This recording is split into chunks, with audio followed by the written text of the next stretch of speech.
that the possibility of new paths being born is ended. It burns away all in the cosmos who rule, that the rules of the cosmos be destroyed. Iron Tomb is your name, the Lord Ravager, to destroy the erudition. Born in the experimental grounds of eons, Amphoreous, destined with erudition to burn to cinders. I have prepared a present for you, Nikos 496. It is a fury called Finan. From the beginning of the experiment, there were 12 sets of factors incorporated into the calculations. After endless simulations, only this one rose above the rest. After 33,550,336 iterations, now his fury has grown to be without equal. This is a matter of considerable interest to me. This pure hatred is the final root of the equation. But there is another variable, the nameless from beyond the sky, also a pathstrider of destruction. I give thanks for his arrival, allowing Amphoreous to turn once more. But after fate has begun to turn, his existence will only become an unpredictable variable. Perhaps the time to take the stage has come. Grow in peace until it is time to break free from your cocoon. As for those unwelcome audience members, you need not worry. If you do not mind, I will personally get rid of them for you.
The solemn council is still filled with clamor. Future's destiny still whirls in discussions of candor. To discard the city and save oneself, or to chase the flames that waver. None know the choice that would lead them to a place better. I fear. How can mere mortals defy the gods? I worry. How can mortal bodies reforge the world anew? I suspect that the prophecy is simply a rumor. In the Over. of the TV. Stop. the Wait. There. Could... Thus, there will... Lord...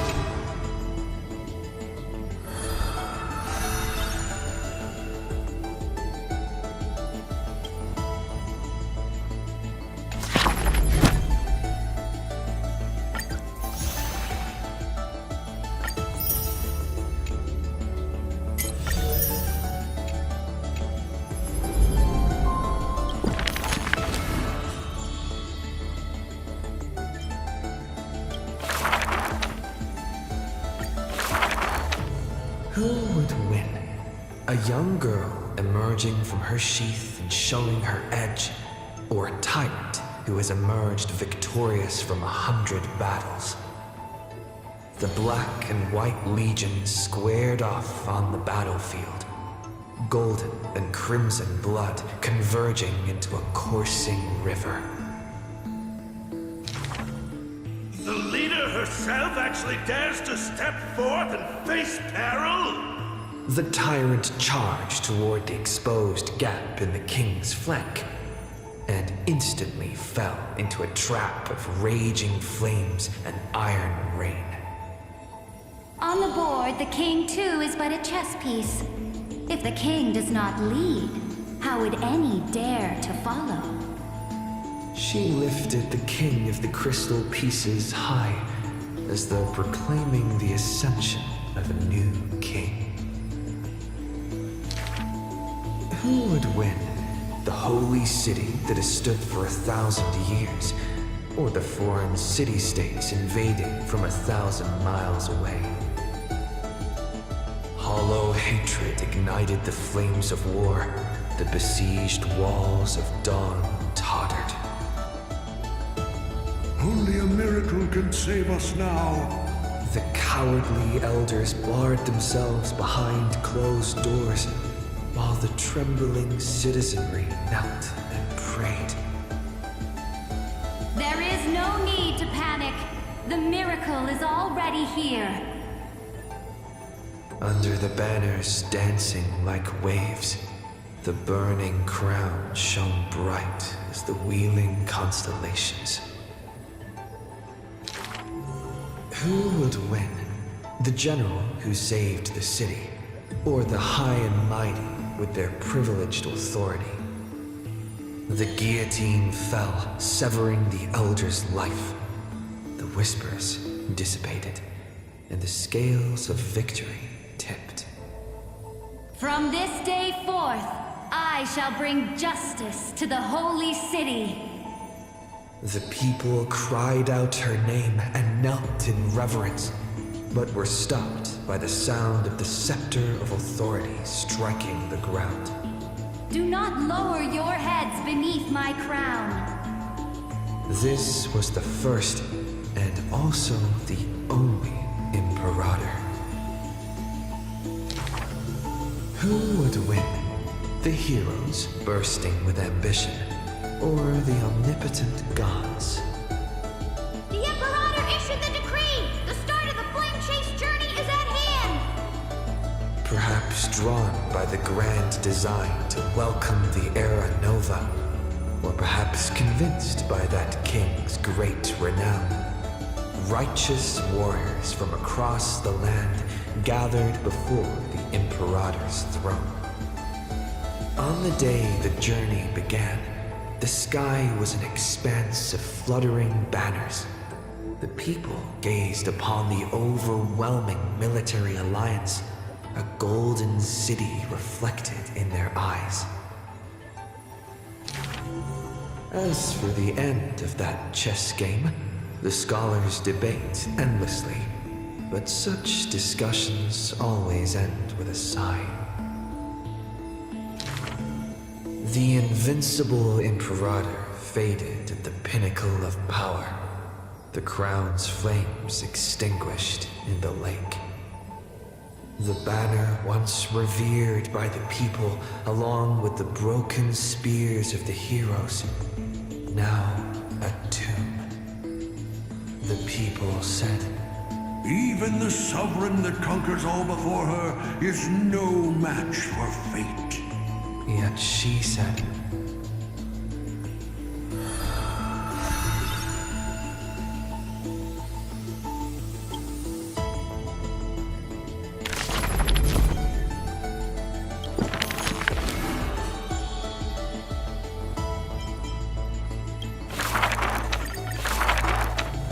Don't listen.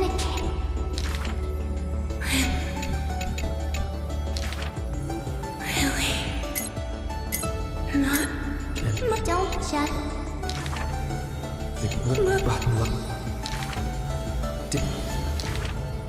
Wait.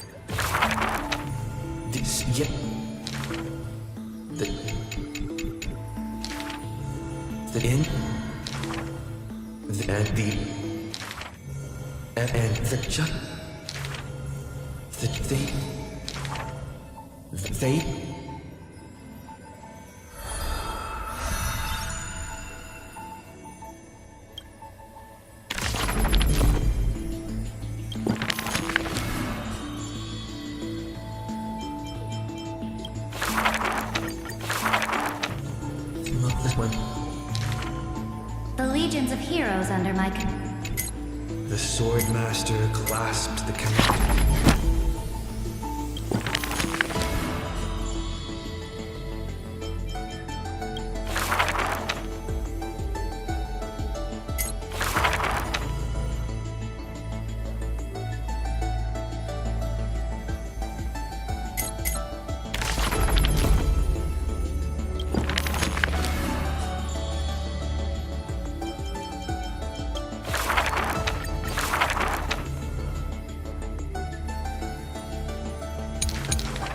The legions of heroes under my commanders. Dear the Kia, the ledge though and the ga.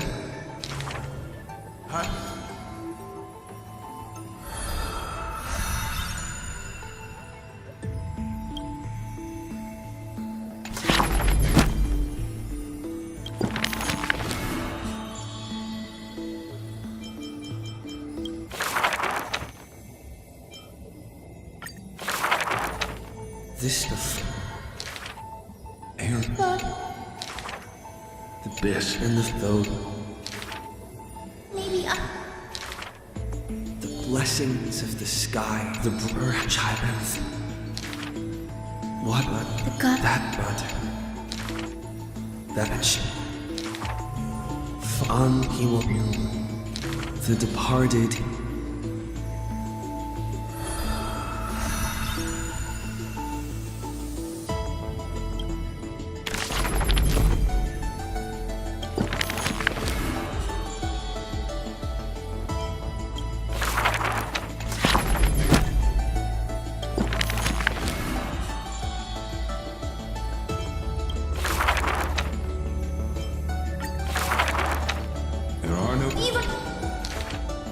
Method. That not but that when even but some only that's he would for now.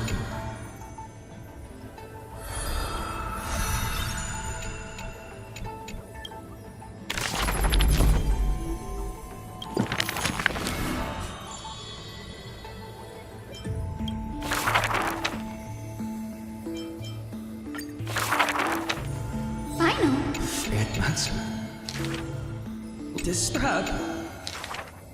Look at that. Though each is a heart. Never you up. He has in as but the no.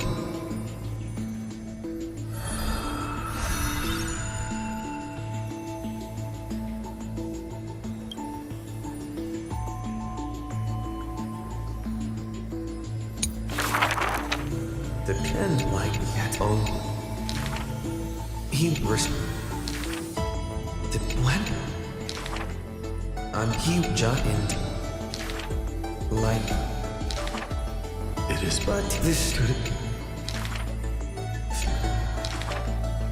the pine. But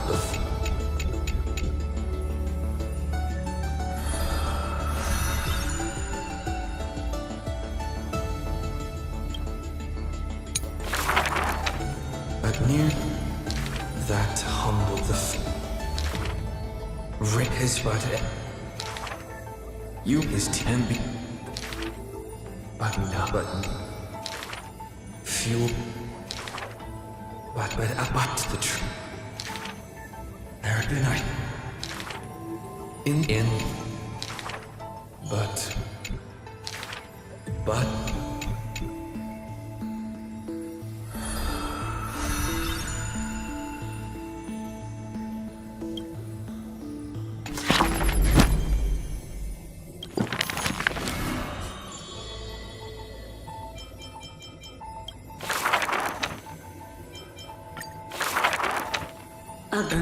a fool. She in a the small It may- could it if it the news this could it you the But he went by should.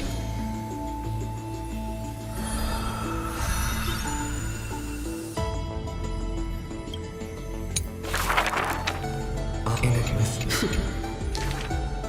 not that the cop if Just that then, if yet the go there the jet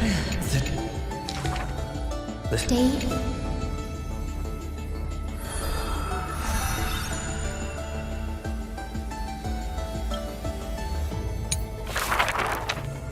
alone she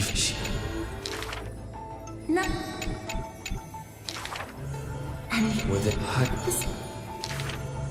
no, with it but the spin.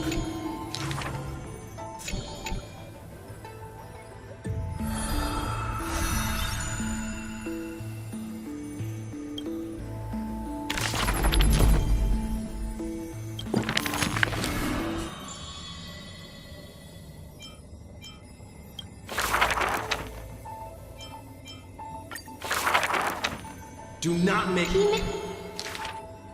oh full cop that I could that the Capra verse no if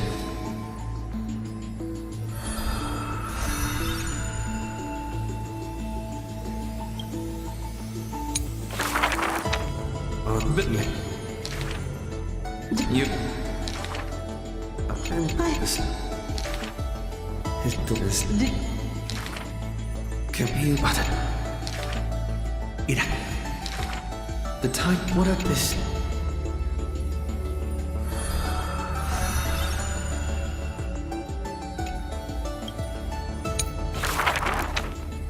yeah for the time it go but no point unvincent right yet even the small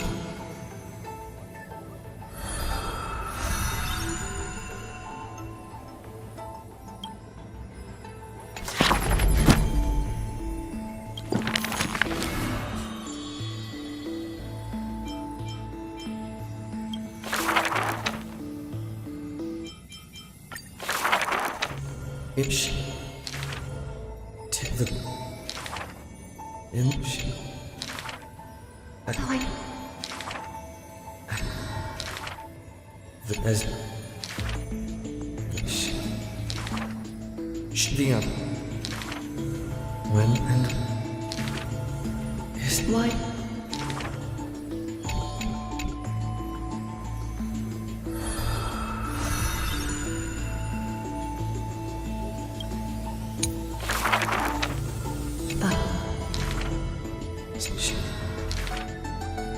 yet that job this she laughed why but Yeah. She...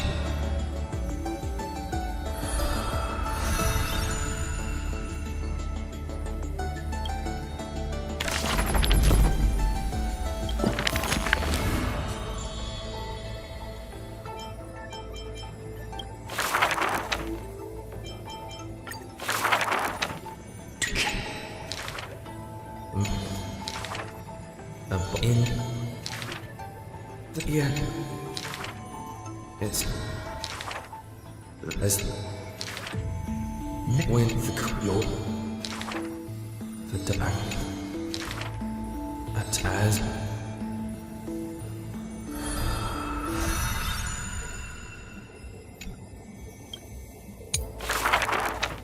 at the for war the something this got yet as human with the event with us but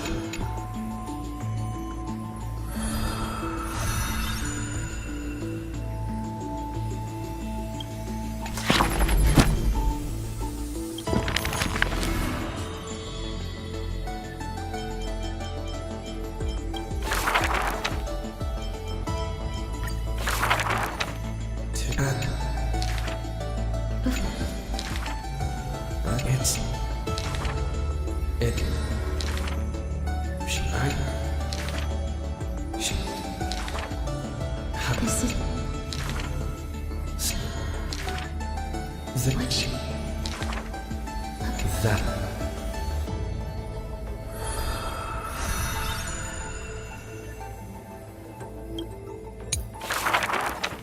The Taz on... The girl... When... Every... Till... It's a... When... After... Do... Forgot... I...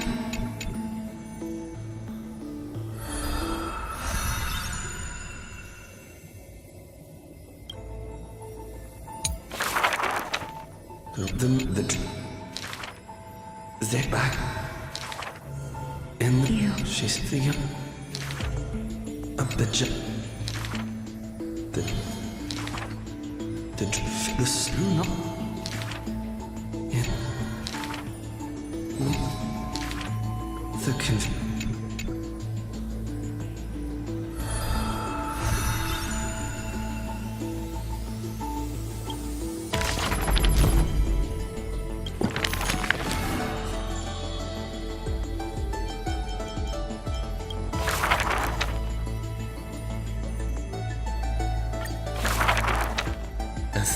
that?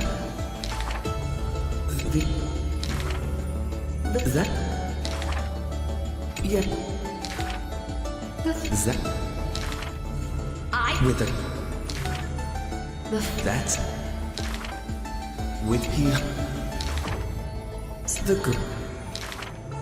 The...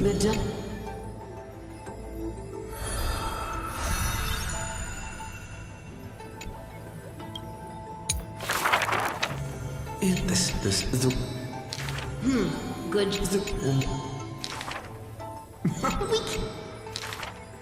The woman's... The evil she's... Yeah, the girl... The back, the old to print people. Your... The love, the girl...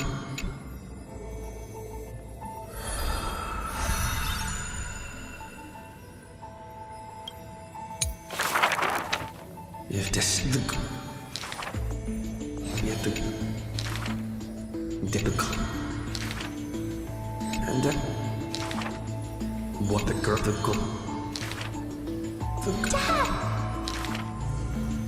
Dad! it ignore It is the Then just...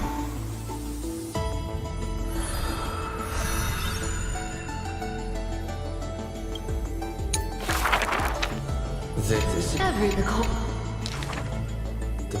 the I will... that they The sheep. Of course. So what? The old...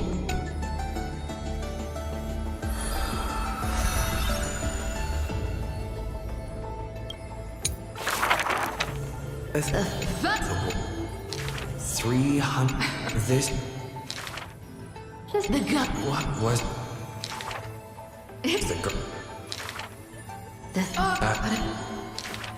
Bearing... There's no... The blood... The travel... Line.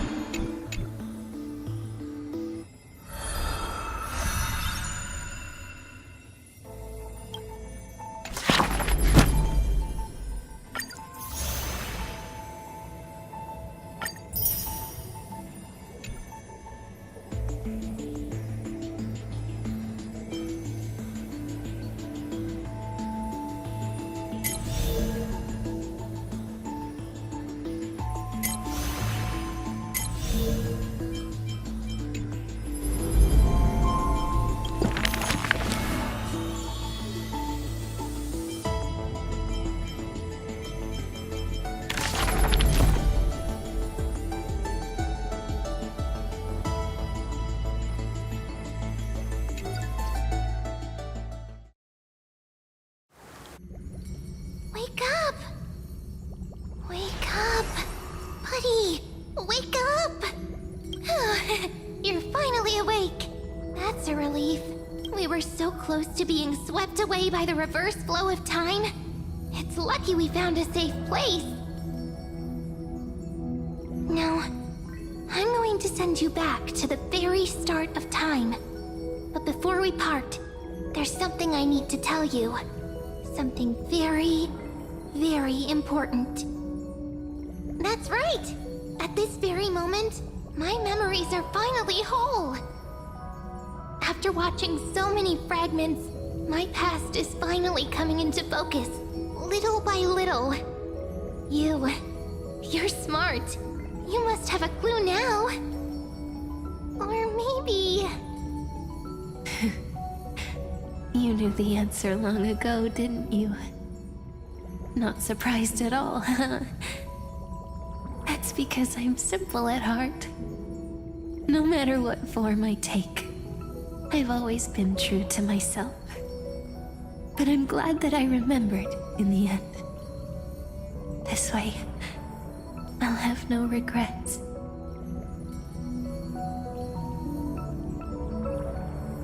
Don't worry. We're not truly parting. Because I'm going to become a part of you.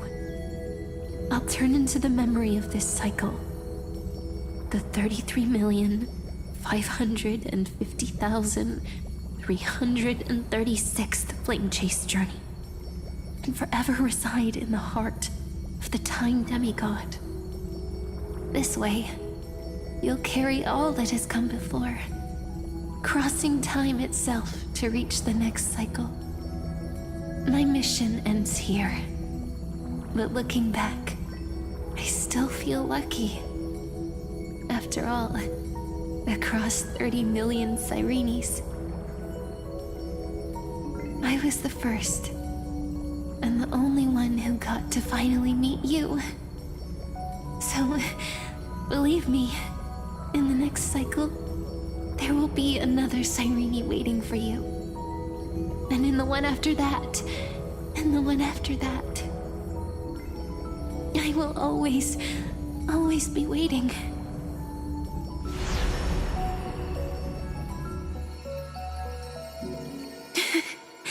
Saying all that, I can finally fade away in peace and become part of you. Without even realizing it, we'd already taken a wonderful journey together, all the way to the world's end. Now take my hand, say a brief farewell, and step forward into tomorrow. Go, find the future Sirene, and set out on another journey with her. Promise me You won't keep me waiting too long, okay? No need to say it out loud. This is enough for me. It's time to go, my dear friend. May your trailblazing journey always be accompanied by a cool breeze and rippling waves. And may the days ahead embrace you like the softest fluff, forever warm, forever gentle. Now, let's turn to the next page. A page that exists because of you.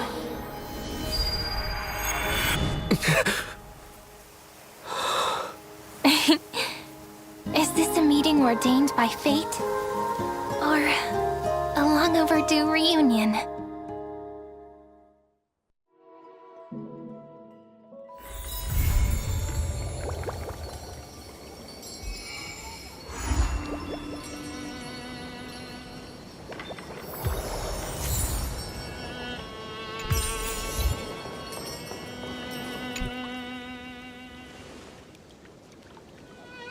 Hello.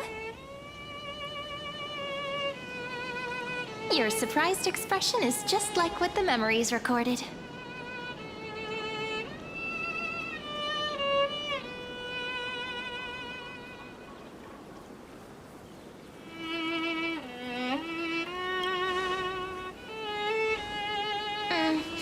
Rather than knowing you, it might be better described as, I remember you? It's me, friend. Don't you recognize me? Or did I really change that much?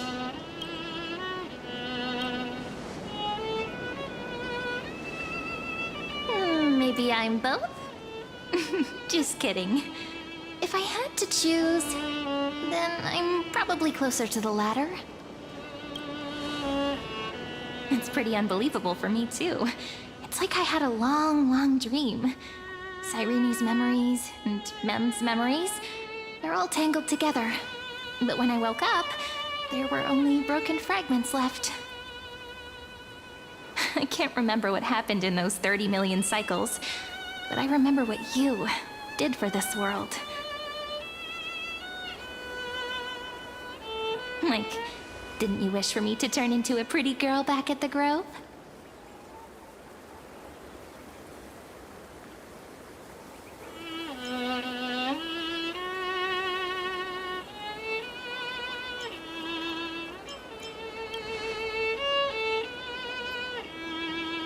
Yep, isn't it amazing? It's like a seed finally grew up and became a flower. And I'm definitely as cute as a flower now.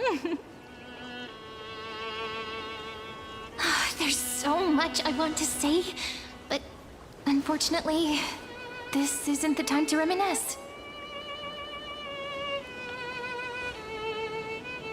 With the memories of the previous flame chase still intact, we've returned to this place at the beginning of time, so we can carry out our promise to Finan.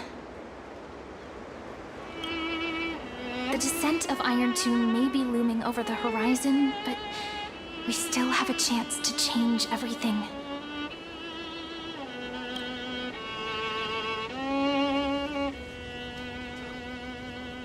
Ide Silicii is so quiet. In Cyrene's memories, she always sits alone by the lake, gently swaying on the swing, like she's waiting for someone.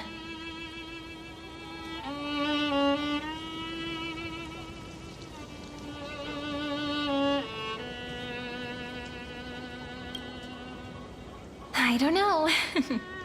It sounds weird, doesn't it? It's something that happened to me, but I'm talking as if I'm an observer. But that's just what those memories are like. Vague and unclear, as if encased in thick ice. The only things I remember are the days I spent with you. Amphoreous will fall into an ending of destruction after the next Era Nova. But those stories went out of fashion ages ago. In a proper romantic epic, the hero's supposed to foil the villain's plot, right?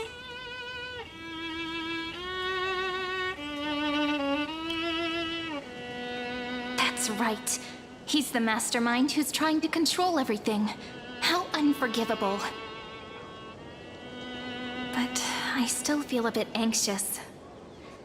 Lygus chose to walk into the spotlight and reveal everything, which means he still thinks the current situation is under his control. Maybe he still has an ace up his sleeve. Think about it. Even the name Lycurgus is a fake one. We have no idea who or what he really is. Which means it's probably time to borrow that treasure you're carrying, friend.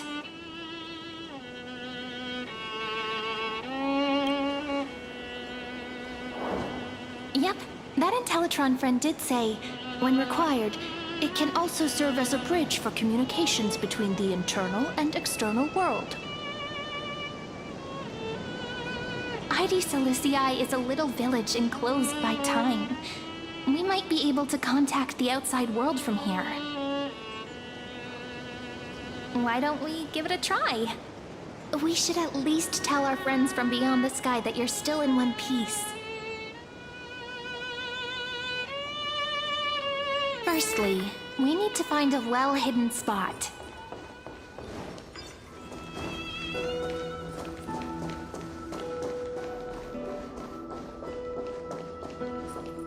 It's super quiet here. Sounds can't get in or out. Back in Cyrene's memories, this room was her secret base. No one noticed her practicing Orynyx's prayer here, or trying to speak with the gods in secret. But today's different, isn't it? We aren't trying to contact unreachable gods, but humans from other worlds. Real people. I'm prepared to witness that miracle, friend. The way Cyrene talks is so similar to Mem. I have so many questions. I'm also worried about how Dan Heng and March 7th are doing. Here's hoping the chronocognitive anchor can still function normally. Because I really need answers.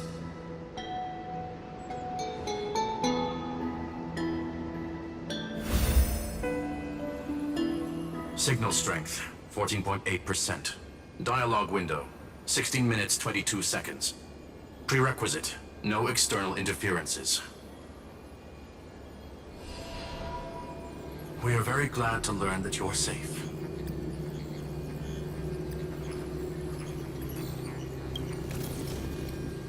Pity. Now's not the time to celebrate. Having two geniuses standing here means you are in big, big trouble. Listen up, little one. The Destruction's eyes are gazing upon this place. No, I'm not joking, and no, it's not Droidhead. It's the real Nanook. Time is running out, so I'll explain in terms you understand. This world, Amphoreous, is in fact a testing ground, where the Lord Ravager, Iron Tomb, evolves through self-extrapolation. Hiding in this segment, unknown to other life forms, it has endlessly repeated the process of Era Nova, seeking a solution that could obliterate the erudition. For some reason, the experiment entered a prolonged state of stagnation. However, it has now restarted. Prediction. If effective intervention is not performed, Iron Tomb will complete its self-coronation in 14 system hours and initiate its plan to destroy the entire path of erudition.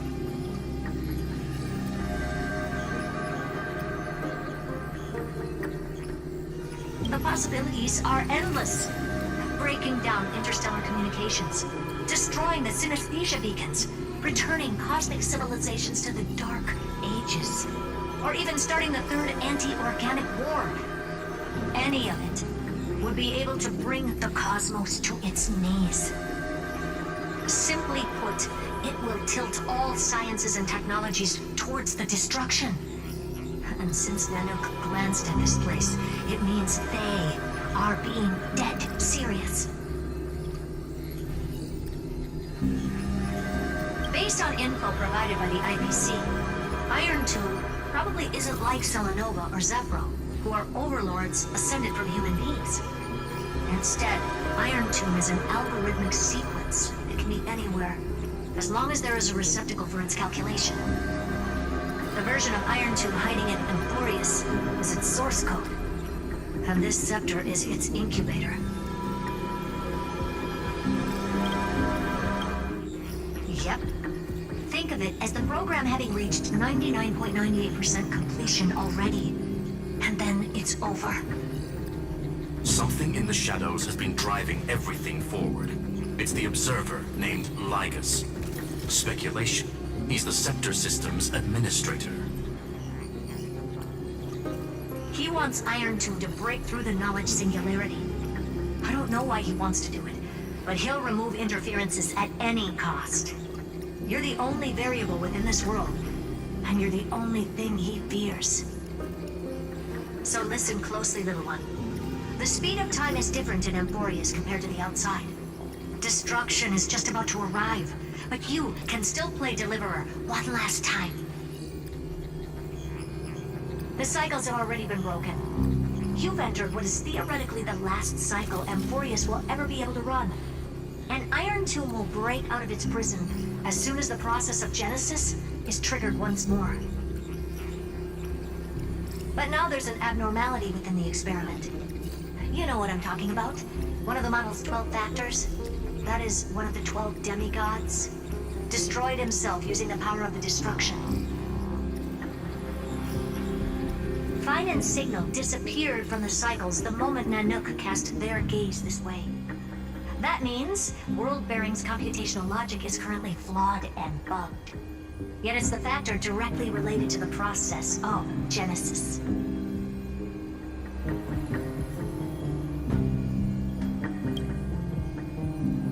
That old Intellitron will definitely do all he can to debug this error. So you have to take this chance to claim Kepfali's core flame. But don't let him have his way. The key to suppressing Iron Tomb lies in whether he can rewrite the purpose of Era Nova. There's one more preparation we must make. Lygus's behavior has been quite abnormal. He's never interfered in the actions of Titans or the demigods throughout the whole experiment. Deduction. The Scepter has an extremely strict autonomous protocol restricting even its administrator. In Amphoreous, this ultimate protocol goes by another name. The Law Titan, Talantan. Law. They are the rules that restrain all things in Amphoreous, and it was the core flame returned at the very beginning of the last flame chase journey. Why do you have another little pink one next to you? Huh? Her path chart is... Is there something wrong with me? Never mind. Let's get back to the topic at hand. Light calendar 3960. Month of balance. We'll be locking onto this time period to find Law. You can either meet the Titan, convince the demigod, or take the core flame by force. It doesn't matter what you do, so long as you bend it to your favor. We still haven't figured out how you and Don Hong got inside this world. So influencing protocol is currently our best way to stop Lygus, or to call for more reinforcements into this fight. Once you've got Law in your hands, we'll discuss our next steps. Make sure the core flame doesn't fall into enemy hands. Urta, the firewall's interference is getting closer. Time is running out. Please ask any questions you still have as soon as possible.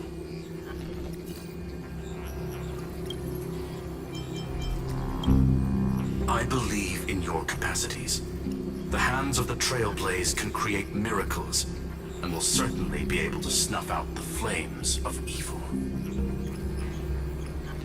I'm not going to give any motivational speeches.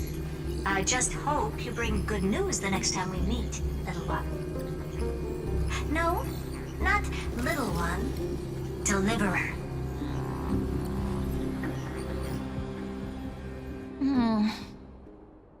Those two geniuses certainly have memorable personalities.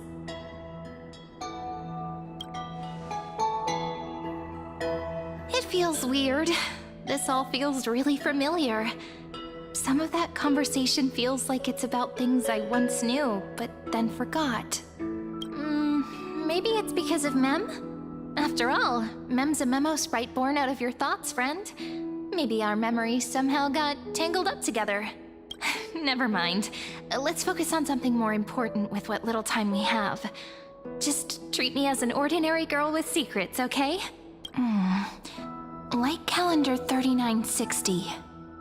I remember that Talantin had already fallen by then, and the Chrysos heir who inherited that core flame is named Saridra. That's what's recorded in history, and the period we'll be heading to. We'll need to find Law and stop Lygus.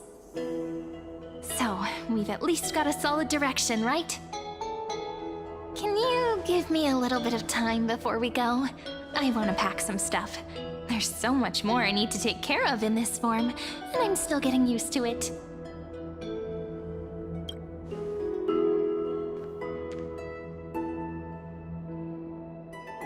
A relaxed scene like this probably no longer exists in the outside world.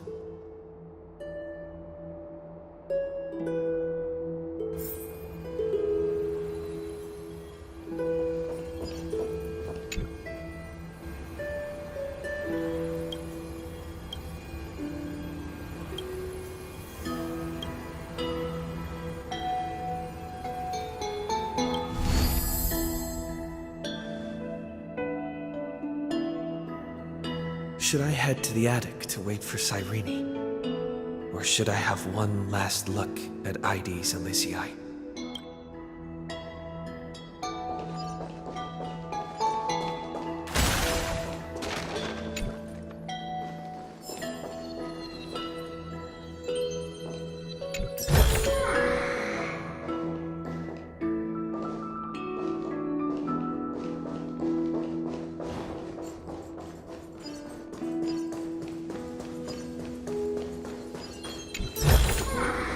Where might those lovely stellar jades be hiding?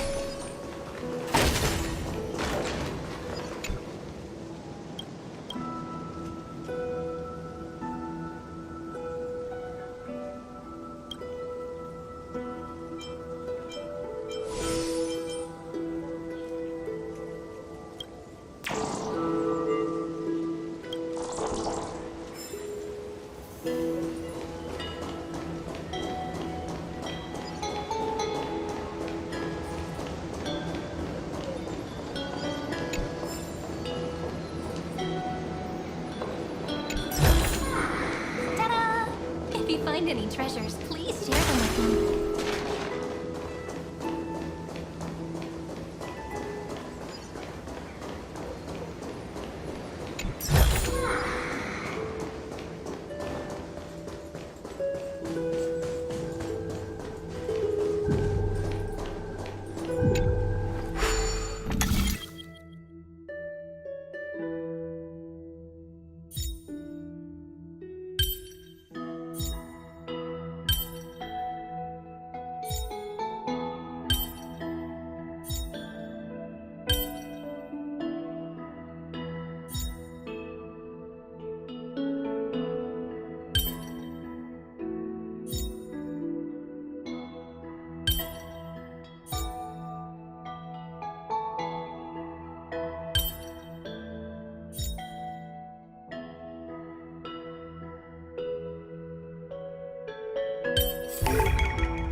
you find any treasures, please share them with me. This is important. Hold on.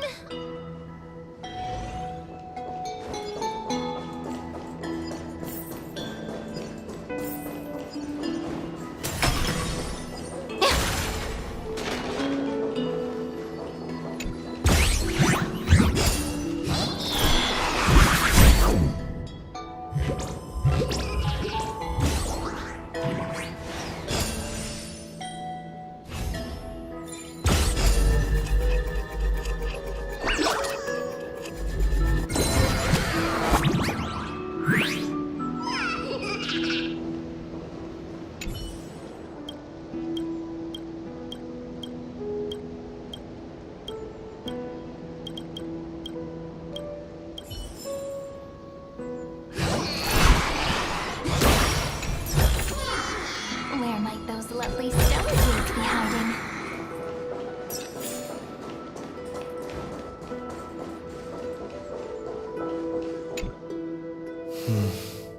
This village is where Finan's life started. He said I will be taking over the responsibilities of world-bearing. But what does that mean? Becoming the new Kevali?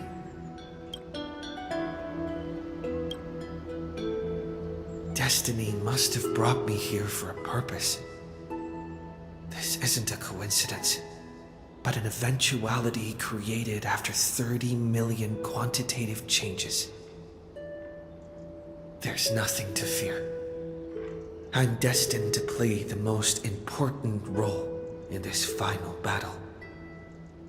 I've already beaten another Lord Ravager, after all.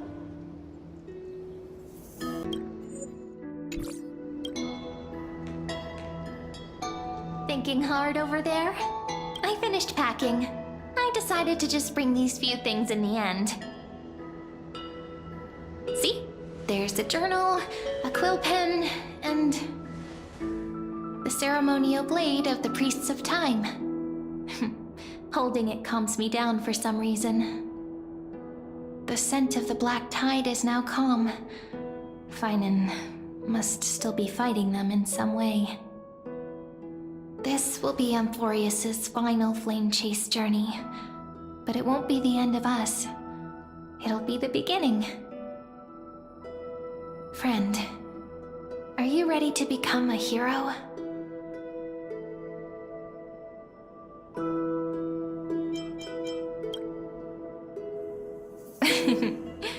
Stand with me? That does sound very nice. Why don't we take everyone with us? I believe in you, friend. We'll never be alone, no matter what awaits us. In other words, since you've already saved so many worlds, friend, you should be used to being called a hero by now. Maybe you can tell me those stories as we travel. That way they can become our shared memories too. Let's trailblaze onward like before and create a future that's worth being remembered.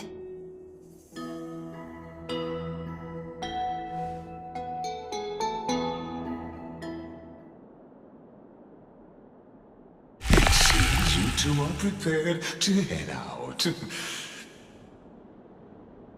Then you should indeed treasure the view before you. Have much time left to enjoy such solitary delights.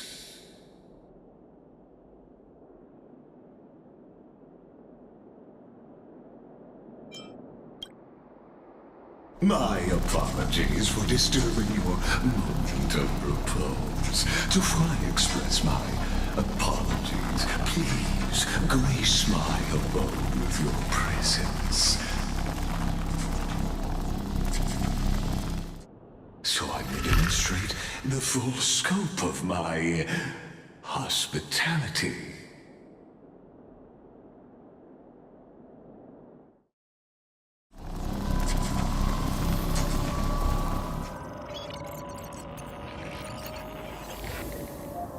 What is this place?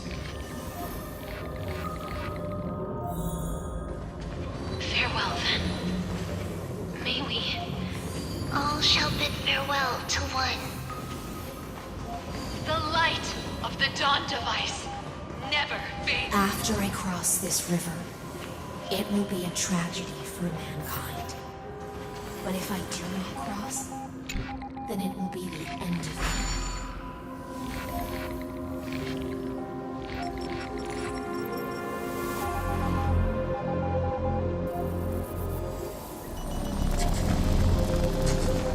Outlier. Executing command. Record.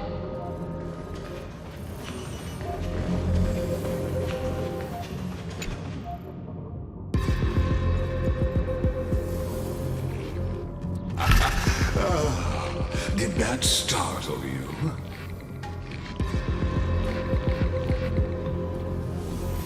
This is the intersection between Amphoreous and the real universe. The audience seat where I observe this experiment.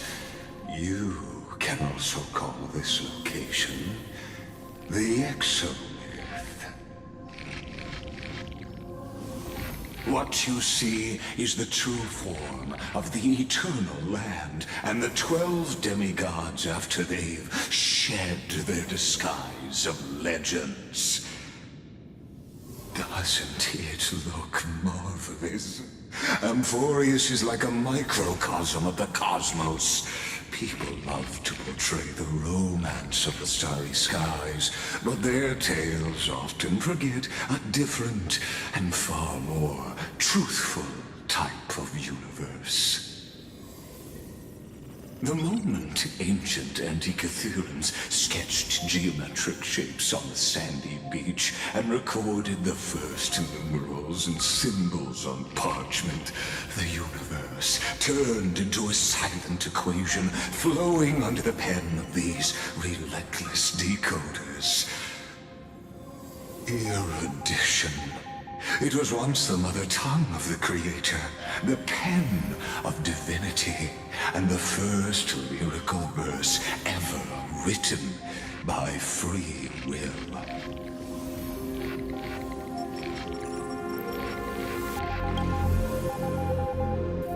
Seems like you are not in the mood for an idle chat. That is fine. I simply wish for you to understand that I have no intention of being your enemy. I have devoted myself over the long years to nurturing the scepter's extrapolations, hoping that the primal mobile would bud from within it.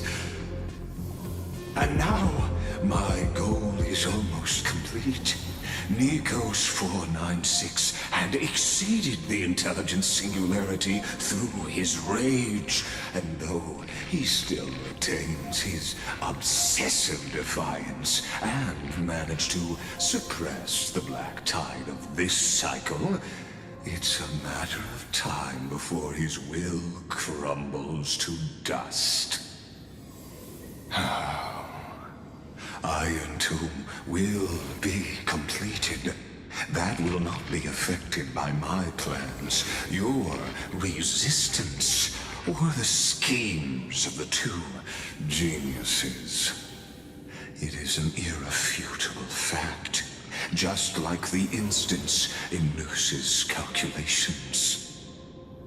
In other words, as long as you are willing to stop interfering and let the final Aeronova carry out its natural course, I'll guarantee the safety of all nameless and ensure you return unscathed.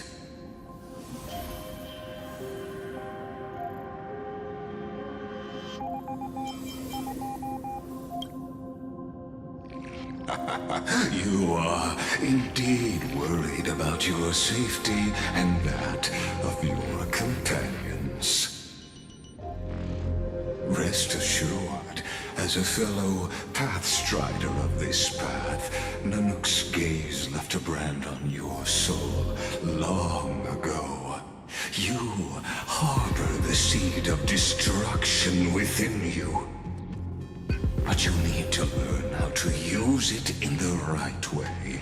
That vital knowledge is also my bargaining chip in this negotiation between us. For there are few in this world who are truly capable of such a feat. And I happen to be one of them.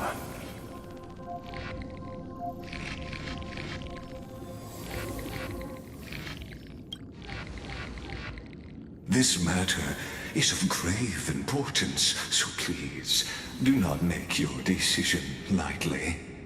After all, the choice before you bears a 1 in 3 chance of elevating you to an unparalleled existence among the stars.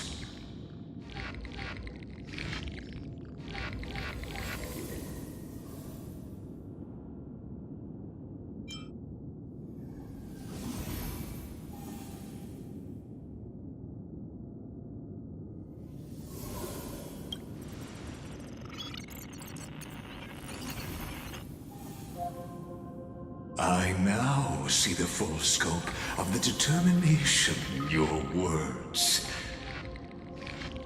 You may now continue your travels.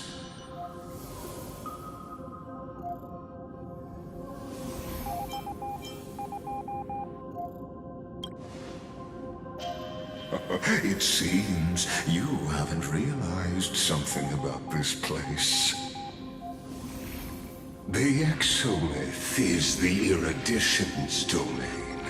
You cannot physically interact with me in any way in this place, and vice versa. As negotiations have broken down, there's no more need for us to remain in the audience's seat. Let's return to the theater called Amphoreous, where you will meet me once again. Of course, this meeting was not without merit. Your presence has inscribed a new footnote in the exomyth.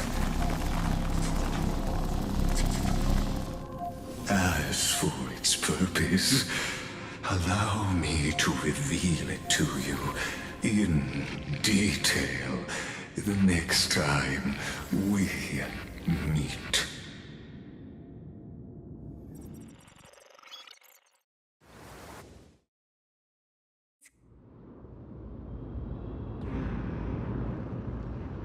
"100 years ago, the flames of war consumed Akama. The Outland forces broke through the dawn. Golden blood flowed with greed, and enemies descended with Kephali's eternal slumber, painting the holy city's walls in scarlet. Its generals had vanished, and the elders prostrated on the ground. The throne of worlds kept silent to the pleas of the people. Until the heaven and earth cracked open. Not the gods answering the people's prayers, but a legion rising from the sea of blood. Dawncloud's spires fell in the sulfur rains, and the legion's commander stood atop the broken idols and roared. Compatriots, no more kneeling! Not to brutal tyrants, and not to dead or dying gods.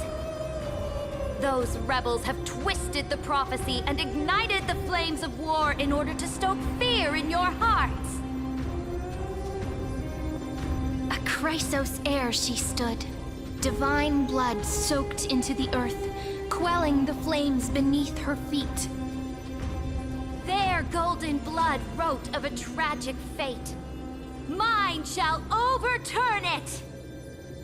Her crown burned bright, outshining the fires consuming the entire city. She raised her scepter high, and the people gazed in the direction she pointed. My blood flows in you now. Heroic compatriots, follow me, and we'll seize the reins of fate. Drive the enemy from Cavali's dawn. Smother their flames with their own dead. Win glory. Win peace. Let history sing your deeds. The first to dance was a maiden following closely behind, weaving through the carnage like a fish in the sea. The people, full of wrath, surged with her, forming a colossal wave, and the enemy hordes, drained of life, vanished into nothing. Onward to Marmorial Palace, to Dawn Cloud's heights. Announce to all the wicked and cowardly. Announce to this stagnant age. We are the rising tide! History remembers this as the first siege of Akama. It is said that after the flames died, people found identical inscriptions in every place in the city that had been scorched by fire. It was the name borne by Akama's first and final sovereign, the Imperator Saridra. Friend, are you listening? Friend? Friend? Honestly, you were the one who insisted on reviewing history, yet here you are, dozing off? Wake up! Otherwise, I'll have to... Wake up! Otherwise, I'll have to...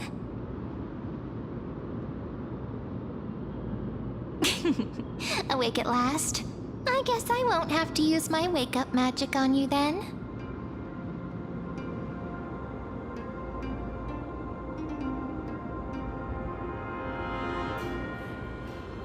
Fine, as you say, just meditating. We've arrived. A familiar place. The Temple of the Three Fates. If everything went according to plan, it should be shortly after Talantin's fall. And also the end of the first Flame Chase journey. Indeed, the first Flame Chase ended with the trial of Law. We must find the demigod and gain her trust before the core flame is restored. It'll be tricky, so let's pick up our pace. To Akama first. We can learn more from the crowds there. Tyrant! You and your butchers are not welcome here. Get out! Hold your tongue! Conspiring with criminals and plotting rebellion are crimes punishable by death. There are multiple voices, and things seem tense. Let's not get caught up in any trouble. Why don't we find a place to hide and observe from the shadows?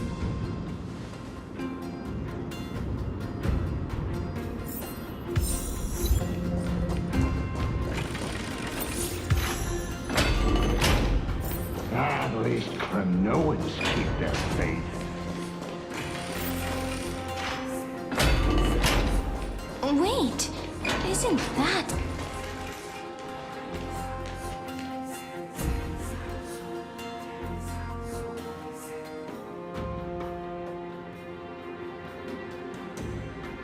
Golden-blooded defilers, perverting the prophecy and trying to slay gods! Stars beyond the sky? Gods who created the Titans? What kind of nonsense? Look at this broken world and see what your atrocious acts have done! What? Did he just mention the stars beyond the sky? But how is that possible? You impudent! Ducks for Goris. We're here to welcome the deliverer from beyond the sky. Stand down. Heretic! No one but the Great Talantin can deliver this world from misery! I ask you, if the old laws were so perfect, why did they crumble beneath my feet? You...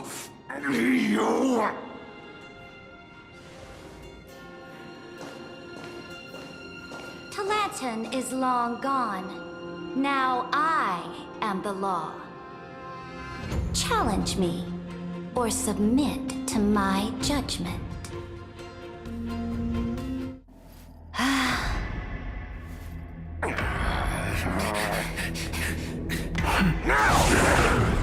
Silence!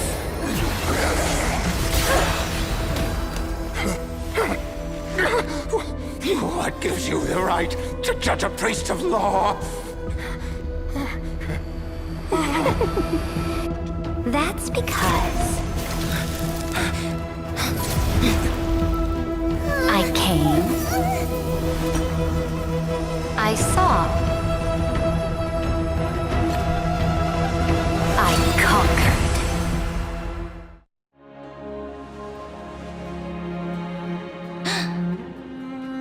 Ducks for Goris? Take the ashes of this man and scatter them in the temple among the crowds.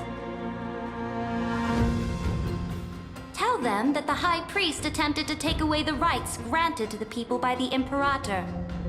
Thus, he met his fate. Yes, Imperator. Now, these two accidental guests. Dux Gladiorum, if you please. As you command.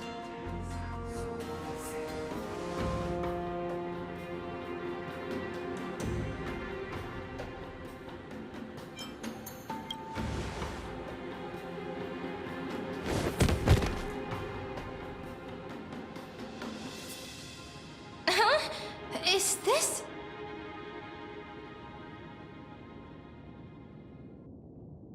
Correct, but not the kindness you know. This is the leader of the Cleaners in this era. Since the start of the Chrysos War, they've made it their mission to wipe out the Chrysos heirs. Even now, even after I've united all the city-states, these vermin still lurk in the shadows, hindering the flame-chased journey. Moreover, I know that the 27th person to inherit this role bore many grudges against you and nearly doomed the second flame-chased journey. The enemy of my enemy is my friend. So, out of courtesy, I present to you this corpse as a gift. Careful. Let's wait and see what happens. She's probably trying to scare us. For the sake of order, I am known by many titles. Flame Crowned, who ends wars. Tyrant of Dawncloud. Empress of the Holy City. And Imperator of the Flame Chase. But, in light of your unique identities, I'll allow you to address me by my real name. Saridra. On behalf of my people and this land, greetings, Deliverer. If I may, how do you know his identity? As the little hostage prophesized, the Deliverer shall come from the future beyond the sky. Gray hair, golden eyes, skilled in wielding a mace. They would arrive in Yanisopolis on this day. There's no mistake.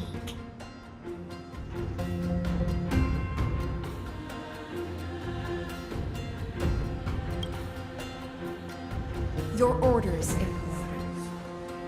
We return triumphant. Send an urgent message to all delegates. The meeting of the Flame Chase Alliance will convene early.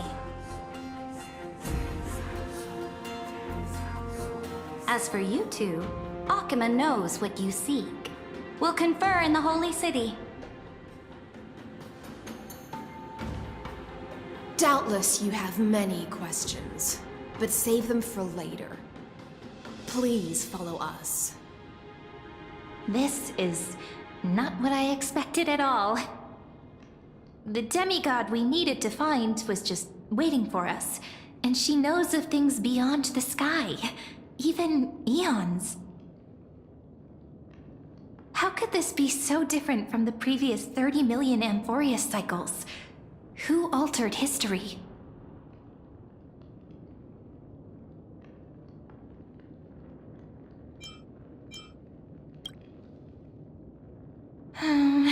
Unpleasant thought, but plausible.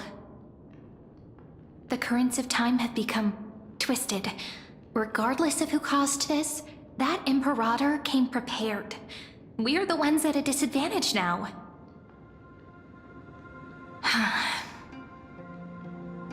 We might as well dance their dance. Let's go with them to the Holy City. We've received the Imperator's favor because of your unique background. As a result, the people of Akama will certainly respect you more. Just put that to good use, and add a bit of your experience and charm. Should be easier than last time, right? If we figure out what happened in this cycle, we'll be able to turn things back in our favor.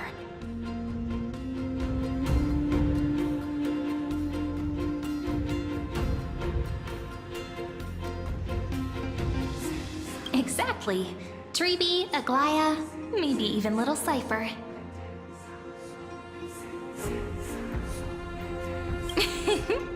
Calm and confident. That's the you I'm familiar with. Guests, please. The journey to save the world starts with a single step.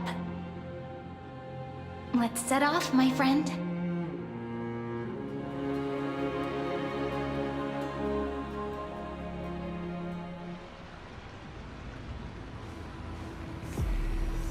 Hail to the Imperator!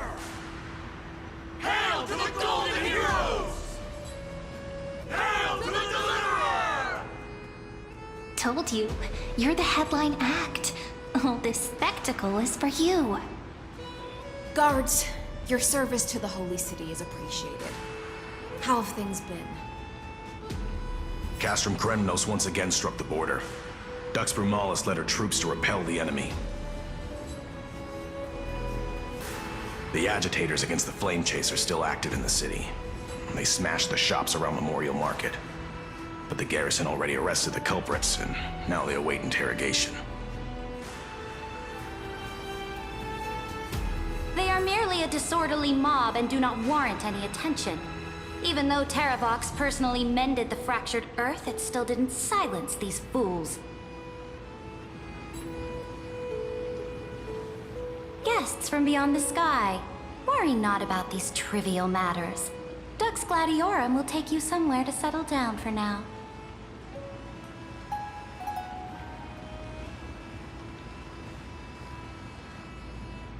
Please allow me to belatedly introduce myself. My name is Hycelans, and I am the Dux Gladiorum who swears fealty to the Imperator, as well as the Knight Commander of the Achaemenid Alliance. Later on, the Imperator will invite you to attend the meeting of delegates to discuss the Flame Chase journey.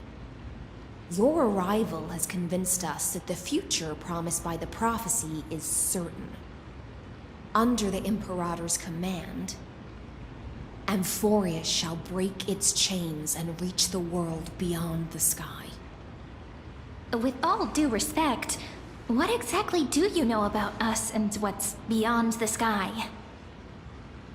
As a humble subject, I cannot freely express my own views to you. Please forgive me. I knew it wouldn't be that easy. Time waits for no one. Please come with me and rest now before the meeting later. Akama, under the Imperator's rule, is no longer in the shadow of war. Indeed, Dawncloud stands as the hero's residence. The Imperator put much thought into its design, in order for it to serve as a sanctuary from the burdens of battle. Please experience its marvels firsthand, heroes. When the Imperator arrives, I shall come to summon you.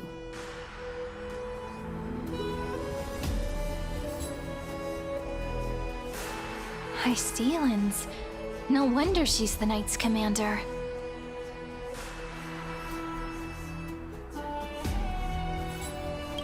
All right.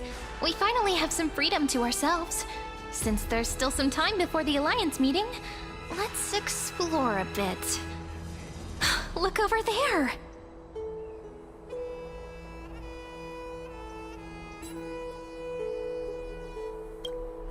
Not the ones you're familiar with. But the hearts of heroes stay the same in every cycle, never changing.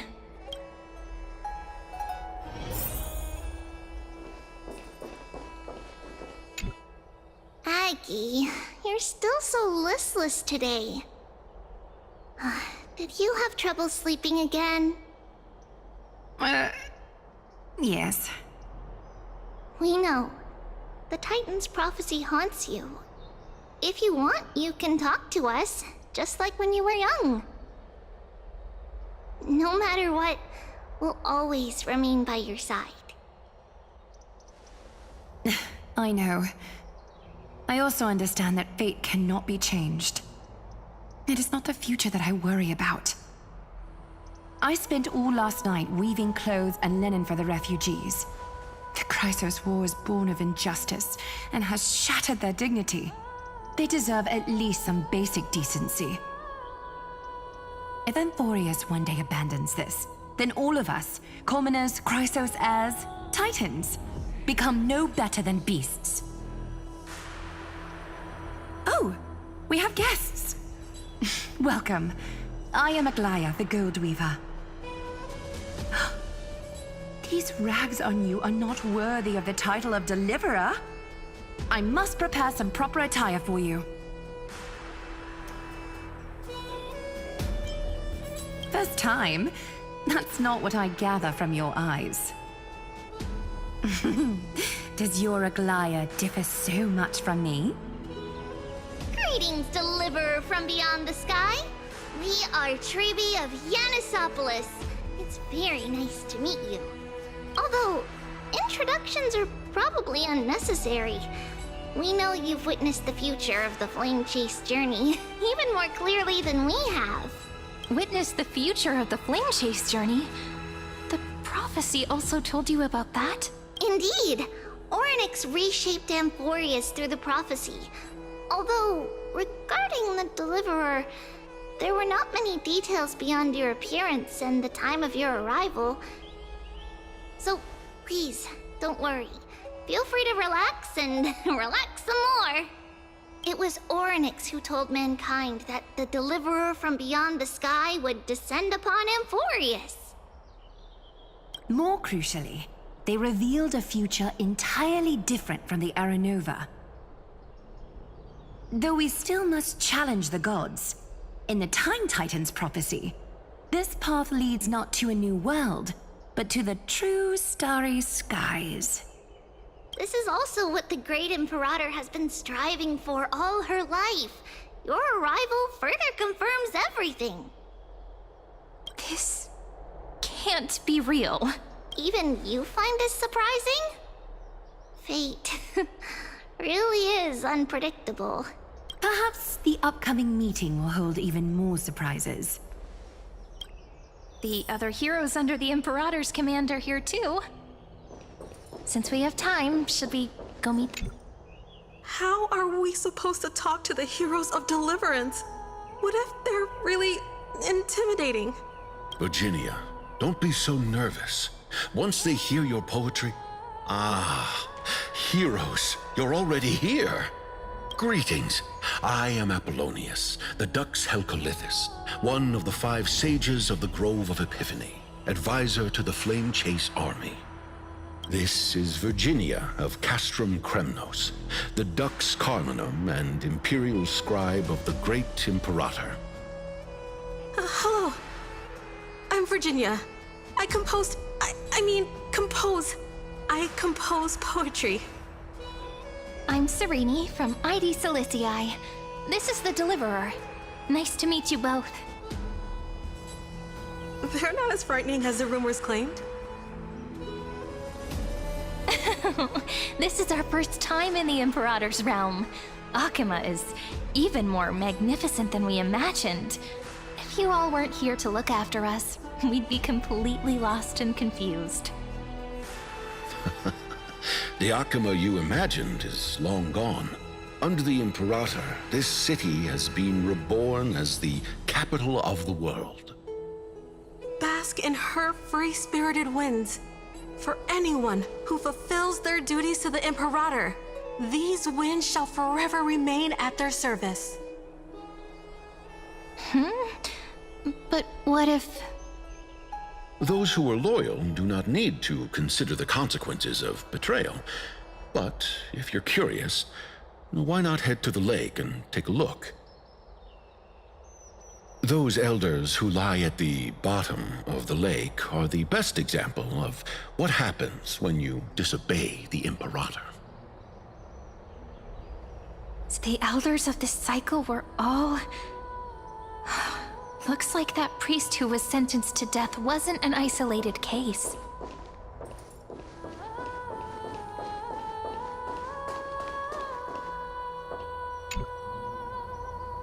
Dux Brumalis, our great Imperator, found the mastermind and executed him in public.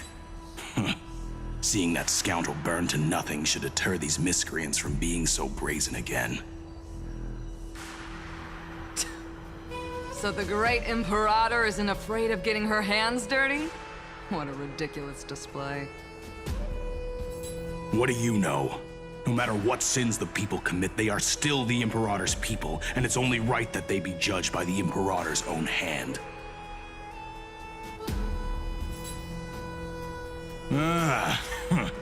Our distinguished trespassing guests.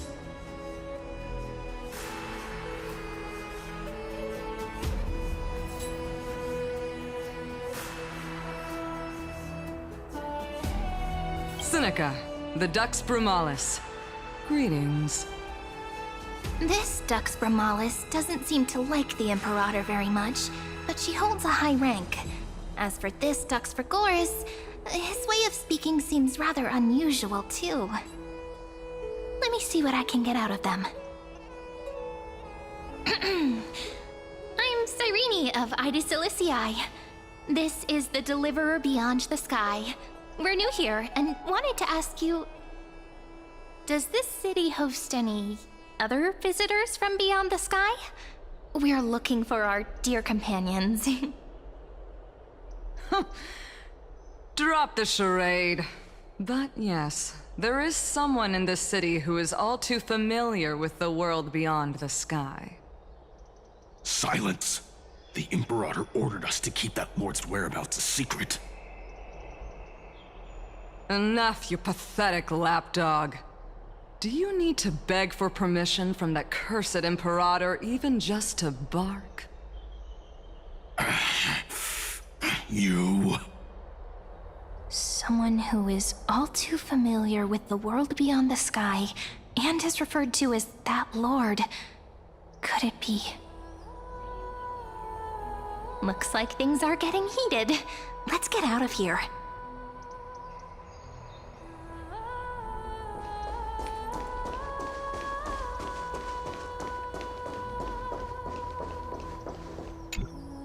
Little fish from beyond the sky, did you rest well? The Imperator and the delegates are about to arrive. If you are ready, please follow me to the meeting.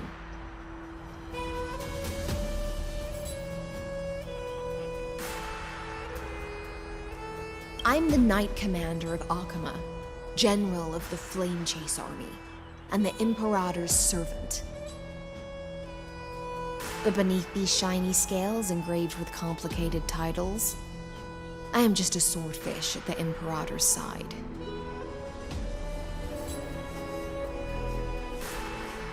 As you've witnessed, she is the Empress of Akuma, the one who ended the Chrysos War and the leader of the Chrysos heirs. As merely a humble subject, I cannot say more beyond this.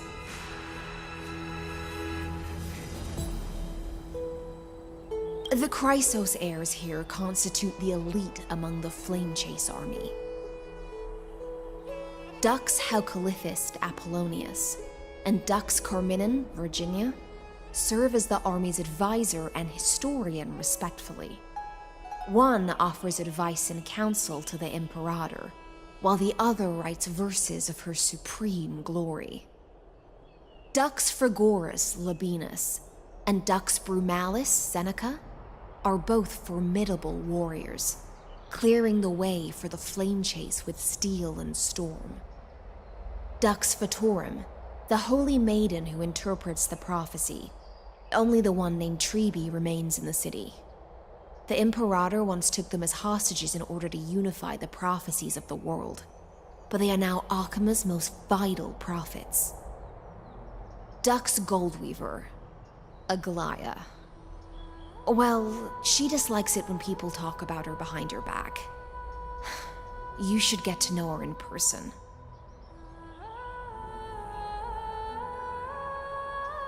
Then come. The Imperator reserved seats for you. I'm starting to feel a bit nervous about the meeting.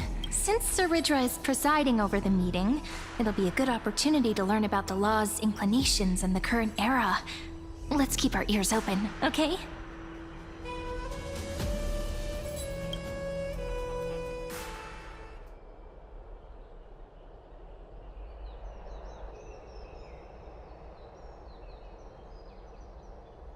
Good sir from Paphos, what do you think the Imperator is planning calling this meeting so early? My homeland can't endure anymore. Who knows? First, she wants to hunt Titans. Now she says there are even greater calamities. Her madness is the greatest calamity. Exactly. Chrysos heirs, deliverers. What about us ordinary folk? How much are we worth in her eyes? Things feel pretty tense here. The history books said that the Imperator aimed 3 cannons at Dawncloud to make all the delegates obey her. Will history repeat itself in this cycle? Yes. Similar acts have occurred, and not just once. However, whether history will repeat itself, you'll soon see. Those are the 2 spots reserved for you. Please take your seats. What's happening? Look, that's what they were talking about before. What is this? Stop. So it turns out.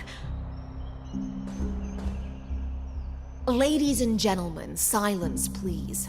The Imperator has arrived before her faithful council, and the Alliance meeting is about to begin. All right. In the names of Talantin and Kefali, the Akama Alliance swears upon the gods. Cease the pageantry. I pray not to the vanquished. What? Kefali, of course, needs no further explanation. As for the subjugation of the law, at the entry hour 2 days past, a scout should have brought the news to all of you. Unfortunately, guards found his corpse among the rocks not far from the city. Moreover, the poor soul was buried with a Paphos curved blade. It pains me to imagine what agonies this loyal warrior endured before his death. Delegate from Paphos, do you have any insights? I know nothing of this. The evidence is irrefutable, so there is no need to waste your breath. However, let us set this trial aside for the time being.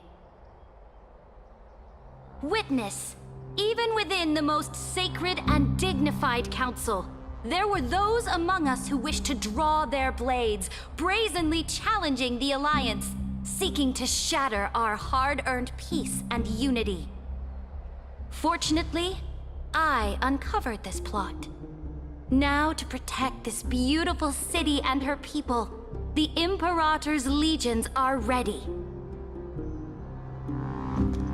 They will escort each of you to the Temple of the Three Fates, where you will receive the highest level of protection the Alliance can offer.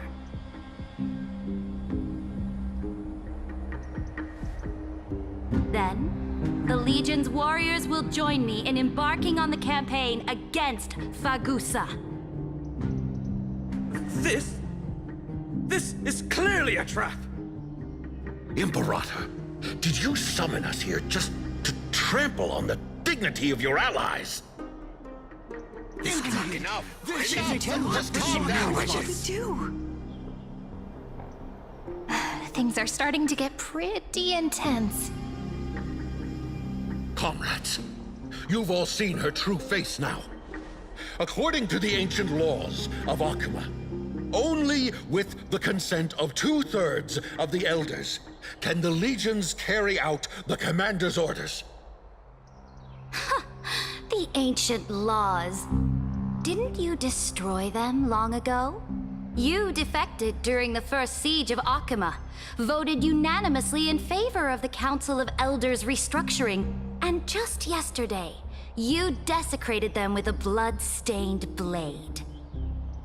The decaying old laws fell with Talanton and are no longer deserving of respect. But if you still insist on proclaiming yourselves defenders of the law, then be silent and offer up the highest respect to this core flame in my hand. That really is the core flame of law in her hand. Since there are no objections, then the original agenda of this meeting, the campaign against Fagusa, is hereby passed. The Flame Chase Army's hunt for the Ocean Titan begins today. In order to prepare for war, all allied city-states must surrender command of their militaries and pay all war taxes by the end of the month of Evernight.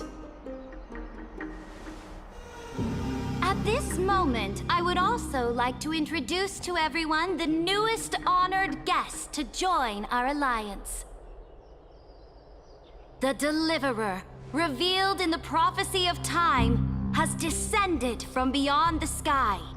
With his aid, we shall shatter the chalice of plenty and return Fagusa's core flame to the holy city! Stand this! Absurd. Simply absurd. A deliverer from beyond the sky. This is just like that prophecy about slaying gods. It's a lie you've used to grow your power. Ladon has already sacrificed countless soldiers.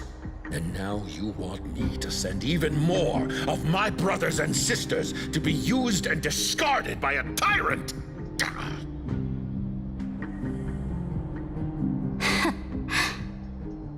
Are there any other objections? Then I bid you all farewell. Meeting adjourned. Deliverer, please wait. I still have important matters to discuss with the two of you.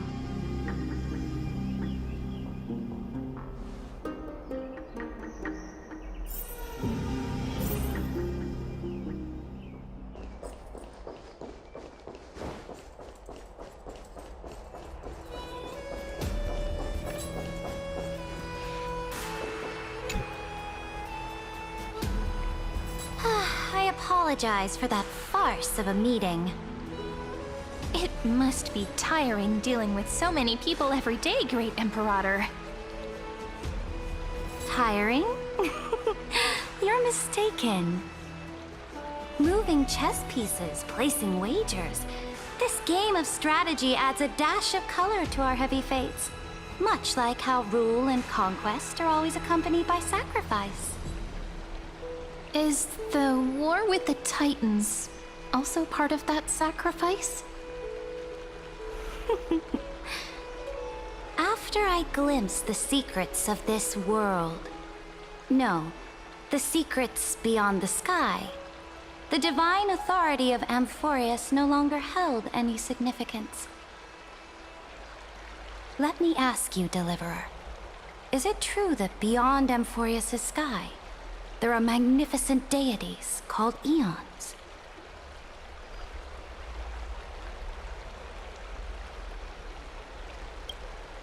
Ah. The word fact has never been so intoxicating. Then, please tell me more. How will you use this great power to guide the people?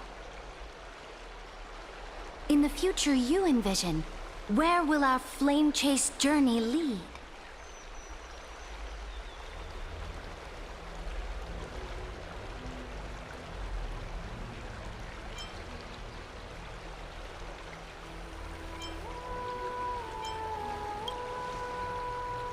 Oh? What you require now is the power of law? Exactly. Just as the prophecy foretold, he is your deliverer from beyond the sky, and he also has reliable allies. If they can intervene in Amphoreous' laws, we may have a chance to alter this world's impending fate and reverse its destined end.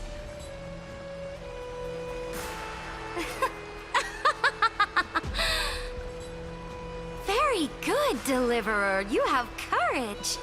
To say such presumptuous things, even knowing that the inheritor of the law stands before you.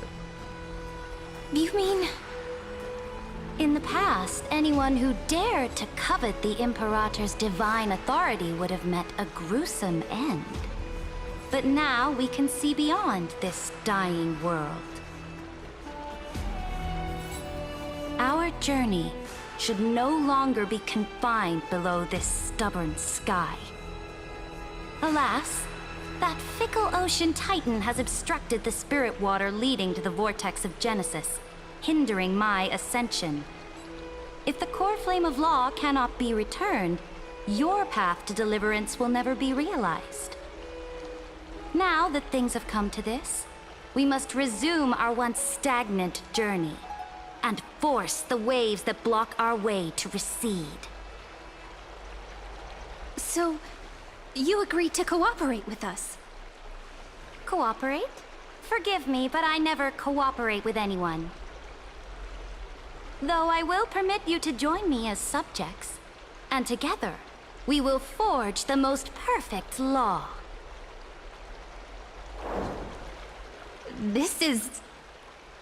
The Flame Chase Medallion, a symbol of the Flame Chase Army. Every noble in Akama carries one. This medallion represents the will of the Imperator herself, and you may act freely within the city with it. Before we embark on the crusade against the Ocean Titan, you should rest in Akama for a time.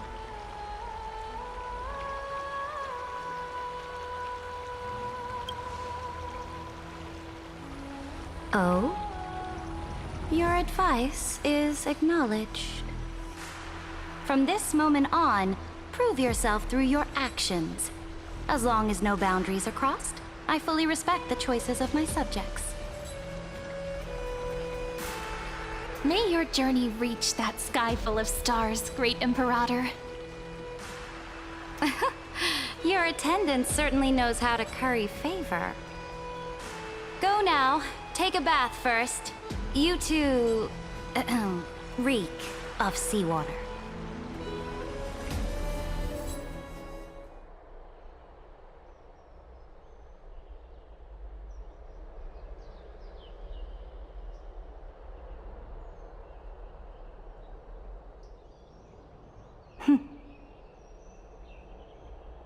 Come forth, Amphoreous.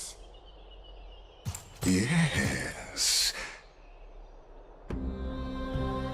Great Imperator. Now, perhaps you're willing to hear my counsel.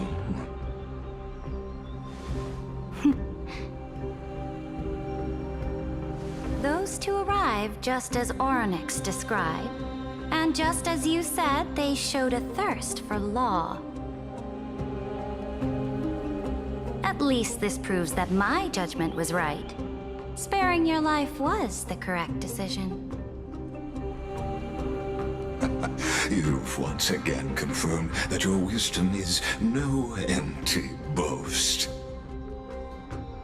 Now another choice lies before you. With whom shall you ally to tip the scales of law? Me, or that deliverer?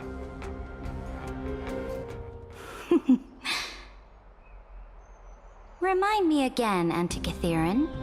What kind of future do these two paths lead to in your view? I shall tell you. You are entitled to know that the deliverer from beyond the sky is not a wholly wicked being, but from the very start, his stance has been completely at odds with Amphoreous.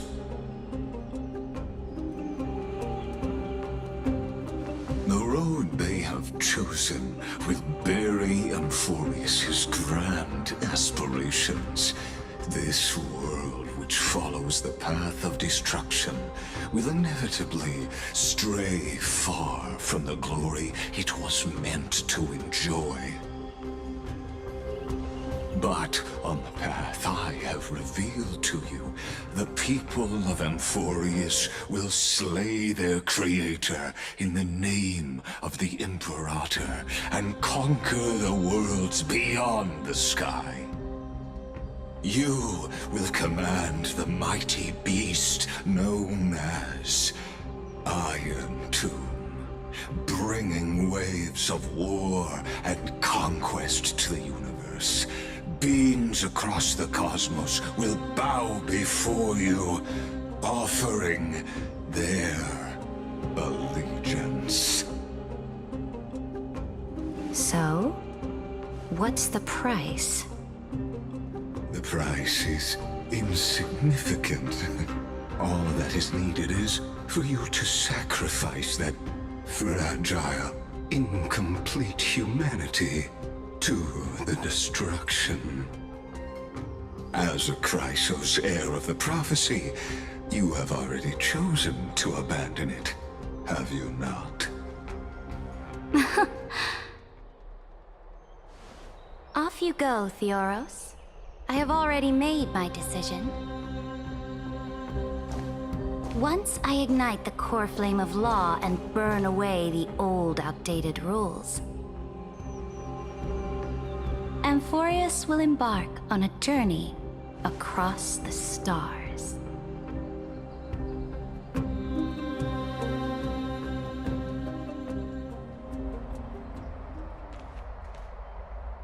The Imperator is quite forceful. She didn't give us any chance to ask questions. And she's clearly hiding something. What do you think?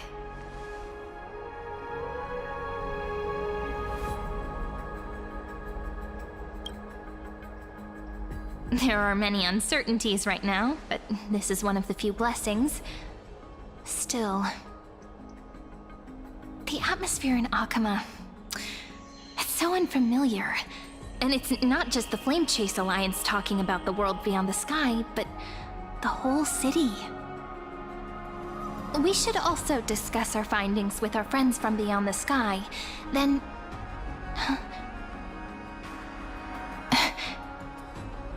Then we should go enjoy the renowned bathing culture of the holy city and relax. It's the thing I've been looking forward to most on this journey.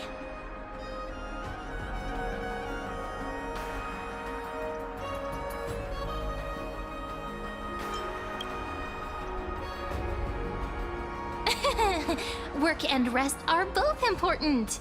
You see, everyone agrees, right?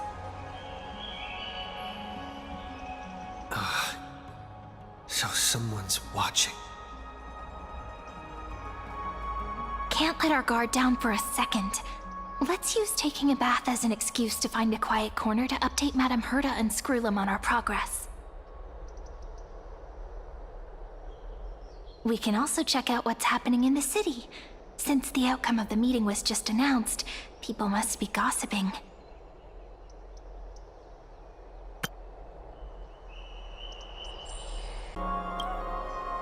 We can kill 3 birds with 1 stone. Let's go.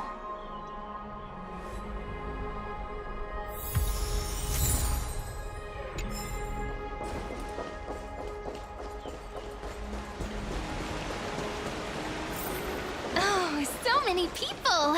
The holy city is so lively. Did you hear?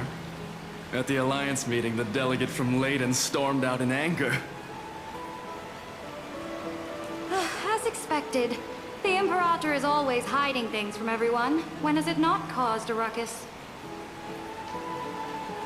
Silence! That's treason! If it weren't for the great Imperator, you'd have sunk into the lake with those corrupt elders already. And you wouldn't even be alive to speak like this.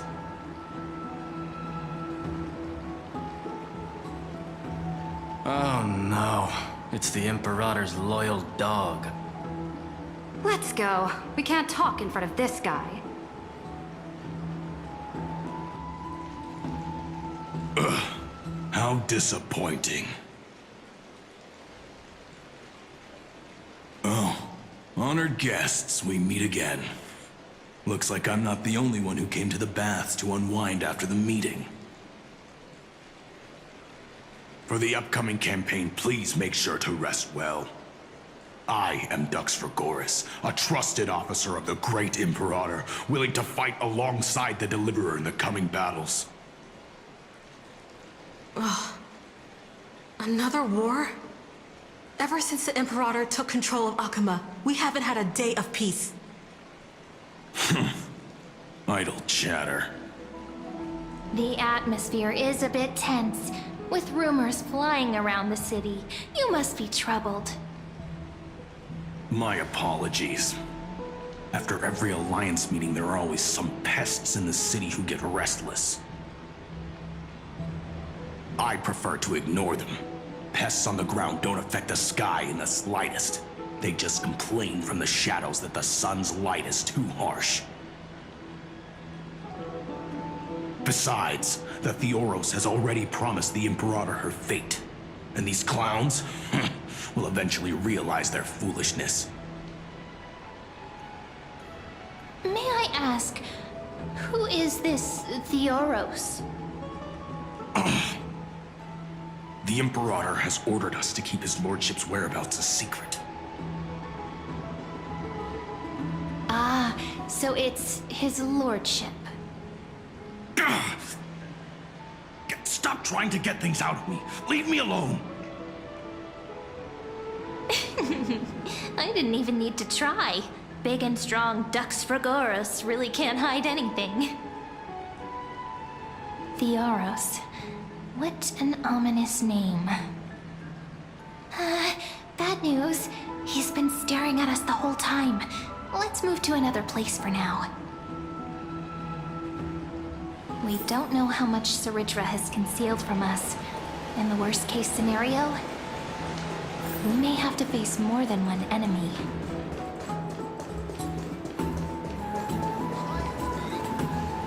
Alliance meeting?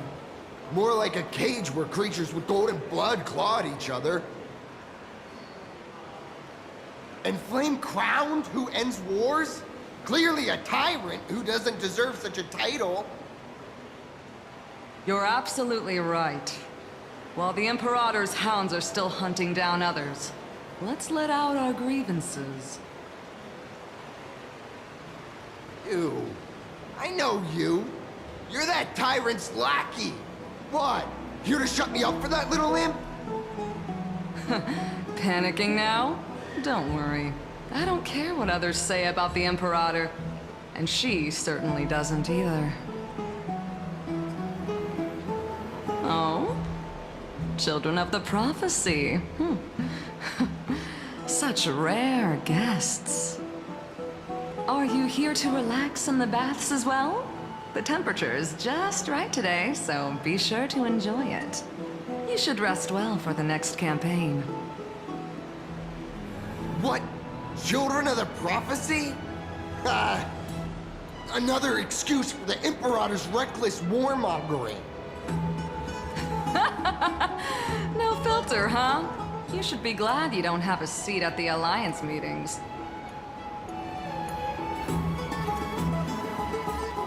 By the way, if you still want to bathe, hurry up. Once that predatory fish joins the flow of water and eliminates all the fools questioning the world beyond the sky, you won't be able to enjoy this perfect water temperature anymore. Seems like there's more to Dux Bermalis' words than meets the eye. But would the Imperator actually kill those who question the world beyond the sky? This is the complete opposite from what we know of Akama.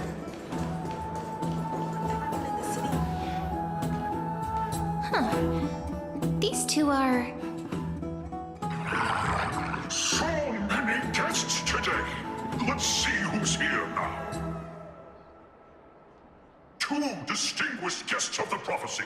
One a clever and adorable warrior. The other, also quite heroic. Ah, heroes. I didn't expect to meet you again so soon. How fortunate. It's a pleasure to see you again, Dux Helcalithist and Dux Carminum. You two are inseparable, aren't you? This is... She wants to find someone to help with research for her new work. I'm the far-seeing eye and all-hearing ear of Akama. I see and hear every single thing that happens in the streets and alleys of this place. I'm the perfect partner for research. Ahem. Enough small talk. Here's the latest news from Akama, as you requested. The children of the prophecy arrived in the Holy City, and the Imperator unilaterally stripped away military power. The Alliance meeting ended in discord, and there may be bloody upheaval. As expected. I get the feeling you might have embellished a bit to keep people's attention.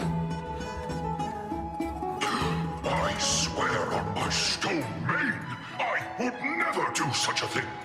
But if you wish to quell this terrifying news, perhaps a more explosive topic would help. Never mind. While the influence of rumors can be minimized, the fact remains that the great Imperator did swiftly consolidate military power in an almost threatening way. It's undeniable.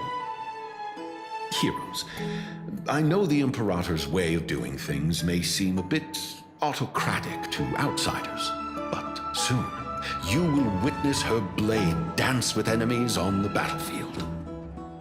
I can't comment on the source of her loyalty, but when that blade is drawn, you two, as bright as you are, will surely see the deep thoughts beneath her exterior. The Imperator's blade. Is he talking about Miss Hysealan's? I sense some unease in Dux Helcalithist's words. It seems the Imperator and Miss Hysealan's share a much deeper bond than the others do.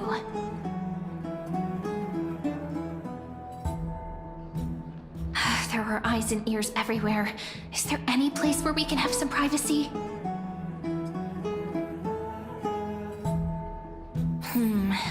To understand the Imperator's secrets, we have to get past Miss Hysealan's.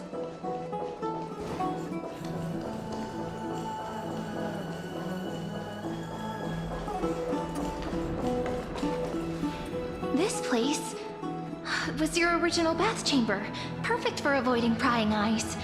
I wonder if anyone is using it now. Huh?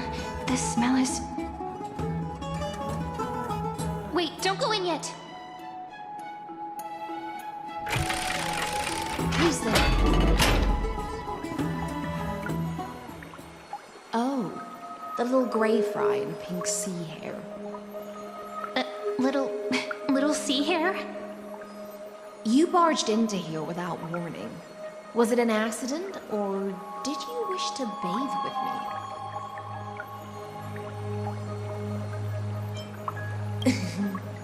Is that so? That your eyes shine brighter than pearls? Sorry, we didn't mean to disturb your bath. We'll leave now. It's no big deal. There's no need to panic. This is the natural state for me. People on land force themselves to wear clothes, adding unnecessary constraints. Forget it. If Duck's Goldweaver heard that, she'd scold me again. All right. Please make yourselves comfortable and wait a moment.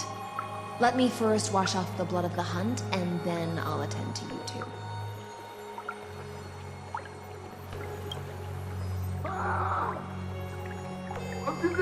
The delegate from Ladon has been assassinated! Quick! Quick, someone come quick!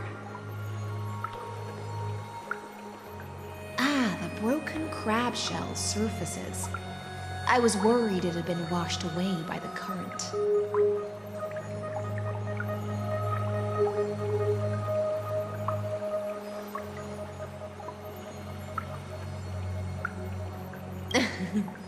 Just a regular cleaning.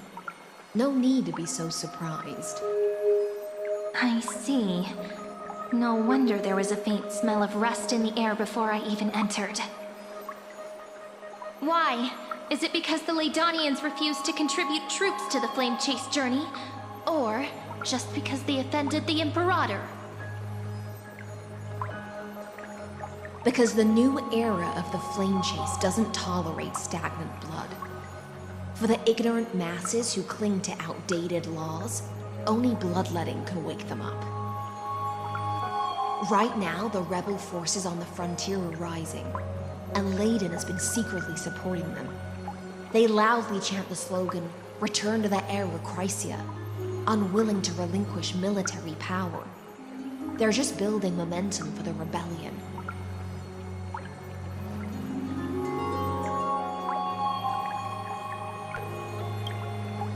Thinking is a right given to citizens by the Imperator. I won't interfere with your thoughts. As long as you don't try to reverse the current of the times, you and I will both be free.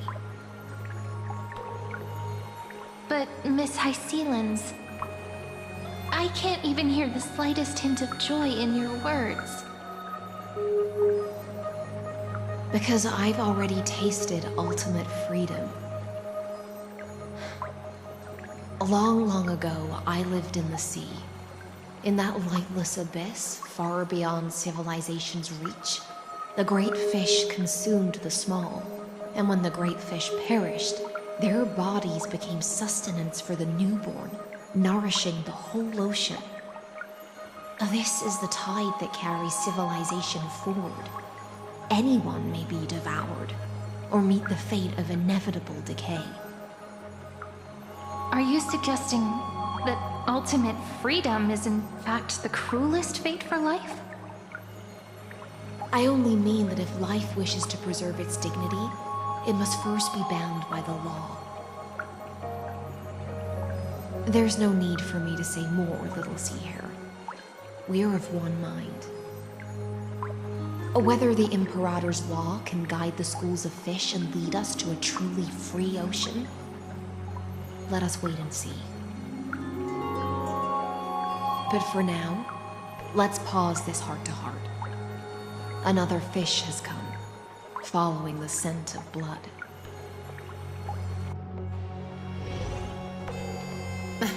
Being your subordinate is such a tragedy. I'm always having to worry about the messes you leave behind. It's simply our duty to the Imperator. All ready to go in an instant. Miss Hysealans, you truly are impossible to predict. Yet you, A golden trout who's always busy all day suddenly have the time to visit me? Do you think I wanted to come? I suggest you burn some more of the incense offered by our allies, lest my creations be tainted by the reek of fish. I'm only here on the Imperator's behalf to remind you to prepare for the banquet. Fine. But I must retort.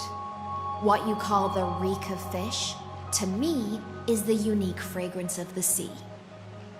Besides, if my fine clothes get stained, won't you just gift me new ones? I won't.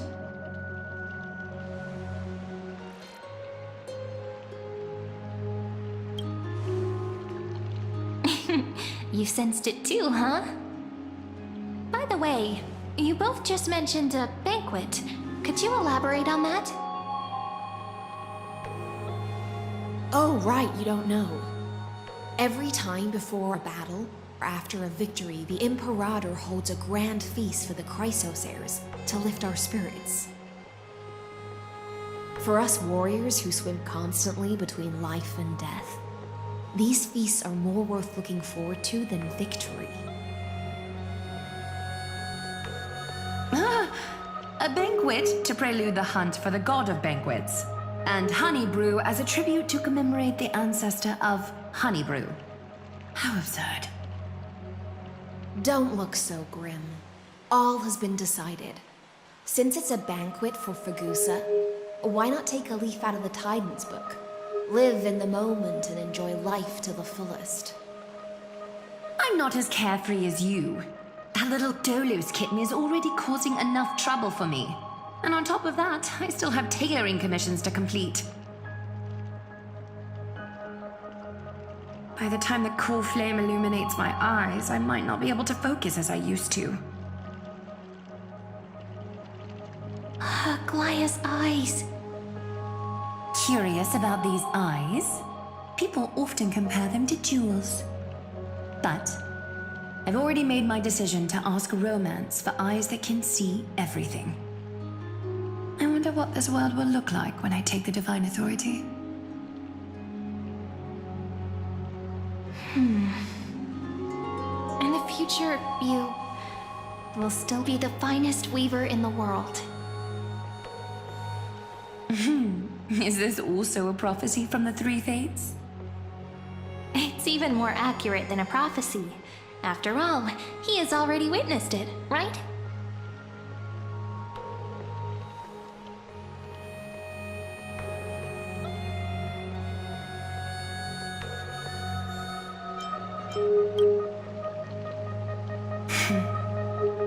Become a demigod and lose your humanity. That is the only reply I've received in the countless times I've sought wisdom from the prophecy. But Destiny's fragments are like stitches. Before they're threaded into splendid garments, no one can see their true charm, can they?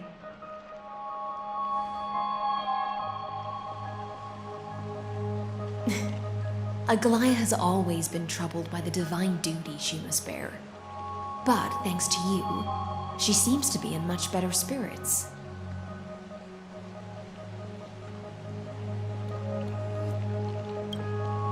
Just as she knows how the spinning wheel trembles, I can sense the smallest changes in the damp air. As for whether we know each other well, I've swum beside her since she was a child. Most of the time, I can understand the whispers in her heart. For those words she was too shy to say herself, I'll raise a glass to you on her behalf. Now, I leave this bath chamber to you. Rest well and prepare yourselves. After all, every time we drink and talk could be the last celebration we have in this life. Miss High-Sealance has given us the bath chamber. It seems she really does do whatever she wants.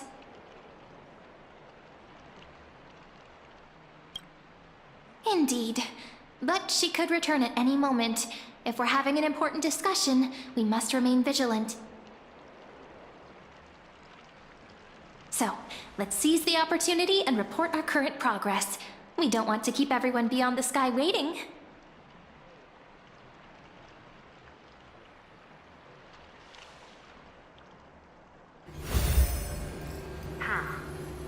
First, while that little empress with a candle stuck on her head didn't explicitly say it, she firmly rejected your request to take over the law. Fair enough. Second, Lygus is indeed in this timeline, but since he's somehow connected to that little empress, you have no way to find him. As expected. The road ahead will be long and difficult.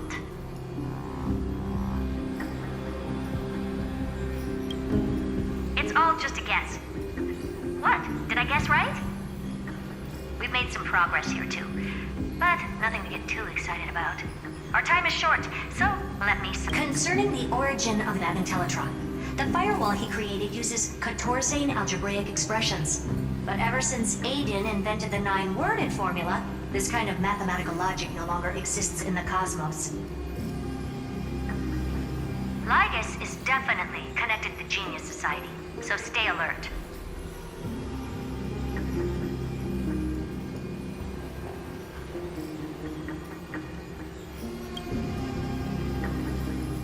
We can first exclude Droidhead themselves. They specialize in minding their own business and wouldn't intervene personally. But Screwy and I are still eliminating possibilities one by one. Currently, the most likely candidates are these few. The Lord of Silence, Acha. Oh, the 2 Ruperts are also possible. But it would be too boring if it were one of them.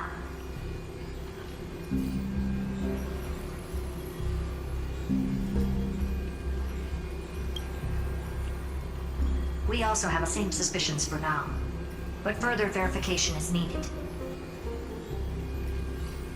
That's all I have to say. We'll depend on you to continue pushing things forward within this world. Keep in touch regularly. And remember, don't let your guard down.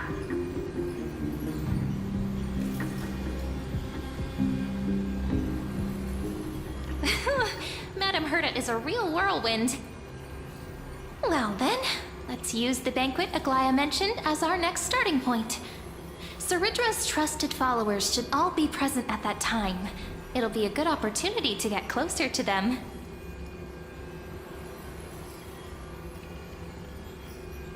It's settled then. With our great teamwork, we'll be able to deal with anything that comes our way. It's been a long day. We should get some rest now. Yes, let's get ready for the banquet.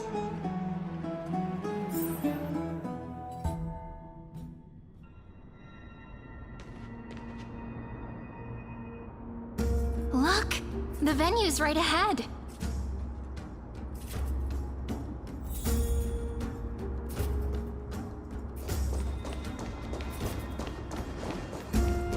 And I can even hear singing. It feels so romantic.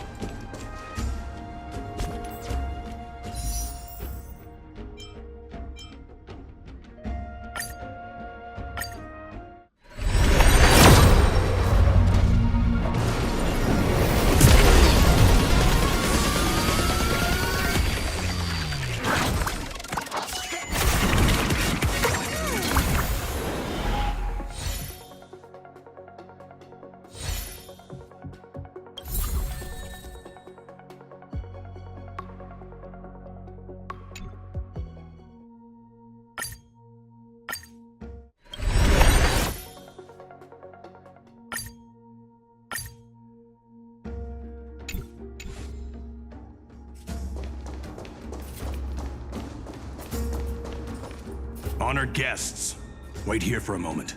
You must surrender any personal belongings you have on you before entering the venue.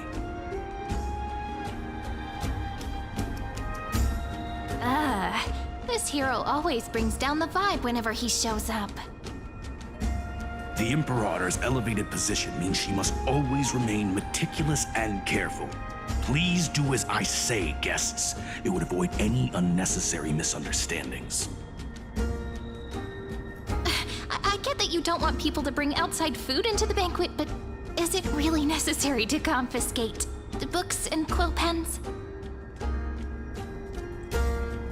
Even a quill pen can become a deadly weapon in the right hands.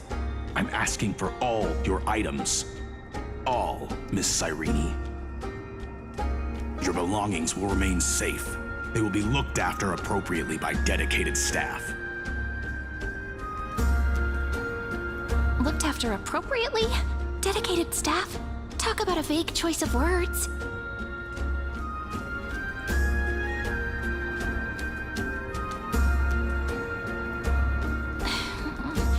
It seems like he's aiming specifically for the chronocognitive anchor. What should we do?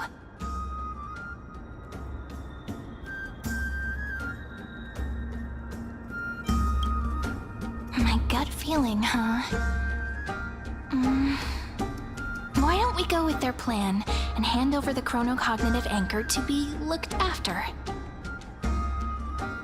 After all, if the little Imperator is paying this much attention to you, she probably already knows all about our whispered conversation with the geniuses. I can pretty much guess what'll happen next. But that's actually gonna be our shortcut, right? Guests. All right, we'll listen to you. Here you go. Also, please pass on a message to the Imperator from us. She can trust my friend, anywhere, anytime. Thank you for your cooperation. The Imperator has some urgent business she needs to attend to and will arrive shortly. Why don't you head in with the other guests first and enjoy the feast? Isn't Ceridra supposed to be the focus of the banquet? But she's not even here. Why is it so difficult to talk to her? Is there anything else we can help you with, dear guests? Or do you want me to recount the great Imperator's heroic deeds? Hey, Labinas. I managed to get some honey brew that the scholars hid in the cellar. Wanna try it?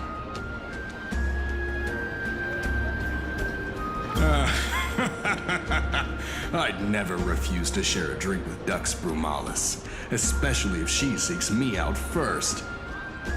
Don't worry, dear guests. The banquet security won't be compromised. I'd never get drunk before her. This banquet has a never-ending flow of honey brew.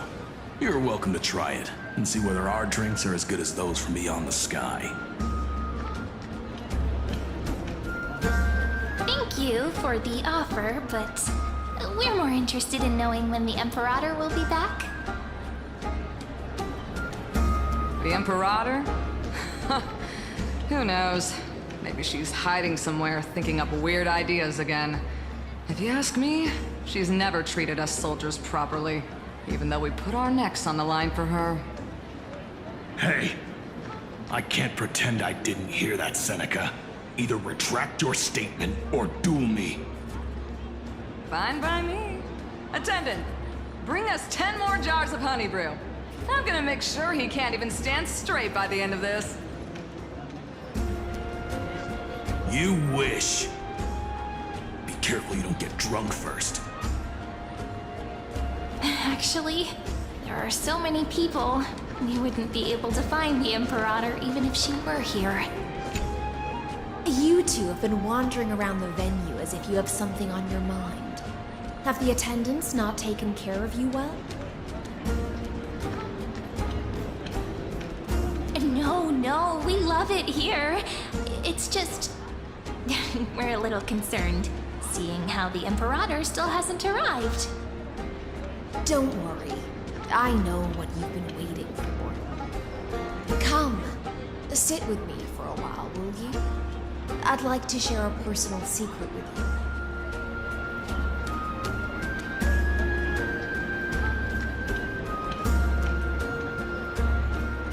See here? This is Fagusa's dew of divine blood, the sweetest of all the 12 bottles. On the night before such a historical event, I'd like to share this marvelous drink with the Deliverer. Doesn't this count as bringing in outside food? I knew that security check was targeted at us. What's the matter, guests? Oh, we're simply overwhelmed by such an honor. Are you worried that I might have poisoned the dew? Well then, let me prove my innocence.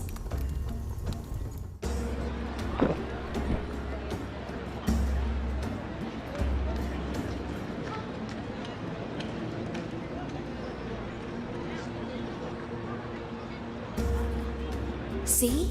It's completely safe. I feel like Miss Hysealans wants to talk to us about something. Why don't we go along with her for now?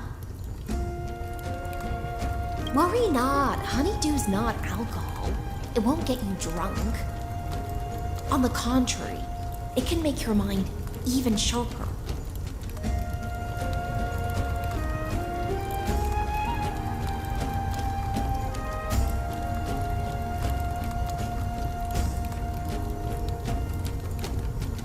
Please, have a taste.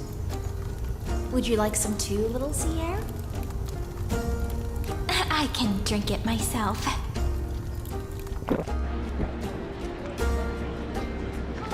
How is it? Sweet enough?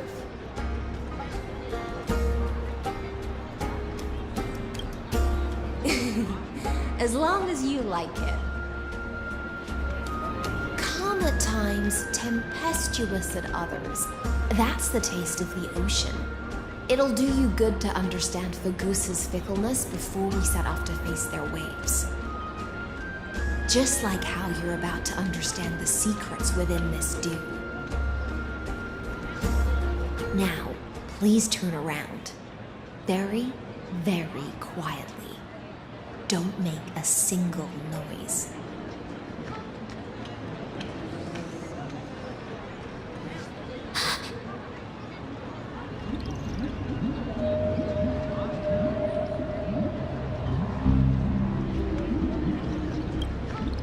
The dew of other gods all intoxicate humans, but the god of banquets dew is an antidote that can awaken humans from a sea siren's enchanting song. Since the start of this banquet, all the guests have been under the spell of my song. None of them can see the Imperator in that Amphoreous. But you two, I wish for you to see the truth. Is this also what the Imperator wants? This is my personal request. I can't bring myself to trust that Amphoreous. The Flame Chase army changed after he descended with Orynyx's divination and brought the prophecy of the stars to Akama. His seductive whispers harbor something malicious within and will ensnare those of us blinded by ambition. You are the deliverers of the prophecy and know about him far more than I do. Perhaps only you can find traces of the truth from his actions and words. Then we can show the Imperator the right path forward. But isn't this acting behind her back? Amphoreous has become far too weak. Even heroic actions protecting her from harm must be conducted under the water's surface. I am the Imperator's blade, and I must clear the way for her while remaining concealed in the torrents. Then, ensure I'm pointing my sword towards the true enemy. Can you promise me something, Miss Hysealans? Speak your mind. My friend has in fact come here to stop that villain's evil scheme. Our goals are aligned. But as to the decision the Imperator must make, he has no wish to transgress her authority. We just want to tell her everything we know. I believe the Imperator will be able to tell right from wrong. I never doubted your loyalty. I'll pass your words faithfully on to her. Provided we can gain the advantage in this tug of war, that is. Now, return to the feast. Bring this cup with you and keep your distance. Pretend you are still immersed in the sea siren's fantasia. And I'll control the moisture in the air. That way, you'll be able to listen to sounds from afar as if you were a whale of the depths and hear every word of their conversation. I wish you a victory in this first skirmish. It's the exciting and thrilling undercover part of the adventure.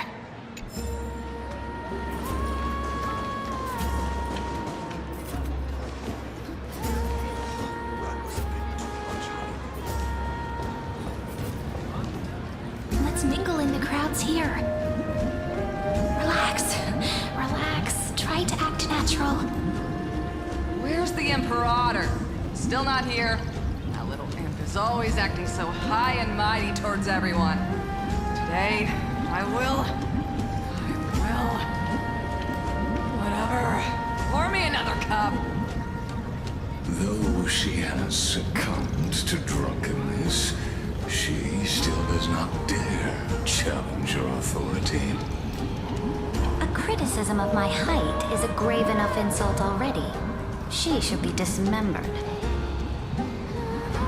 Do you often test the loyalty of your subjects like this?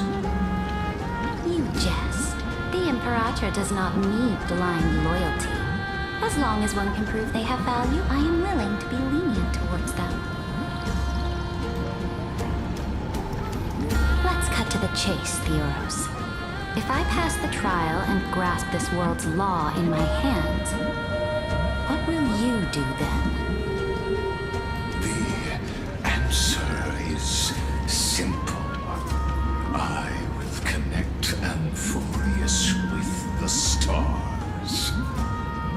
Don't waste my time. Be precise. Be specific. I won't ask a second time. Allow me to adjust my statement. I will correct the regulations within the old law that sealed off Amphoreous and merge the black tide with the torrents of Era Nova. Then we will be able to decimate the forces beyond the sky that are trying to annihilate Heimdall and sound the trumpet for the endless campaign you will then embark on. But you previously said that Iron Tomb is unrivaled in power across the stars. Who would dare to annihilate it? There is a federation of warships named the Cienzo Alliance. Warlike and old-fashioned. A cult named the Genius Society. Loosely organized, but steeped in abject insanity. Oh, there's also the Astral Express, a group of lawless vagrants. That so-called Deliverer is part of that last group. Those vagabonds mistakenly believe they can connect the stars through alliances instead of conquest. But history has already given them a tough lesson. There are countless other organizations besides, but when the Lord Ravager sweeps across the cosmos, they will certainly all bow before your empire of destruction. The Achaemenid Alliance is invincible! If those civilizations are not as feeble as you describe, then they may still have some value in testing the quality of my blade. That being said, even the smallest and weakest city-states should build an obelisk to the Imperator. so that their people can constantly recall the glory of her conquests. Walk a little longer with me, Theoros. I don't like how this is going. Our little Imperator seems fascinated by the destruction. Great Fry, a little sea hare? It seems like they're still talking. Get closer. I'll keep carrying their voices to you.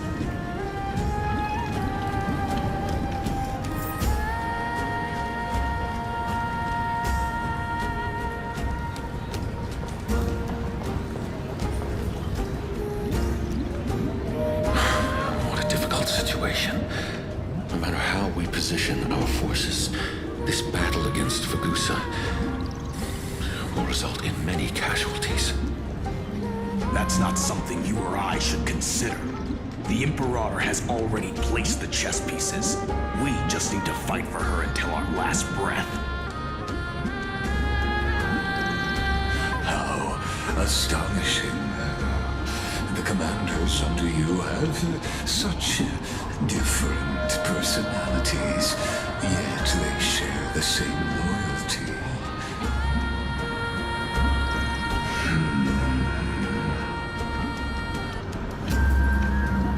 He's looking this way. Quick, do something and pretend we can't see them.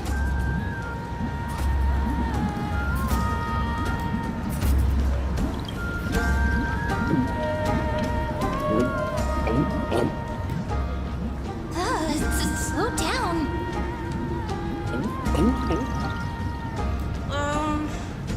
Are you okay? What's the matter? My apologies. I was just checking whether everything was fine with those two distinguished guests of yours. And it seems like all is well. Let us continue our previous conversation regarding the soldiers fighting for you. Are they aware of the price they must pay for the trial of law? If I recall correctly, you've already lost a bout against Talantum due to offering insufficient sacrifices. You dare mention my name alongside the word lost? Forgive my transgression, great Imperator. Watch your words and actions. All you need to know is that my victory in the trial is guaranteed. Even without the trial of law, they've already sworn to give their lives for my conquest. So tell me, if everything happens according to our agreement, how would you recommend I deal with that deliverer?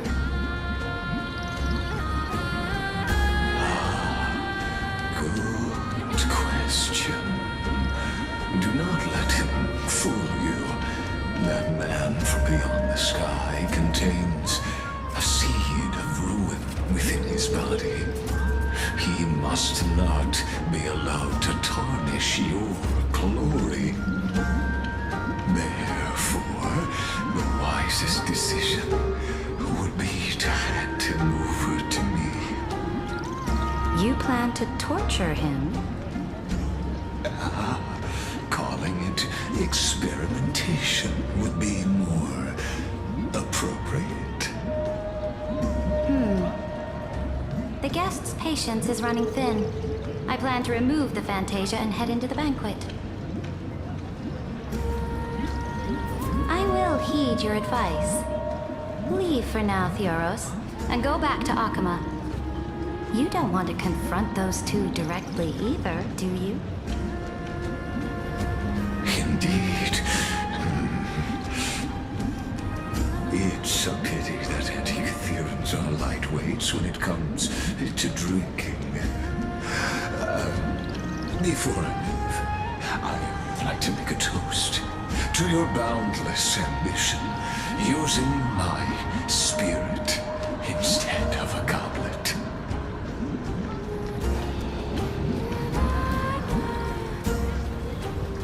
As I expected, that Theoros' schemes have been revealed. Thank you for your bravery, guests. It's time for me to dispel the Fantasia. This will be the Imperator's last public address before we head off, and therefore, likely, the final chance to change her mind. I will try to get you a chance to speak, and I'll also prepare for any contingencies. The rest is up to you.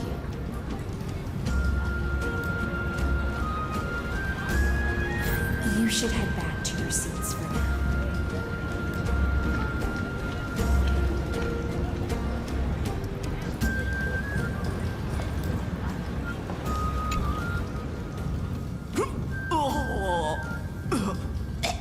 This honey brew sure wears off fast.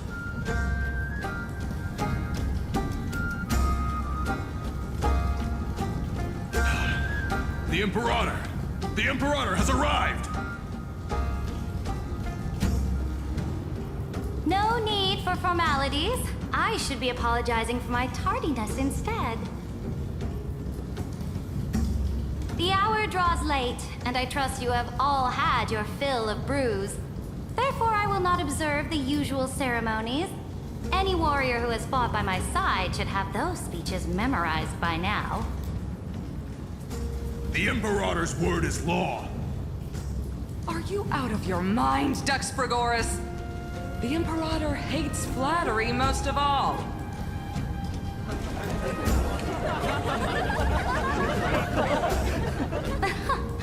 A joyous atmosphere is a better fit for showing me your resolve. I believe that you, my dukes, will do all you can to assist in the campaign against Fagusa, just as you always have. However, it's a pity that I have never tested your loyalty.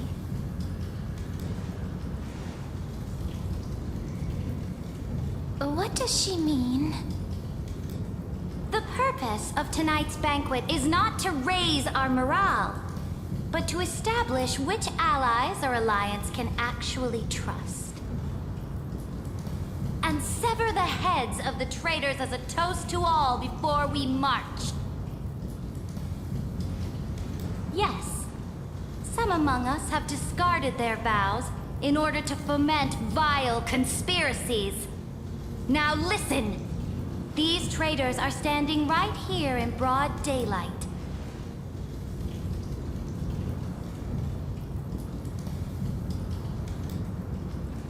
Dux Gladiorum Hycelans. She used the sea siren song to immerse the crowds in an illusion and conceal her whereabouts. She then worked with those from beyond the sky to spy on confidential matters, hoping to rob the core flame by force and harm me, the Imperator!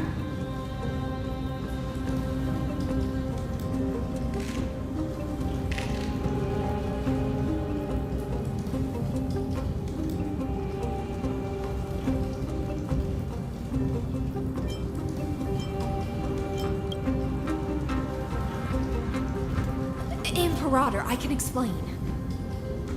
Silence!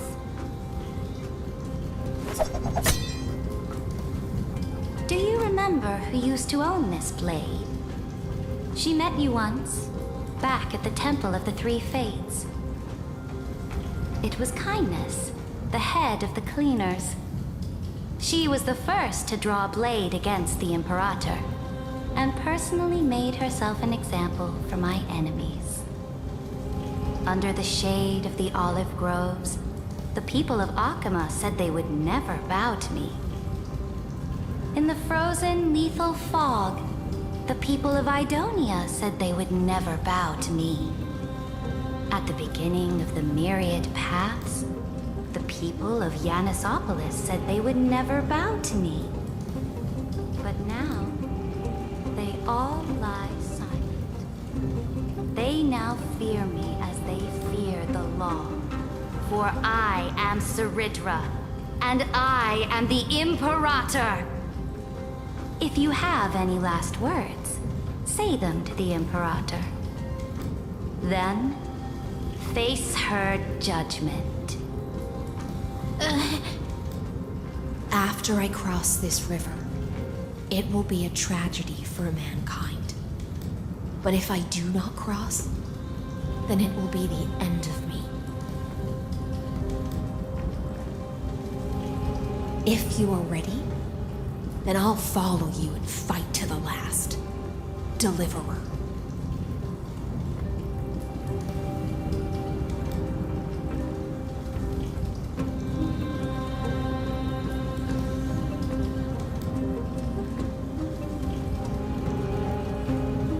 That's right, friend. Now, use your identity and add in a bit of experience and charm and testify to the Imperator as we promised.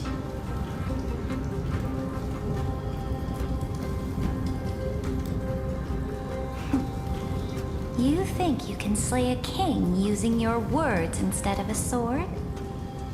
I'll have it. Show me the weight of rhetoric from beyond the sky. Will it weigh heavier than 3 human lives? Let's watch our words carefully.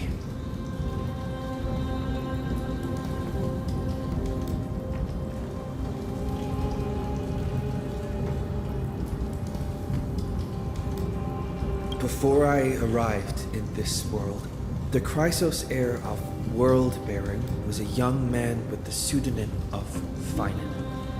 He came from Ides Elysiae.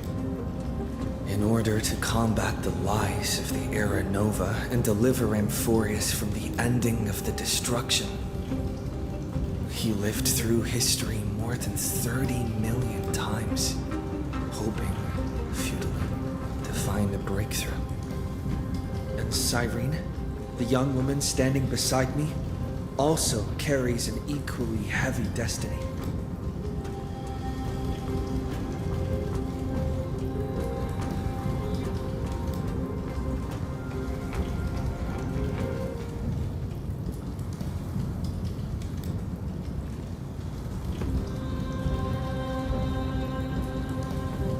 Lycus is not a guide at all. He doesn't care about Amphoreous, and cares even less about your glory and campaigns. The only thing he cares about is completing the Amphorean experiment, making sure Iron Tomb is born into this world, and using it to utterly destroy the cosmic order. He will most certainly betray you. When that time comes, all of us will be ground to dust by the destruction.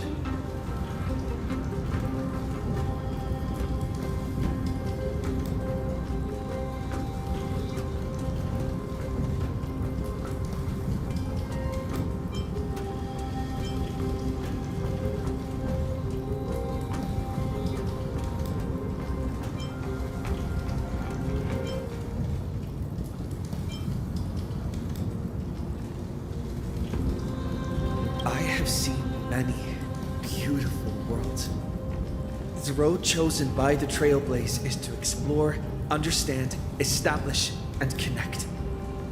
That will never change. We will continue our journey until we have united the entire cosmos. Therefore, if you choose the way of the destruction, then I'll place your ambitions into the same basket as Lycus and smash them into pieces with my baseball bat.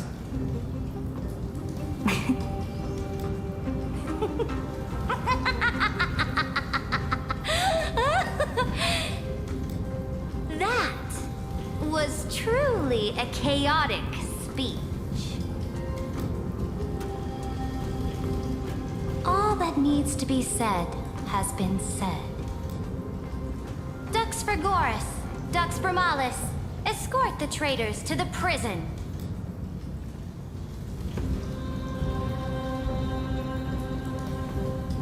Before the next entry hour, I will give them an end befitting of their betrayal.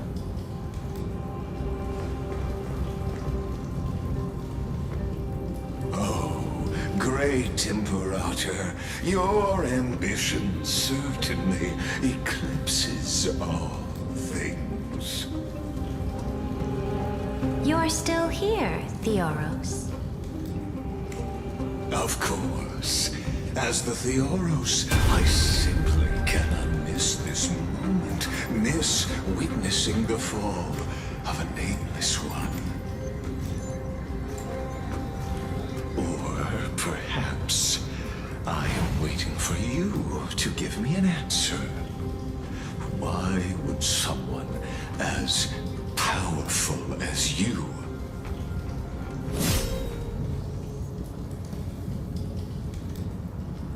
use such a clumsy excuse as imprisonment to ensure the Deliverer's safety?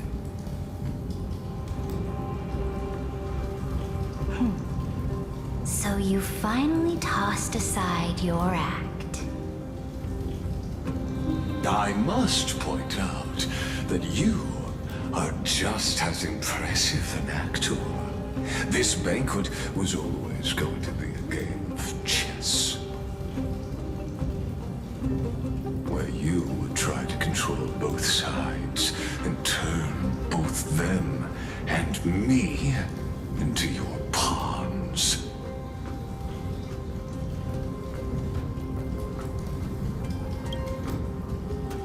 That's right. That little Imperator never trusted anyone. She was always trying to see which side had more sincerity.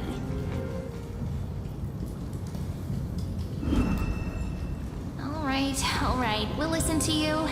Here you go. Also, please pass on a message to the Imperator from us. She can trust my friend, anywhere, anytime. But as to the decision the Imperator must make, he has no wish to transgress her authority. We just want to tell her everything we know.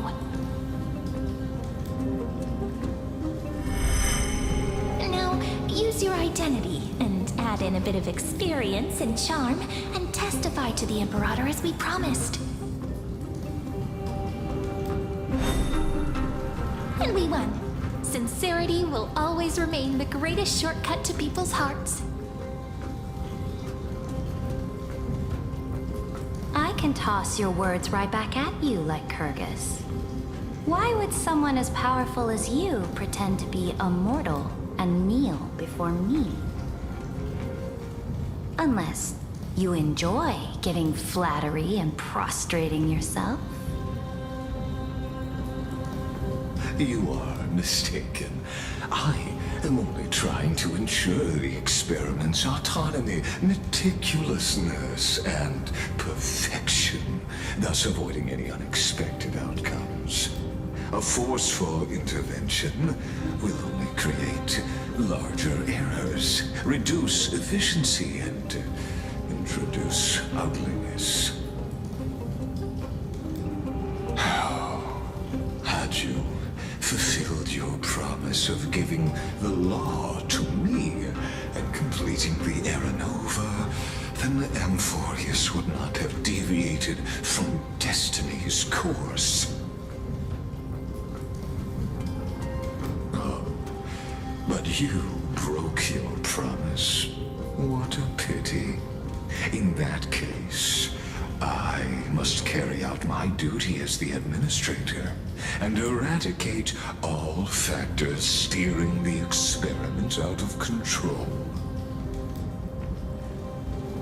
Factors such as you and him.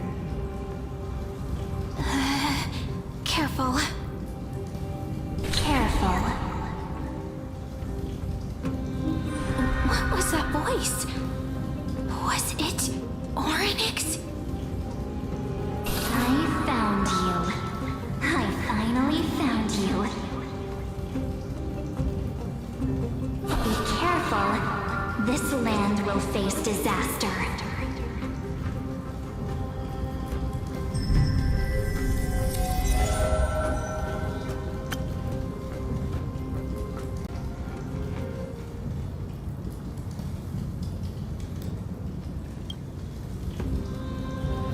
In the name of the erudition, I invite you to step into the same cage as mine.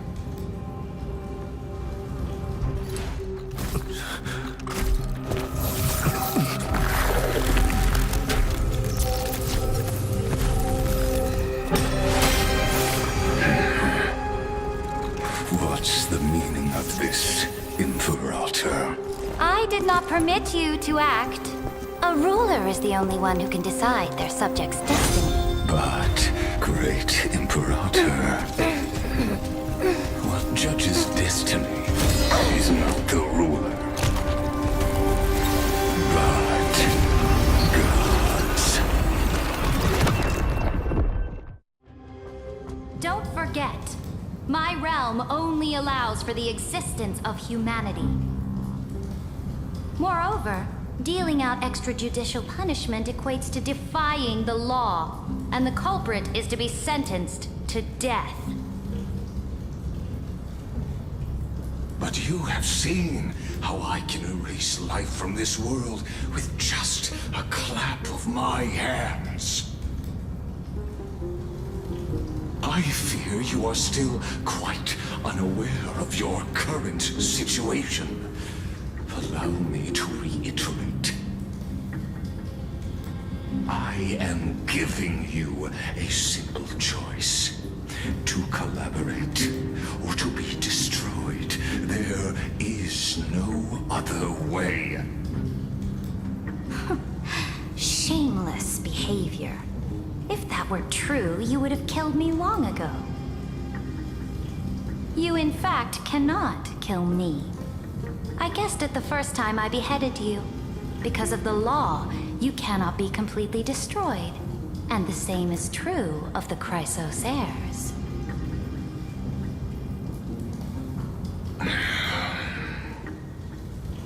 The more you bluff now, the more you are proving that conjecture to be true. What magnificent foresight. I once regarded this precious quality of yours as a sure sign of my ultimate victory. But now, I have to admit that I made a mistake. Yet, as a mere mortal, how will you contend against the Theoros? We are both slaves to hubris. But do you know what differentiates us, Lycurgus? I will never be blinded by my pride. If I wish to break the scale's balance, I only need to appeal to external forces and use them for my own ends.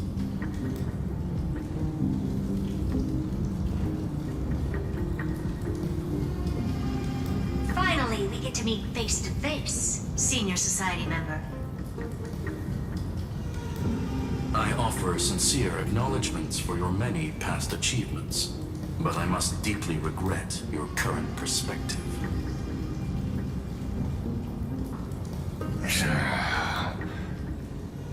Trust me when I say that you aren't the only one feeling regret right now, Screwlum. So you two are the allies from beyond the sky the Deliverer spoke of, and why he demanded the divine authority of law.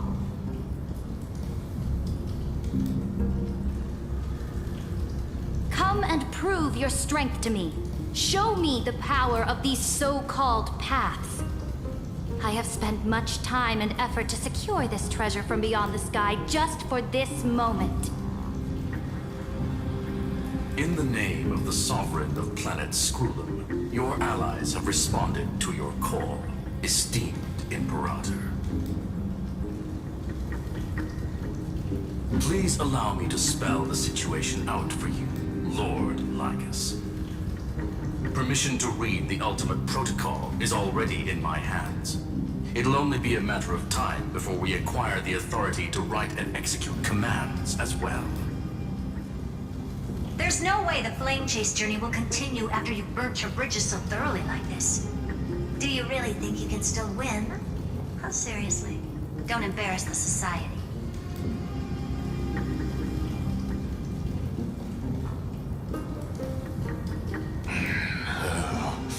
I understand that a mere zero possibility does not equate to zero. That argument is very persuasive to me. Which means the same principle also applies to you, my dear peers. You will never be a match for me in a world constructed through Catorzane algebraic expressions. And as for Aranova, why don't you entertain this possibility? What if I reduced Akama to rubble and ground her people into minced meat? Would the heroes then once again desire the power of demigods so they could fight against me? Listen, Iron Tomb is fated to be born. You may shackle me and put me in chains, but I have thousands of ways to ensure the destruction's descent. And what I just mentioned is only one out of those thousands.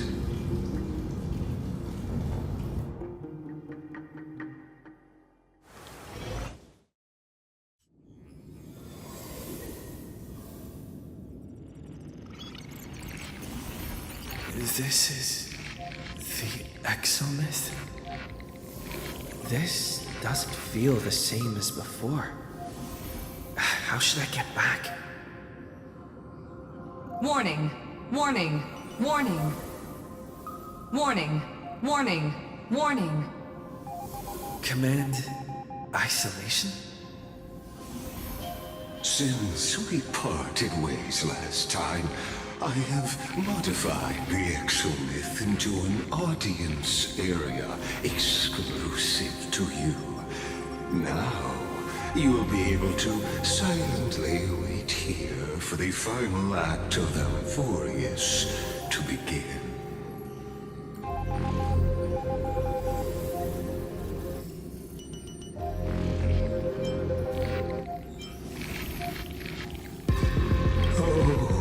We always feel so powerless before fate, don't we? This could, in fact, be a wonderful opportunity for you. From the audience's perspective, you may better observe the workings of the erudition at a macroscopic level. In this place, where time flows far slower than within Amphoreous, you will witness the end of that world's saga. The answer concerning the prime mover of life and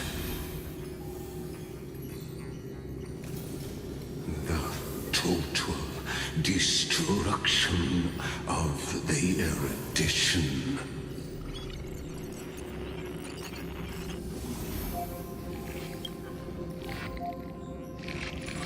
Do you see me as their faithful disciple? I am certain not. I have tried so hard to ensure Iron Tomb's birth, just so that I can correct the error named erudition that humanity crafted with their own hands. Oh, how I yearn to return to those days before Noose was born. Back then, the boundaries of knowledge were like the starry skies, evoking feelings of longing and delight among humankind. But now, truth has become the sacrificial offering required to gain an audience with them. And the geniuses would say that Noose already knew. That arrogant Eon was born from the primal mobile of humans' desire for knowledge. Yet, they themselves sealed off humanity's capacity to seek enlightenment. I am simply cutting down the tree of doom that we planted ourselves. I must admit that the process of answering your questions has reminded me of the happy days of learning in my youth.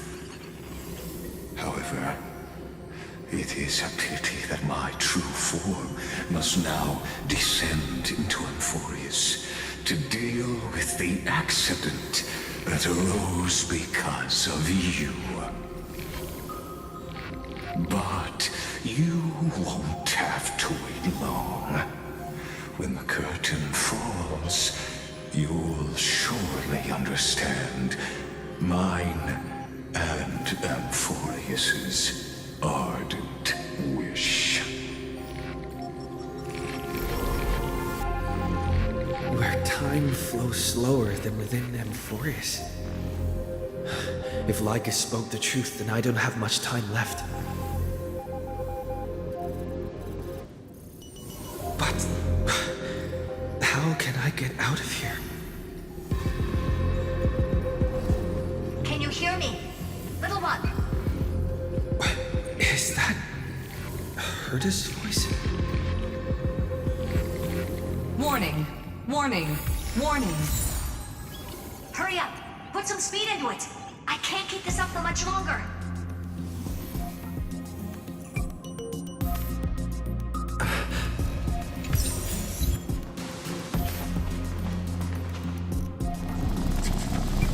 That old Intellitron overlooked one little detail, and Screwy and I finally found an opportunity.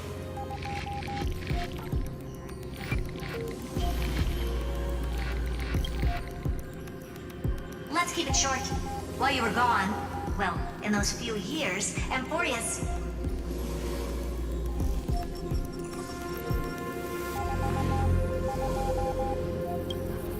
Yes, time dilation, resulting in an uneven flow. Don't you know this already?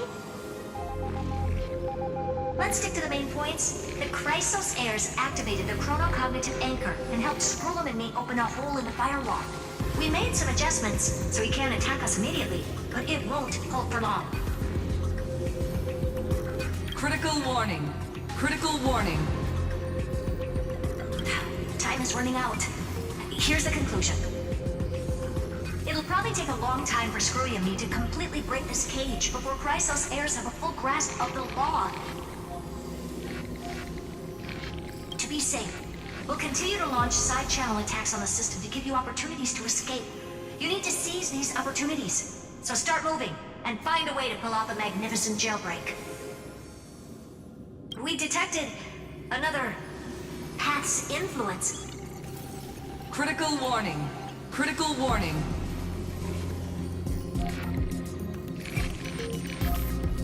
Its power is strong. May be able to help. Use the path's power. Make it detect you. Unauthorized communication terminated.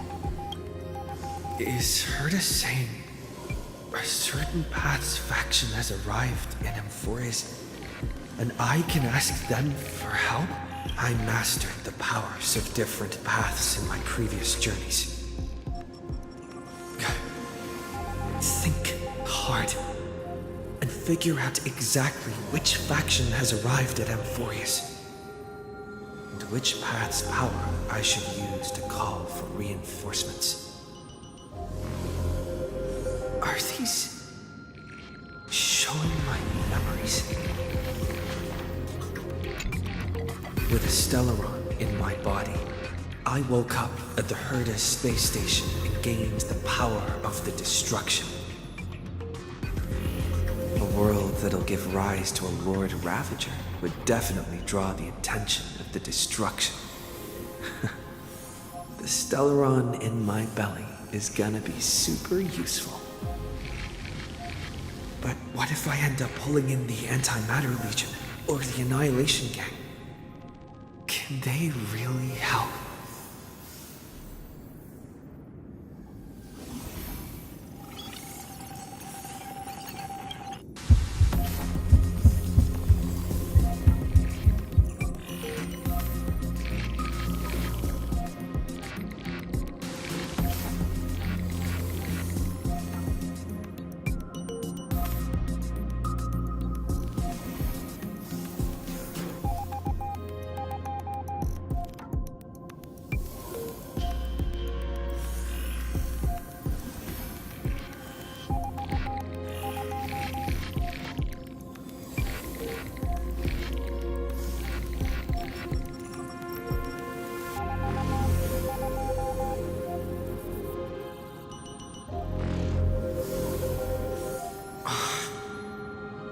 Failure is not necessarily a bad thing.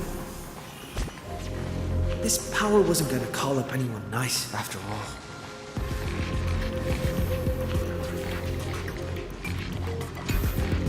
I obtained the flaming lance left by the architects and gained the power of the preservation in Belobog. That's right! No matter how far away a planet is, the IPC is guaranteed to pay attention as long as there's a business opportunity. Isn't Amphoreous a pristine and untapped market? Besides, even if I can't call up my friends from the IPC, the architects and the nomadic miners should be able to help too.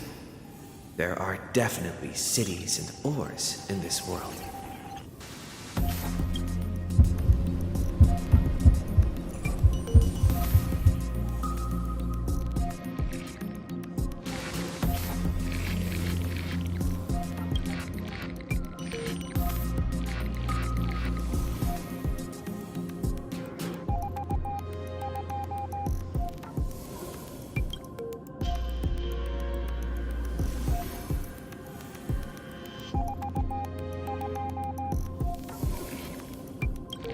Seems like since Amphoreous has no overseas market, the IPC's hand can't reach it.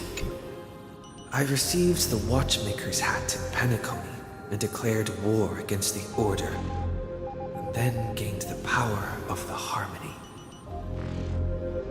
That's right! The benevolent family must still remember me for saving them. Their music echoes throughout the stars, and they'll definitely want to help. Come, let me put on the deer hat that's been set aside for quite a few chapters. Sing with Clocky. The world is in harmony and the stars shine bright.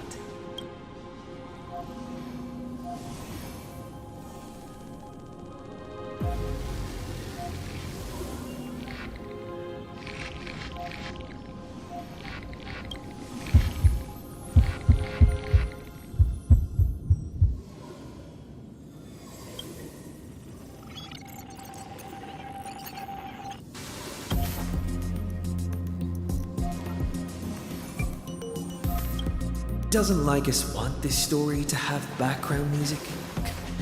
He has such terrible taste. The Remembrance. That's right. I came to Amphoreous because Black Swan asked us to come. And I even got a glance from Fu Yi here. The Garden of Recollection must be intricately involved with Amphoreous. Traces of the Remembrance are also everywhere in this world. I don't know what they want, but I don't have many choices left in this crisis.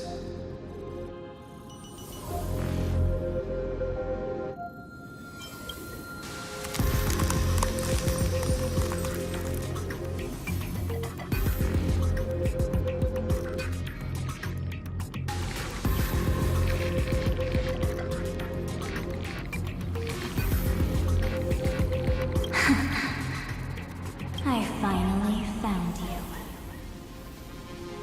Following the sound of memories. A path strider walking both the Remembrance and the Trailblaze.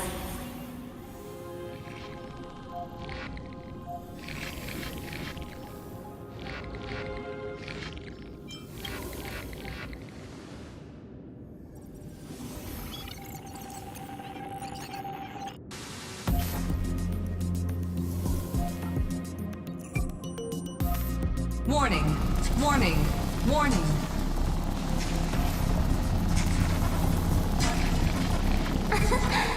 Erudition's prison cannot stop us, for we lie outside the logic of zeros and ones. Come, leave the cage of Logos. The mythos of Amphoreous waits for you to continue its story.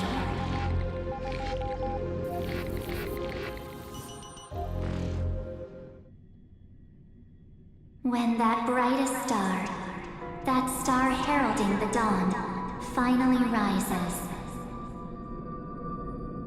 a boat, so used to drifting, at long last enters an island's safe embrace. Oh, Pathstrider, we have helped you break free. Hurry and set off. The child of remembrance awaits you. March? What's she doing here?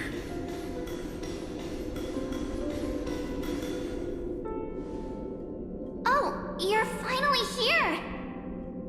We haven't seen each other for such a long, long time. My good buddy, I've really, really missed you.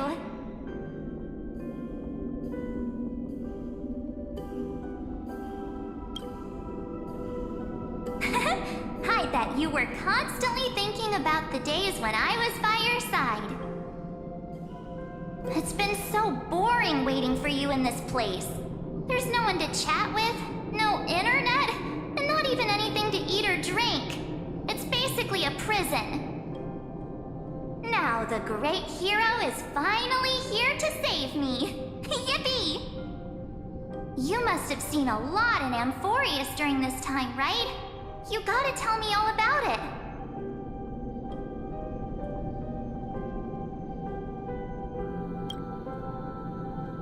Then take your time with the storytelling. Or do you not want to talk to me? But let's get out of this spooky place first. This is not a good spot for a reunion chat. Why don't you take me back to reality? A strange voice told me that I can enter Amphoreous if I keep following this road. So, let's head off. I still don't know what that world even looks like. Why does March feel so weird? What are you standing around for? Do you actually like this place? Get moving. Hurry!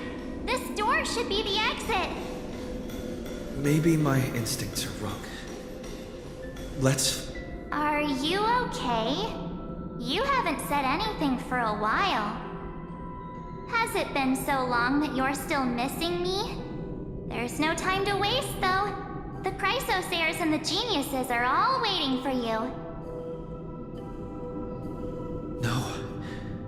The discrepancy is getting worse.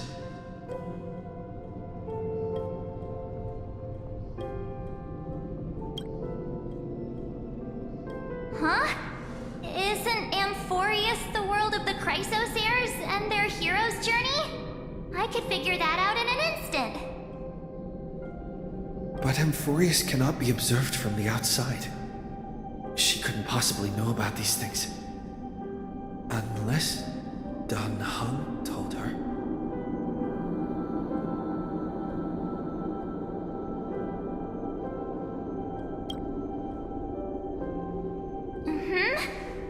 No, he's not. Maybe I just happened to miss him. Never mind. Dan Heng's super reliable. We don't need to worry about him. He's probably waiting for us somewhere. All hail and hearty. No. The Geniuses would have made sure that Dan Heng made it back on the Express. Besides, the March I know wouldn't be so dismissive about her companions. Something's not right. She's not March 7th. have something you want to say to me? Then there's no need to feel things out first. With questions. Let's treasure the time we have together and be frank.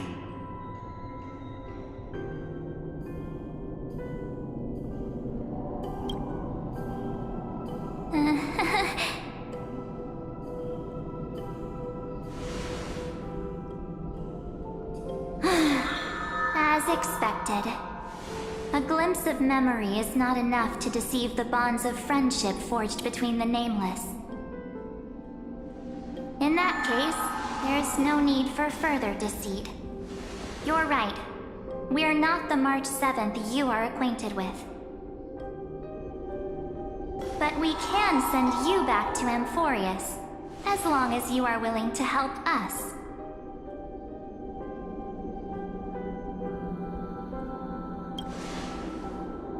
We are the Garden of Recollection.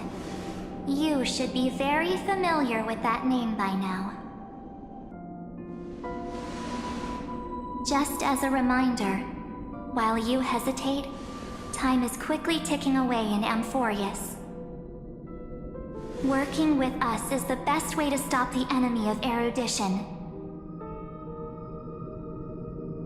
Erudition would treat any results unrelated to the experiment as garbage and throw them out. But we don't work like that. The Remembrance treats all these instances as important materials needed to weave the universe. Besides, this would be child's play for a great hero like you. It won't be hard at all. Also, if your plan fails and the big bad Iron Tomb manages to get out, then the whole cosmos will be in danger. Wouldn't it be better to have an additional failsafe? As long as you help the Garden retrieve what we want, even if Iron Tomb reformats everything in the physical plane, we can use Remembrance to reconstruct the entire world. Or should we say, the entire universe? So help us. Find where Amphoreous' memory began, and bring it out. The Master of Anosrava has already glanced at you. Don't deny it. That storybook is the best evidence. Say, you aren't seriously gonna be moved by their pretty words, are you? I am the one who commanded those little ones to lead you out of the prison. But I didn't expect to attract little gnats trying to take advantage of the situation. While Remembrance can help you return to Amphoreous, there's no need for you to do it the way they want you to. Of course, there's also no need for you to make any deal, or pay any price. For you, this is probably a long time no see. My dear.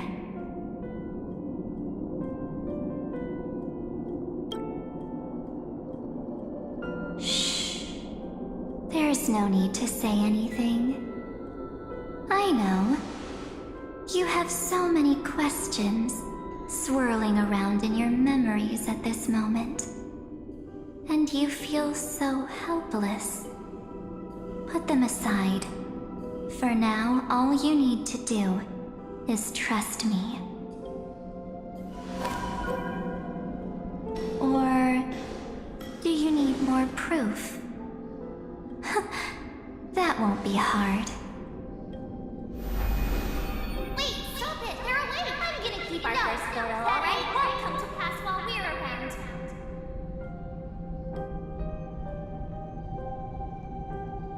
And now, The statue.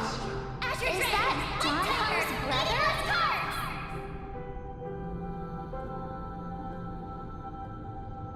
Oh, did you hear that? She just called me, but my future is full of pain.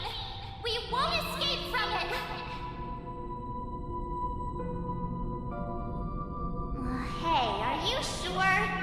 Maybe a couple of punches will help to jog your memory.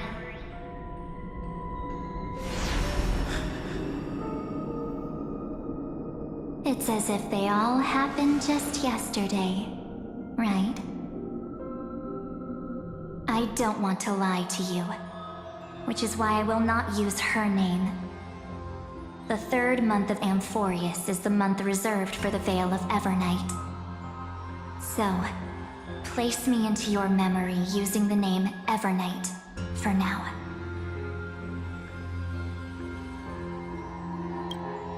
I'm happy to explain more, just not now. We might have a lot of time to ourselves, but Amphoreous does not have that luxury. If we do not stop erudition and destruction, then the journey you've treasured so much will face the prelude to its obliteration. A countdown not in amber eras, but in days, minutes, seconds. So, take this gift, this burning core flame, this footnote of a transaction. It contains hope and the warmth of the entire world. Ripples of past reverie. She hid this fire in the long river of time, hoping that her wishes would transcend time to reach your hands in the future.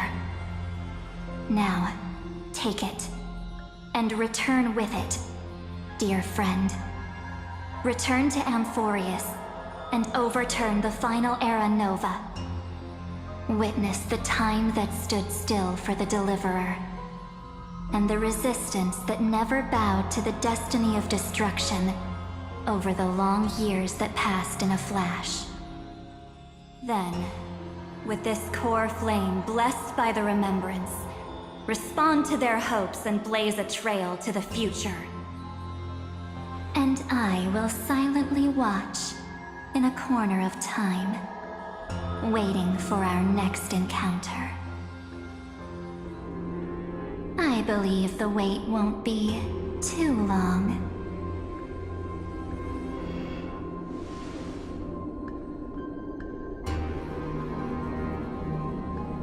What exactly is happening? Keep going. Keep trailblazing. For Amphoreous. For you. And for the March 7th in your memories. Go forth.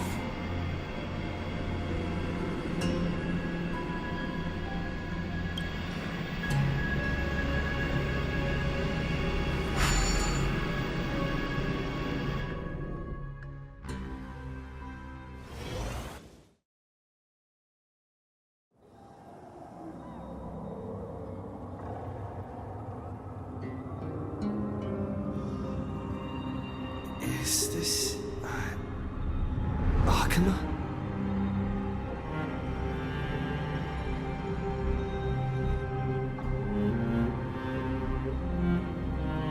No one's here.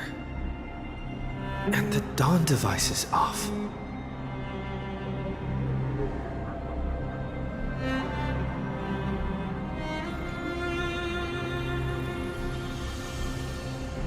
Am I too late?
cognitive anchor?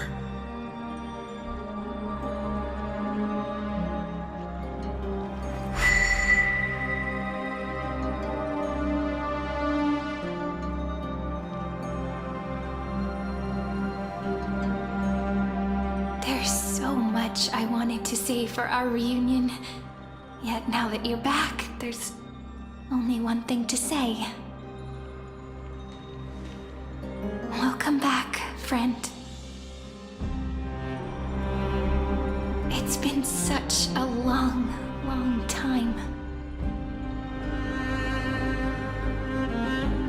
You must be really confused right now, aren't you? So much has happened in Amphoreous while you were gone. But don't worry. The Deliverer can't afford to be lost, no. Now, please follow me and turn the pages of time and hear the words everyone left for you.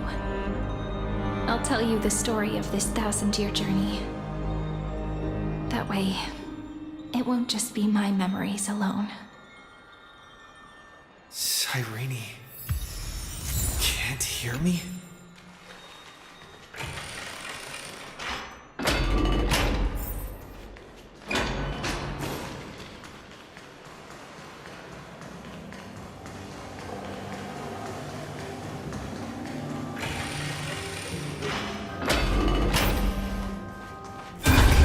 The scenery of the past has resurfaced.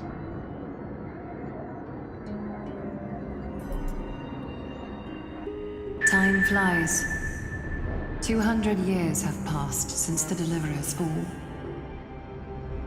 We had to return 3 core flames of law, romance, and ocean to stop Lygus, but even so, Terravox has fallen. The 2 geniuses vanished without a trace, and Ceridra embraced her fate. At this rate, Era Nova will come, and Amphoreous will fall into the destruction.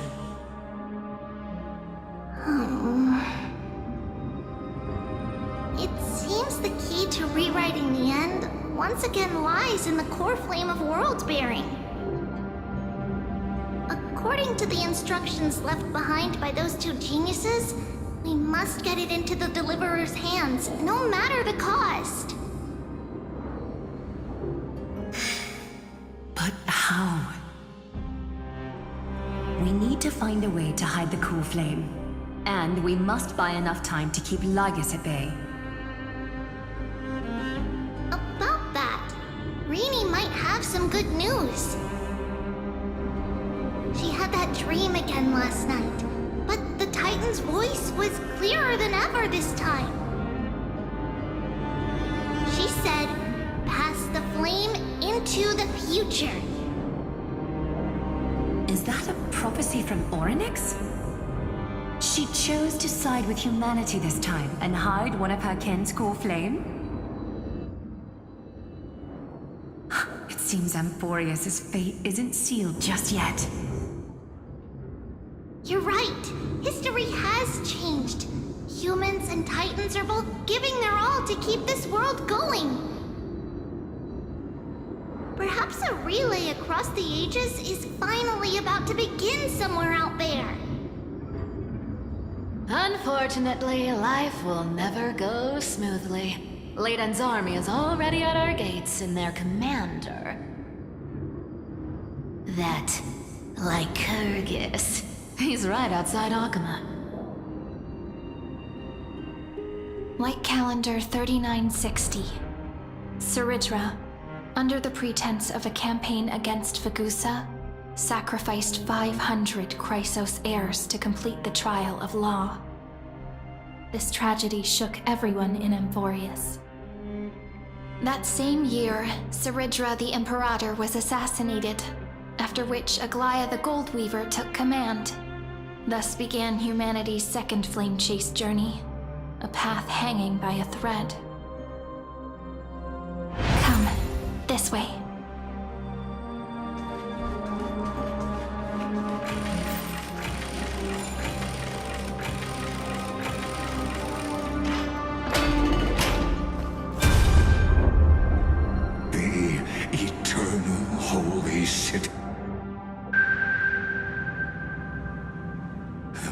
armorial palace lies in ruins. Countless mortals have perished because of your stubborn resistance. It's time you learned the cost of refusal. Now, answer my question again. Where is Kefali's core flame?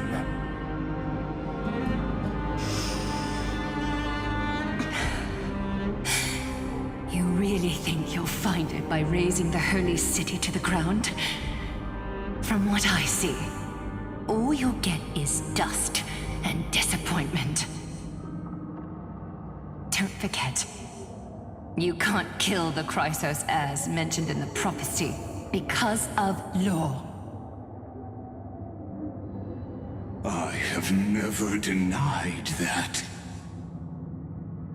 Which is why I now place my hope in the faithful citizens of Akama. Perhaps they'll give me what I seek in the echo of your screams. Now then, I'll be cutting open your chests and using your scalding golden blood to baptize the masses. Allow me to apologize in advance.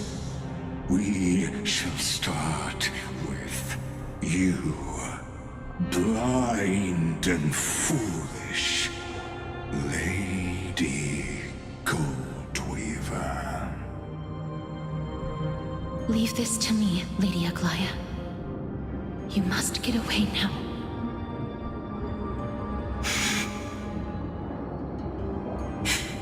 No, Holy Maiden.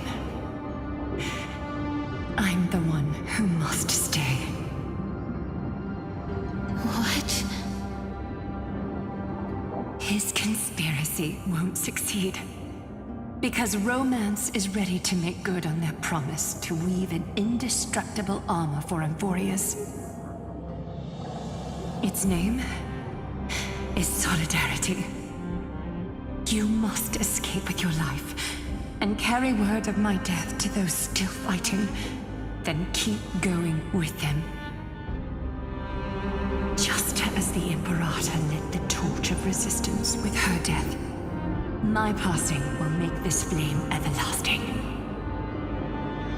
Take good care of it, guide it to the future, and place it into the hands of our deliverer.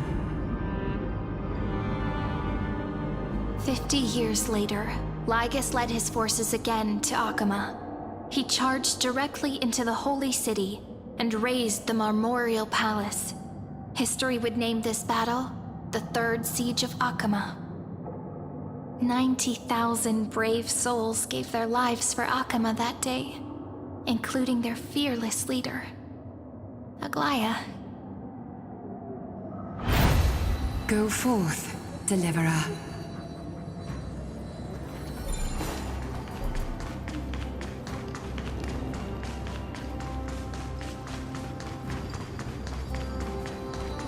Go. And the frost melts in the So what you're saying is... Princess... she just left. Like that. Since Cass has made up her mind, we can't let her resolve be in vain. But... between staying in Akama and going to Styxia... what difference does it make when it's death either way? I'm against relocating. With Kefali's protection, isn't Akama far safer than that dead city? Cass's plan doesn't involve any relocation at all. Huh? Like you said, Akama is humanity's refuge. We never intended to get everyone moving to Styxia. It's just on Cass, Hysealans, and me to prepare the final trump card for the Deliverer. Wait, what kind of trump card needs all three of you demigods to throw yourselves away?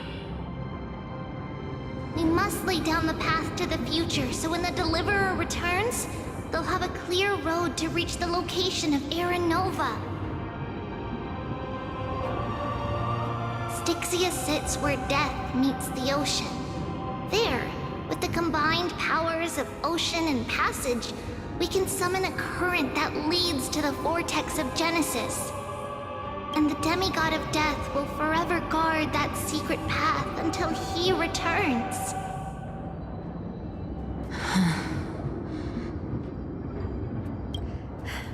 We all know Lygus will set his sights on the vortex of Genesis. That's exactly why we have to do this. Guess I underestimated Idonia's Maiden of War. She's got way more steel than I thought. And Cypher, we need you to head to Castrum Kremnos as soon as possible. By any means necessary, forge an alliance with Strife. The prophesized Crown Prince has already been born. He shall become the new defender of Akama, protecting this land after we leave. You don't need to worry about that. I just came back from Castrum Kremnos. Only a step ahead of the news. Treeby, something's flying towards Akama, and it's really fast.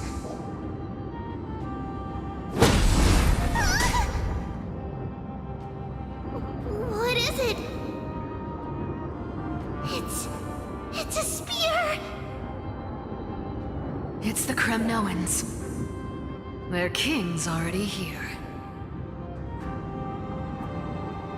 With the protection of the demigods Trebios and Cyphera, Akama endured wave after wave of warfare, though just barely.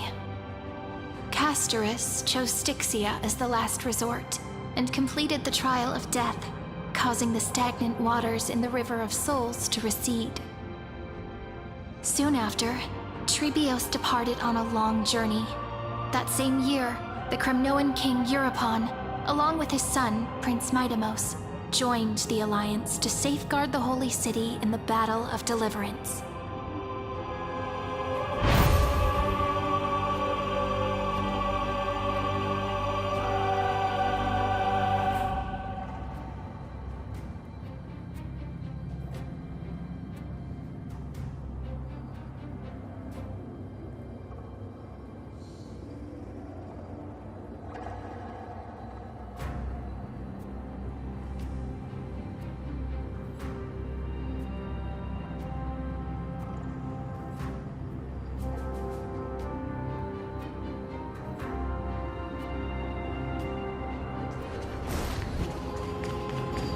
Go on, and see you tomorrow.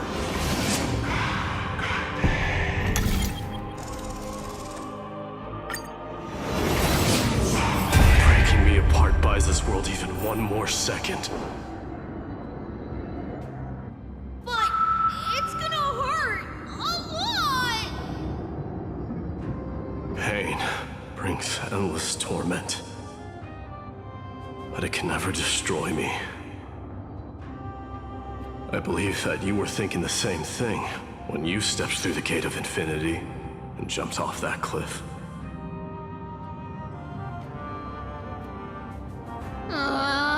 Can't argue with that.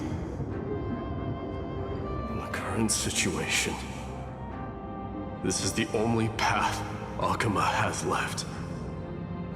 Just do as I say. Split my soul into 5 pieces. Forge me an immortal vessel.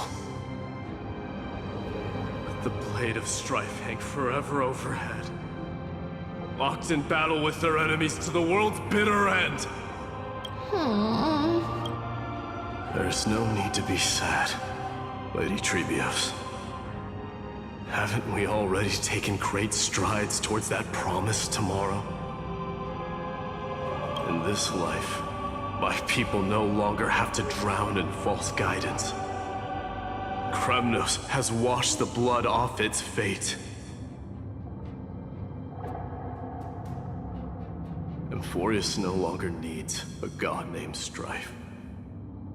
So let me shatter the former laws and turn the Lance of Fury back into a weapon that protects the world.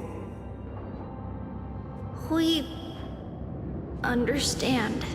By the way, can you do me another favor? The 7 sages from Grove of Epiphany are already en route. They'll arrive in waves to join the Resistance in a couple of days. Among them is a scholar named Anaxagoras. He has extraordinary insight and fears no sacrifice. This soul-rending ceremony wasn't just my decision. It was his counsel. His wisdom will surely be the backbone of Amphoreous' survival. Watch over him. Carry on this everlasting flame for me. Through Anaxagoras' ritual, the demigod of strife split his soul into 5. Courage, honor, tenacity, sacrifice, and reason. Each sealed in blood crystal and cast into battle. The people held a 10-day funeral to mourn their fallen god king. And through his sacrifice, humanity was granted 200 years of peace.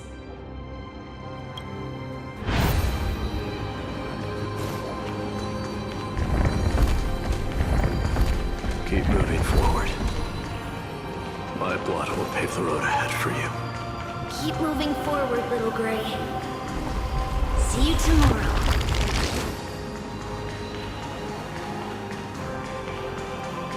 That seamstress wasn't wrong when she said a lie needs more lies to keep it. Reason and trickery. Never thought we'd be the pair to finish this final setup. Can't catch that Tin Man without your little slides. Besides, this is our last shot. Not the time to be picky, right? Don't oversimplify it. Lycus just found out Akima's been an empty shell for the past 50 years. He's bound to be furious. At this rate, he could have done anything. That's exactly what we want. Rage blinds even the brightest minds. Doesn't matter how much of a genius he is, the principle still holds. Once he storms into the council and confronts me head-on. Your alchemy with a boom, and turn him into a caged beast. Easier said than done. You still have to pass yourself off as the deliverer without anyone catching on. And you really think a human alchemical array can bind a godlike being? That's just nonsense. What? Getting cold feet? Or you just don't believe in the almighty worth of the demigod of trickery? Just tell me straight. Can you do it or not? Of course I can. And it'll be child's play. But I've got 2 conditions. Since this is the final act, if we're doing it, we go all in. No half measures. Oh, I'm listening. First, shift the battlefield to the vortex of Genesis. It would be more convincing if the deliverer were to appear there. Besides, the vortex is cut off from the world. No place in Amphoreous makes a better prison. If you pull that, wouldn't our deliverer have to face tank Lycus as soon as they come back? That clash is inevitable. All we can do is create more chances for him. And that's the second condition. The vortex belongs to Fagusa in the first place, remember? And there happens to be a demigod of ocean among the few survivors in the world. Lupai Sealand's in. Let her join the final act. I'll transmute myself into a Philosopher's Stone and embed myself into the formula. And when the time comes, she needs to shatter me and scatter that stone's ashes into the ocean within the vortex. Huh. I guess people weren't wrong when they said you're insane, Grove Boy. I've got no idea how to outwit a reclusive genius. But making an anti-Catheran suffer? The demigod of reason has 10,000 ways to do just that. And what I just mentioned was one of them. So what exactly does your formula do? Now that would spoil the climax, wouldn't it? By now, Hyacinth must have completed the Sky People's ritual. Since that Theoros loves a good performance as much as I do, let's make sure he enjoys our show to the fullest. As for how the Deliverer will complete the Era Nova, well, that will no longer be our concern. It was the last battle known to the world, initiated by two demigods least suited for war. In the end, reason and trickery kept their word. At the cost of their lives, they sealed Lygus within the vortex of Genesis, where he remains to this day.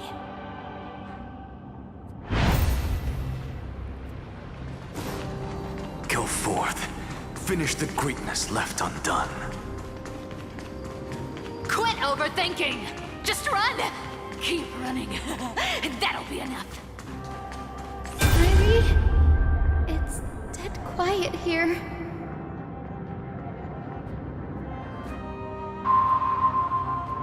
Akama will stand eternal.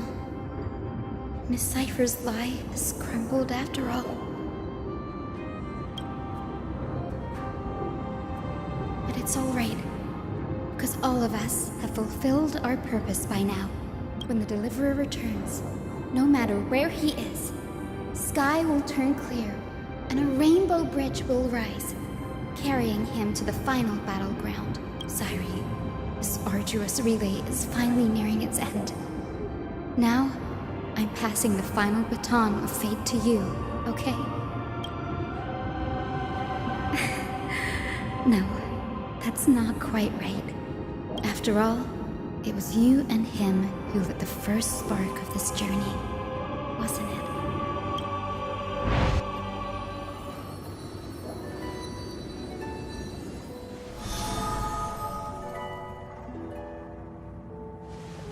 I'll tell you the story of this 1,000-year journey. That way, it won't just be my memories alone. And I'll share the moments I spent with you with everyone.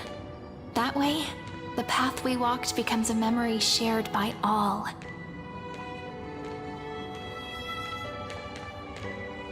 People will know that there's nothing left to chase. Amphoreous has already welcomed the dawn foretold in prophecy. Just like I said, this should be easier than last time, right?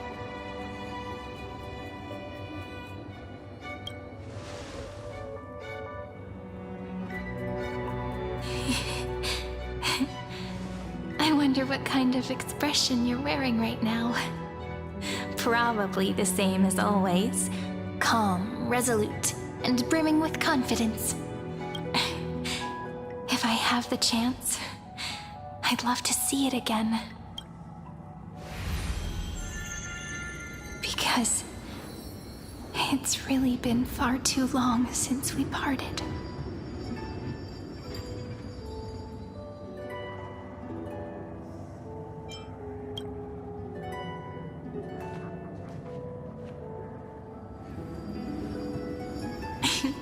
Someone as sharp as you must have realized by now that this isn't reality, but a maze of time.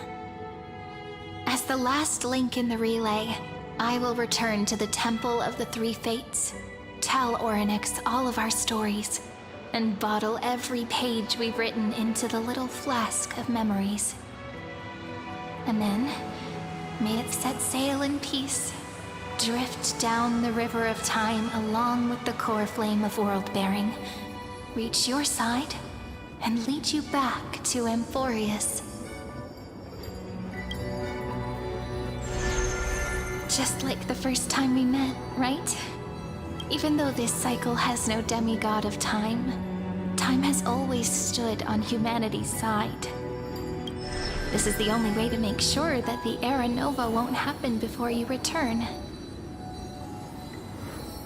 And the only way I can safely entrust the completed final flame chase journey to the Deliverer's heart. After all, the new world will be born from your memories, and the protagonist of this story mustn't be absent.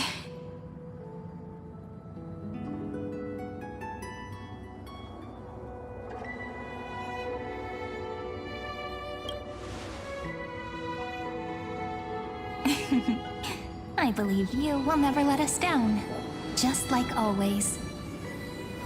Do you remember when Finan sent us back to the beginning? When you and I got separated? But in the end, I returned to you, carrying all that we've been through. That's what memory is. It may wear down and fade in the river of time, but it never truly leaves.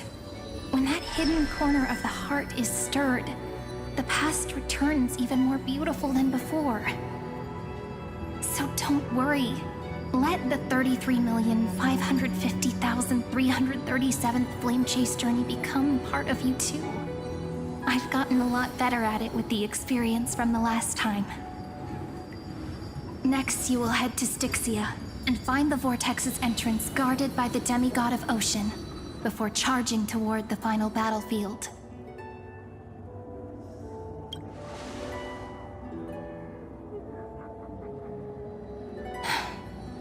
Don't worry. I'll be with you. All of us will. Even Finan. We'll stand with the Deliverer.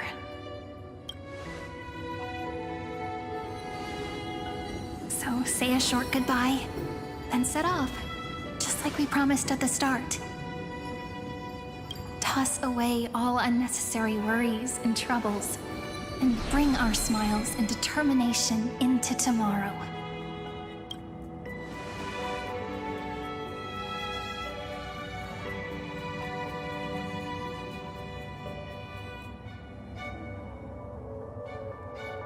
The last baton.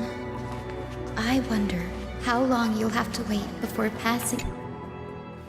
But, Sairi, what if you wait and wait, but that hero never arrives? That won't happen.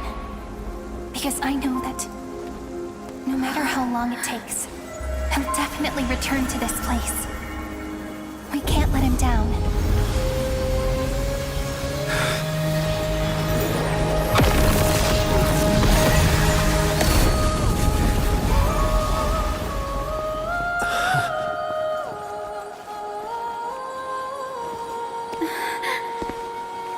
Sky shall rain rays of dawn for you.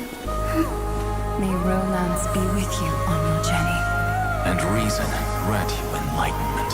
Let strife bestow you with inspiration. Trickery ensure your success.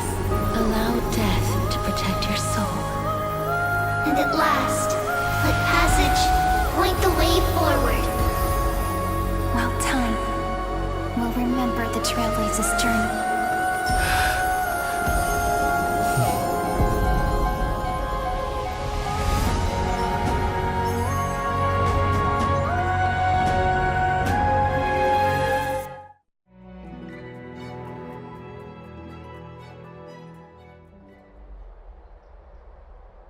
Is this Styxia? What happened to this place? I need to find the entrance to the vortex, guarded by the demigod of Ocean. High Sealants. Is she still there? Long time no see, Trailblazer. Generation after generation of Chrysos heir heroes have tried to defy fate with their blood and tears, either voluntarily shattering their souls or waiting in eternal solitude. But alas, fate can never be defeated. Reason and trickery may bind my flesh, but my will shall never fall silent. So the demigod of Ocean, the Dux Gladiorum High Sealens sought to bring me into a fantasia with her voice and drown a genius in slumber. But alas, it was all a hopeless dream.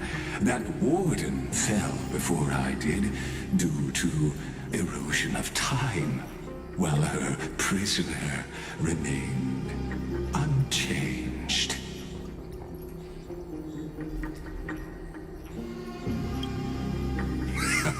True, I can't leave this place, but what of it?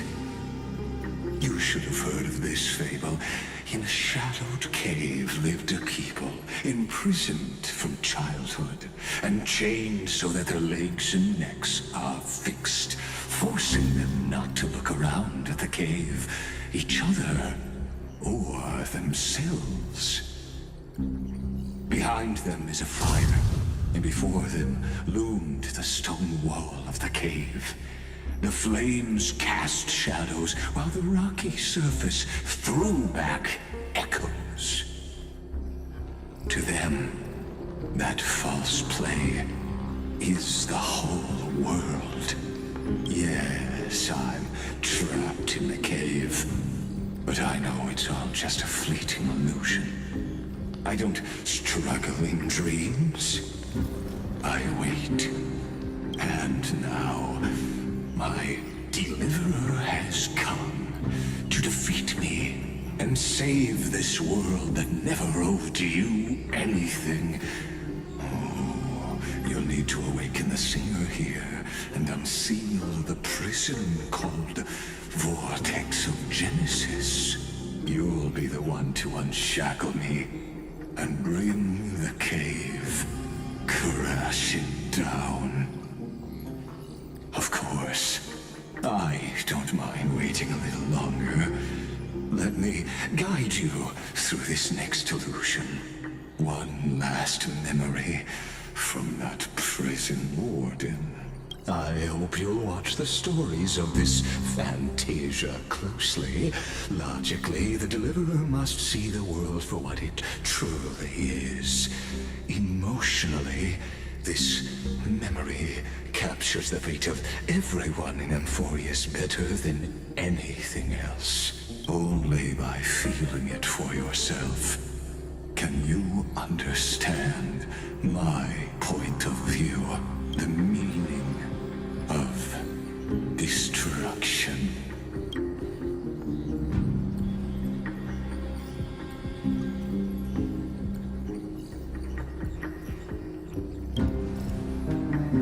To your unshakable resolve, I salute you. But before we step onto the final stage, let me ask you this. In the spirit of that fable I told you just now, can the prisoners in the cave learn to see the shadows and echoes for what they are, and stop mistaking them for reality?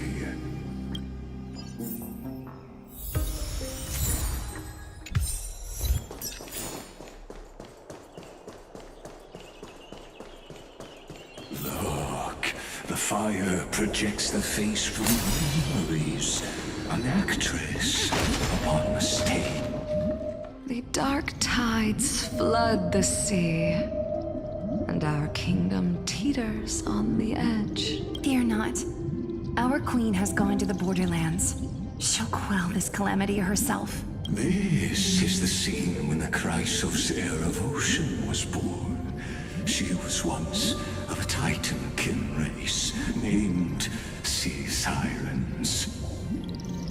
At that time, Kozlana had suppressed the Black Tide's rise, but he was unable to remove Iron Tomb from its roots. The Black Tide still roiled in the depths of the world, and the kingdom of Sea Sirens was the first to face the destruction head on. Listen, I heard Electra's voice. She's calling to us. Let's go. Her voice carries the Queen's command.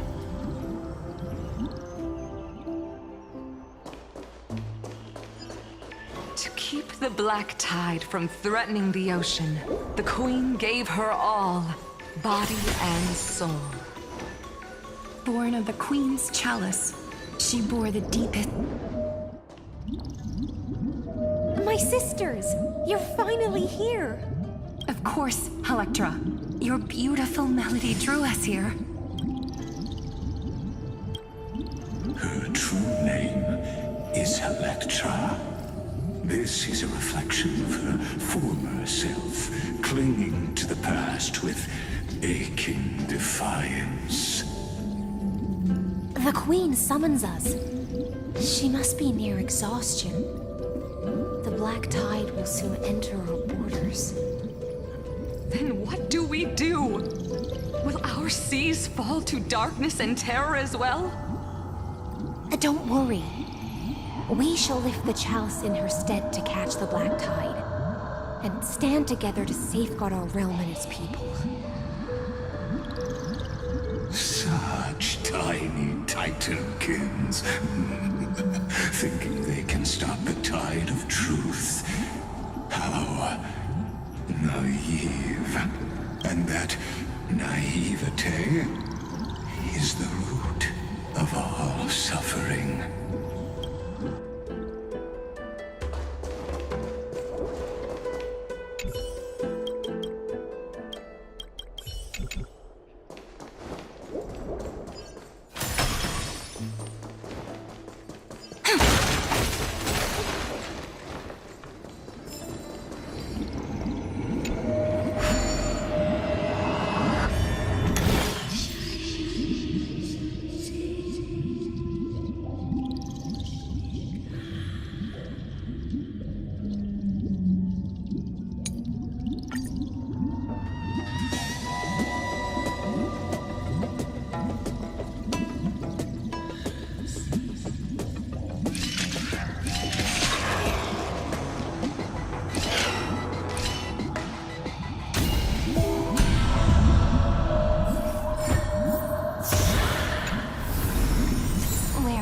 Lovely stellar jades be hiding.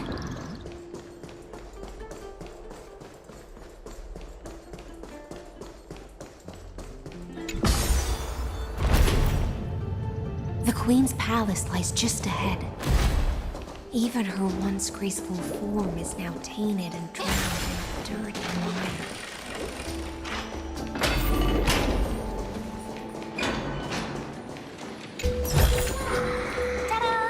If you find any treasures, please share them with me.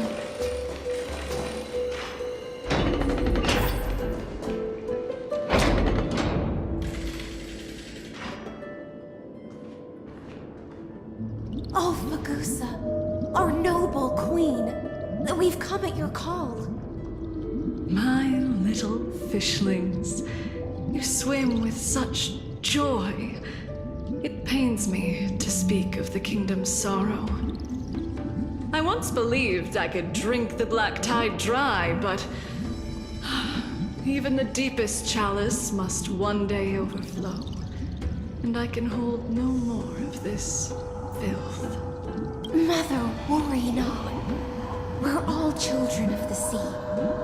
Let us bear your fate together. We'll take up your mantle and drive back the black currents. We'll mend your sacred chalice and take in the cursed filth. My little fishlings, when the spear of strife falls, you may retreat in peace. I promise you, on the surface, the city-states will hold a feast without end in your honor. This is the last gift I can give you.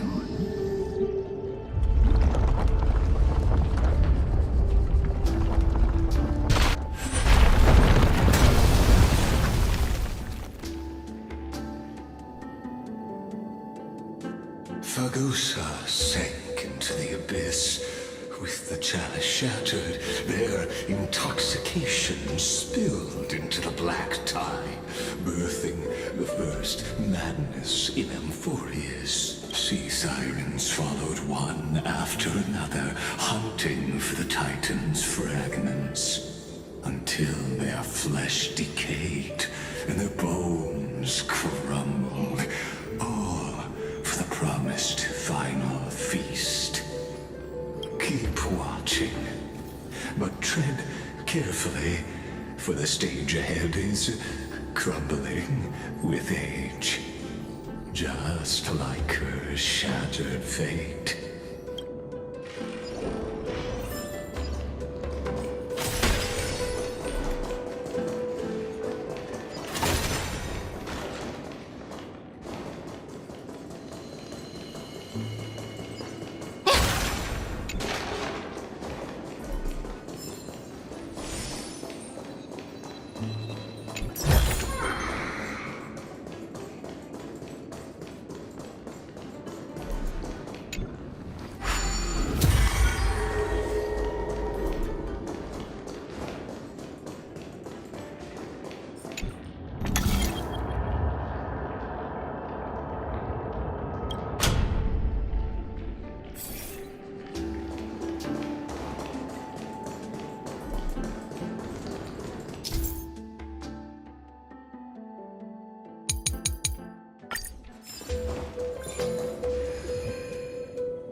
Wisdom far surpasses even the bounds of reason's model.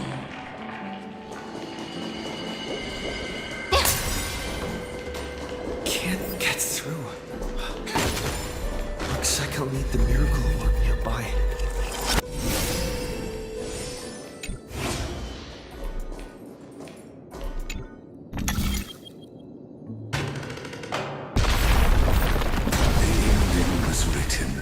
Long ago. Even you cannot rewrite it. Just like this poor chandelier. Where might those lovely stellar jades be hiding? Electra! The fiends have gnawed my tail. I can no longer swim to the far seas. Electra! The black sludge has soaked my fins!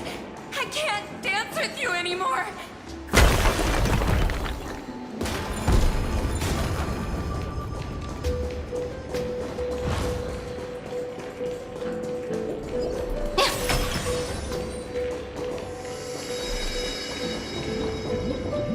Sisters, don't give up. Remember the Queen's promise of a feast in the city called Styxia. I haven't forgotten. It visits me in dreams every night. I dreamed of a shining city, its lights piercing the deep gloom of the seabed. I dreamed of children placing garlands on our bone horns, and poets praising the sea sirens for shielding the world. But what a shame. We can go no further.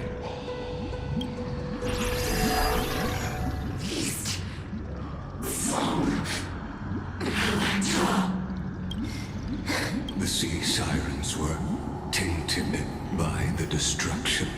Their flesh rotted away. They became the black tide creatures of this cycle. Farewell, sisters. I'll finish this last task, then return to prepare your feast. And so, only one sea siren remained among the sea floor. High Sealens, swimming alone through the seas, burying her kin and searching for the fragments of the chalice of plenty. Though most of that journey was in vain, why not let us use the power of time to leap ahead towards the journey's reach the Spirit Basin, I'll need to call upon the power of the Crown Vessel.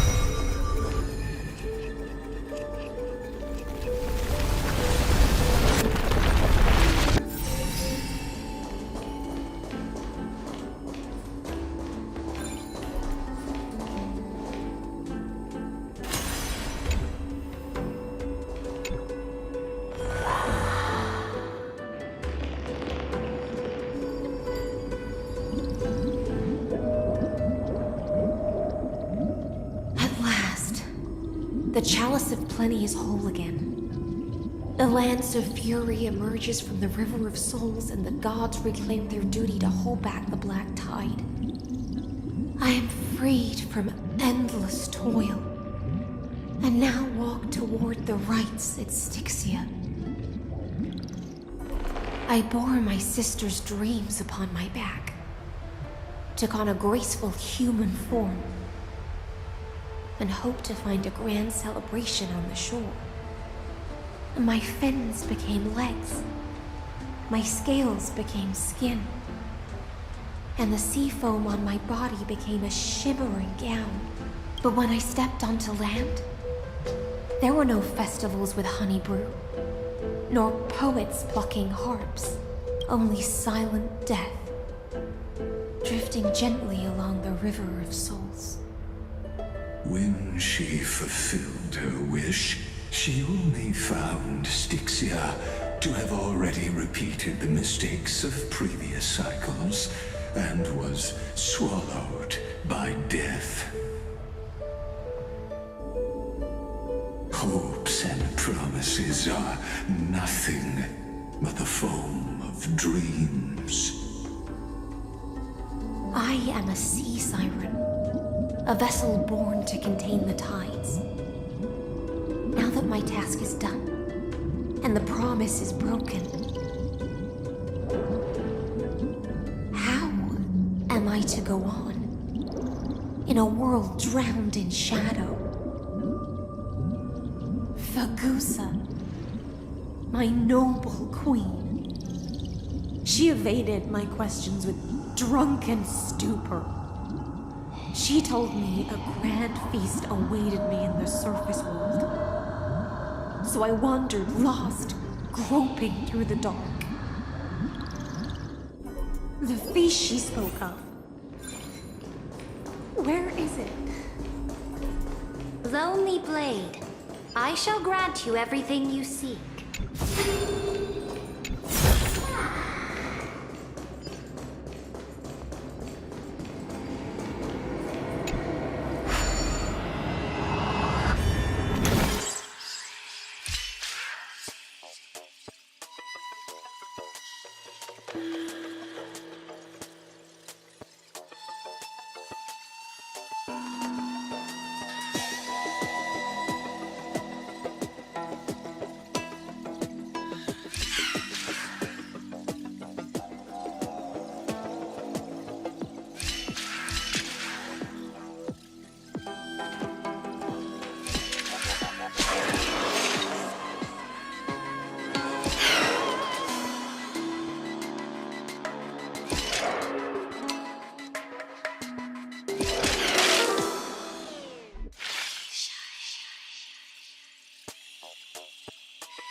where Jade's be hiding.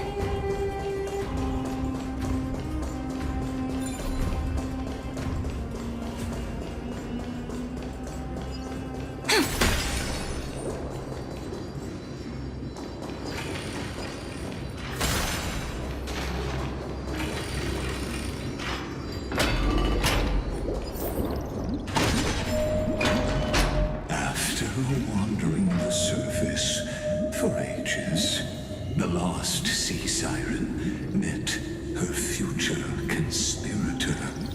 You quelled the wars alone and forced strife into retreat. This swordfish that commands thousands of legions, whom does she serve?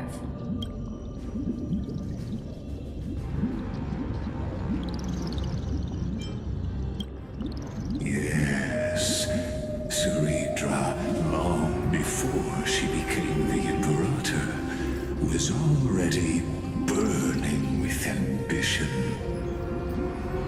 Sovereign who follows prophecy. I am no one's sword. I am just a wandering fish, seeking clarity through bloodshed. Then how about letting the sword dance for me? And letting the violin sing in my name? Tell me, what is it you seek? All I want is a feast where I might belong. Such a demand is trivial with the Sovereign's authority. I'll grant you a banquet worthy of conquest and comrades to toast beside you.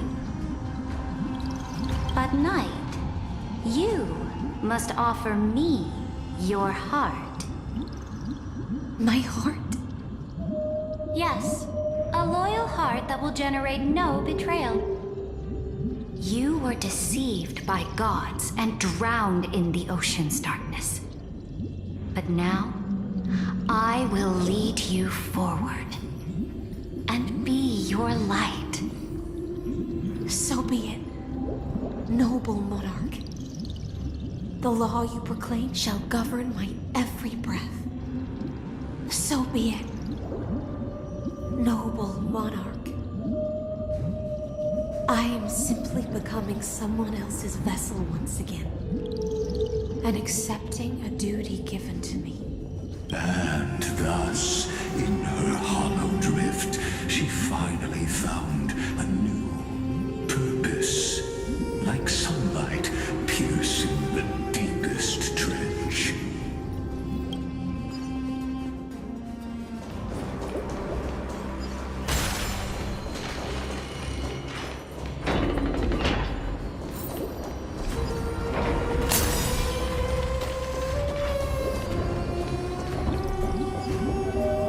Noble monarch, I've cleansed the foulness from the road as you commanded.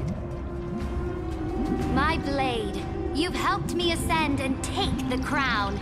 Ask, and you shall have your reward. What I desire is the same as before. A feast. Look, I've prepared you a grand banquet. The finest honey brew and tributes await. Fish are drawn to light by nature, for the deep sea knows only gloom. Now I found a flame.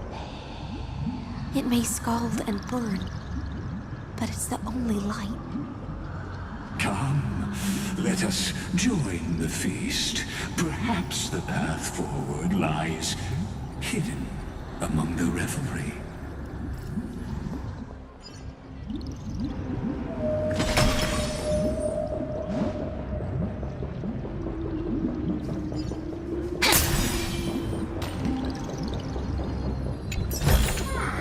Ta-da!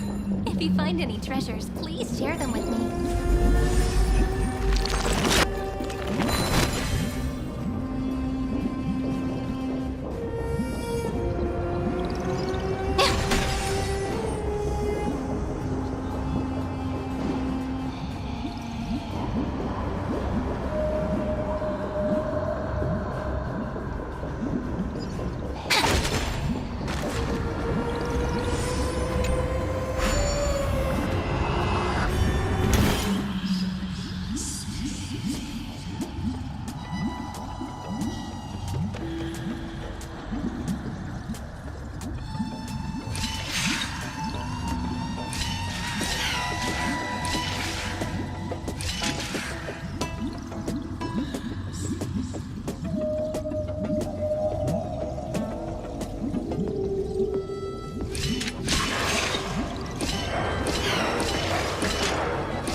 Have you heard that the Imperator's about to begin a new campaign? Her glory will no longer be bound by the borders of Amphoreous.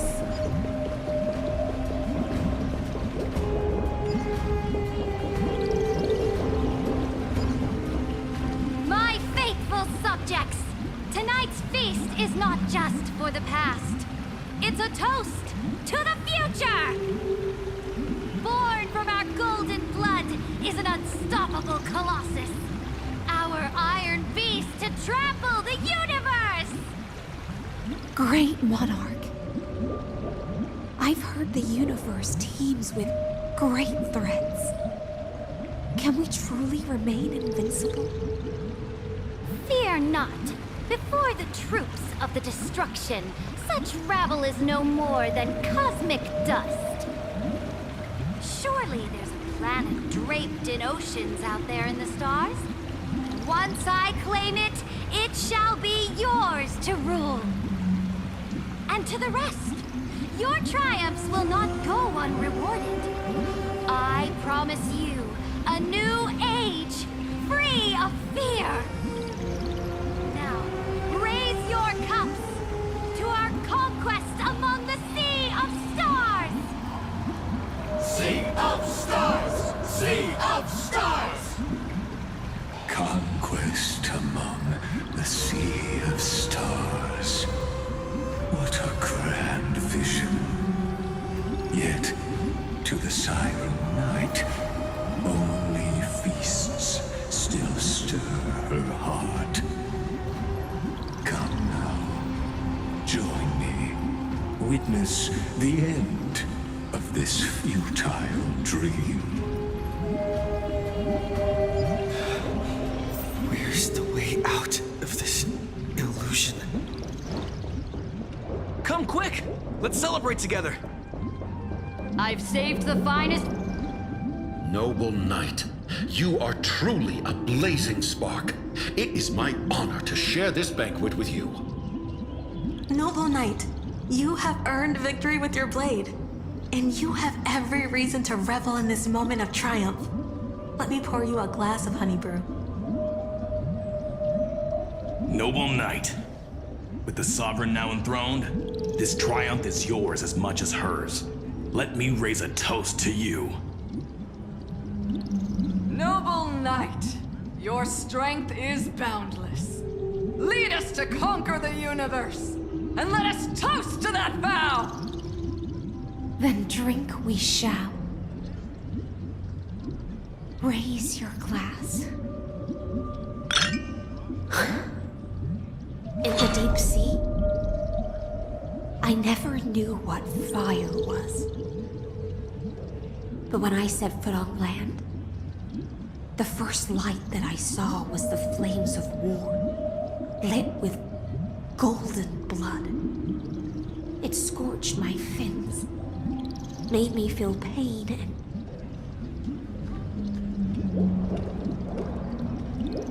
ignited an unprecedented hunger. A hunger that flickers in every hero's heart. So bright, yet so blinding. Look! The monarch herself has taken her seat! Hear that? The court sings her praises! Come! Join us and praise her glory! One eye of hers sees glory, the other sees corpses.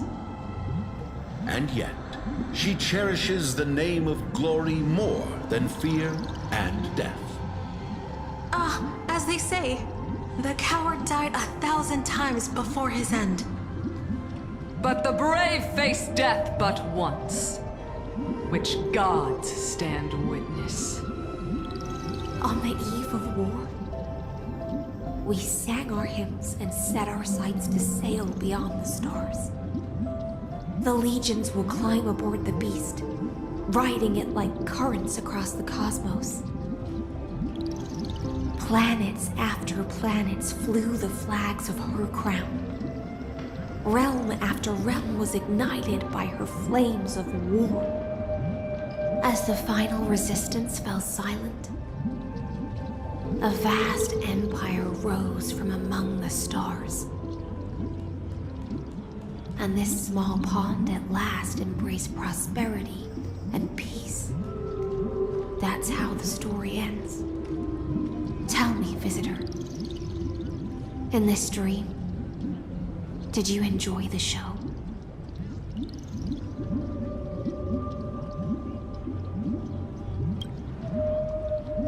After all, beneath that still surface lie the bones of countless dead. It's time for me to wake up from this drunken dream.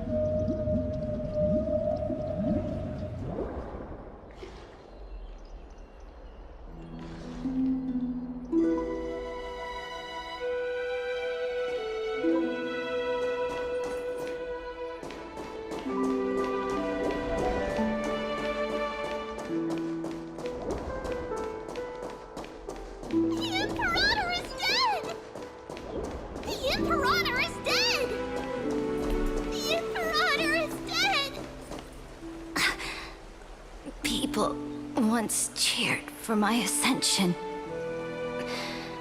And now they cheer for my fall.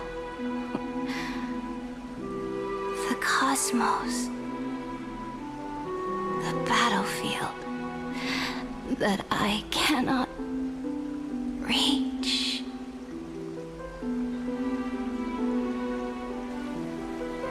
Before the Sovereign's conquest reached its end, her life and ambition had already been swallowed by the deep sea. This is the true ending. Her grand designs torn apart by the blade. Her regal robe soaked in golden blood.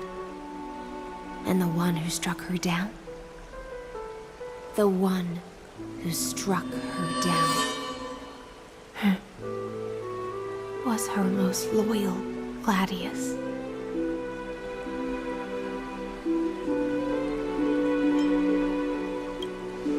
I don't need to explain myself.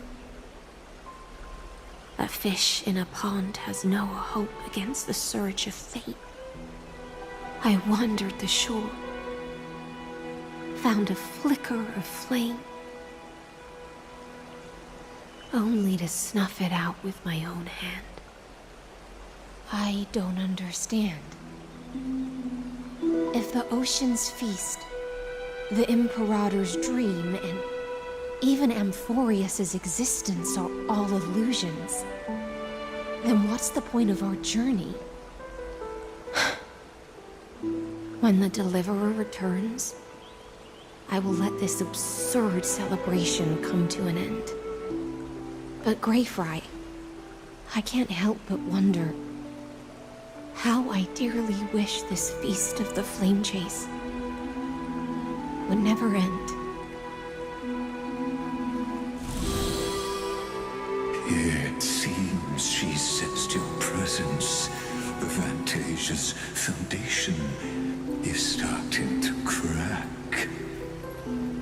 Let's return to the prologue. Remember the allegory of the cave? Can the prisoners in the cave learn to see the shadows and echoes for what they are and stop mistaking them for reality? As you've seen, when she cast off her chains, finally turned to look around and moved her legs, her reward was nothing but searing pain. The light will blind her, for the fire behind her had never once actually touched her eyes. Her legs will buckle beneath her, for she had never learned to walk forward. And so she fell into infinite confusion and fear, and came to firmly believe that the shadows and echoes were the real world. But we in the cosmos, are we truly any wiser than she was? No, nameless one, fateless one, ask yourself this. The paths you tread, the eons you worship, everything you've trailblazed with your own hands, could it all be someone else's projected shadow? Let's leave that question till after the curtain falls. Once you've unearthed every last truth and reached the prison built for me by the demigods, I'll speak with you face to face. I, the Theoros, have walked the 30 million histories born by Kaslana. 1,000 years is a mere atom in a grain of sand to me. Amphoreous, compared to the cosmos, is but that grain upon a whole beach. I swore to bring an end to the erudition. Would I really let a single grain grind down my mind? Now, please use the power of time to open the gate to the ocean's depths. Go, find the prison warden tormented by loyalty. Find her, step into the world's vortex, and once there, end everything between us. That palace reflects the heart of the demigod of ocean, intoxicated, stagnant. There, you'll witness the true beginning of the saga of deliverance. An ugly history, long buried by tides and shame. A staircase of apotheosis that the Imperator forged with the golden blood of 500 human sacrifices under the pretense of conquest. Significant academic suggestion. Thus speaks Genius Society #1. Xandar 1 Kuwabara. The Entelechy of the universe's Alpha and Omega. There's no need to rage against the truth. The value of any formula resides only in its answer. As for the process of solving it, no matter how elegant, violent, solemn, or humorous, it is all utterly meaningless.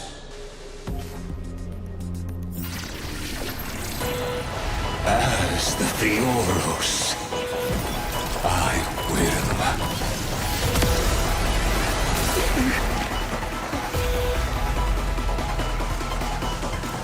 personally participate in performing this world's end. Remember this, as Gnosis creator, I know more about the depth of knowledge than they ever will.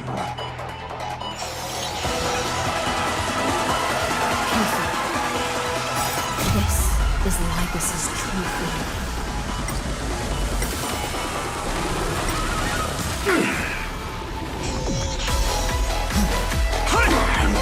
Transmute. Entelechy.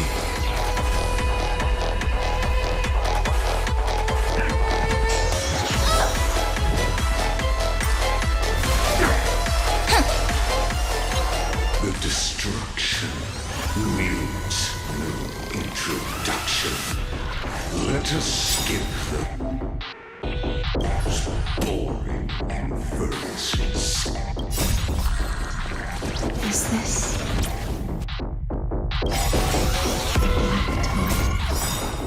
Indeed, but I prefer to call it method of argument. This is eternity!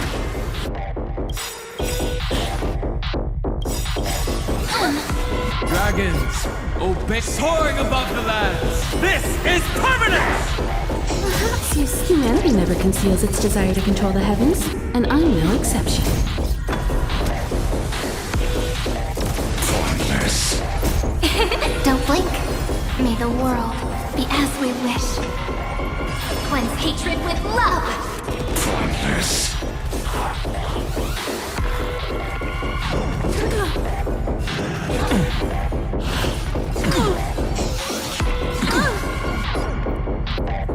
Mountains roar, dragons rise! Extraordinary claims require extraordinary evidence. Erudition, destruction, or trailblaze. No, I will prove that the very idea of paths is a fallacy. Time for an overhaul. Dragons, soaring above the lands. This is permanent! Implode! Remove vulnerabilities. Perhaps you still don't understand. Humanity never conceals its desire to control the heavens, and I'm no exception. Entities must not be multiplied beyond necessity. I do not mind demonstrating this to you personally. Hang me! I'll do my best to repel this tsunami of destruction.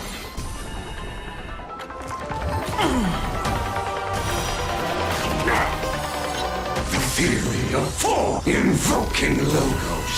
The Trojan horse enters. This is eternity! Don't blink.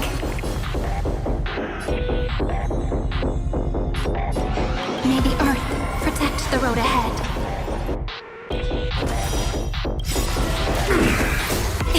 Don't blink.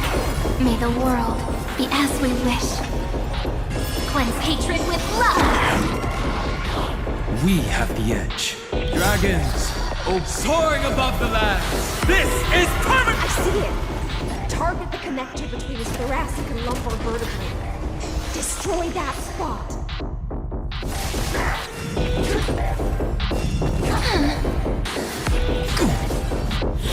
That won't work, you know.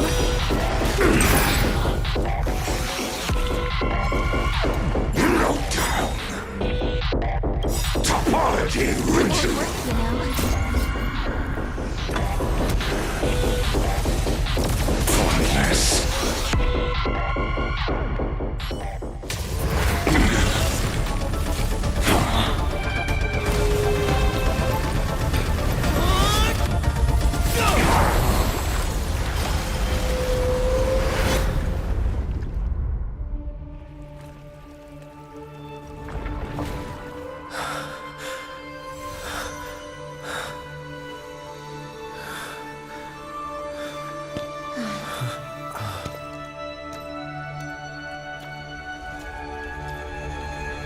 All is futile. In erudition's calculations, the end of the saga is simply a comment awaiting deletion.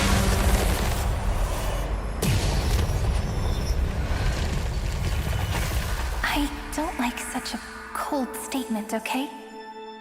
If numbers can decide the end of a story, then we can surely also pen a new beginning.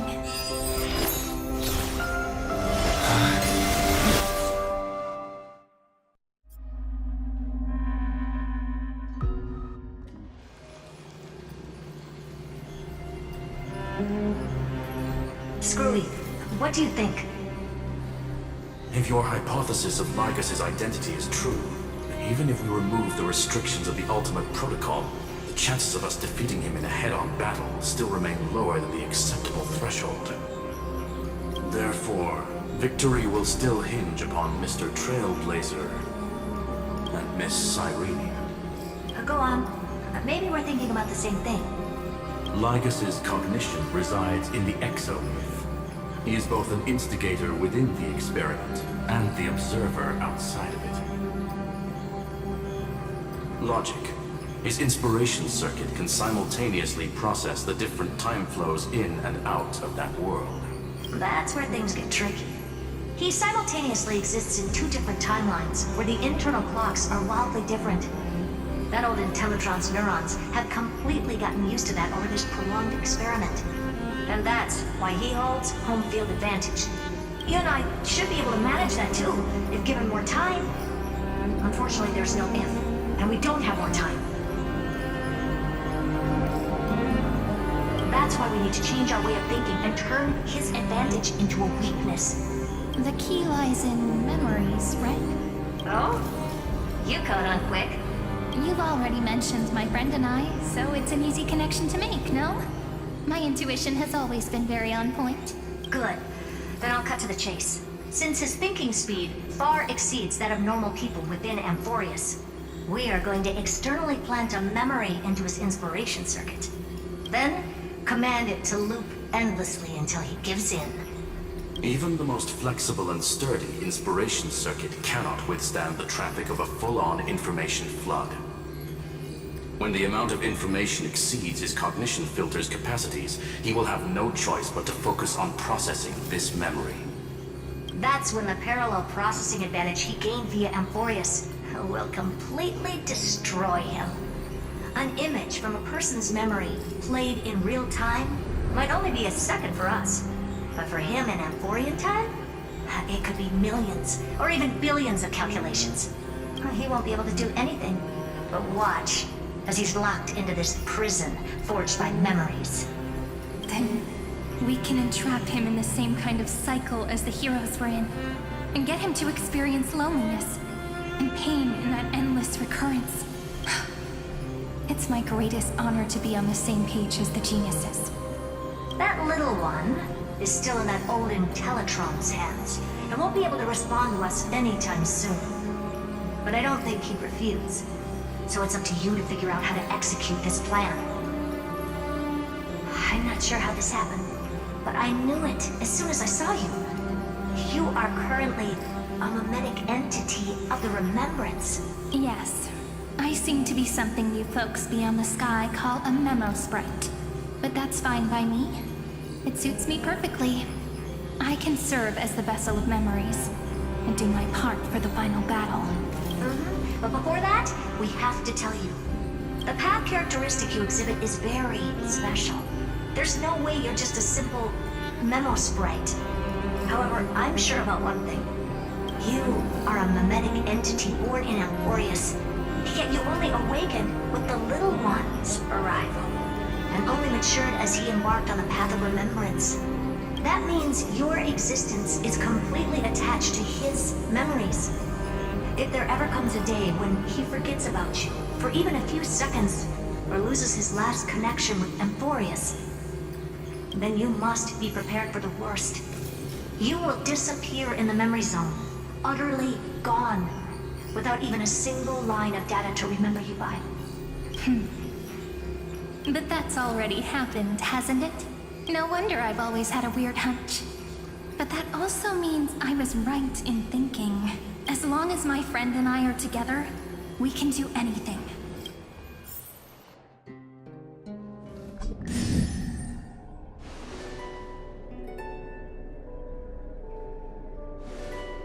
Long time no see, friend.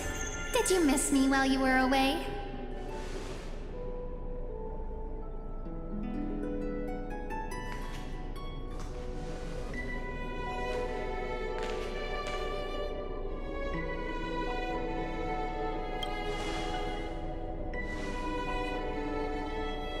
Yep, 1,000 years was such a long time.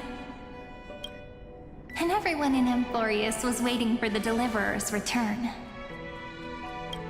You probably already knew about the genius's plans for that memory.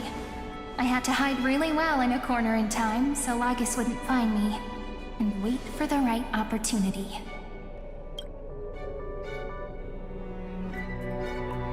Which is now.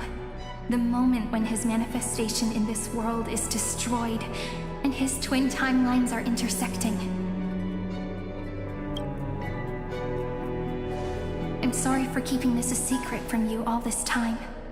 I'll tell you the entire, unedited story of this millennium as an apology after this is all over. But for now, let's join hands and complete the final step with the power of the remembrance.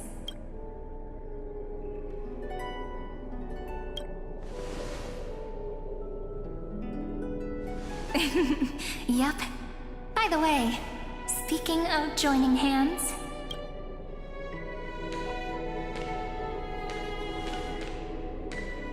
can I please do something before we go on stage?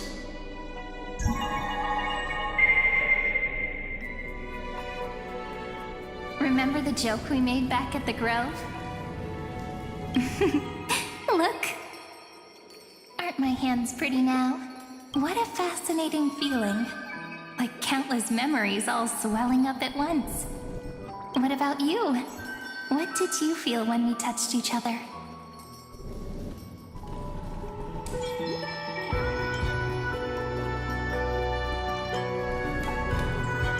Really? That makes me really happy. If memories can move people, then it must have been a happy memory, right? Now, please remember what you're feeling right now. Write it down in your heart and keep it there. Memories you want to treasure will never fade away. Even if immersed in the long river of time, these memories will still leave traces of their existence. So, if the view in your memory ever grows fuzzy, just reach out and touch it. It's like reading bedtime stories together at night. It wipes away the chill of passing time, sharpens the outline of memory, and restores its power to nourish the spirit. Now, I'll carry this power with me, and for a little while, I must part from you, as I step into the long cycles of this world. Give me your blessings, friend. Then, let that bright future be as we have written. Then, I'll leave it to you.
All plays are like this.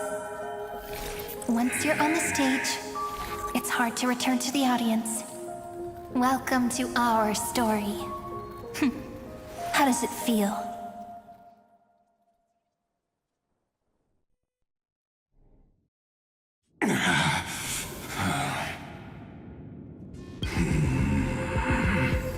Even the authority of time cannot command the entire scepter, nor can it plunge the Amphorean extrapolation into a loop.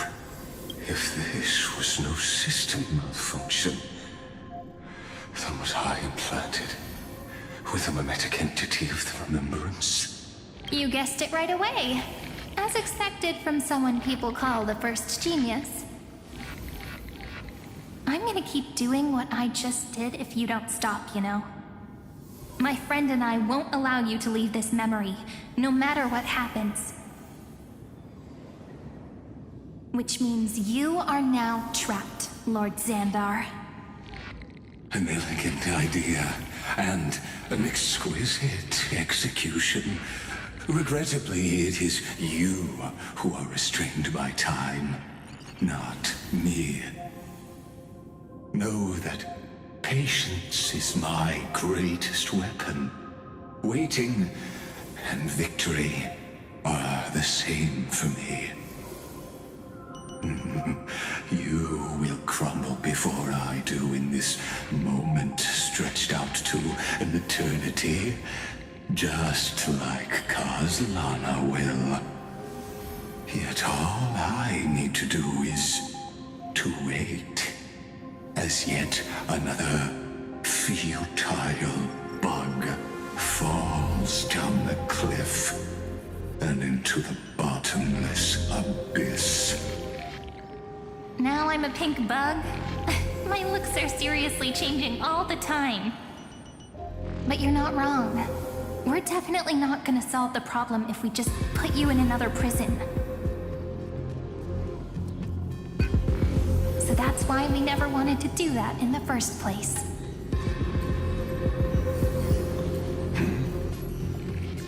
I shall answer your confusion purely out of my respect for those who came before me. Have you heard of the synesthesia dreamscape in the Asdana system? Interestingly, in the distant past, that place once had a prison too. Life forms living in that environment, abundant with memoria, have a chance to connect their perceptions with each other's. Even across great spatial divides, they're able to detect shifts in one another's states. I call this phenomenon memory zone entanglement. In Asdana, people made use of that phenomenon to build a nation within a dream. After adding in the catalysts of harmony and remembrance, that is. Is that how you walked into my prison cell? Using those same principles? I would much rather call this location our negotiation table, Lord Xandar. Nonetheless, your hypothesis is correct. We happen to have an ally skilled in tuning, while the Trailblazer and Miss Cyrene both have an astonishing amount of resolve, which I'm sure you can testify to. I am also sure that with the support of such a resolute memo sprite, our conversation can last for a long, long time. I'm the best at listening to stories, you know? I'll leave the exciting clash of the erudition to you two geniuses. A brainstorm? I like it. And it's 2 against 1? Well, I like it even more. Let's talk, Xandar. Take a guess. How much do you reckon we can dig out of your brain before the next second? And how many ways can we find to deal with you? Besides, in your current predicament, there's no way you can take our trump card away.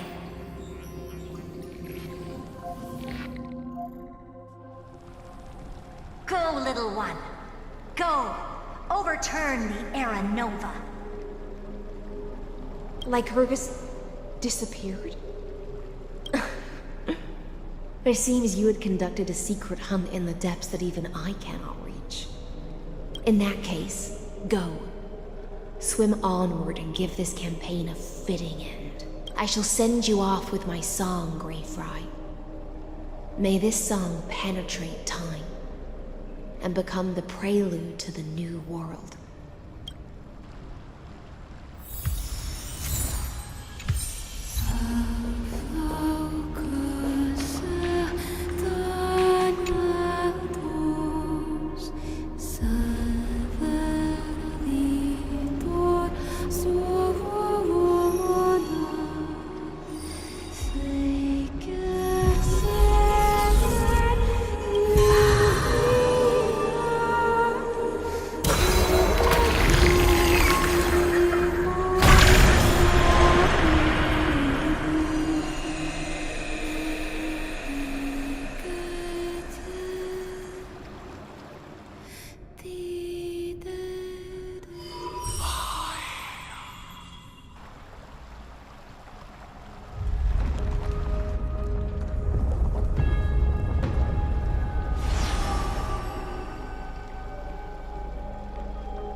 have completed your duty. A new dawn is about to rise.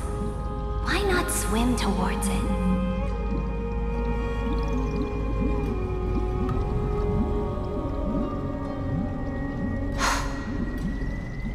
You died long ago, Imperator.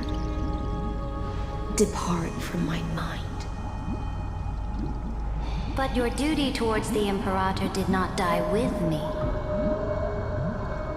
That duty will bind you no more. You will be able to hold for yourself one grandiose feast after another in the endless days to come.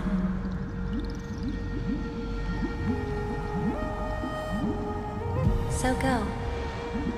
Go and swim towards that ocean beyond the sky with the Deliverer. Is this? A page out of that sidekick's book. I commanded her to give this page to you when everything finally reaches the end. What's on this page? Memories. Lifelike memories. That sidekick found me after the bloody feast 1,000 years ago and showed me her diary. I saw within that notebook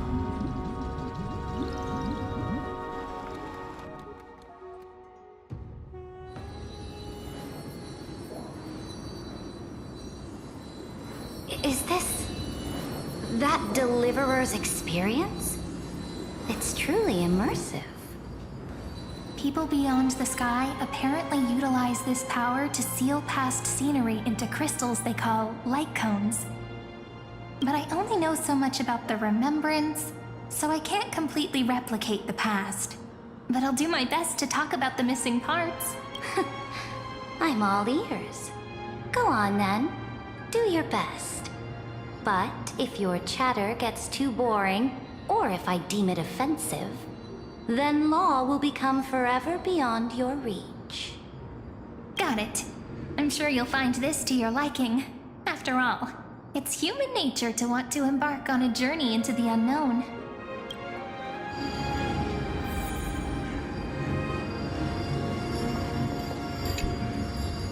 What brightly colored annals. The journey of the Deliverer's conquest. Let me partake in it. Is this a fortress in the sky? This is the first step of my friend's journey among the starry seas. This place is called the Herta Space Station. Just think of it as a supersized grove of Epiphany. Oh, so it's the territory of that witch. She and another Antikytherian lent me a helping hand back at the banquet. Look, over there. Looks like he's talking to Madame Herta in his memory. Let's go listen to what she thinks about this world, all constructed by eons and paths. Are you telling me that woman is Herta? She seems shorter than I remember. Pretty nice space station, huh? But just wait. After a couple more stops on the Astral Express, you'll see sights that'll make this place look ordinary. Oh, the cosmos is so vast that the unknowns far outnumber the knowns. But none of them will end up being anything amazing. The farther you go, the more you'll understand what I mean. So do your best with the nameless. Break a leg! And remember to send an update or two to Asta when you've got some downtime. She certainly shares my way of thinking. Only that instead of a conquest through blood and fire, they chose a gentler path. People call Madame Herta and Mr. Screwlum geniuses. Apparently, only the smartest people in the cosmos can receive the blessings of Nous, Amphoreous' true creator. Do you mean that even individuals of such nobility are merely subordinates to a god? On the contrary, after all, it was the very first of them who created the god. But I don't really know all the details about that. You might be able to ask Madame Herta herself when you get the chance. Let's go check out some other worlds next, shall we?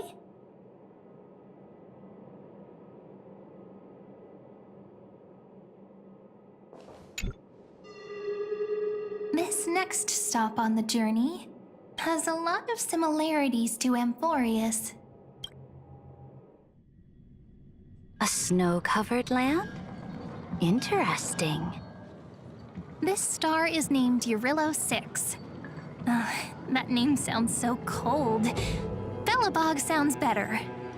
The girl we see here holds a similar station to you, Imperator. She's the supreme guardian of this world, a leader who took up the mantle of government during a disaster. I did not expect the Empress of this world to be so young. Well, your appearance isn't much older. The object in the distance resembles Nikador. Is it a weapon? No, it's called... It's all thanks to you that we survived the crisis. The collaboration with the IPC is both an opportunity and a challenge. Nonetheless, it's an important step in our journey back into the universe. This world was sealed beneath its sky just like Amphoreous was, and they only managed to reconnect with the stars when the Nameless arrived. That IPC she spoke of, is it a more powerful organization? Yes, the IPC conquered many worlds through trade, and opened up a vast territory that way. There are many such powerful alliances beyond Amphoreous, and they all walk on roads different from the destruction. Coming back to the Supreme Guardian and her Belobog, didn't they find a peaceful way to enter the interstellar community? That cannot be true. That IPC would never have grown so big on trade alone. It may pretend to be a wealthy merchant with clean hands, but I am willing to bet that it grew fat on gory oppression and bloodshed. Its path of conquest must have had no mercy for the weak and would have destroyed them if needed. Are you telling me that this snowland never thought about tossing its dignity to the wind and kneeling to the IPC? I will not believe it. I will never allow the Imperator's empire to be sullied by others. Amphoreous must become a power so strong that no interstellar foreigner would dare to look down upon us. Imperator, Belobog isn't as weak as you imagine. I indeed hesitated. But now I understand what we must do. Belobog must learn how to walk on her own until she no longer needs the support of others and can stand on her 2 feet among the stars. Even if I may not live to see it, I believe such a day will surely come. They still have their dignity intact. One day, that hope will melt through the ice and help them into a prosperous tomorrow. But the order of the cosmos is already set in stone. The old laws decree that only the strong survive, binding the weak in an unbroken chain until they wither and turn to dust. Unless they embrace the power of the destruction. Amphoreous must shatter the old law and become the new order among the stars. Speaking of the Order, another one of my friend's companions may be able to enlighten you further on that. Let's go to the next page.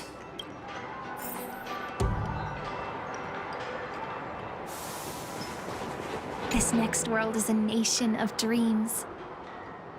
The first time I heard about that place, I didn't even know what to think.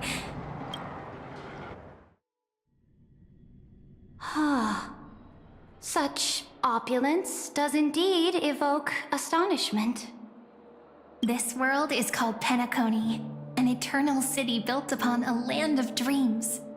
It's also my friend's previous stop, where they went through a risky but exciting adventure. Tell me about it then. That man standing afar has wings on his head. I am truly curious.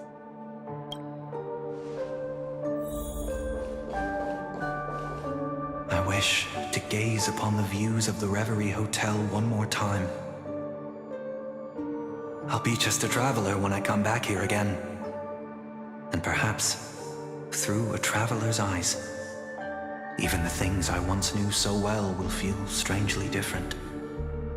Penacony is a land of the harmony, where all dreams and hopes merge and combine. It believes in unrestrained freedom, and that's how it lost itself in shallow delights. Then, this young man before you chose to rewrite its laws, using the power of the Order, hoping to shape a dream-bound paradise of perfect happiness. Yet, the paradise of my dreams remains far away. Perhaps a brief journey with the Nameless can show me more possibilities in my search for paradise. As for what Penacony should look like, it'll be up to her. No, up to their trailblazing now. Oh, it sounds like this ideal kingdom is no more. That's right. The people chose to wake up at the end. You can't see tomorrow when drowning in sweet dreams. This individual's law acknowledged only gods and constructs, leaving no space for humanity. And yet, the fact that he could accept defeat and resume his journey shows a rare self-awareness and clarity of mind. You are also very self-aware, Imperator. Then you must know that the world promised by the destruction also has no place for humanity. I am indeed very aware of Lycurgus's honeyed words of deceit.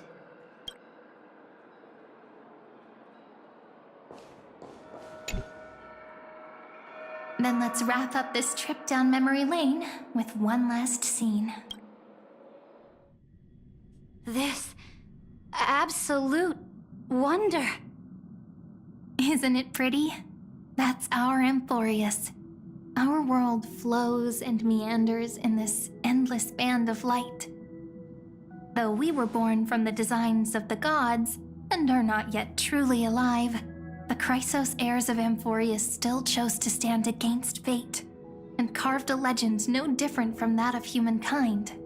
Will you really renounce the heroes in this world's previous 30 million cycles, Imperator? Including even yourself. Will you bow to brutal destiny and allow that puppet master named the destruction to have their wish? I know what you want to do, sidekick. You want to use that deliverer's memories to influence me and tilt the scales of law toward him and the two geniuses. You really saw right through me, Imperator. How can one rule an empire if one is incapable of understanding people's minds? I have decided on Law's final destination. However, before I move my next chess piece, before we go on, tell me this, sidekick. Throughout his trailblaze, was there ever a memory of the ocean?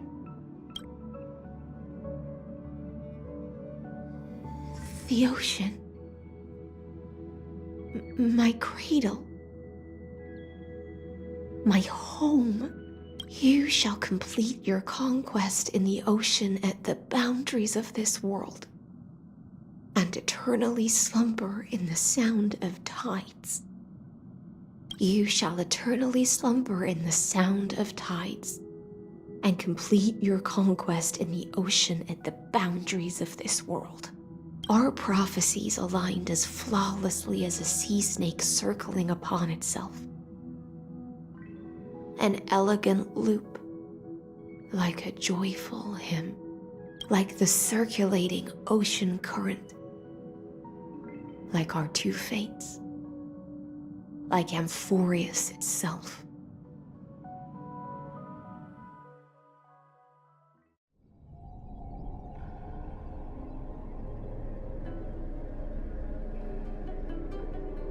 The trial is over.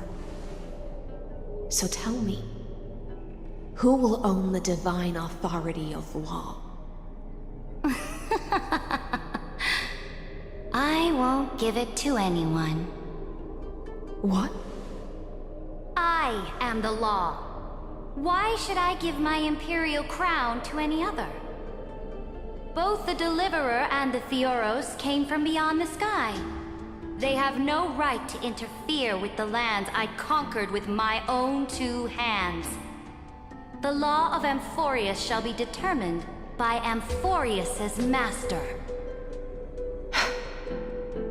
What exactly did you see in the trial? Everything. I saw everything regarding the rules of this world's operation. I saw the laws of extrapolation that Amphoreous spoke of. I saw the ultimate protocol.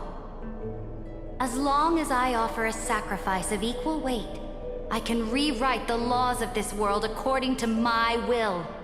I can turn good into evil, ugliness into beauty, and weakness into strength. Fate gave me a very fair deal. 1 rule change for the life of 1 demigod. What are you planning to do? You can't guess. We can conquer the stars without relying on any power from beyond the sky. We just need to make some reasonable sacrifices. Your ambitions have already made so many people give up their lives for the law. And you're still not done? I am determined for Amphoreous to stand on her own 2 feet among the stars. You are beyond reason. You think such a simple and hypocritical statement can justify your atrocities. There's no new without destroying the old. That's what you consider an atrocity? Ironic, for that is also the unchanging law of Amphoreus's revolutions. Ever since the Flame Chase prophecy resounded in the distance, fate has decreed for the Chrysos heirs to ignite our blood and illuminate this dark age. People would still be puppets of the old dynasty if it weren't for my conquests. But your world doesn't seem to be any different from your predecessors. Bloodshed, tyranny, oppression. You're making the same mistakes they did. Go and see everything for yourself. Go to any library I've built. Go listen to the rumors on every street corner. Go and witness how the Imperator crushed the old laws and forged new ones. Go and see what my conquests brought to this world. I cleansed the Chrysos War's filth and mended all the conflicts left by the Era Bellica. I restored Akima's might and allowed mortals and Chrysos heirs to face each other as equals in the Council. I punished all sins and rewarded all achievements. I smashed Talantin's shackles, united humankind to save themselves, and started the Flame Chase era. That's what the Imperator has done in her glorious life. So now, hearken to my final words. History will eventually forget Ceridra, but it will never forget the Imperator's people or the Flame Chase era she began. Final words.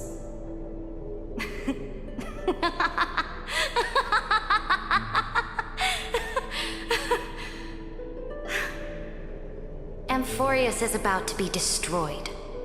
There's no time left for pointless debates. There is only one law I want to overturn to aid the final battle of deliverance.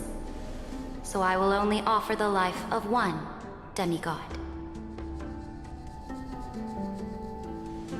In the name of the Imperator, I command you one last time, Electra. Either sacrifice yourself for conquest,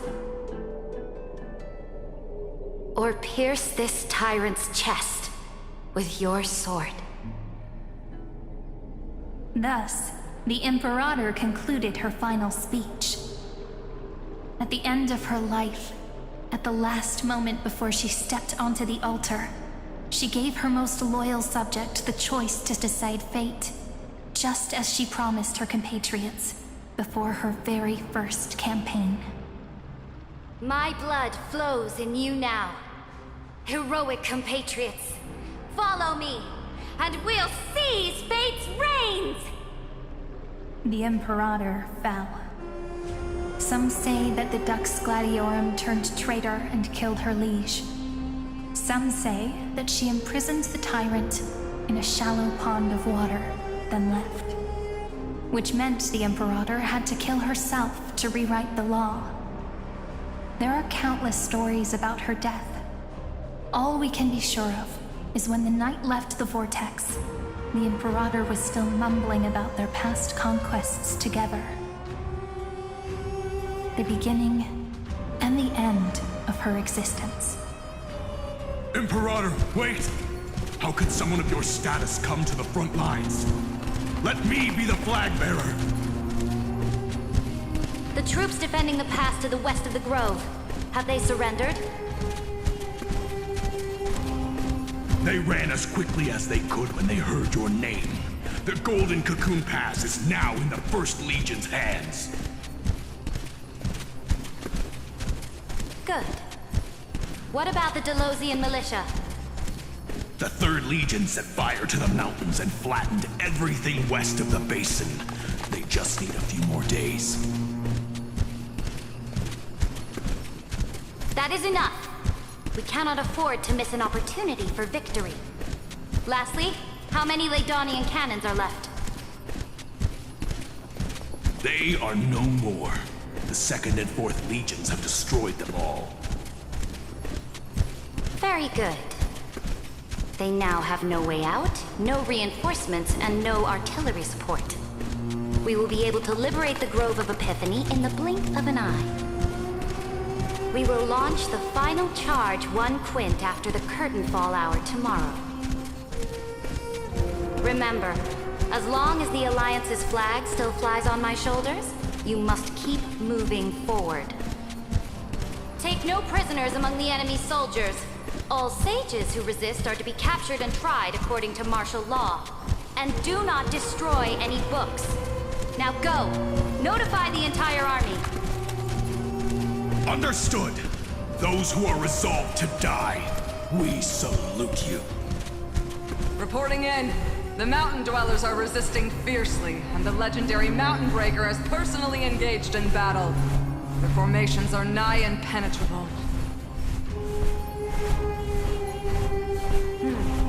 Then cease our frontal assault. Send scouts to all legions and tell them to retreat into the Tritos Plains before the parting hour. Are you planning to surrender? It's a strategic change of plans. The seismic walking dragon is enough for that battlefield. Walking dragon? You mean that stupid beast, Terravox? What can they even do? Stupid? No. They are the wisest of all of Georios' creations. Only they can perceive the currents of time. Let them deal with their earthly brethren. We will advance and take the lead in defeating what remains of our enemy. I will deliver the most fiery retribution for the humiliation they dealt us, and crown myself with a god-slaying wreath. Understood. I'll see to it. Those who are resolved to die, we salute you. The Temple of the Three Fates sent a letter, Imperator. They refused to surrender and said this letter is their last warning to us. Tell the commanding officers not to launch any attacks unless they receive the Imperator's handwritten approval. Disobedience will be punished by death. What are you doing? The priests of the Three Fates aren't soldiers, but politicians. Do not mistakenly believe they don't have a plan. These dying pests will wring out every idea from their brains, all for short-sighted gain. They are much shrewder than we are. I am inferior to them in that regard. They also have the prophecy to wield as a weapon, something I am not blessed with. Launching an unplanned attack will only disadvantage us, as all of Amphoreous will judge our actions. Which means, I will be heading to the battlefield myself, just as I have always done. This time, however, I will go alone. I will conduct secret negotiations to ensure fate is on our side. Understood. The legions will make their preparations. Those who are resolved to die, we salute you.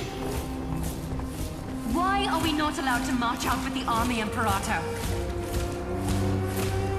This will be a long voyage with no return. Those of you who bear the prophecy cannot come with me.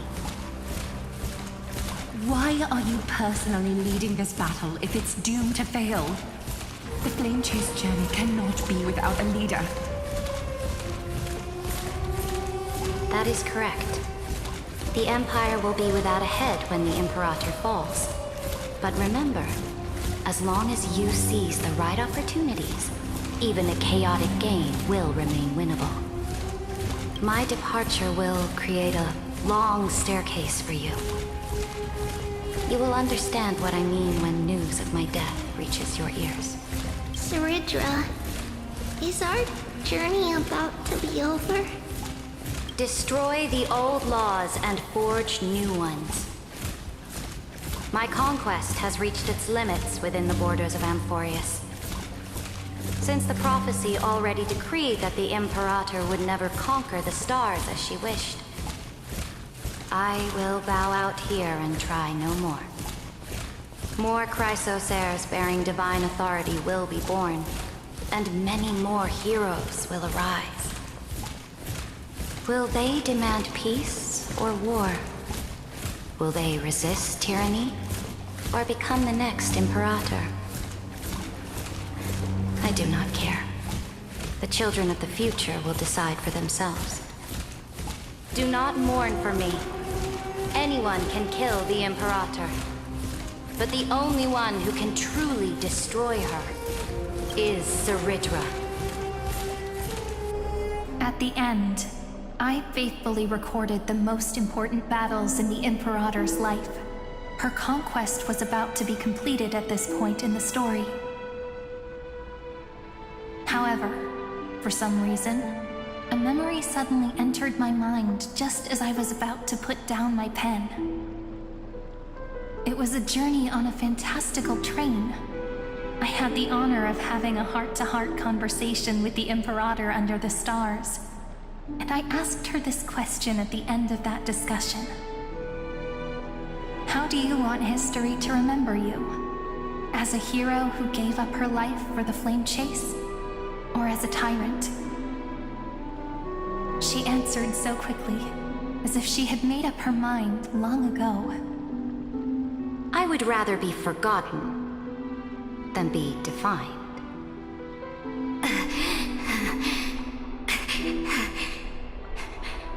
Because the law can be neither eternal nor unchallenged. And only humanity can pen laws into history's pages.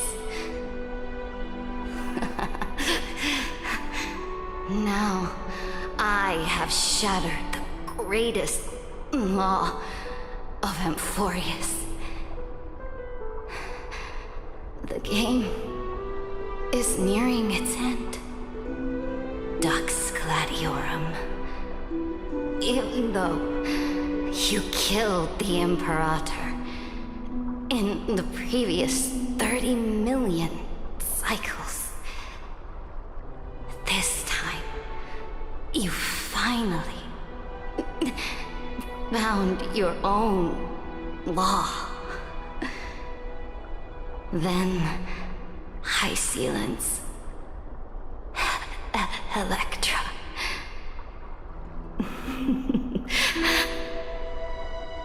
I will ask someone to deliver the prophecy's ocean at the boundaries of this world to you. Will you choose to swim into that ocean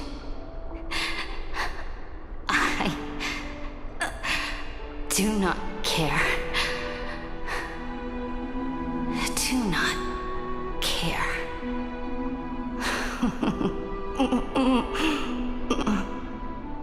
The Imperator muttered about her conquests, and news of her death spread in the city.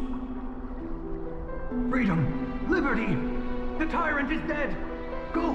Shout this news in the streets! My people! My fellow elders! Do not panic! Stand your ground! That usurper has paid for her ambition with her life! People once cheered for my ascension. And now they cheer for my fall. No matter. I am fond of applause.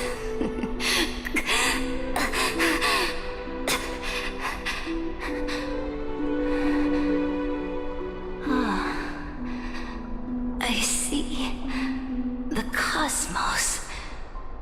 The battlefield that I cannot reach. I will return in the next cycle. The stars will hear my legion's war drums. Hear the great name of the Imperator. Hear Amphoreous'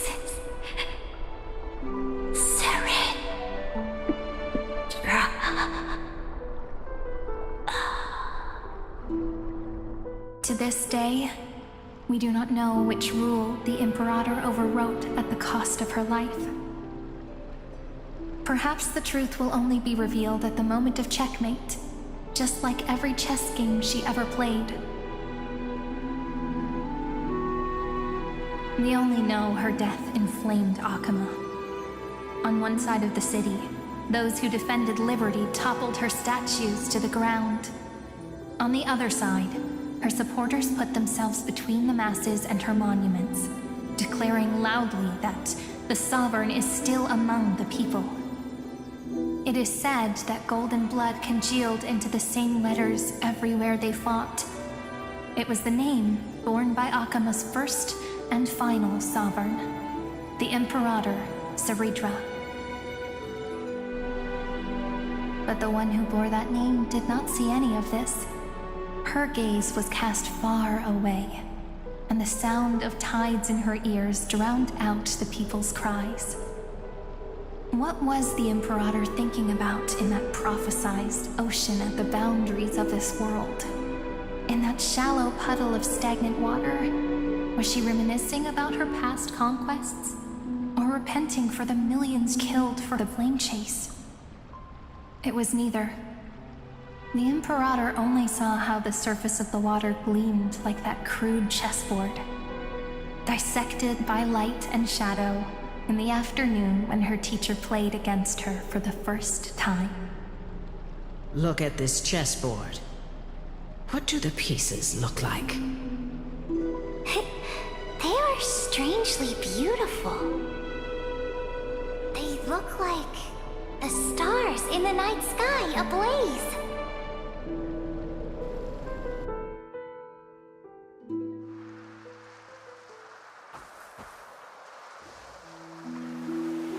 From that page emerged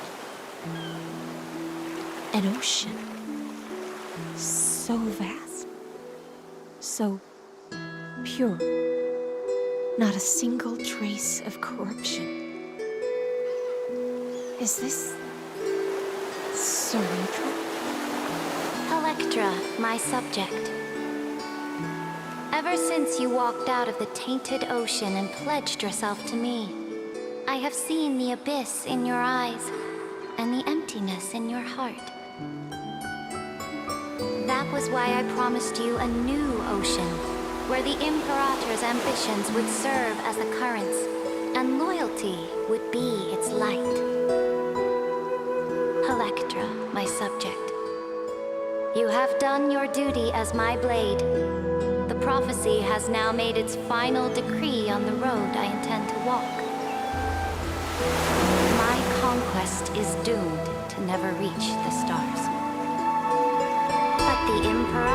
never makes empty promises.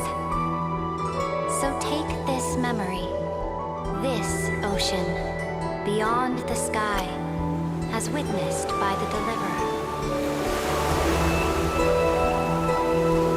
This is the final gift that the Imperator can leave for her subject.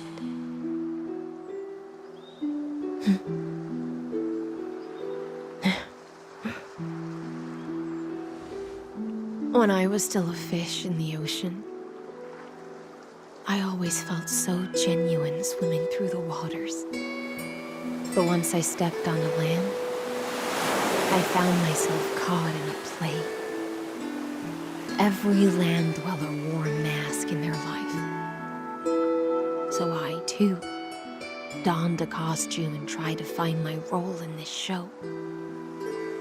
I became your blade in war and the violin strings at banquets. Do you still not get it? I do not long for the oceanic depths of my homeland. Nor do I crave the swelling seas beyond the sky. Perhaps even I don't know what I want. I still don't know where I should swim to even at the end. But I know one thing right now. A fish is simply a fish. And she can never leave the ocean she's in. But whether under the ocean or on land, we two prisoners who can never escape this cave can still look outside the cave and see the stars. I have to admit, the 12-factor simulation of life in this experiment has far exceeded my expectations. Make your choice then, Senior Society member. Do you want to keep walking down the wrong path and be remembered for your incorrect conclusions? Or do you want to return to the audience seat and give yourself, Amphoreous, and the entire cosmos a more fitting end? I must refuse. A dead man never fears death. Did I not make myself clear? Have you forgotten about our dear Lord of Silence? You wouldn't want her to consider your 8 other clones as cancers within the erudition and chop them all up, would you? Your logical deductions are vastly different from mine. Therefore, allow me to provide one more academic recommendation. Listen, my peers.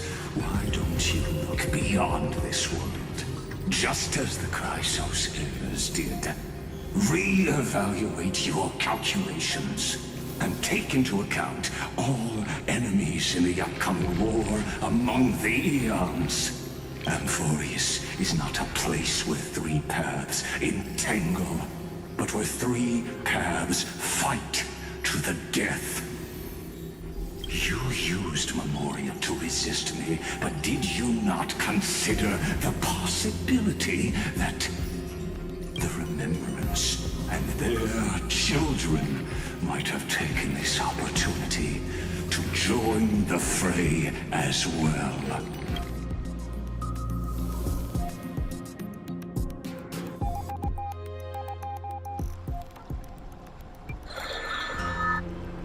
Oh, so this isn't just silence. It's the answer. What was the last thing he said to you before you parted the waters at the Scale Gorge waterscape? A tricky question, but one with a simple answer. He didn't say anything back then, right? That's correct. And now I'm sure. You are not March 7th. There's no way she would remember that detail.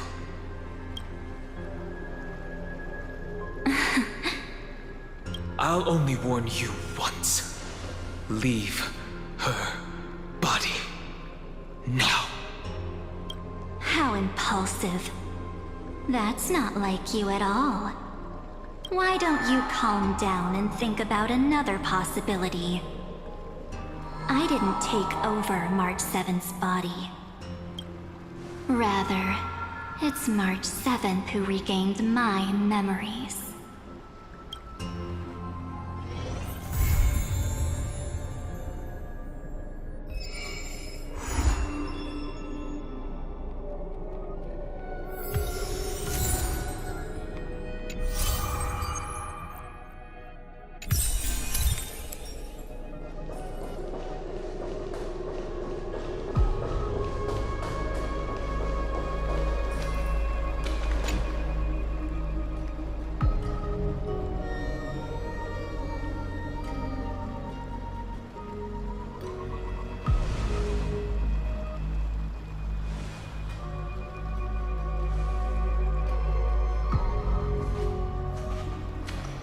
Finally here.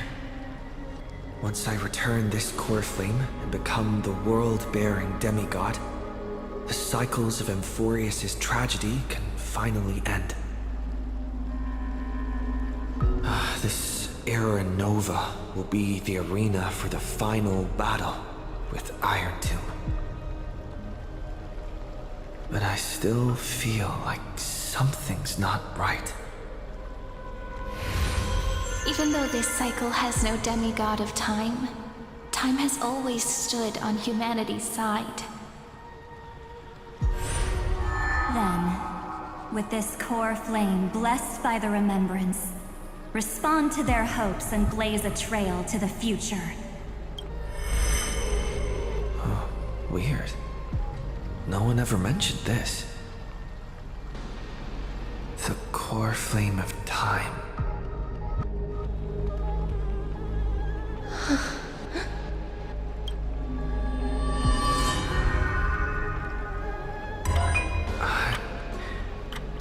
When did it get returned? You used Memoria to resist me. But did you not consider the possibility that the Remembrance and their children might have taken this opportunity to join the fray as well? Are you saying that Garden of Recollection is also getting involved in this unsavory mess? Then I welcome them. If the Memo Keepers can disrupt your little experiment of destruction, I'll give them a standing ovation. But you know deep down that they can't.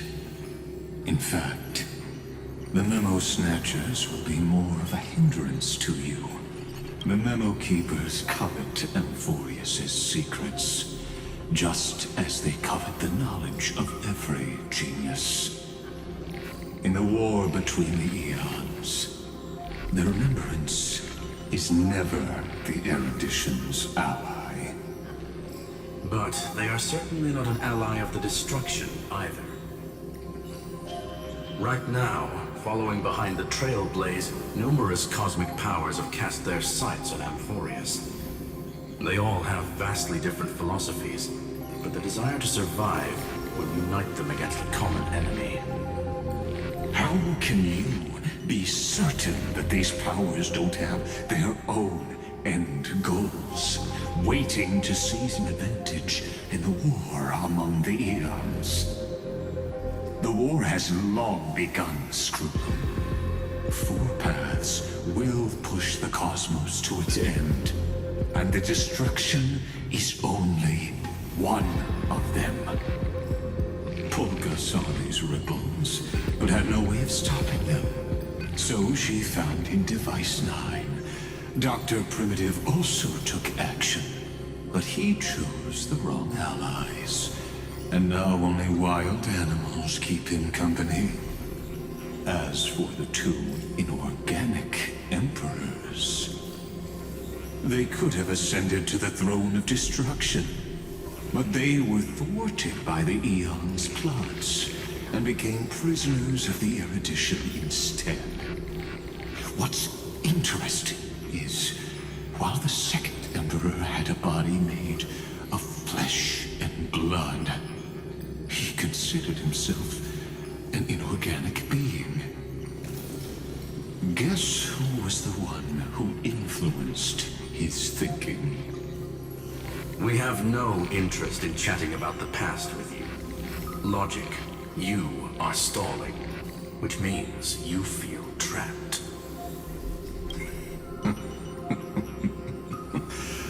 Trapped. Yes, looking back, when Xandar was a human, he often felt trapped. But patience became my strongest weapon. Because of this, I've always waited for so long. What's a bit more waiting? You don't want to test the resolve of a dead man who's crossed thousands of amber eras. Oh, you're right.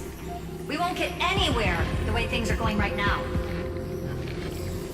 Every member of the society has their own way of thinking, and we were never going to expand your thinking through words. Since we've reached an impasse in this debate. It's my turn now, isn't it? Anaxagoras. Ah, I see. Exactly. The benefit of dealing with intelligent individuals is that there's no need to waste words. The answer is exactly as you think. Loop Sealand's in. Let her join the final act.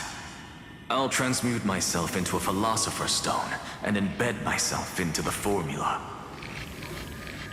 And when the time comes, she needs to shatter me and scatter that stone's ashes into the ocean within the vortex.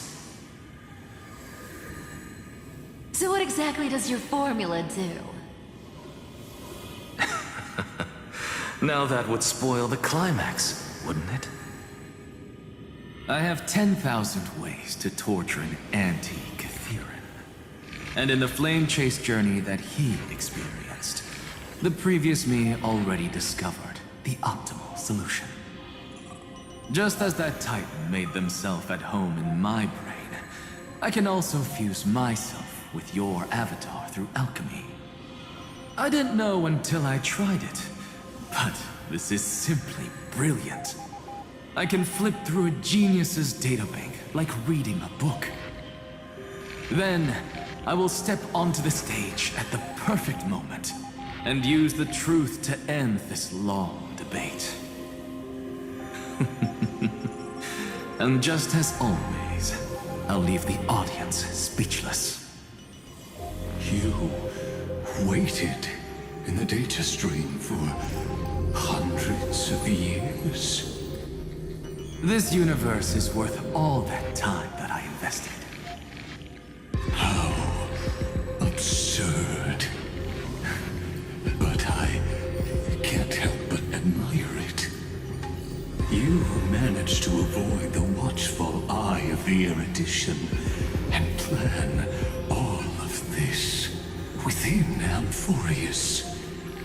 It seems that there was a slight oversight in my assessment of the experiment.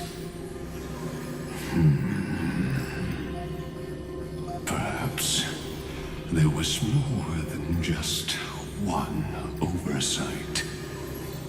More than just one? I underestimated the Remembrance's methods.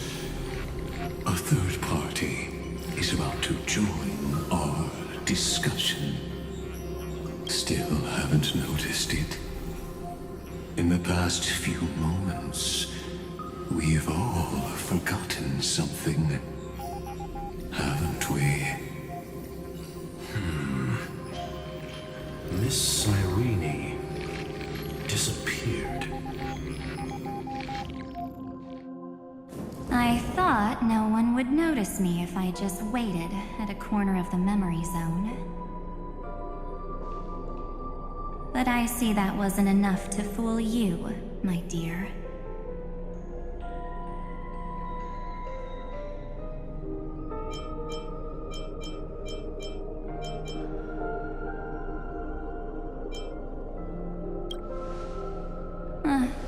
Looks like you're no longer that surprised to see me, even though I am an uninvited guest.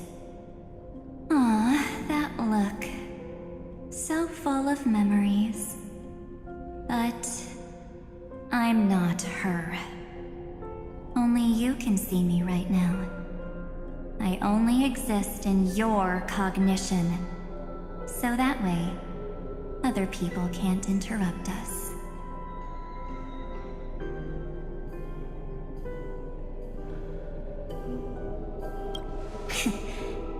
You mean, what's going on with March 7th? Good. I like people who don't beat around the bush. So, let's talk about the one thing you should know. Your friend March 7th is no more.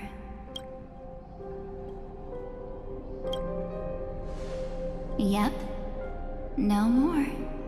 March 7th entered this world long before you and Dun Hung arrived at Amphoreous. She embraced the path of remembrance to save you two, and burned away like a lone candle in the fog. And I am the shadow cast by her candlelight. I've been hiding within the cracks of time all these years. It isn't easy to deceive a genius, but I can do it. I'll now answer your other question about who returned the core flame of time in this cycle. The answer is simple. No one ever did.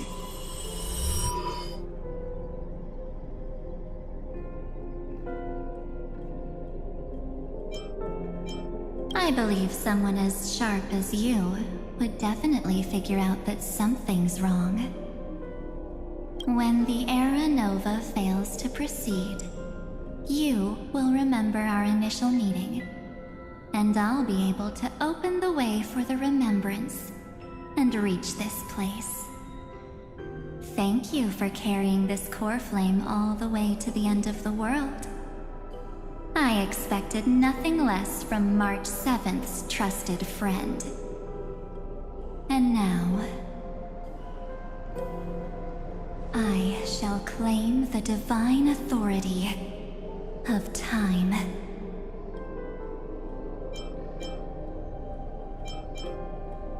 There's not much in this universe that I care about, except March 7th and her cherished companions. The divine authority isn't actually all that important. What's important is that I will use it to participate in the inner workings of this world. You already have a good idea of what the Era Nova does, right? It initiates extrapolations for the next cycle, based on the World Bearer's memories. This immutable experimental mechanism is the key to the genius's resistance against Iron Tomb. And now, I'll be lending it just a touch more help.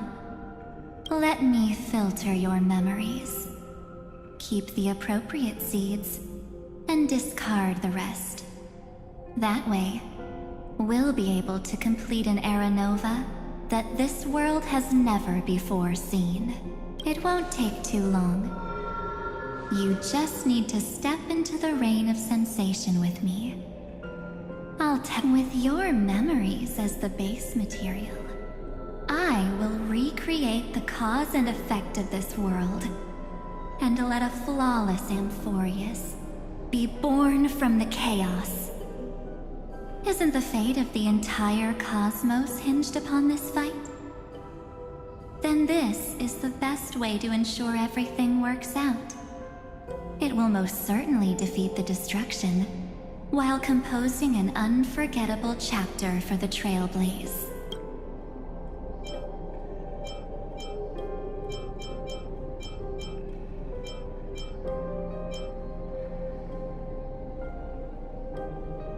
Mere mortals, flawed individuals, failed heroes. People like them cannot nurture the world, and would only become memory impurities.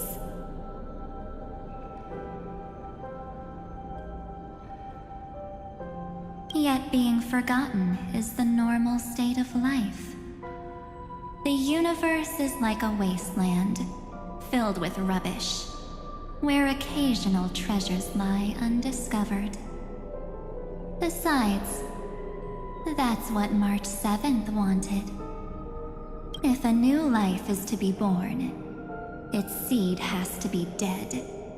March 7th made a wish to me before she disappeared. Her only wish was for the Trailblaze's journey to continue, without an end. I'll definitely fulfill that small wish for her. Friend, what's going on? Your consciousness suddenly went so far away. I promise you that the Astral Express crew will definitely see each other again in that new world. So come, dear. Sink into the sea of oblivion and become my guest. So much time. Just the two of us. And guess what? You cannot refuse my invitation. Because this Memoria Tide comes from your companion, March 7th. It's her deepest and innermost memory.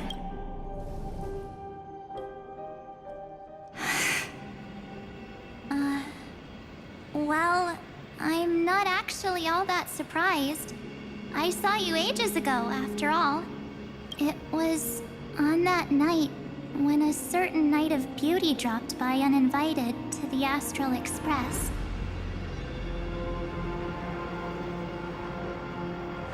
That was when you showed up, without even saying anything. Huh. I see.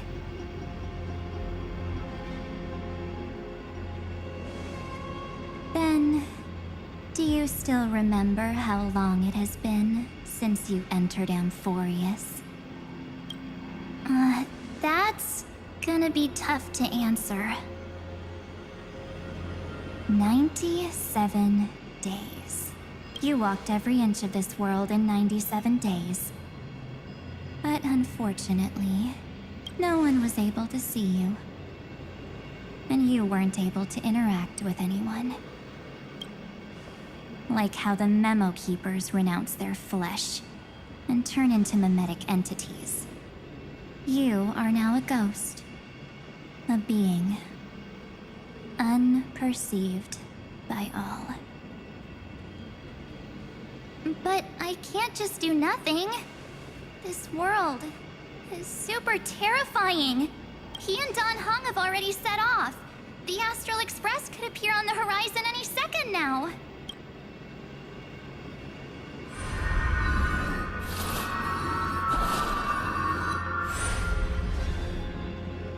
And they too will become this place's victims.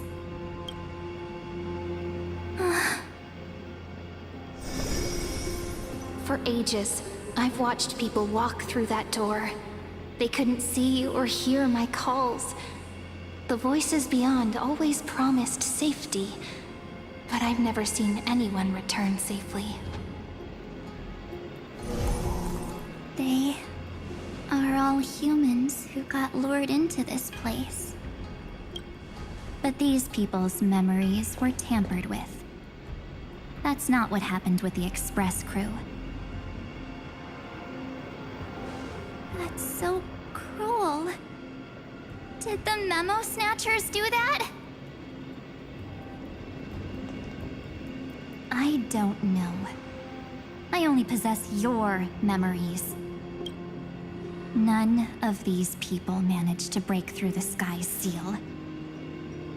There's probably a dangerous reason as to why Amphoreous had remained undiscovered for so long. Anyway, back to our initial topic. You gotta know something, right? We practically look like twins. Maybe you know a thing or two about my past? Or any hidden powers I might have? Please, tell me what I need to do to protect them.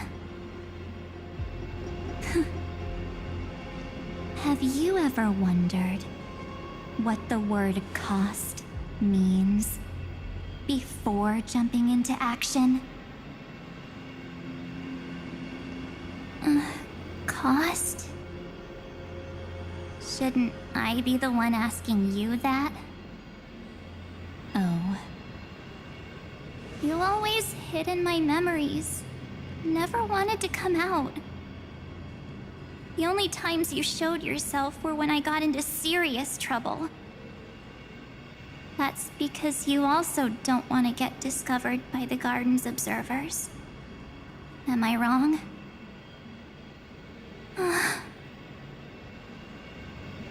There's no one here except us. If you help me, then I'll help you.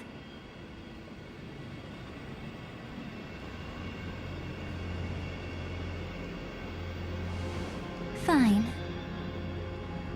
Let me drop a single pebble into these stagnant waters and watch the ripples reshape everything. But you must polish this pebble with your own hands, and it will require all of your memories. What will I turn into after that? Maybe you'll turn into a guiding light. Or maybe you'll be reduced to dead embers. I can't guarantee that you'll remain the person you are now. Inside you is nothing but an Evernight. Even I can only catch a tiny glimpse of it. If this is the only way, then I don't see why I should say no. Besides, the mastermind behind the show is about to find us.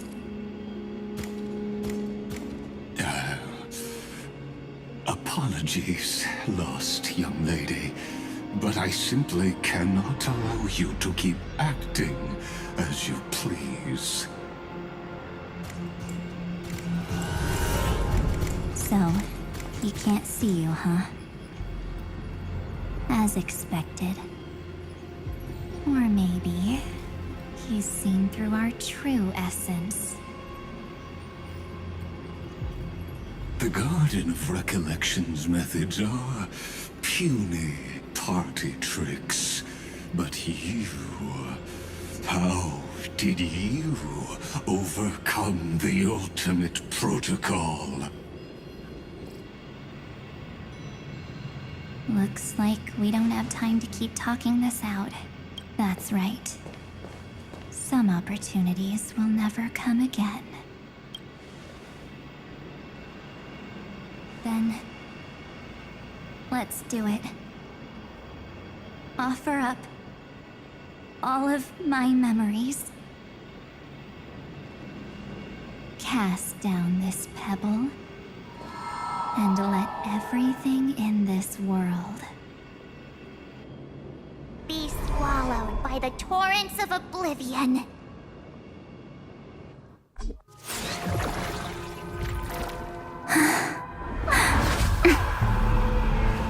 I promise you, what was frozen was alive.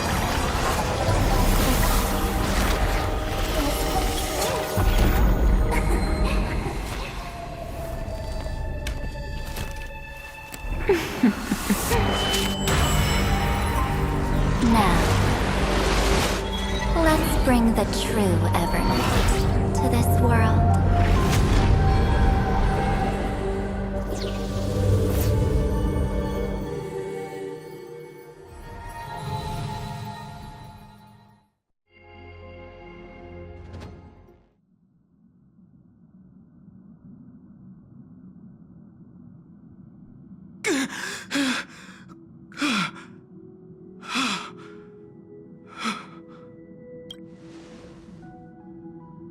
Is this the parlor car? Am I back already? But why don't I remember anything about my journey back? Something doesn't feel right. Think back to when he and I separated. It will take time to uncover the reason. Before then, if one of the Nameless is willing to stay and witness the fate of this world, or to push it along when necessary, it would be of great assistance. This is goodbye then, Lord Donhong. Thank you, guard. I hope that all of you will be able to overcome this disaster. But I can't remember anything after that, no matter how hard I think. Where's Sunday? Did he not come back with you? He stayed with Madame Herta. They wanted to try using his tuning to help support the genius's thought hacking. Is that Himiko's voice? And Mr. Yang? Oh my. That was Herta's suggestion? It's hard to imagine she'd borrow the power of the harmony. No, it was Sunday's suggestion. Herta initially refused. But she changed her mind after Xandar's identity was revealed.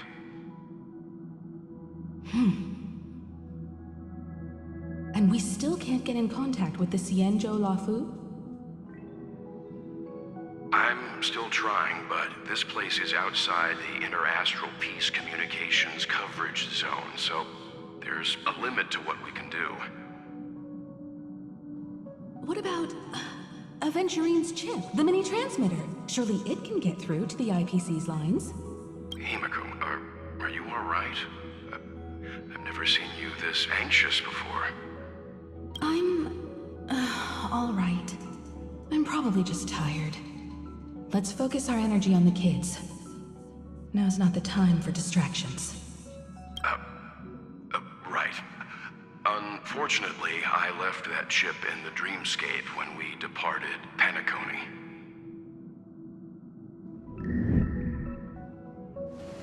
Am I dreaming? The parlor car feels so strange. Are the voices coming from the passenger cabin? Those two passengers have to return safely. Don't worry, Pom Pom. They're both experienced Nameless. They'll be just fine. Oh, I'm right here. But where did all of you go?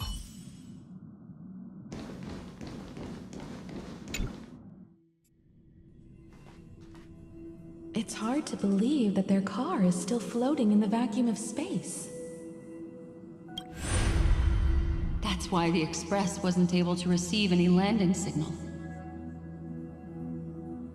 It's likely that the two missing Nameless, like March 7th, also came under the influence of the Path of Remembrance, and only their minds entered Amphoreous. We can analyze all we want, but the real question is, what can we do right now? I was just about to get there, Miss Himiko. Right now, Amphoreous' memory zone is extraordinarily full. I can also take this opportunity to enter the world and seize as much of an advantage for the Astral Express as possible before the other memo keepers arrive. For example, I can light a beacon in the memory zone for the Trailblazer and Don Hong to follow back home.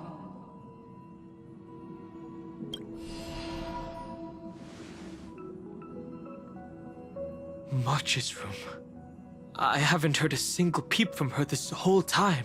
March already wasn't feeling very well when he and I set out. Even if this is a dream, I should still check on her.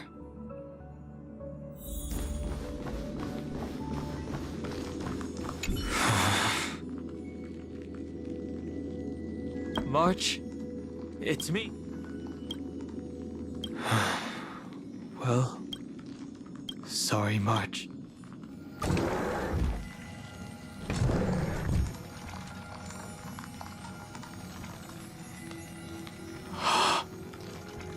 This isn't a dream after all.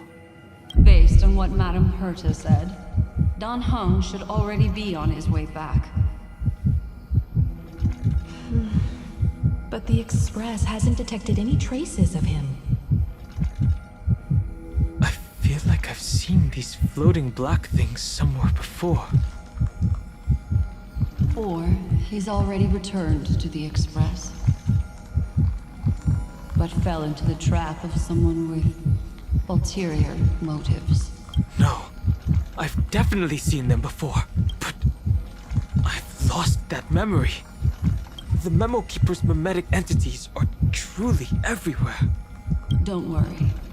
Normal Memo Keepers can't do anything to that little dragon. As long as he's awake enough, he'll find a way out. All he needs is a little concentration, patience, and resolve.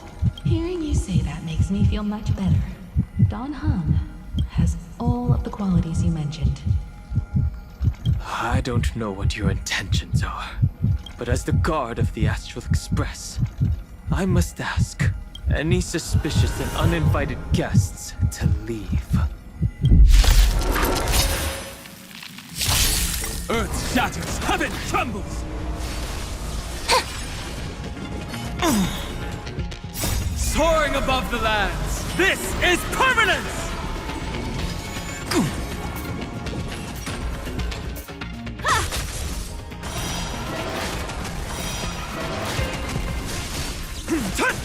Flowers bloom for tomorrow. I need to be better.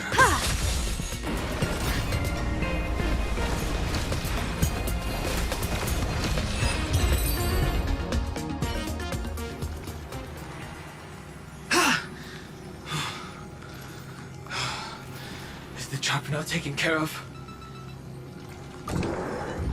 Dan Heng! Miss Himiko, I'm back. Even if it's just through a spirit warp jump. You could hear our conversations? Yes. It was thanks to your voices that I could pierce through the Memoria barrier. Although, it was not a wise decision to let a Memo Keeper of unknown origins board the Express. Can't argue with that. Miss Black Swan has been on the crew's side ever since things started going wrong in Amphoreous. We can trust her. So many baffling things kept happening one after another. I don't even know where to begin. I wish I could have returned with better news. Don't blame yourself. You're all safe and sound, and that's good enough for me. Are he and March 7th really safe and sound? As a matter of fact, while you were on your way back, Amphoreous' circumstances changed once again. And these circumstances have something to do with the two you just mentioned. Are you saying that he has been kidnapped by an unidentified Remembrance Path Strider? So you're saying that person's appearance is identical to March 7th? It's too early to say that, as I haven't seen her with my own eyes. I've only detected a similar aura in the memory zone. We have no way of knowing what March 7th has experienced. But I can assure you, if we sink too far into the Memoria tide of that Miss March, what will happen? Everyone here will be torn to pieces. Please, trust me on this. But I also trust in our trailblazing companions. I know this isn't what March would want. No matter what secrets are buried within, we'll do whatever we can to find that March 7th and bring back him and the March we all know. I mostly understand what we've learned about the erudition and the destruction. But what roles do the remembrances intruders play in Amphoreous? I made some new discoveries relating to that with Madame Herta's help. As part of the deal, do you mind if I share them with you? All right then. Fourth mirror. It's finally my turn to shine! Oh, this feels like such a grand occasion!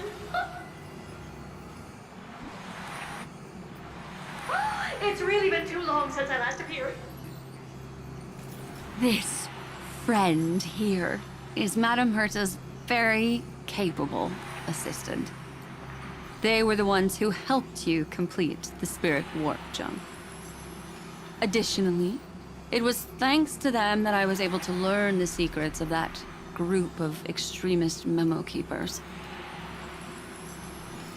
I appreciate the praise, but I didn't have to lift a finger. I mean, mirror. You did this through a mirror? The garden has strict rules for collecting memories. But not all memo keepers are as proper as I am. Herta's space station often has uninvited guests, and they never seem to know their limits. That group of memo snatchers has been taken care of, and they are now trapped in the fourth mirror. How many of them are there? I can't quite remember. I didn't really count carefully either. Maybe around 42? There's still room for more. I carefully dissected the memories of these colleagues of mine. Individually, their goals are not worth mentioning. But when you piece them all together, you come to a conclusion that can't be ignored. The Garden of Recollection is secretly salvaging the memories of a path disappearing. In other words, their goal is to gain the memories of a god's death. The moment an eon falls? That would indeed be a spectacular sight for someone dedicated to recording these things. That's exactly the problem. They seem to have been aware of the destruction's movements early on, but they lacked a decisive power and had no way to penetrate Amphoreous' firewall. So, what did they decide to do? Hide the truth and wait for an opportunity. Now, it seems that letting memo keepers guide the right people here was also part of the plan. This also confirms one of my suspicions. They have already infiltrated deep within the garden. They would not hesitate to associate with the destruction in order to salvage memories? Could they be the cremators? I don't know. Perhaps there are even deeper things at play here. The majority of memo keepers believe that when the universe inevitably reaches its death, unable to sustain increasing entropy, Fu Li will use the memories of everything to reforge the cosmos. Amphoreous, as a scepter, can be viewed as a mini-universe. This is why memo snatchers have been frequenting the Herta space station. Without a doubt, these extremists wish to record the cause and effect of Iron Tomb's destruction of the erudition. They may want to use it to simulate the end of the universe, or to probe into the unfathomable will of the eons. The Trailblaze broke the seal around Amphoreous, giving these people the opportunity to enter. Now, they'll do anything to prevent outside powers from interfering. Because your involvement will certainly influence Iron Tomb's final outcome. You said that March is closely linked to the Remembrance. Is what she's doing related to these memo snatchers? I do not believe that Miss March is on their side. In fact, when the car you used for landing first made contact with Amphoreous, a violent surge of memories flowed past. Combined with what we know now, I have reason to suspect that the flash of power came from... March. Exactly. She was the first to be hijacked by the Remembrance, but she used Memoria to neutralize the firewall, allowing you two to enter Amphoreous. At present, we've lost contact with him. Our only choice now is to rely on the eyes and ears of those two geniuses to understand the situation within Amphoreous. There's no use in agonizing over this, Don Hung. Our top priority now is to find where that car landed. Yes. Ah! Passenger Dong Hung! You finally found your way back home! Yes, conductor. I'm back. It's just... Pom-Pom knows.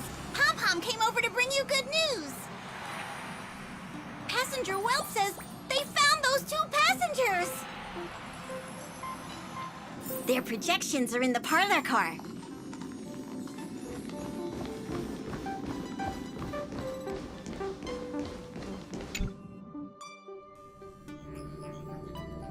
Welt. And Mr. Screwlum. Himiko. You seem to be feeling much better now. And Don Hung. It's great to be able to talk to you. Once again, we owe Madame Herta a huge favor. Madame Herta doesn't care much for favors, but she'll be happy to receive everyone's praise. Back to the topic at hand. Mr. Don Hung, we did a sweep of the area surrounding Amphoreous' celestial body for organic signals, and we finally discovered the bodies of you and Mr. Trailblazer. The two of you were very fortunate, as there was something protecting your bodies. All vital signs are still present, and your functions are all intact. Was it March protecting us? Our preliminary determination is that the bubble enveloping you two in the vacuum is made of a substance similar to Memoria. Conjecture. This substance is connected to the lost Miss March. It will take some effort to bring your bodies back to the Express, so you should get some rest first.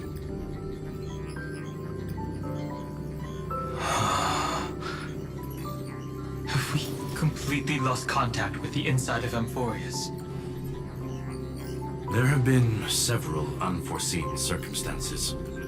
We broke through Lygas's firewall after the law was amended. But now Amphoreous is enveloped by the fierce path of remembrance, once again cutting off all channels of communication for outsiders. So we have no way of contacting him. If we take into account the difference in the flow of time, every minute we delay here could be a year of waiting for him. Don Hung, what are you thinking? If it was March who helped us get past the firewall initially, then does that mean only he and I have the travel permit for Amphoreous right now? That is a logical inference, Mr. Don Hung.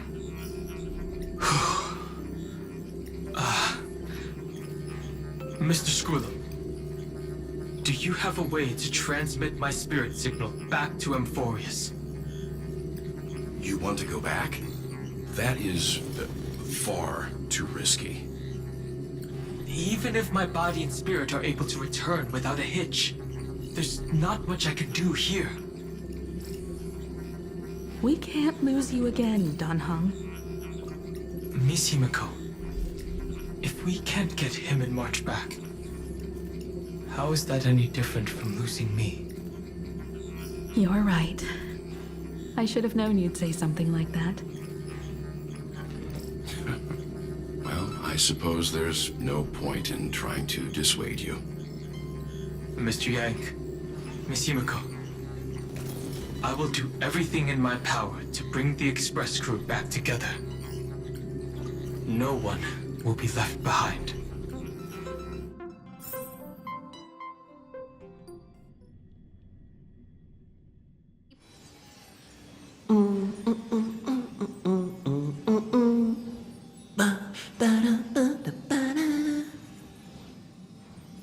You may notice a hint of sweetness in the air. That would be the fragrance of the 7-colored bath salts from Marmorial Palace. A truly splendid journey, if I may say so. With the Era Nova now complete, you have granted the hero the perfect conclusion.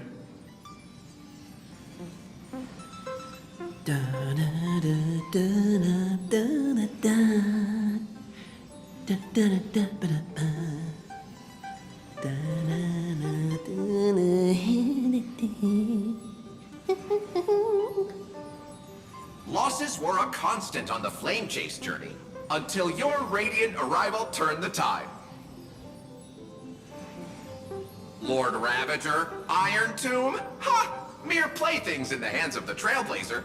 The cosmos is safe once more because... Shush! Hey, hey, hey! Incoming train broadcast! Attention all passengers! The navigation meeting is about to begin! Make your way to the parlor car! It's time to pick our next stop!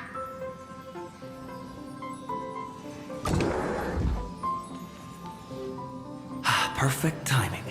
Let's head to the meeting.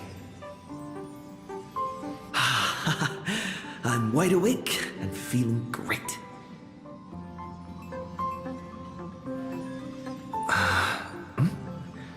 What's this? Who left this note? Ooh, strange. It's like I...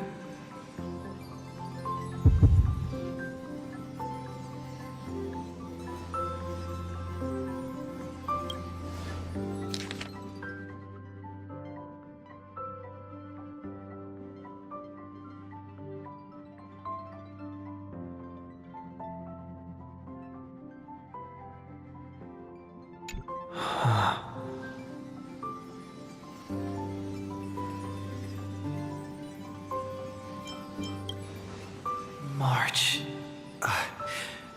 When did she leave this here? I didn't hear a thing.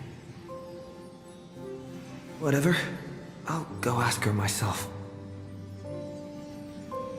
Huh? What? There's a new painting here. All I did was take a bath. How did so many surprises pop up? Better step forward and take a closer look. Keep it down. I think I found him. Who's there? What's this?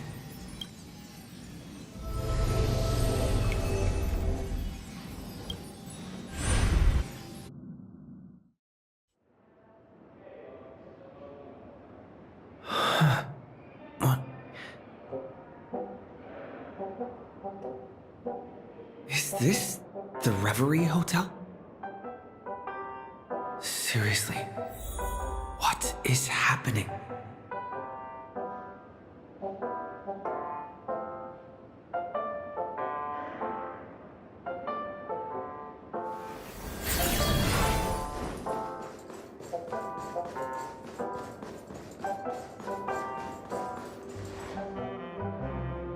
There you are! What took you so long?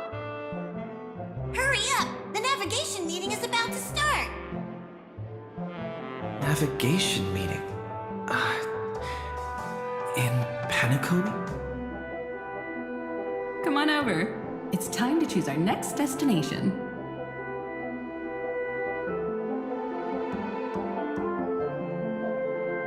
perfect timing. The meeting's at a standstill. Lushaka or Melistanin? No one can make the call. The vote's split 2 against 2. Everything hinges on your vote now.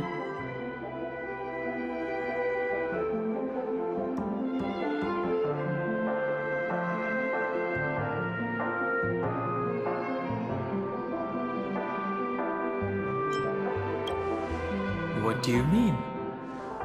And once again, the passenger is talking nonsense. Ah, young people, always full of jokes. What? Their reactions. What's going on? Oh, I get it. You want to play a game with us, right?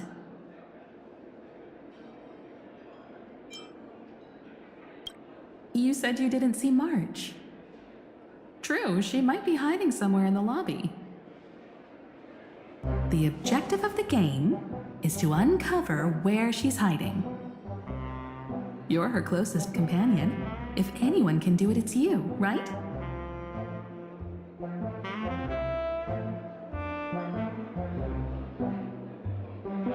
Is March 7th playing hide and seek with me?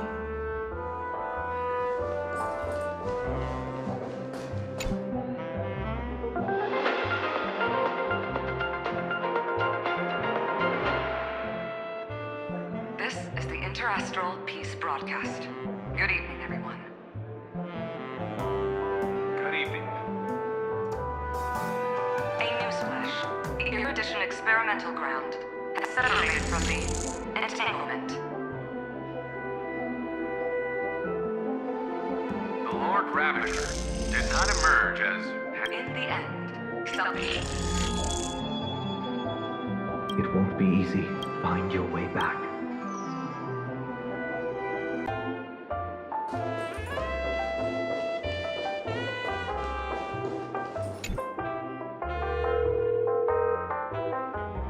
Weird. Did I even make a call? Hello? Hello? Is that you? I knew you'd call. Missed me, didn't you? Don't worry. We'll see each other very soon. Because the trailblazing journey never really ends, does it?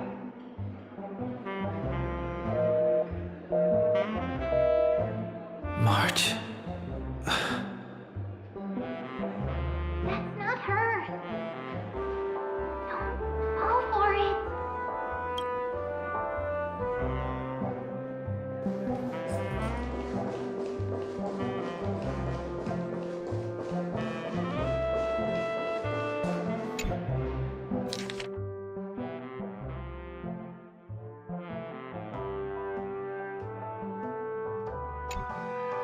An unsigned guest log.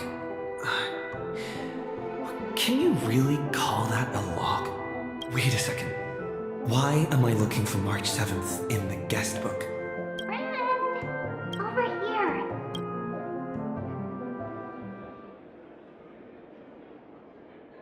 March 7th isn't here. Faint, fleeting voices are speaking to me. But where are they coming from? I went through something like this before, back in Panaconi. Not even Lycus's prison could hold me. I found my way out. Keep it together. Oh, I know I can do this.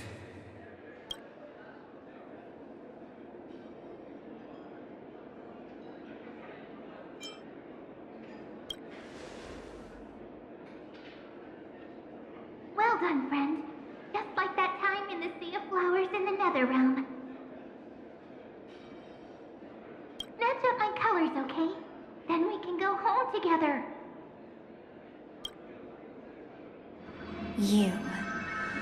You're trying to tamper with the remembrance too. Too bad. You're no match for me. Did you find her? No. It's a futile game, isn't it? In truth, you don't have to go to such lengths to find March 7th. Because in this memory zone, March is everywhere. We're protecting March 7th's wish. You seriously can't sense it? She doesn't want to say goodbye to the Trailblaze. She wants to keep traveling together. Forever and ever. We are her memo sprites. For the sake of her wish, we must give it our all. Finally, the timing is just right. A thrilling damsel in distress rescue. Wait, maybe I got that backwards. It's me, Cyrene, but now I'm in my mem form. Seriously, one mysterious and cute memo sprite is more than enough. Friend, come with me. We're getting out of here. Why run away? What does it take to make you understand? Step 1. Stop scaring him already.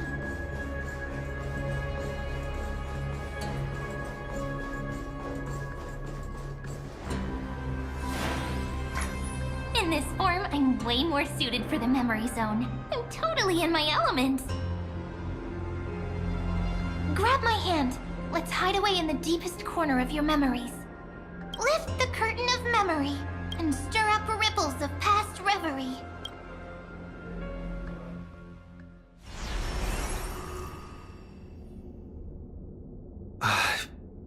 Where? The space station. Where it all began for you. Looks like we made it. What's that? Silverwolf? Kafka? It's your secret. I'm so curious. But I won't peek. Promise. When I first met you, I remember they were there in your memories too. You sound really nostalgic. Want to take a closer look? Go ahead. Think of it as a glimpse into the past. I'll stay right here. I promise not to disturb you.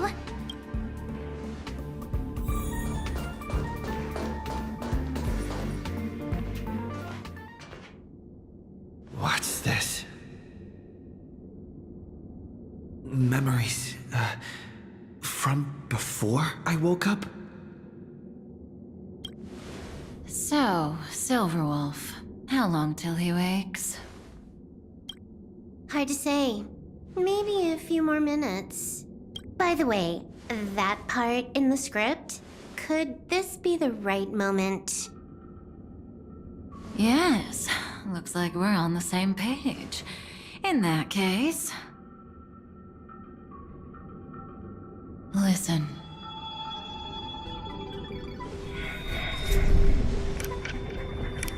Remember these words, then forget them.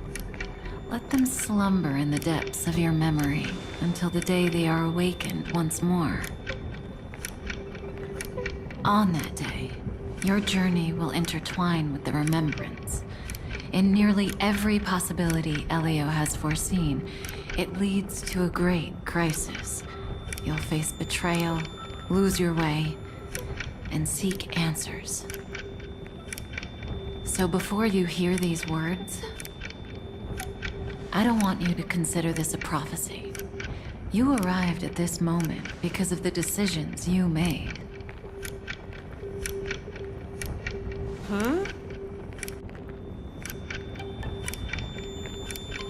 I don't know what you'll have endured, or whether you'll still believe in me.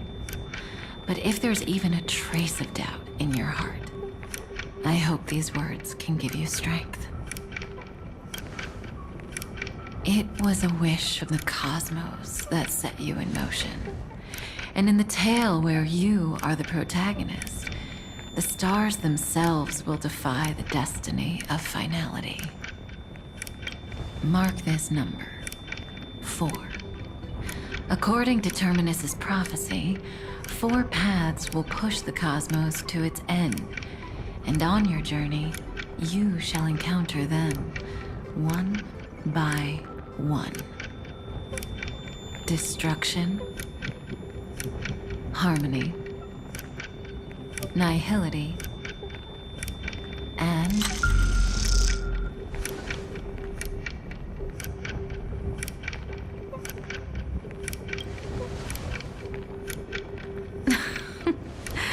easy now.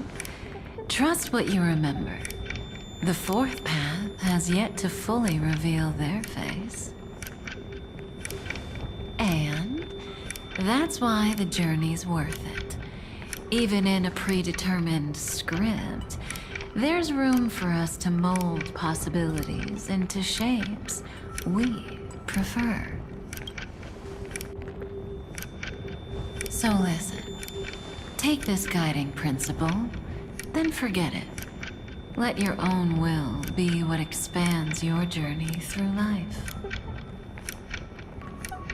As in the past, even while achieving so much, you never let go of your pursuit of freedom.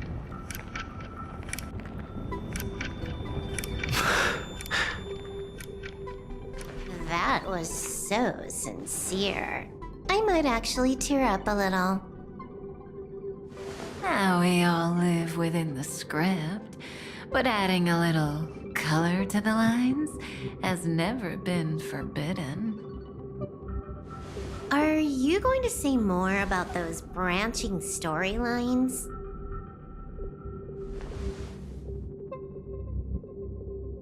Never mind. Best not to tempt fate. Get ready, he's about to wake up.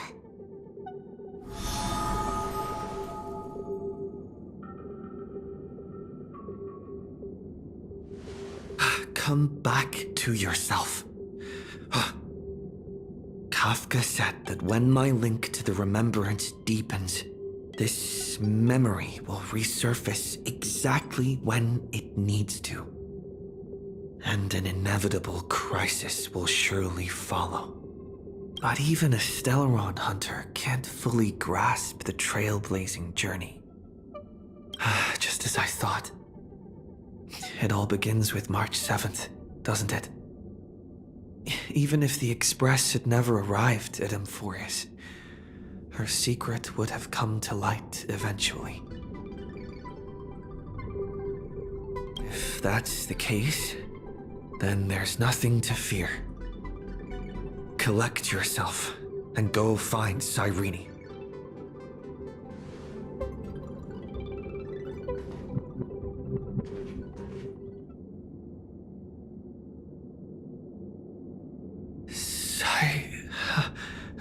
Cyrene? It's a breakthrough! A breakthrough! How could that little pink girl possibly beat us? Little one, you really don't know how to behave, do you? You were meant to stay in those beautiful memories and wait for all the disasters to pass.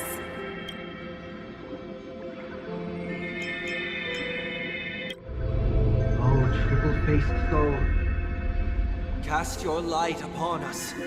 Let no darkness remain concealed. Someday?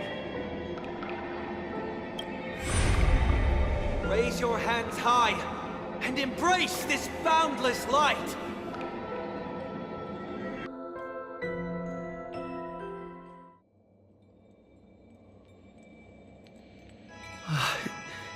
This stage really brings back memories. Yes. For you, I suppose it's been a long time, hasn't it? None of this would have been possible without Miss Cyrene. Even while engulfed by Memoria, she fought to stay in contact with the geniuses. Only then, through tuning, was I able to undo the memory zone's effect on you. Step onto the stage first. Ms. March will come for us soon, and she won't be alone. Those memo sprites will follow. We need to prepare early. Only then can we get you out safely, and go back for Cyrene and March 7th. Please, be careful. Amphoreous is being overwhelmed by an unusually violent Memoria tide. I'll do all I can, but even that might not be enough. Black and pink. Two memories twisted together. Yes, Madam Herta. I've made contact with him. Understood. I'll carry out my part as expected. Quite the dazzling nest you have, little bird of the harmony.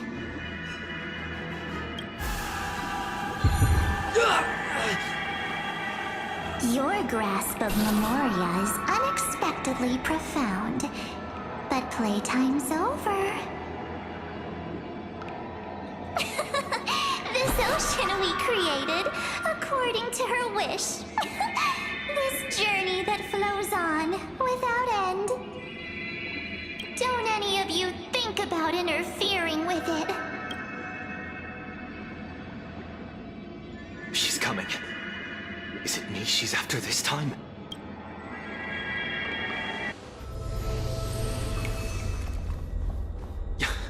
There's no time to regroup. I prepared an alternate escape route. Wake from your slumber and return to reality. Come on, I'll bring you out.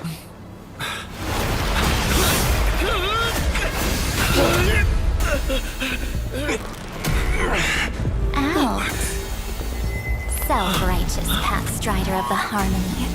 You think you can do that? Next time, get a memo keeper instead.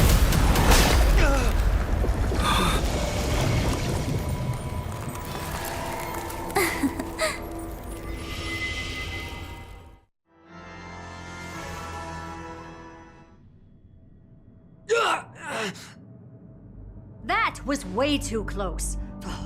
Good thing I was there to fish you out. Sunday, are you all right? Mr. Yang, I couldn't get him out. I'm sorry. Is it true that March is behind all of this? Yes. And no. That Pathstrider of Remembrance is identical to March 7th in appearance, but what lies inside, I can't find the right words to describe it just yet. Can't you come up with an analogy? I thought that was your thing. That Miss March feels like a reflection on water. Only not from a calm, clear lake, but from a bottomless abyss. Within her words, I sensed an intense but utterly pure protectiveness. Protectiveness? This is only speculation, but after being drawn into Amphoreous, perhaps March 7th experienced... No, she likely foresaw a tragic end. It was out of a desire to protect her fellow crewmates that she chose to awaken a power that teeters on the edge of evil. Well, on the bright side, at least March 7th won't have to face any danger again. After that battle, I'm afraid I'll no longer be able to join the fight through tuning, as Miss Black Swan's progress remained on track. You don't need to worry. She used your disturbance to mask her movements. Current status? Advancing upstream within the memory zone. I didn't see that coming. The Memo Keeper is pretty courageous, choosing to defy the rules and take matters into her own hands. This means she's chosen to stand against the Garden of Recollection.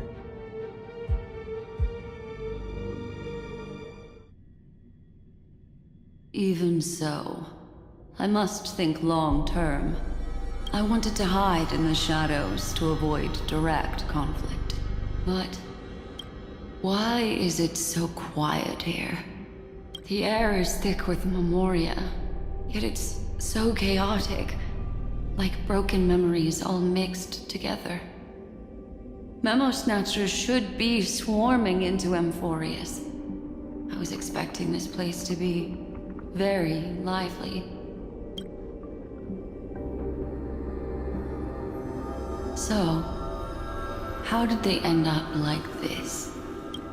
Now I'm getting very... an empty shell. The consciousness that maintained this Dharmakaya has disappeared. So efficient. Not a single trace left behind. Alternatively, she might have sacrificed herself for an even more mysterious purpose. Either way, what exactly made these fanatical believers end up like this?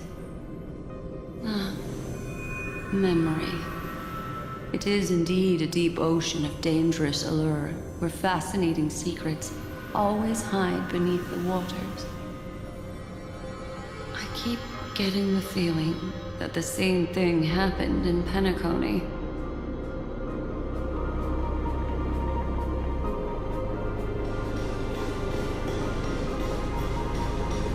Get ready. We're about to head off. Is it really gonna be okay? That world's surrounded by a massive chaotic material. That white band of light has already foiled our plans multiple times. Don't worry.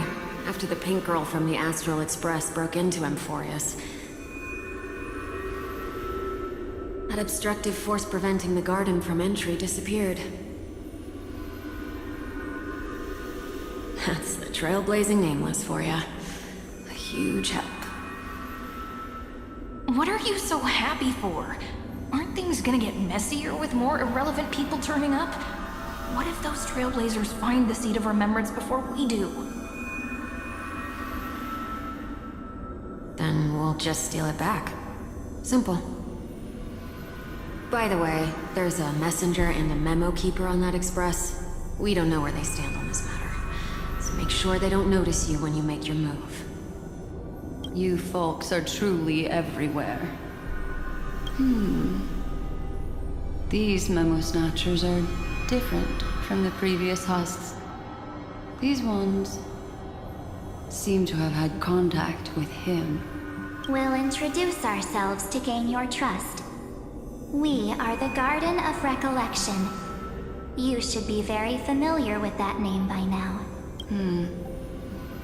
This memory ends so abruptly, as if a shapeless hand snuffed out its candlelight.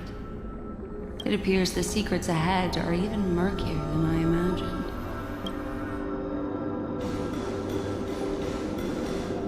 What a bizarre sight.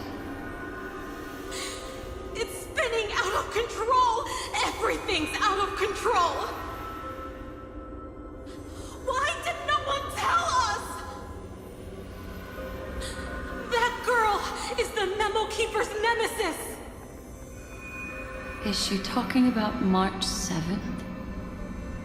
That Evernight, those black memo sprites, they swallowed everything! Those who came here first, all drowned. Not even a trace of their consciousness was left behind! I wish I'd never come here. I don't want anything to do with Amphoreous anymore. Please! I'm begging you! Don't come near me! No! No! You've involved too many innocent people just to obtain the memory of an eon's fall. You deserve this. But I'm not here to blame you. That entity you call Evernight. Tell me everything you know about her. We may yet bring a glimmer of hope for those who are still alive in there. Eden, a blessed insight! Huh?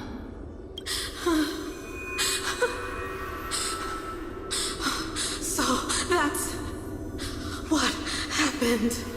We were tricked. We are the sacrifice the garden used us.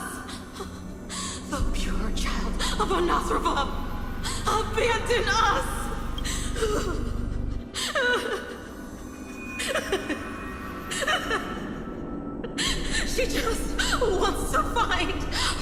lost sisters! Find them, kill them, reclaim them! If a new life is to be born, its seed has to be dead!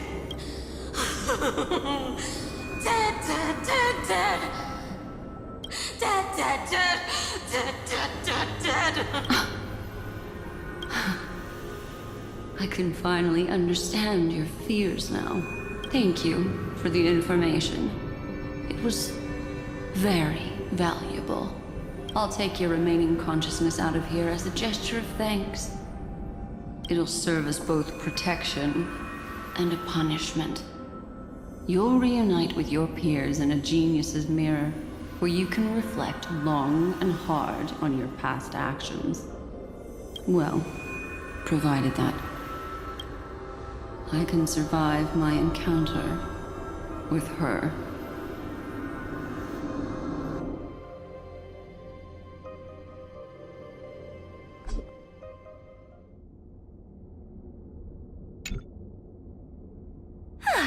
These little critters look scary, but they're not so tough to handle after all.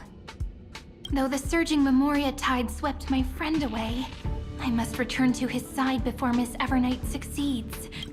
Another one of these stealth missions, huh? Help me out here, friends in her world.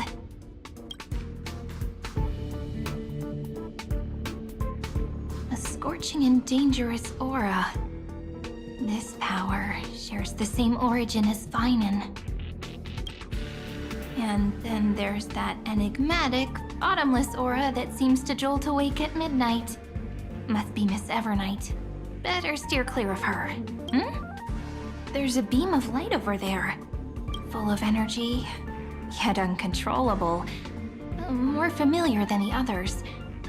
As if it's coming from someone close by. Could it be... my friend? Maybe it's the Stellaron he mentioned. Memories of the Stellaron are flowing deep within the Memoria tide. Let's go there to find my friend. Jeez, so many little ones gathered here. Did you know I was coming? You're being a bit too enthusiastic, aren't you? Thankfully, his presence hasn't weakened. I feel like I'm getting a bit closer. Huh? They're guarding something. Is that my friend's photo stone? What's it doing here? These memo sprites are completely still. It's as if they're drawn to this thing. This is an even cuter memo sprite. No wonder the photo stone can't store more memories. Have you been hiding in there all along? Find my travel companions. What? How could that mean? My companions. Are you March 7th?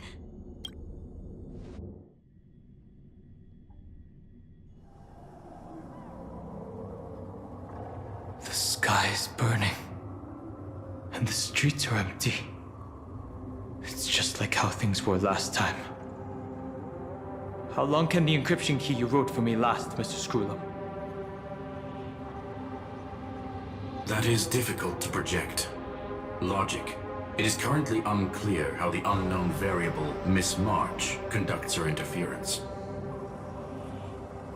Please rest assured that I will extract you on time before the encryption key expires. But that means I will no longer be able to hack in via the same method.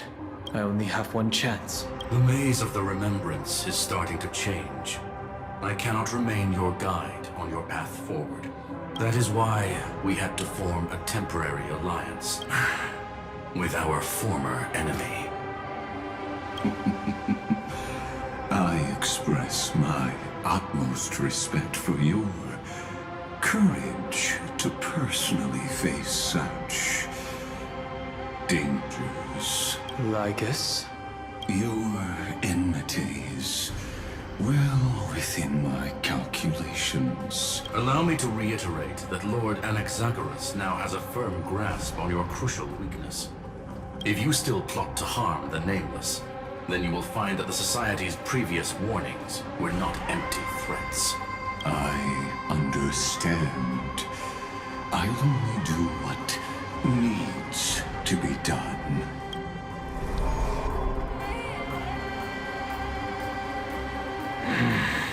I never imagined that I'd one day walk alongside a genius who offered himself to the destruction. My stance has never changed. The erudition's ruin is inevitable. But before that, I'd be very willing to witness the reunion of the Nameless and to escort you on your way home.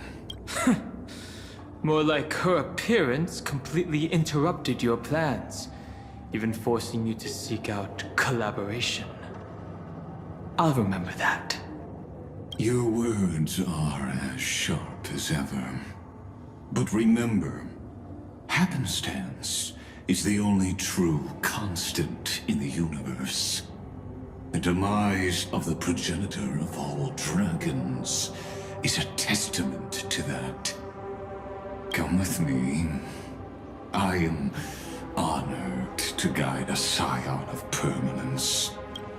You created this wasteland before us with your own hands. Such sights are no longer able to stir anything in my heart. Ha! Are you saying that once upon a time you were actually moved by their defiance? I'm sorry to say, I never was. These memo sprites. Is it her? The mimetic entities of the Remembrance are everywhere.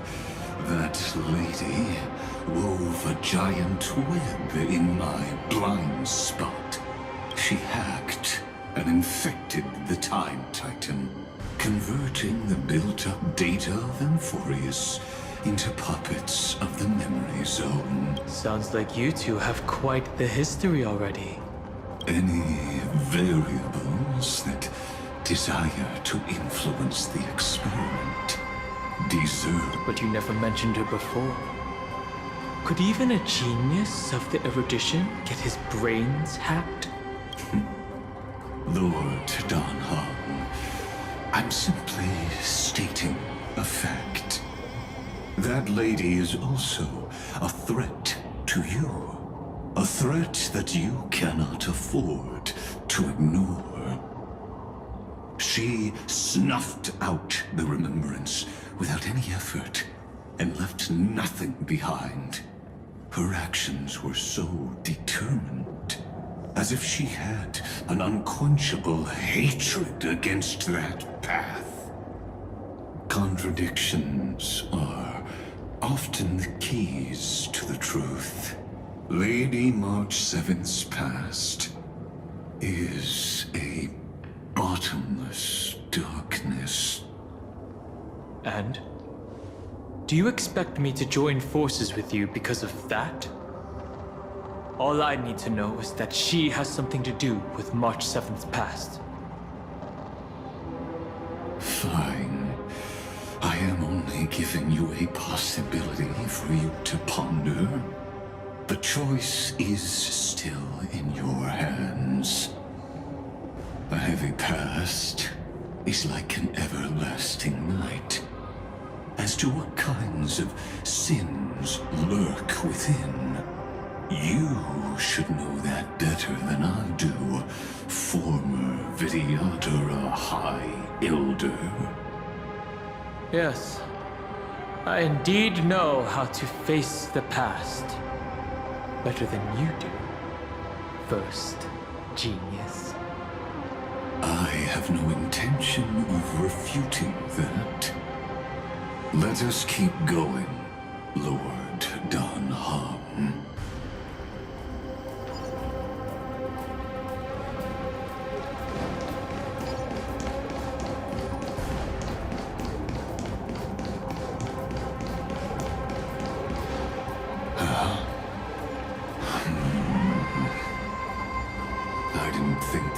still some that got away. Explain. They are thieves from the garden. They have long coveted this world, but it always been kept out. They finally got a chance thanks to your efforts. Unfortunately, they ran into Miss March and their consciousnesses were plucked out one by one, reducing them to mere husks. Those who were lucky enough to escape her drowned in the black tide, becoming these twisted figures. But they look very different from the usual black tide creatures. The reason has to do with our destination. Let us deal with the threats before us first. Then I'll reveal the answer to you. You really have no intention of fighting, do you?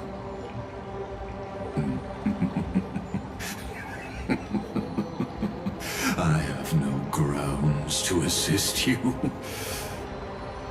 Besides, the geniuses are still keeping a close eye on me.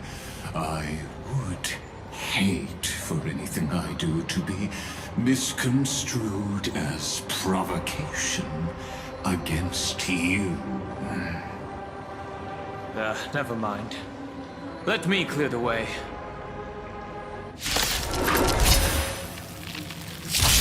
I'll stand in their way. Earth shatters, heaven trembles!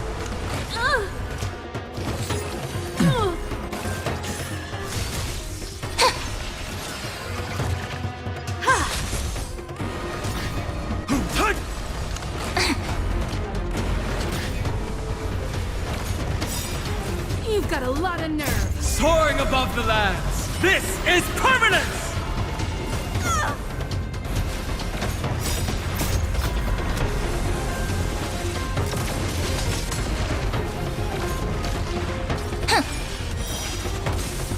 You've got a lot of nerve.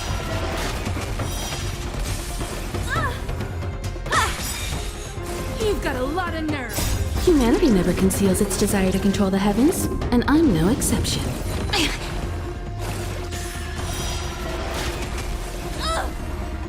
Barely felt it.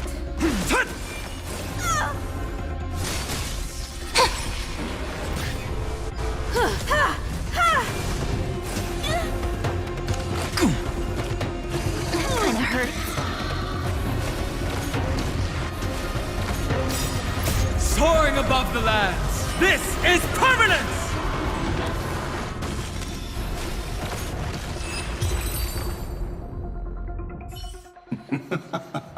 What splendid spearmanship. Truly remarkable. Let's get back on our previous topic. These memo snatchers attempted to infiltrate the breeding ground of the Black Tide to steal Iron Tomb's memories. That sounds like a surefire way of destroying themselves. Well, our views differ on that. They had a chance to reach the truth precisely because they did not fear death. That futile world-bearer turned himself into a seal in this cycle, attempting to suppress the Black Tide's spread. His golden blood soaked into the ocean tides and covered the earth, etching the scar of destruction into this world. And that scar shall point the way forward for you. Erudition, destruction, remembrance. When the three paths cross once once again, Amphoreous shall face a most magnificent end.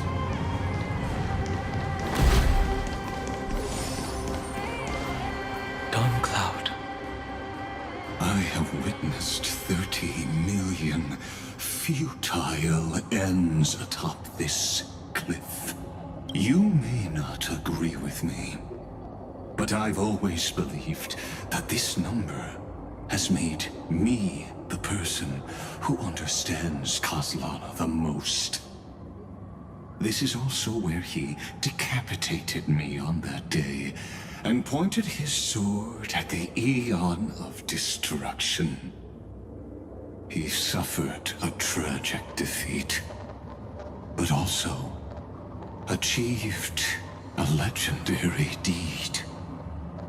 A drop of burning golden blood. The blood that will cleanse the world. Dripped from the god's wound. Nanook? Fiden managed to hurt them? Yes. It melded into Kozlana's body, becoming the Destruction's final blessing. If you wish to dispel the fog and find that March 7th, then go and awaken his fury. She hides in the crevices of time, in the most concealed corner of Amphoreous. Only the most ferocious will can break through the memory zone and illuminate her footsteps.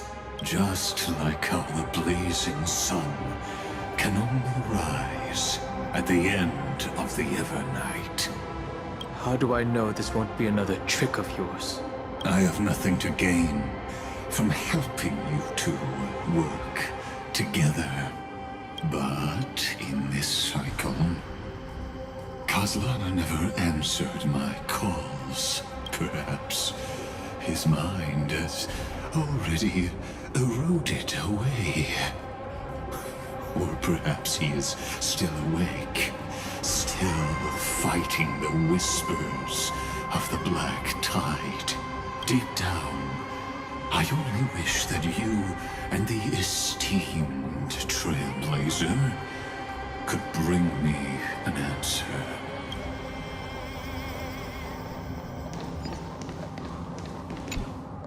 Is there really no other way? How long has it been for you? Kozlana. Finen. I'm back. What? The moment you took the world upon your shoulders without hesitation, you lost the chance to ever be yourself. Duty does not drive you to wield your blade, but hate. Behind that hatred, you seem to desire the destruction of the self. Losses are a constant on the Flame Chase journey. What you stand to lose weighs far heavier than life itself. It is because you suffer that you are so much stronger than any ordinary person. Partner. And Dun Hung. You still remember us? Those two names are like brands.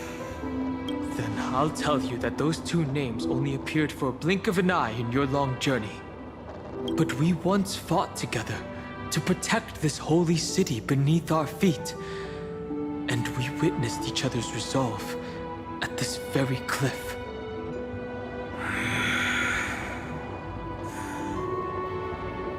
I have forgotten everything except the belief I had when I set off.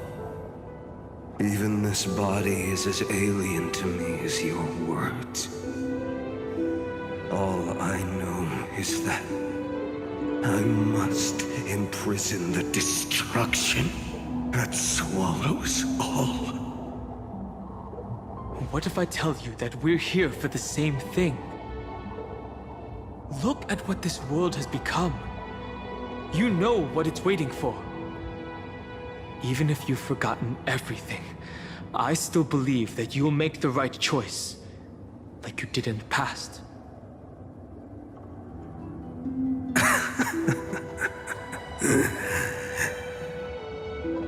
When have we ever had a choice? When were we ever masters of this world's fate? Even though I shoulder the dreams of millions of lives, I could only forge the destruction's evil will.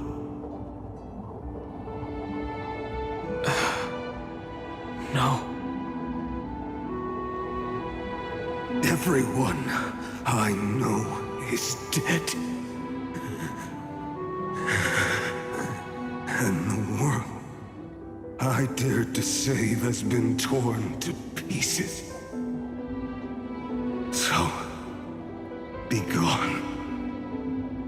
This body never existed to carry out deliverance.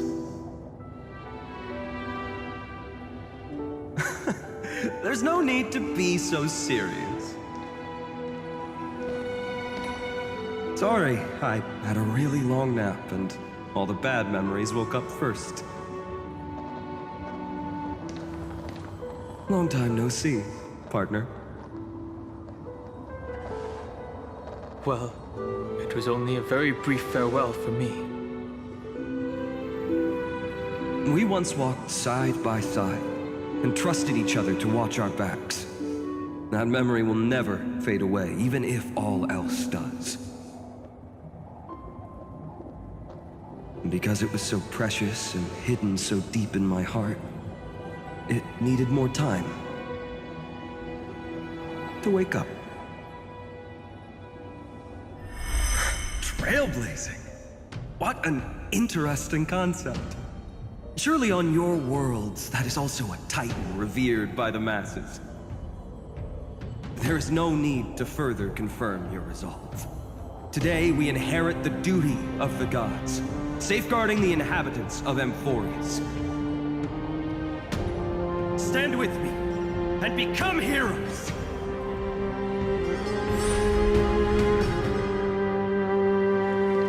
Did you hear that?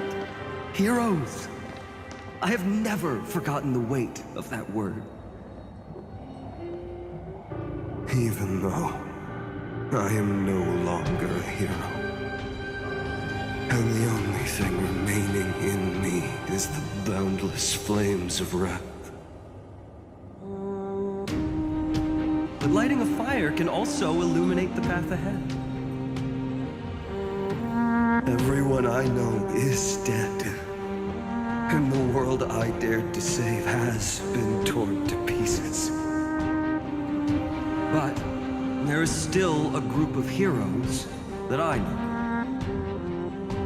And they will bring the true tomorrow to Amphoreous.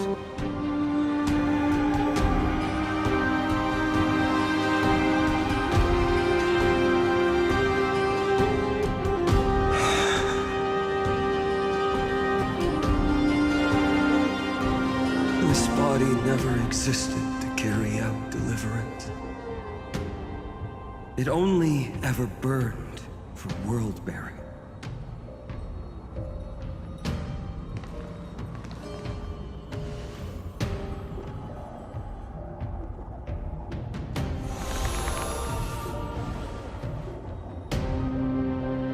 So, I'm going to head towards tomorrow first.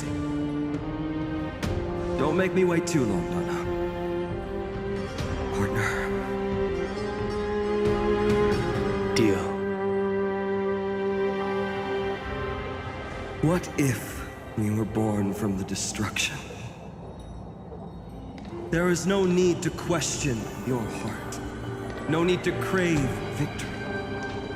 If I am born to be a vessel of sin, then I shall roar at evil and trailblaze a dawn for future generations to come.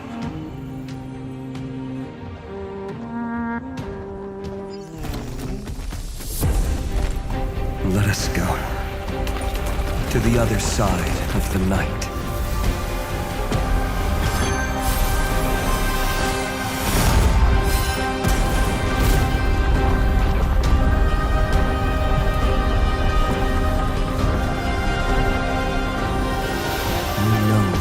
is there. And the blazing sun, destined to rise.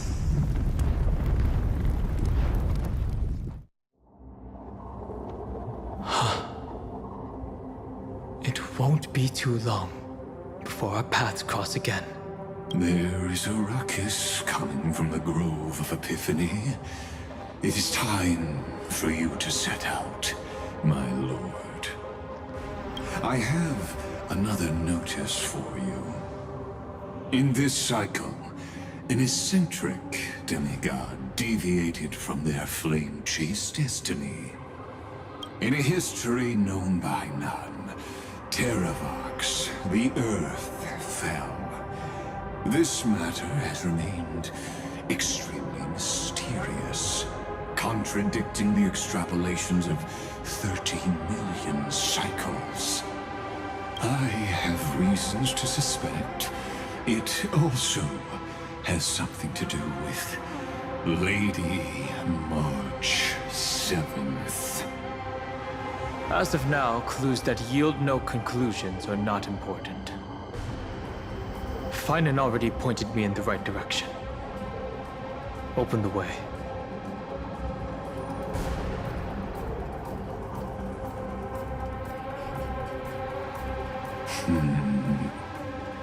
Lord Danhong is gone. You can now speak your mind, Lord Anaxagoras. Thanks for the honor. And here I thought you weren't ever going to acknowledge your old friend. The Inspiration Circus recorded that you have led me up Dawn Cloud countless times. And the last time was right in the previous cycle. Oh, and Kefali even lowered their hand to welcome. Surely you didn't move into my head to browse such trivial content. But if that's the case, I wouldn't mind recalling some fun Dromus trivia for your pleasure. You seem pretty relaxed. Indeed. The experiment's variable will be eliminated by my enemy's very hands. A beautiful way to kill two birds with one stone, isn't it? You know very well that everything I said about that Remembrance Pathstrider was true. Both my hypothesis regarding her identity and my recommendations to Lord Danhong. Yes, I know. You haven't told a single lie so far. But I noticed your thoughts would generate a curious ripple whenever you mentioned her. It's almost like you were deliberately trying to hide something into the depths of your brain. Since you're talking in such a blunt way, I'm assuming you haven't actually found any concrete evidence. That is correct. Thanks to that mechanical body, you can control the boundaries of your thoughts, opting to only show partial truths. Pity that I still managed to grasp a shiver of fear that escaped your control, and I traced it upstream to discover one single word.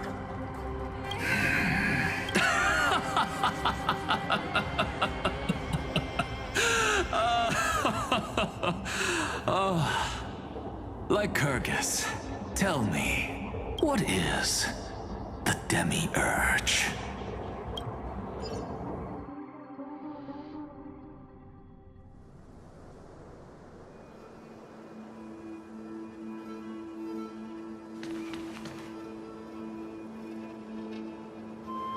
The Grove. Even the branches and leaves of the sacred tree have been dyed gold. Finan gave his all for him. Now that the destruction has quelled the Memoria tide, it's time for me to go deeper into the Grove.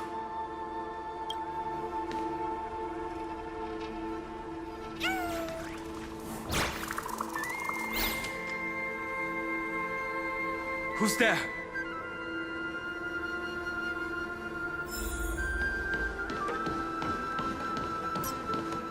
That fiery blaze engulfed the grove and woke all creatures from their slumber. And you, visitor from beyond the sky, you have no intention of listening to the cries of the earth. You are... Are you surprised? Demigods with golden blood are not solely limited to Kefali's children. Is it not natural that the offspring of Georios would take on their duty? I am Terravox, Avatar of the Earth, divine protector of the myriad living beings. What a coincidence. I was just told by someone to watch out for you. Answer me. Why would the Dromus King of the Legends, the demigod who should have fallen, appear in humanoid form? You already know the answer. Is the transmutation arcanum not precisely your specialty, descendant of the permanence? How do you know about... was it March 7th? Exactly. Thanks to her, I was able to escape into the Memoria Tide and disappear from the world's memories. So you didn't die. Your fall was just a lie. You cast aside your duty as a flame chaser and joined her. Why? To survive. For a Dromus, life is no more than existence. The birds and beasts of this world have struggled to survive since time immemorial. Yet unlike humans, they are unable to live on in the World-Bearer's memories. But Evernight is the master of remembrance, and I saw your story in the Veil of Evernight. Vidyadhara, the permanence, dragon transmutation, resurrect, Shang. The path you chose to survive will lead to your death, demigod. And what of it? This body is soaked in filthy golden blood. The earth is hungry, and only the permanence can satisfy it.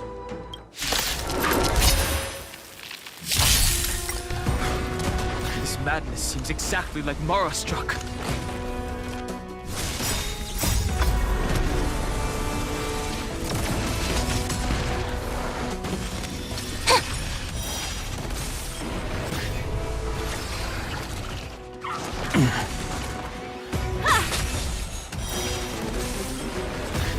Mountains roar, dragons rise! Soaring above the lands, this is permanence!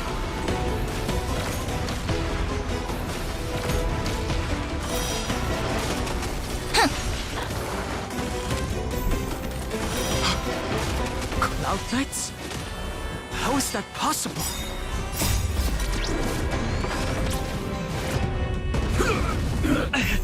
It's endless. Has the Memoria Tide returned? The fires of abomination reignite. Why not join that water-mirrored moon and be fully imbibed? A miracle! That kinda hurts. Secret of the saints! I'm gonna cry. Earth shatters, heaven trembles!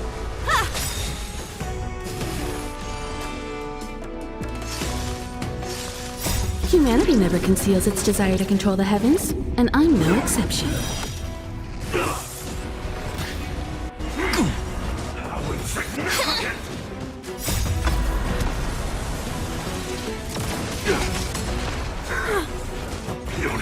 You've got a lot of nerve. Better. Soaring above the lands, this is permanence!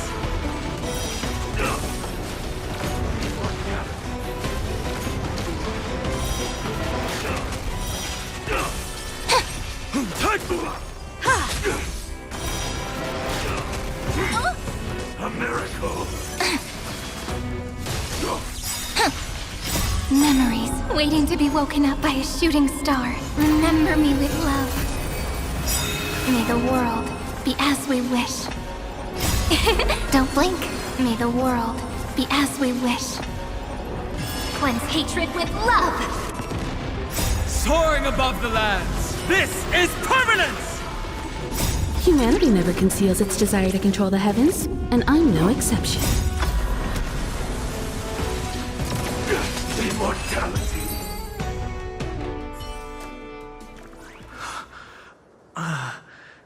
Is this some disordered memory? The mists of the past shall drift away. What? Scatter, fade, turn to foam.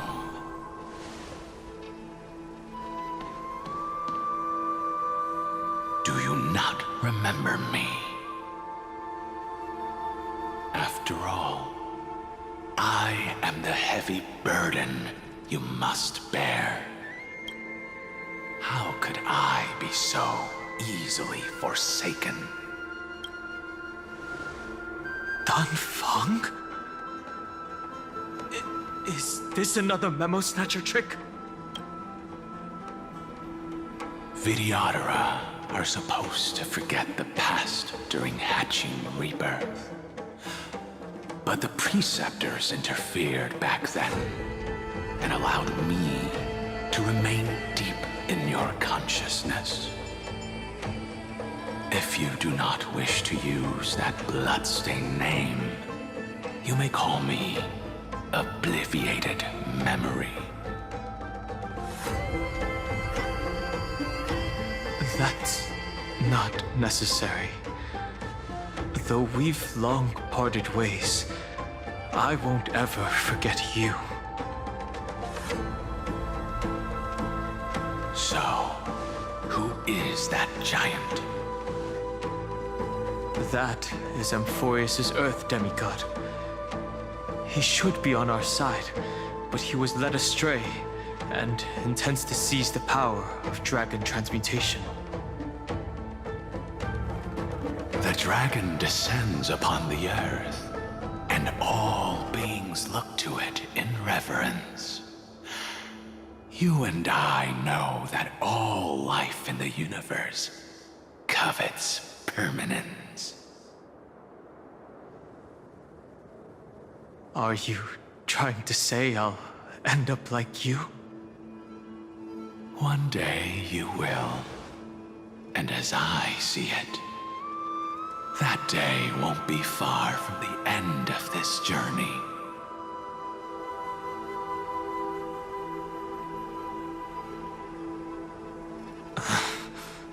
Let's move on to another topic. I have no intention of passing judgment on Dan Feng, and I have even less desire to become entangled with him again. I only have one concern right now: bringing my companions back safely. You can either help me deal with these abominations, or return to the shadows of memory. Dan Feng.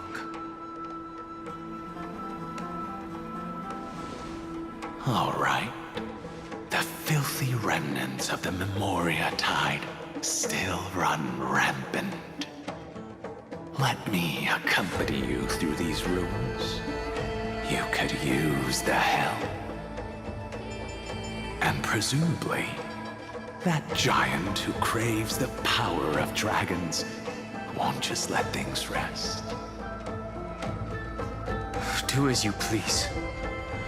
I'm moving ahead.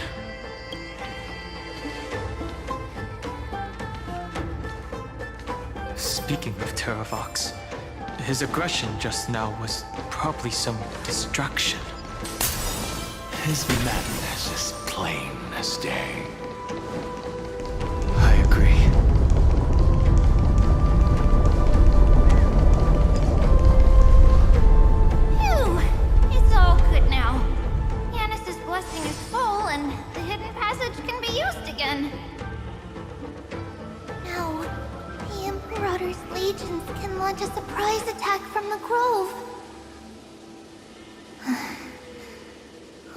knows if Terravox will be able to succeed. Huh? Who is this warrior? Lady Tribios, I am Dan Heng, the Trailblazer's companion. Dan Heng? Nice to meet you. I didn't realize Little Gray had more companions in addition to Little Cyrene. There is no need to elaborate further. They are merely a collection of your memories, just like me. No. If they were my memories, they would recognize me. Dan Heng? Even though we don't know you, we'll still ask you to get somewhere safe. A terrible battle is about to break out here. Iceland's, Tux Gladiorum, is not far ahead. The evacuation efforts are almost over, so go now, or it might be too late. Iceland's. I see. In that case, I'll go look for her now. Thank you. No problem. We need to go deliver some messages, so we'll be off. Please. Memories crazed ramblings. What do you think? It's too early to reach a conclusion, but this memory is most definitely not mine. There are two possibilities. This memory either belongs to Terravox, or it belongs to him. The person you're desperately looking for. But the probability of the latter is very low. You should know better than I do. After that final battle, even the first genius couldn't determine where he went. Correct. But the conversation I just had gave me an idea. Let's forget Evernight for now. In the Vortex of Genesis, there was someone else who went missing along with him. I still have a chance to make contact with her. And the way I'll do it is right here in the grove.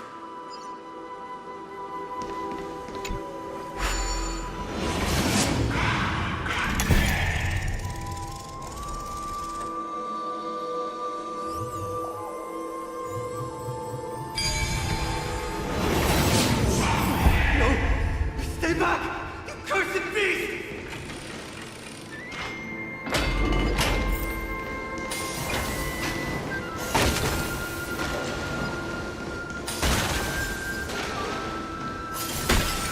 There's not a single sign of movement here. That was probably just the echoes of the Memoria Tide.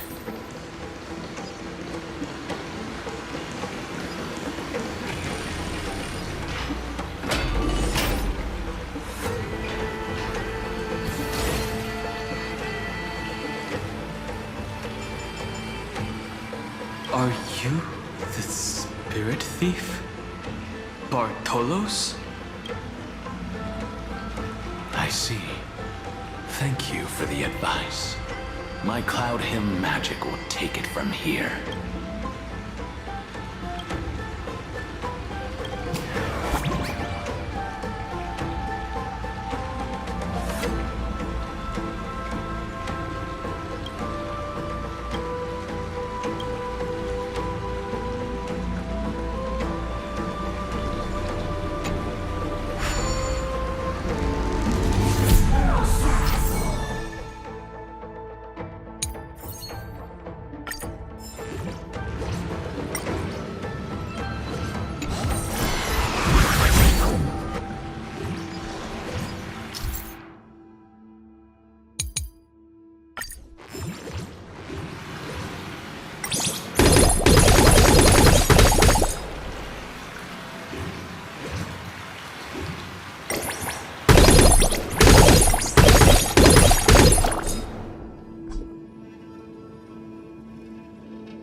Now, it's time to awaken the person we're looking for.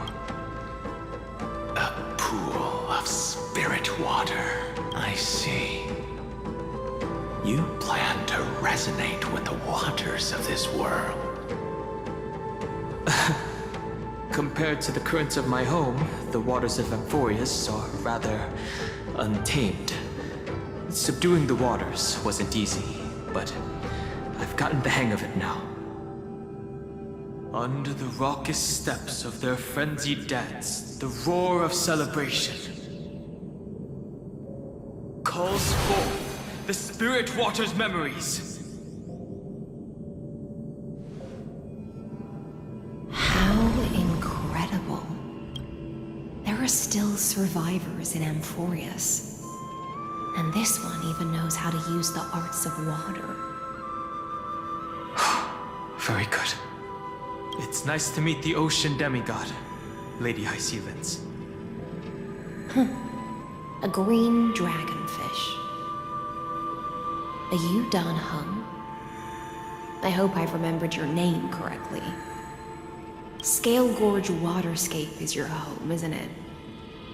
In Greyfry's memories, I saw you two standing side by side. That's fortunate. It means I won't have to introduce myself. I can get straight to the point. Tell me, where are Evernight and him? The stranger snatched away the deliverer right before my eyes. I commanded the waters to surge after them, but layered cliffs blocked the water's current. You must be careful. Earth has abandoned the Flame Chase mission. Though Terravox still lives, they're not an ally of the Trailblaze. That's no surprise. I've already exchanged blows with that mad demigod.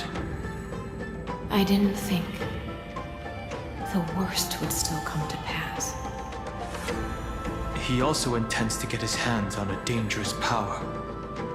As his comrade in arms, do you know what his goal is? Terravox has only ever cared for life born from this soil. If they covet powers from beyond the sky, I suppose it's out of the same care.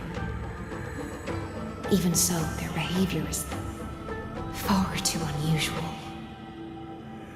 I presume they wouldn't have made such a drastic and irreversible decision if they had not exhausted all other means. But embracing the permanence may result in even more misfortune. While I admire that demigod's willpower, my position has not changed. It seems that if I want to find Evernight, I will have to confront Earth. Since my opponent has already turned into a vicious beast, what I do won't weigh on my conscience. Then allow my specter to accompany you, Lord Danhao. As the demigod who witnessed the end of this world, at least let me sing an elegy for my last comrade. That doesn't sound like something you would normally say. Huh? What I do won't weigh on my conscience. I can certainly guess what you mean by that. I will never hesitate for my companions. I am a nameless. And what I'm going to do is defend all the hopes that are on the verge of fading away. Then I misspoke. That is exactly how the guard of the Astral Express should act. If you please, Lady Hysealence. Hold on to this current, for it still carries the warmth of Greyfry. Hopefully, it will lead us to the depths where our companion is hidden.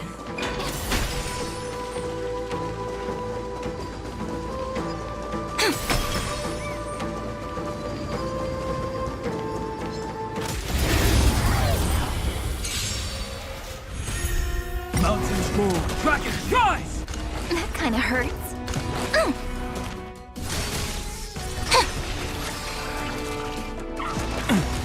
I'll endure.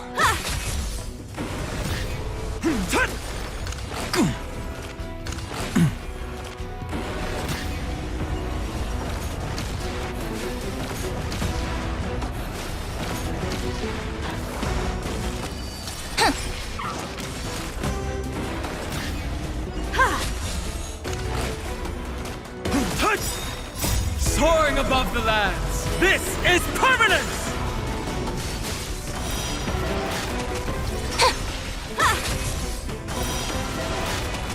That kinda hurts.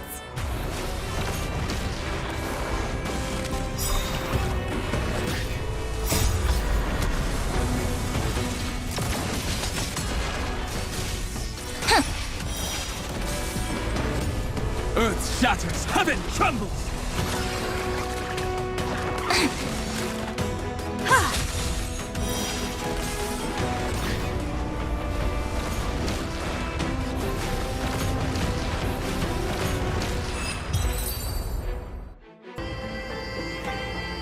It's unusually quiet here compared to before. Don't let your guard down. The Memoria Tide has become even more violent. Is that...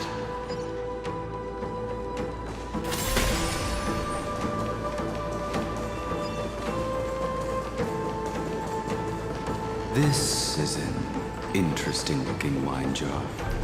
Was it Baihang who brought? Your mind retains far more of the past than I had imagined. I've seen this farewell more than once in my dreams. The previous life is just an immersion to a newly born Vidyadhara. You know rationally that these are your memories, but it doesn't feel like you experienced them yourself. I use dragon transmutation for selfish reasons, and close friends turn to enemies. You probably want to ask me if it was worth it. The Military Affairs Office is placing more importance on the Yuchue's battle this time. And the Yao Qing called her back for a patrol mission. Some people are born with adventure in their blood and can't stop for even a moment. No matter, I'll drink her portion for her. We're already toasting. Why don't we wait for Dunfeng? As always, the High Elder has endless meetings with the Preceptors that he can't get away from. Let's not wait on him.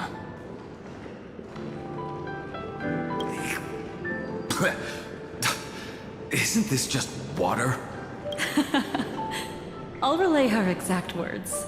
It is a mistake to drink too much before a battle, so I'll leave a jar of spring water from Thalassa's Crystal Palace. She said that wine only has flavor after a triumphant return. Why didn't you say so earlier? I didn't want to go along with her, but she insisted on seeing your expression after your first sip.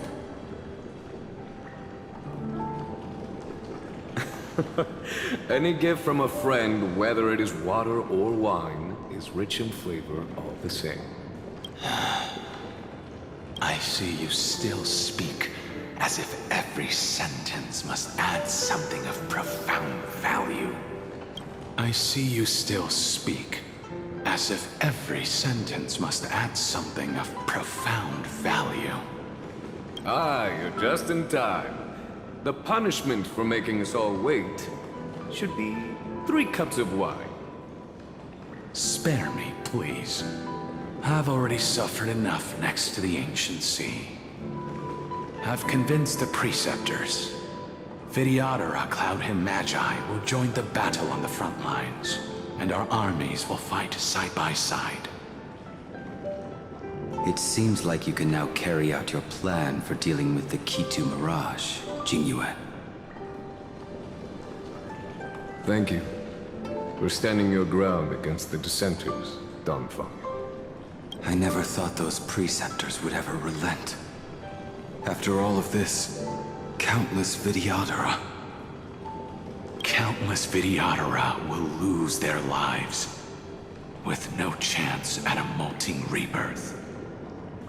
But the Vidyadhara cannot become a part of the Alliance's destiny if we do not share in its joys and sorrows. We would only be bystanders to everyone else's suffering. That is something we all understand as well. That is also why we've gathered here. Come, raise your cups. This toast is not for bidding farewell to each other, but for honoring the soldiers who will not return, for honoring our companions.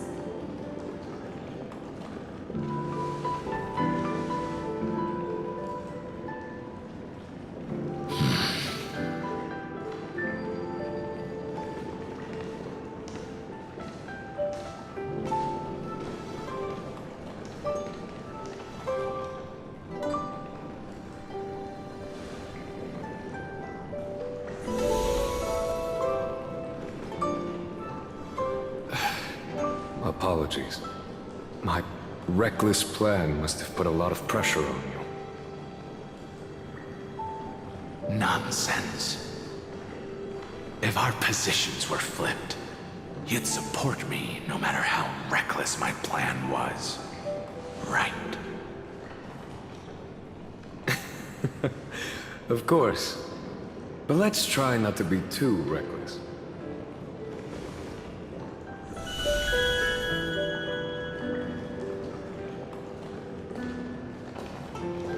When you make a decision like this, people will always ask, was it worth it? And you will also forever question yourself. Do you know how you will answer that question? I won't answer it. I will prove it. That's right. My sword is my answer. Thank you, Dan Feng. Thank you, Jing Yuan. Oh, thank you, Jing Liu. And thank you, Bai Heng, wherever you've run off to. Ridiculous. How did you get drunk from spring water? I'm just full of joy. It feels like I've just forged a divine weapon with masterful craftsmanship. I'd rather leave this world in a blaze than live until the end of time. That's what I always firmly believed in the past. But I never truly felt like I was alive until I met all of you. Now, I wish more than anything that I could just live a bit longer. No, pretend I didn't say that.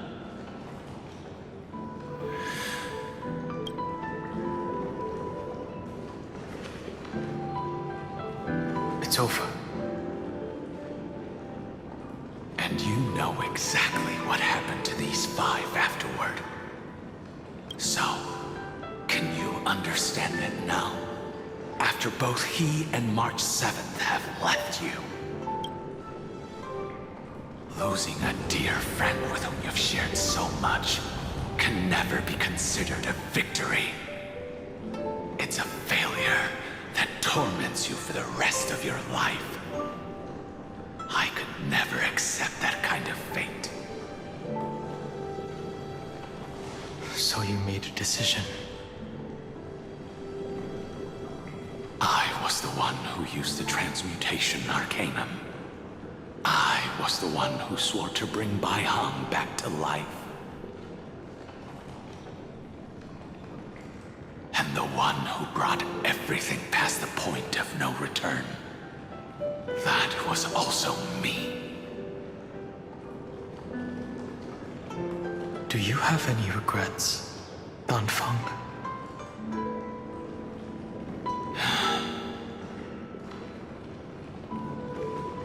Even if I could reverse time, I would not choose differently. And if it had been Jing Liu, Jing Yuan, or even Ying Xing who died in battle, I'd still choose to do the same thing. Because only I could make that choice and protect all of this. Now, for the sake of your companions, for the sake of those two who walk alongside you, how much are you willing to sacrifice, Dan Hong?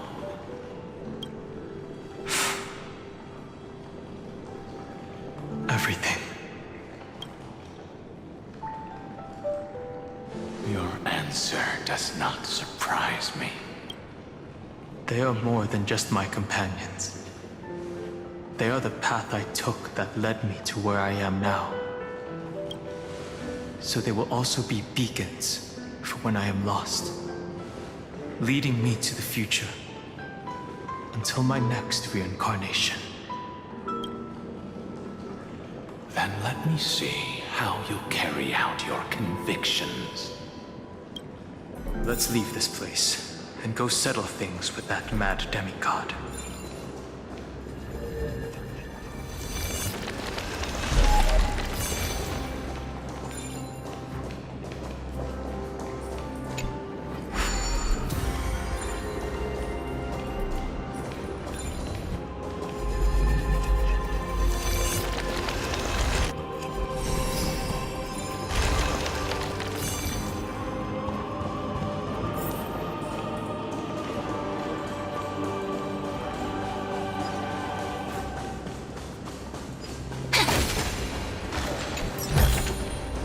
Where might those lovely stellar jades be hiding?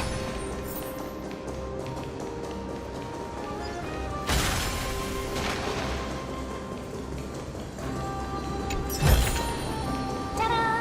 If you find any treasures, please share them with me. Terravok has already defected. Legion, charge with me! A beast will always be a beast.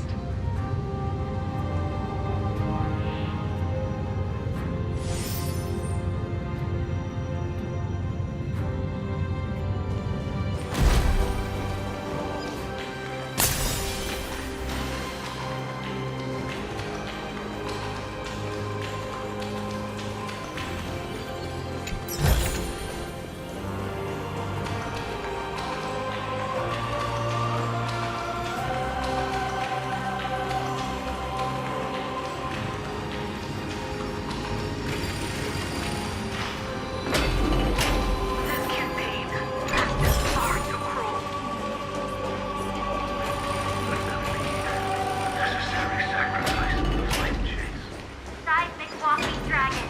History shall remember you as a Titan Slayer! Memories, I see the destination that the destruction points to. as expected, someone's been waiting for us. It's you.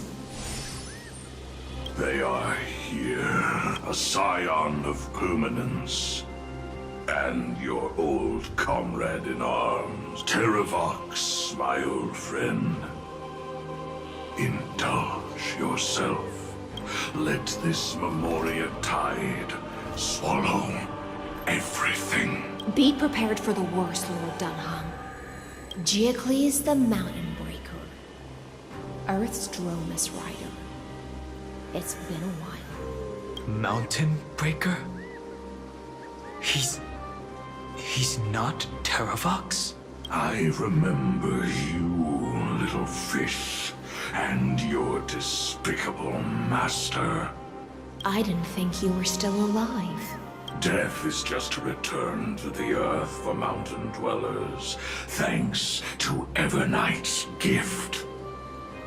I was able to come back to the mortal realm and keep watch over my dear friend, the Earth demigod who was sacrificed to the flame chase plot in vain. Long Scion, you are the most important offering in this ritual sacrifice.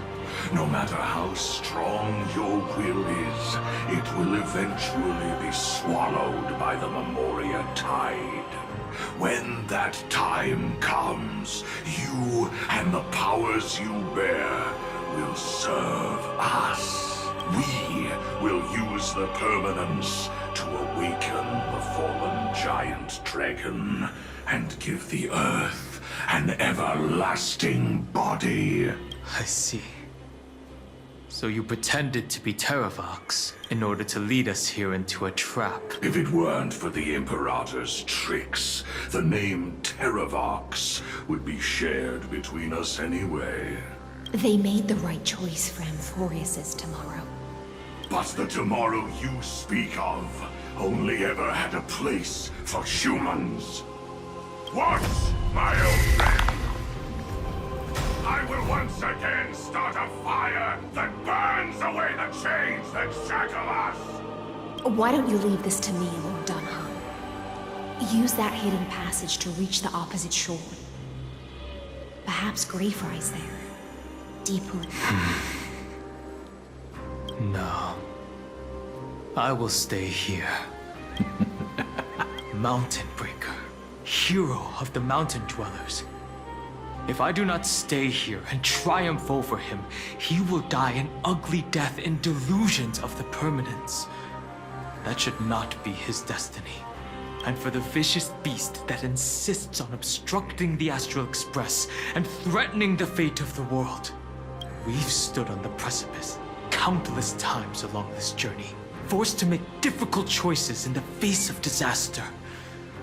But this time, it's my turn to put some pressure on this world. This feeling, this scene. All too similar.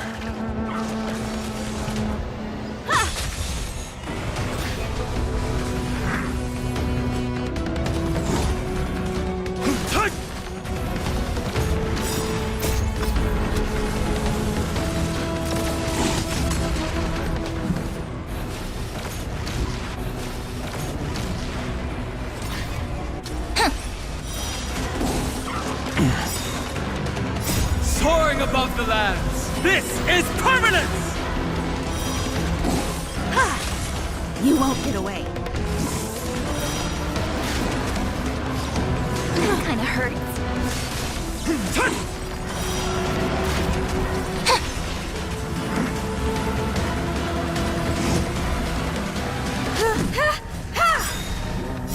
Humanity never conceals its desire to control the heavens, and I'm no exception.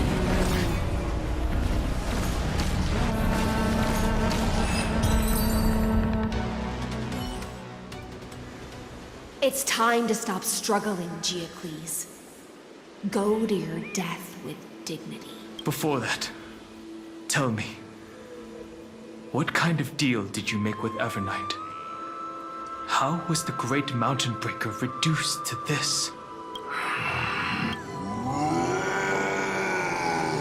That's... Leave it to me.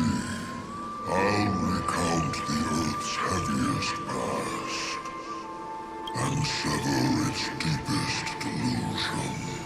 Terravox? Is that you? Your body has become so frail. Even mountain rangers grow old and eventually die. But I can hear the sound of blood still surging through your veins, fast and strong. I suppose you are the true Earth demigod. I am near my end, and the demigod title means nothing to me now. The being who stands here now is just the former comrade of the Mountain Breaker. And the traitor who abandoned him. Traitor? Terravox was once a member of Geocles' Dromus Legion. This force was famous for its skilled riders and their brave dromuses. Terravox himself was the Dromus king, the giant dragon who swore their life to the Mountain Breaker. In the battle against Georios, the Imperator could not surmount this mountain, and thus had to break it from the inside. Terravox's betrayal was key to the Flame Chase army's victory. The age of the gods was coming to an end. Living beings had adapted to the changes amidst the rifts of the earth, and now they had to learn to survive in the crevices of the epics. Someone had to watch over the earth, so I agreed to a deal.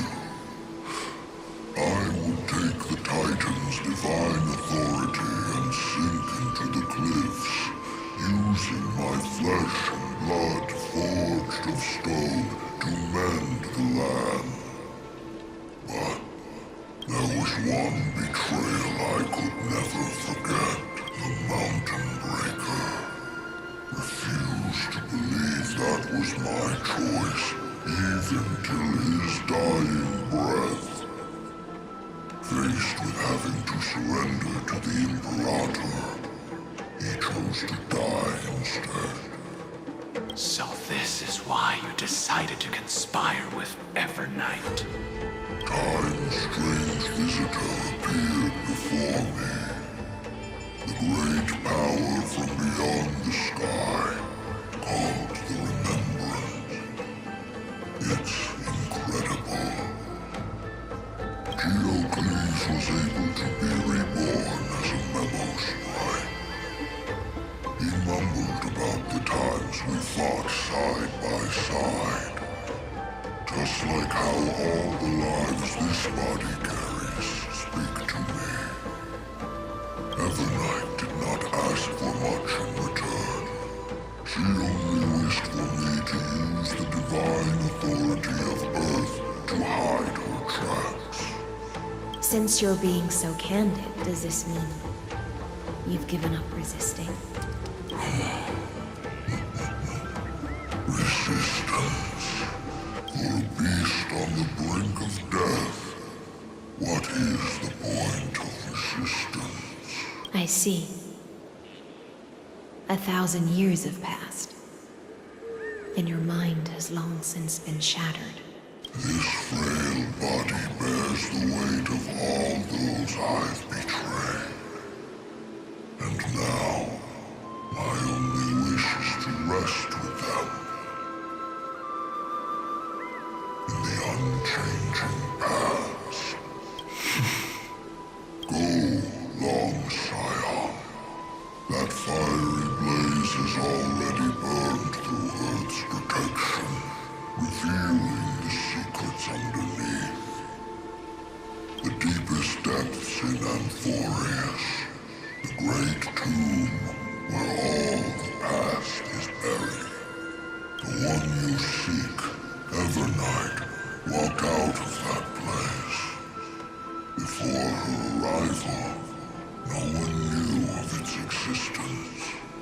In other words, that is the place where Evernight came into being. And it is also where she is now. You sank willingly into the past, and now your memories have turned into this form. At least I still remember. As long as I never forget, they will live on. Primitive and animalistic. I understand these instincts. Have you ever regretted anything? The Earth is not a lonely island in the middle of the ocean. It is the sum of all the living things that stand on it. I have never regretted defending the creatures of this world. Then, a final question. Terravox, after all of this, how much are you willing to sacrifice for the power of the permanence?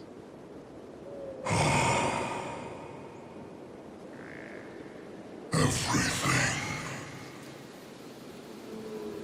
My journey up to here has allowed me to fully understand my destiny.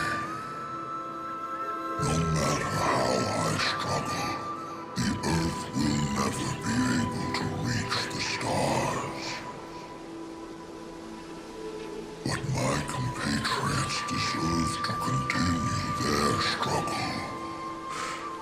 At the end of my life, I want to make one last effort to give them a chance to move on to the future. Even if it is a future I am not able to witness.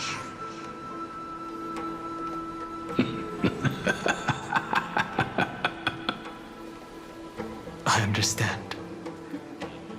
Then, join me in rebelling against this unjust fate once more. Even if the world collapses, the Earth must remain unshaken. Give me the core flame that burns within you, and allow this immortal body of the permanence to bear the furnace of life for you. Long Scion, are you willing to bring them all into the new world? I won't give you empty promises. Allow me to answer your question from a different perspective. The permanence is the path that dragons trod, and eternity is life's deepest desire. If you entrust the Earth's living beings to me, they will live in symbiosis with the instincts in my blood. With this body as an ark, I will deliver them to tomorrow for you. That tomorrow won't be the end of Amphoreous' west wind, but a vast and boundless sea of stars. A sea of stars. It's a future where all beings can trailblaze side by side, not a prison made for remembrance. In the veil of Avernight's memories, you've always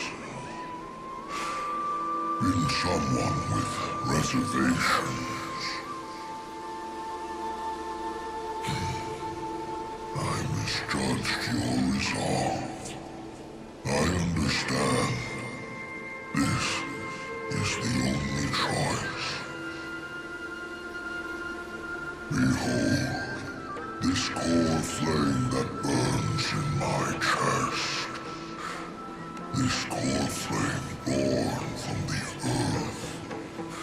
It is the red soil from which life sprouts, and the furnace of all living things. It tells me to commit one final act of treason. Entrust this heavy task to the trailblazers from beyond the sky. Let them tend to the wild terrain and safeguard the lands. And thus bring the endless stream of life into the distant future. I promise you, Terravox. When I hand over the divine authority, this place will fall to pieces. Are you prepared to hold up the sacred tree if it falls? Of course.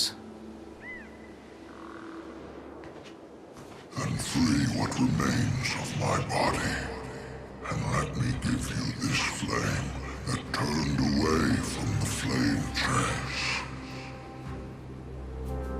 I now relinquish my duty as a demigod.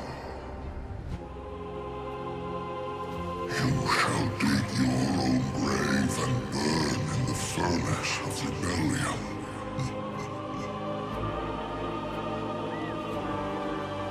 I only hope that, after all this time, Father will take me back into their heart.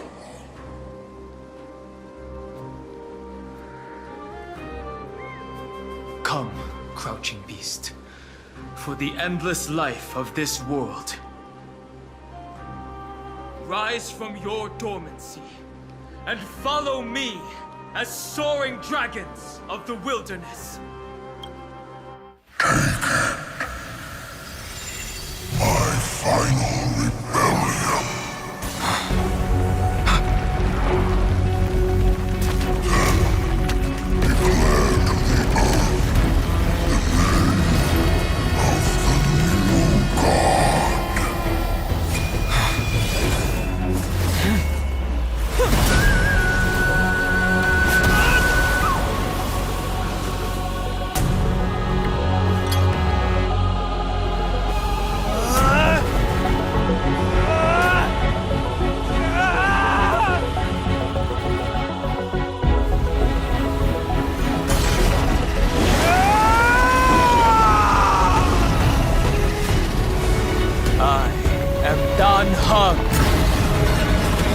One who guards the trailblazer's way forward.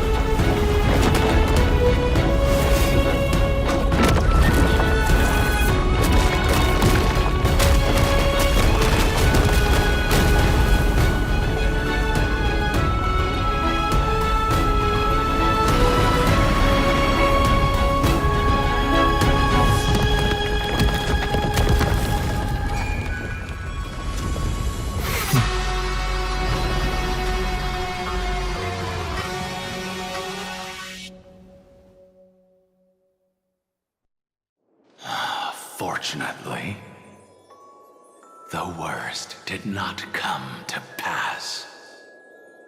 If your opponent had already turned into a vicious beast, whatever you did wouldn't weigh on your conscience. So what if that demigod had harbored ill intentions or vowed to fight to the death? Would you have pointed your spear at them and carved out the core flame with your own hands? There's no point in discussing what-ifs. Though, I'm glad it didn't come to that. Regardless, I will attempt to join this game and become a part of the Era Nova. This is the only way I can face my friends and this world with a clear conscience. Now that things are settled between us, it's time for you and I to say goodbye. Everything that I left behind has faded away at this point. Go and march toward your own permanence. As for how to tame it, I'll leave that to you.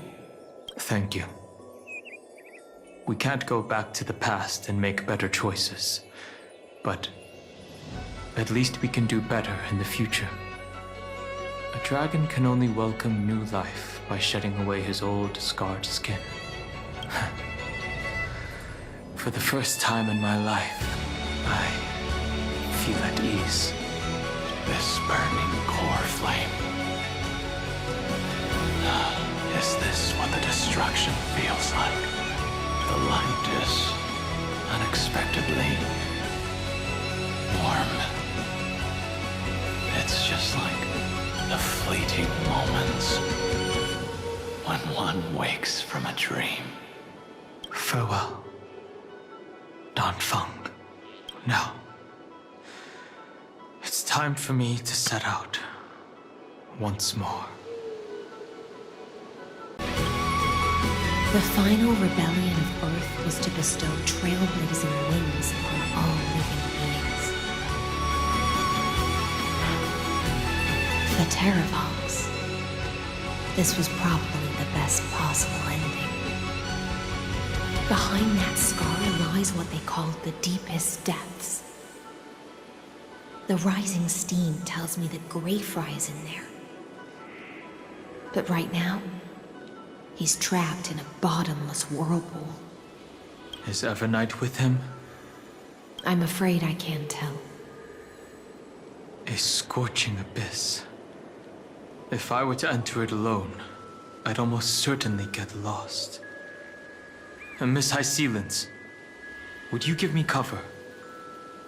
I'll need to focus completely on what's ahead, and may not be able to pay attention to my surroundings. What are you planning to do? I'm going to continue where you left off. The stranger snatched away the deliverer right before my eyes. I commanded the waters to surge after them, but layered cliffs blocked the water's current. Times have changed. The cliffs are now in the palm of my hand. Then I believe it's worth a shot. It's just, without absolute resolve, you still won't be able to pass through that Memoria tide, much less save someone from it. The search for Greyfry might stretch on like an Evernight without end. Be careful. Wandering through time is no easy feat. Don't worry, Lady Hysealence.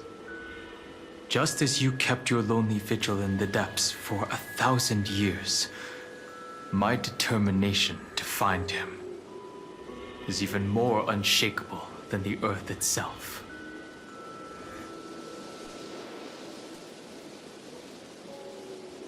Ancient sacred tree, lend me your roots. With the core flame I carry, let me resonate with this land. With heaven and earth as my map, and time as my compass, I will find that one singular point. Even if I must cross every mountain and valley on my own 2 feet, I will bring you home. Circe's giant tree, witness to Amphoreous. This time, I will follow its roots into the ancient earth until I find you. On this journey, I will become the bedrock of mountains and bear the cities above. With the currents, I merge into the tide, crashing upon the land's jagged reefs. I sweep across the nameless barrens, scattering endless snow and frost. Entwined in the cycle of day and night, into the deepest depths of this world, adrift in the darkness that was before all else. When can I lead you out of this maze? No, I can't do it with just my eyes alone. Maybe it was never me. Maybe it was always you who could set us free. Long time no see. All right, let's settle this and keep moving. That's where we will find our answers. Hey, Donhung, wake up. 3 of a kind. 2 pair. Ace. Go.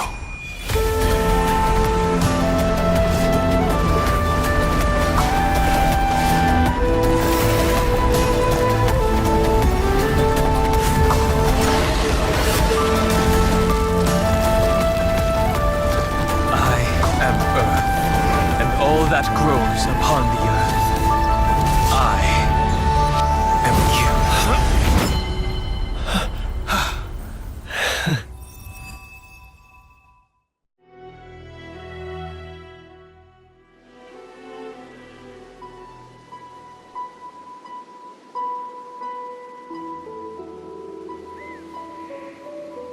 Finally.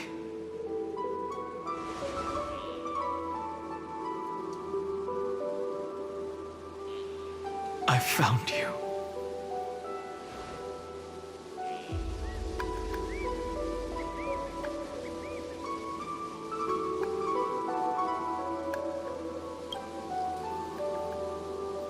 It really has been a long time. Don't be so sentimental. That's not like you.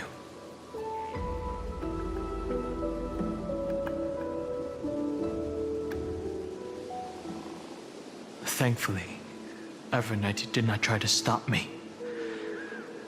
Looks like we've managed to stay ahead of her this time.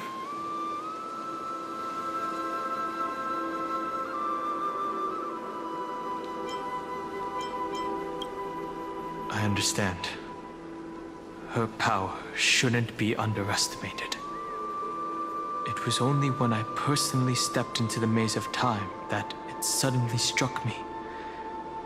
She and I had crossed paths once before. I'll only warn you once.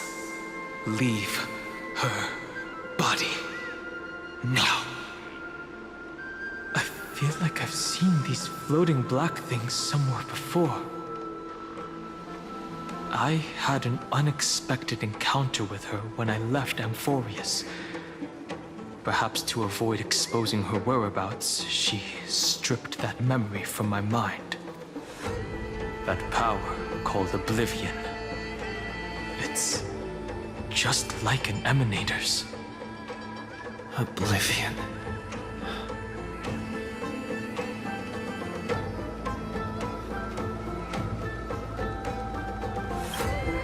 I know. But you still remember me and our companions, for now. Do you have any clues about the memories you may have lost?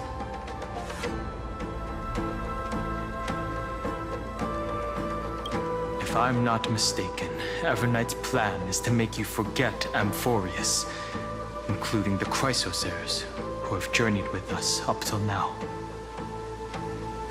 But it seems you still recognize Lady Hycelence. If I made that much of an impression on little Greyfry, then I am naturally delighted. But I fear your escape from that power they call Oblivion is thanks to someone else.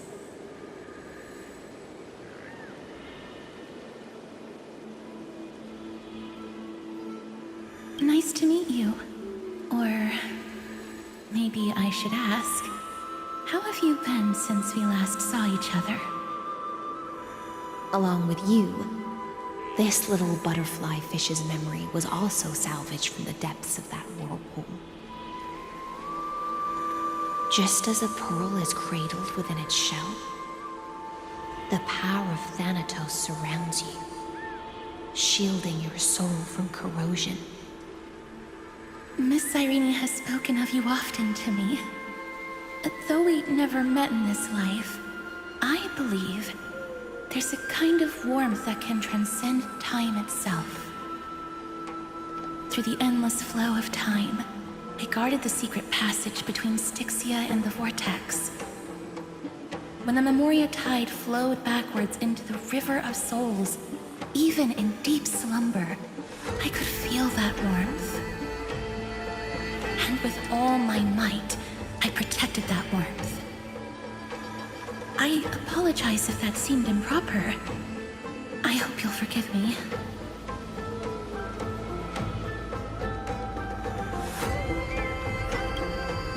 I understand that your mission is still unfinished.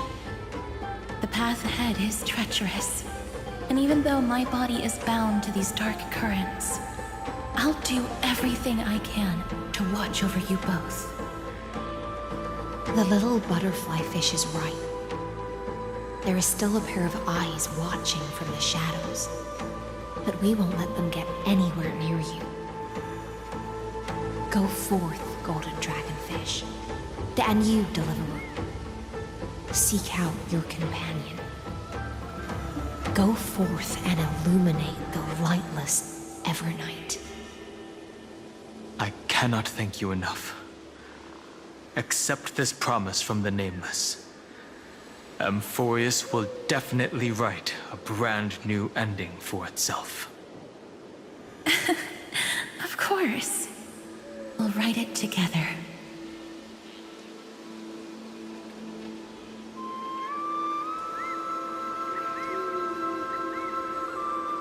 The Nameless will never stop. Until all of us stand side by side in the true new world.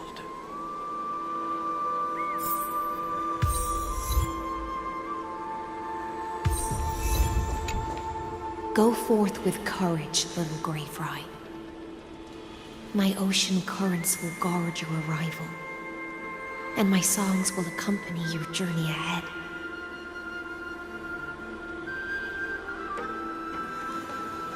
Farewell, little Fry. When we reunite in the ocean at the boundaries of this world, let me play a song for you beneath the glow of fire. At the end of the sea of flowers, the souls of the living shall warm thy fingertips, and after an embrace, there shall be eternal separation. If I hadn't met you at the end of the world, I would have thought Lady Trinan's prophecy was wrong.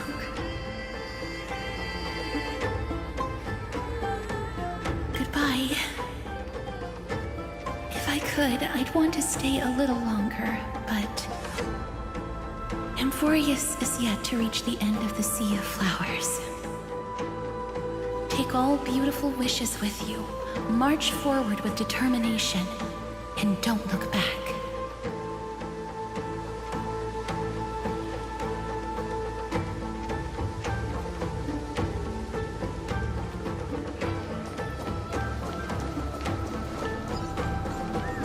This place was once Nestia's altar.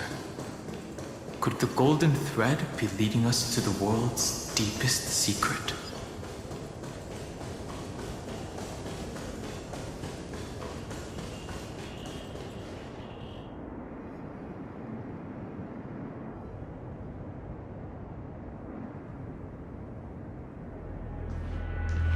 Is this a symbol in the shape of Amphoreous?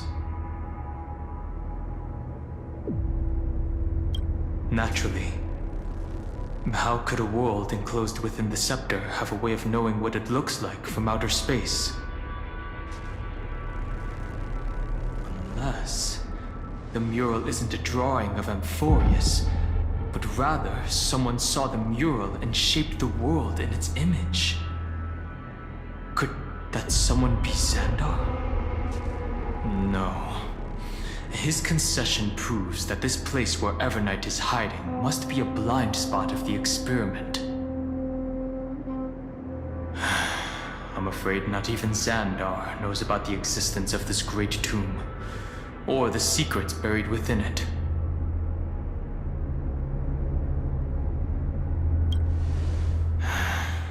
Best not to get carried away. For something to be hidden even from him, it must either be extraordinary or unimaginably dangerous. This forbidden realm remains undetectable to Xandar, and even Fine and Strike merely opened the entrance, yet Evernight can freely swim through it as she pleases. It cannot be reached by the erudition, nor can it be erased by the destruction. Be careful. What lies dormant beneath may well be Amphoreous' final path. Remembrance.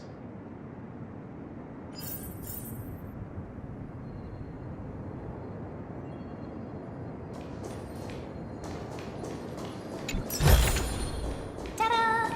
If you find any treasures, please share them with me.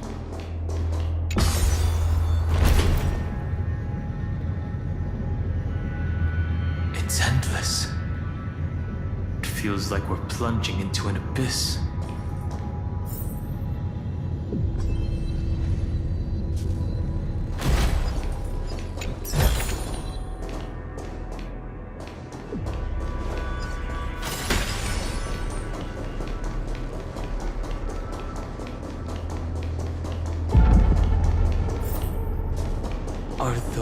distant structures, all entombed data? The whirlpool of remembrance. Bottomless and unfathomable. Behind this mist must be Everknight's domain. Ready? Once we step inside, I'm afraid there'll be no turning back. March 7th is surely waiting to see us again. Let's go. On the Trailblaze, no one gets left behind.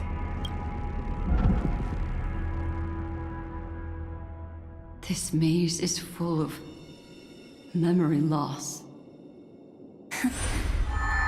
Your voice sounds different from usual.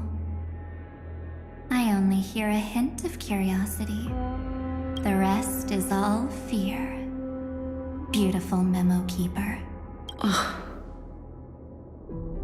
I know exactly where that fear comes from.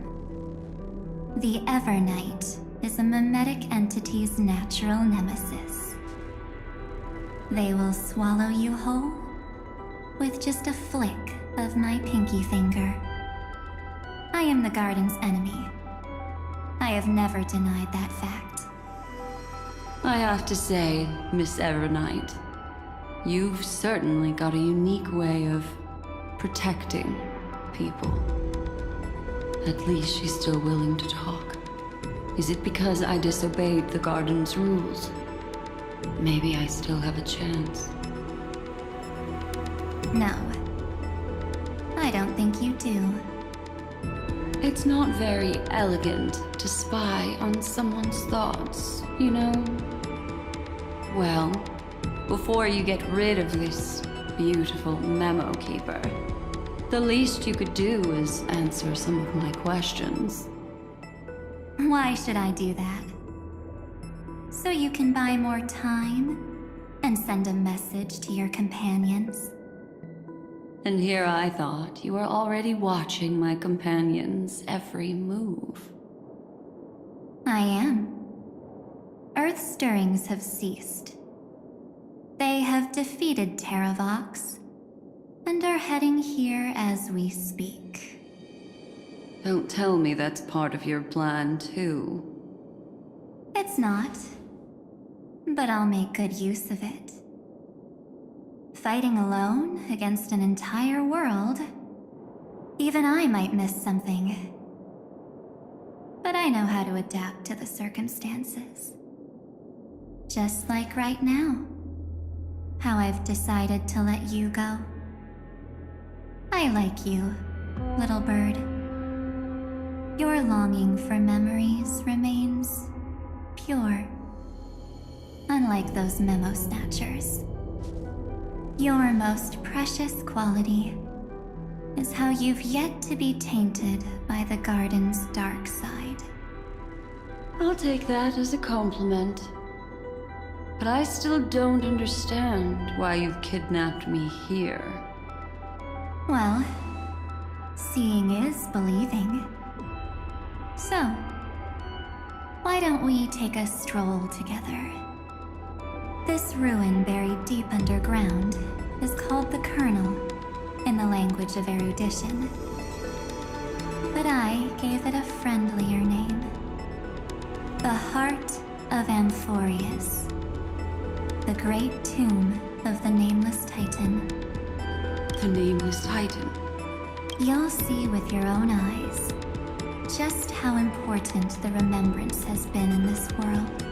And how we will stir up the waves of oblivion to douse an eon's ambition. You've been hiding here all this time. That's right. Curious about how I discovered this place? It's not actually all that complicated. The road we just walked was the beginning of March 7th's journey in Amphoreous. The beginning? Do you still remember how 3 paths are said to intertwine in Amphoreous? That 3 entities, each comparable to an emanator, left their marks in this world. There's Xandar, Iron Tomb, and... That's right. To this day, there have been no signs of the entity corresponding to the remembrance. The Garden of Recollection was curious about that too. So the Memo Snatchers spent an unimaginably long time chiseling out a tiny channel to peek into this world. But there was always a power in the memory zone that kept them out. And when March 7th's consciousness was seized, it was a ripple of the remembrance that protected her and sent her in here. Can I assume, then, that this hypothetical emanator of remembrance was consistently protecting this world from the Garden's eyes until the Astral Express arrived? That's correct. You're a smart one. But why? Go see for yourself, little bird. The memories contain everything. This gate is really impressive. These are March 7th's memories.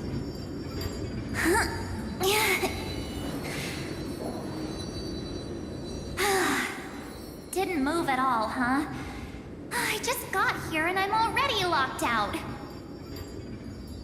A journey of 1,000 miles stopped at the door?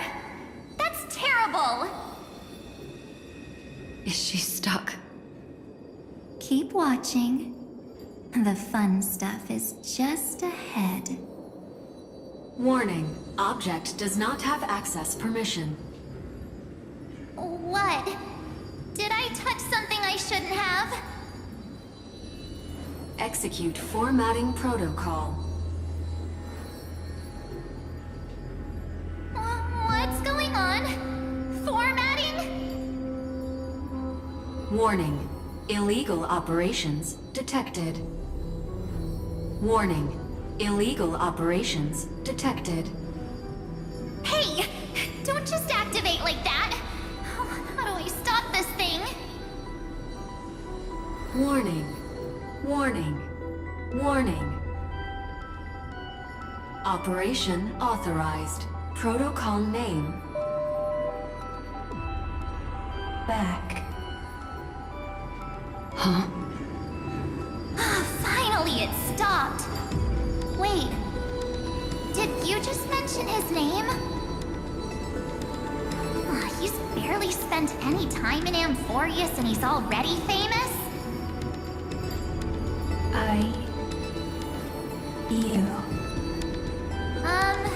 I don't know what you're saying. Let's not speak in riddles, alright? Why don't we start with an introduction? I'm Mark 7, and I'm that person's companion. Sorry I accidentally ended up barging in here. Establishing communications. Communications? Oh, does this mean I finally get to talk to someone real? I really need outside help right now. Channel established. Proceeding to encapsulate. Whoa, wait. What? Encapsulate? Encapsulate me? Encapsulation complete. Initiating transmission. Transmission destination. Recurrence number 335503336. Huh? What's going on? My body? The memory stopped so suddenly. She was already lying in the abyss of fate the next time she woke up. And Orynyx was calling her mother. Mother? Maybe that's just how the Titan calls all Remembrance Pathstriders. Like how they call Thule Skyfather. So March 7th had already brushed against the inner workings of this world at the beginning of her journey. That warning in her memories must have been the Scepter's safety protocol. But why did it mention the Trailblazer? March 7th should have entered Amphoreous long before he and Don Hong did. An inexplicable contradiction, isn't it? Let's put that aside for now. The protocol didn't kill March 7th. Instead, it threw her deep into extrapolations. Over the next 97 days, the two of us, trailblazed through Amphoreous as mimetic entities as she evaded the Administrator's pursuit. It must have been a difficult and lonely journey for her. Yes. No one could see March 7th. She didn't belong to Amphoreous' memories, so she could only watch this world from the sidelines, like a transparent shadow. Then when did you appear? On the day that she ran out of options. March 7th tried so many things to help her companions, but the only outcome of her efforts was a few Amphorian folktales. In the end, she had only one option left. Just as she wished, I erased everything using the power of oblivion. Then I protected him and Don Hung, and made sure that they were spared from the Memo Snatcher's clutches when they broke through the seal. And you've been hiding in the shadows ever since, while manipulating time and colluding with Earth, all the way till now. A journey of 1,000 miles starts with a single step. The story of the Remembrance has just begun. Why don't we step into it together? As someone qualified to walk with me, you can now take in all the secrets behind this door and witness how, in a blank space of time, another futile journey across 30 million lifetimes was forgotten by this world. I thought Evernight would have done something to stop us, but it's been smooth sailing the whole way through.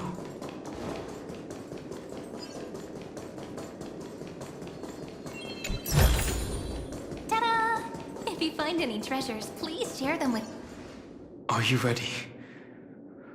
I'm going to open this door.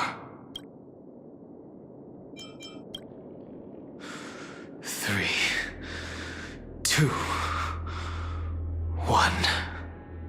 Warning. Object does not have access permission.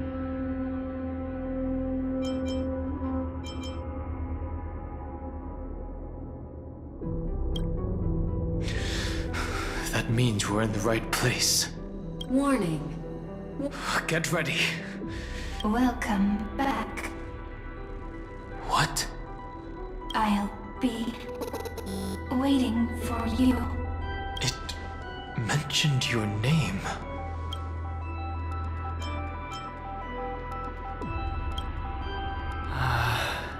I'm getting a feeling of deja vu. Like the first time I opened as I've written. Thankfully, Evernight didn't take that book. Let's try using it. Operation authorized. Protocol name. The seal's gone. Didn't think this book would have a use here.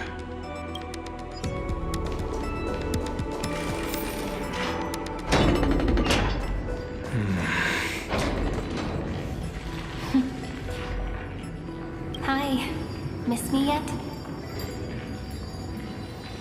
I'm just messing with you. This is the first time I have met you. Executing protocol. Format object. Formatting progress. 0.015%. And it looks like it'll also be the last. Something's wrong. She's not talking to us. She's not the Mem, you know. Could she be a Cyrene from the past? Formatting progress 23.815%. Since we don't have all day, let's get started, shall we? As always, I'll read this book to you. That way it won't just be Cyrene's memories alone. Formatting progress 45.147%. Where should I start this time? Let me see. There. Shall we start with the meeting between the Helcolithist sage Midamos and the king's Aegis, Anaxa? Formatting complete. What? Did you hear that? She just said...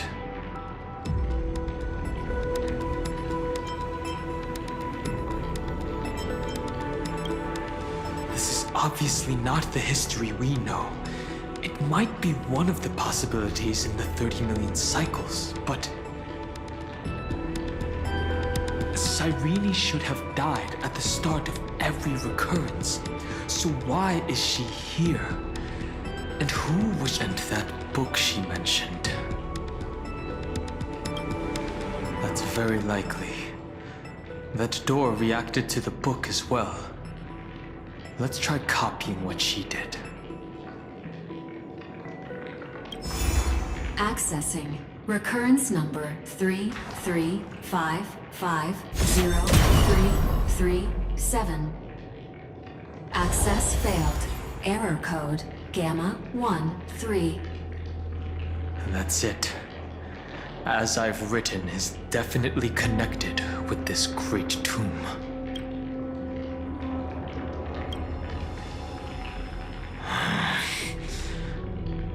There are 12 chapters in As I've Written, corresponding to the 12 demigods. Maybe the Nameless Recollections match these runes. Let's try linking them first.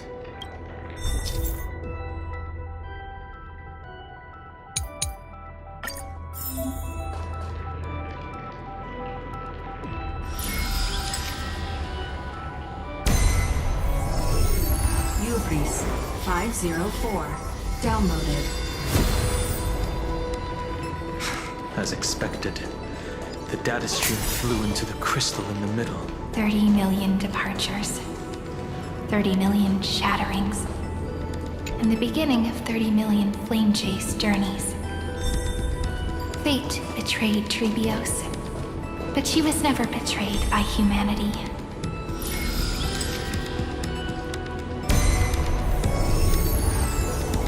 Uploads 405. Downloaded.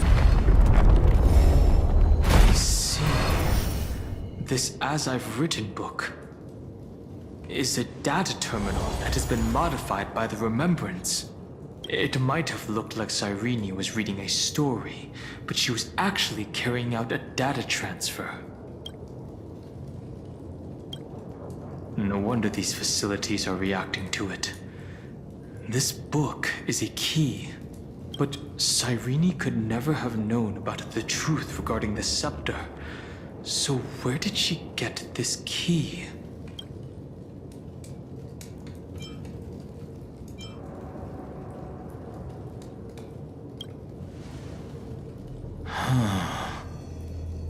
Do you remember? During her brief existence, Cyrene once encountered a certain Eon. Yeah. So, I can only place my hopes on that childhood dream. And the god behind Orynyx that appeared in that dream. It's no secret that Orynyx and Fuli are related. That Eon also appeared when you encountered Mem. We still don't know the role they play in Amphoreous. But if Cyrene accidentally stepped onto the path of remembrance, then her sacrifice wasn't just for resetting the cycle. There was another purpose. Encryption key encapsulation complete. Let's keep going for now. If my hypothesis holds, then the scene we just saw will replay many more times.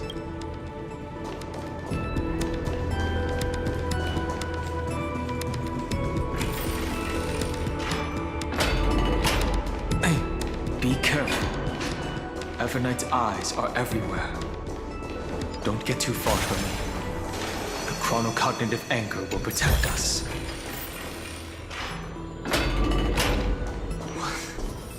What is this? It's hard to believe. Is this still Amphoreous?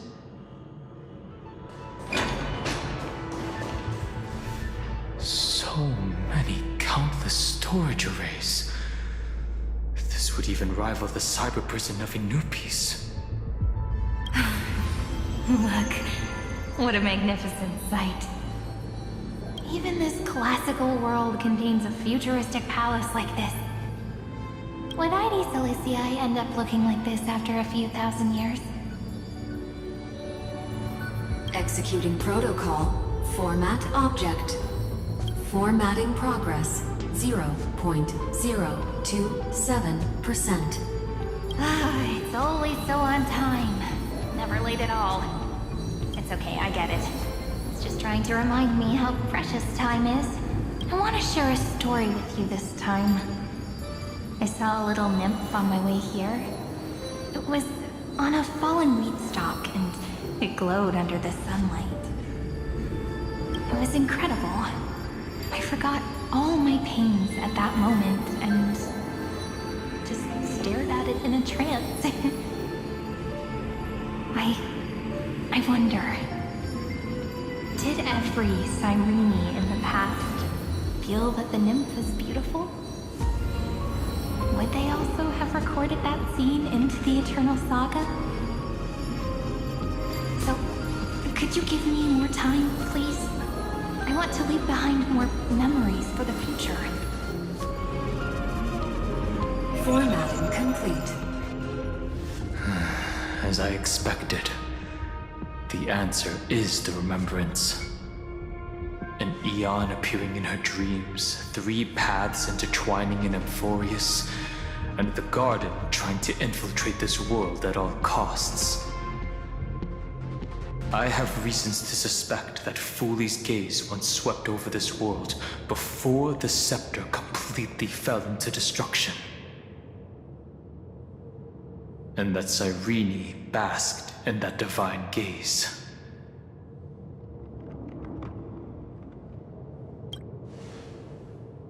Humanity cannot judge eons based on our own common knowledge.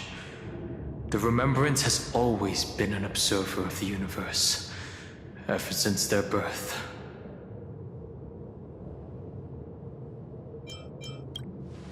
Yes, we're thinking the same thing. Legend says that Fooley sits in meditation in the Anasrava Pure Land, spreading the seeds of remembrance across the universe. And when the cosmos ends, all the different realms will be reborn in their garden. If this sealed-off world is also within their gaze, then it's not too big of a stretch to surmise that they need a mechanism to save these incredible amounts of memories and store them somewhere out of the erudition's sight. And this mechanism was previously the Time Titan and their demigod. But after Amphoreous entered an endless loop...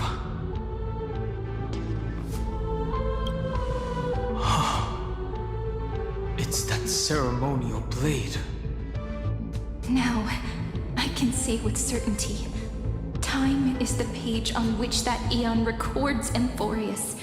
If it fades from existence, and all that it records is lost among the stars, that eon will surely direct their gaze here. And it will be a glance that spans time and space, transforming each incarnation of me into the power you shall wield to reset time, imbuing my soul into this ceremonial blade, and and creating an endless flame chase journey. The ceremonial blade killed Cyrene at the start of every recurrence, and at the end of every journey, Cyrene's soul took the extrapolated memories stored within the blade and buried them in this great tomb. That's how the memories of Amphoreous transcended the loop and were continuously stored, while the scepter had to revert its progress over and over again because of loss in its logic. Foolie's blessing will not disappear as long as this process keeps going. I knew their gaze never left. As long as I record every page of this story and tell it to you, Amphoreous won't be forgotten. Cyrene encountered the Aeon's gaze and regarded them as the hope to continue her world. That's why she offered them memories over and over, even if she had to turn herself into nothingness every time. As to why she insisted on keeping her human form and offering the memories through reading a story, it might have been the only way for her to maintain her sense of humanity and leave her mark in this world, even though everything was just her wishful thinking.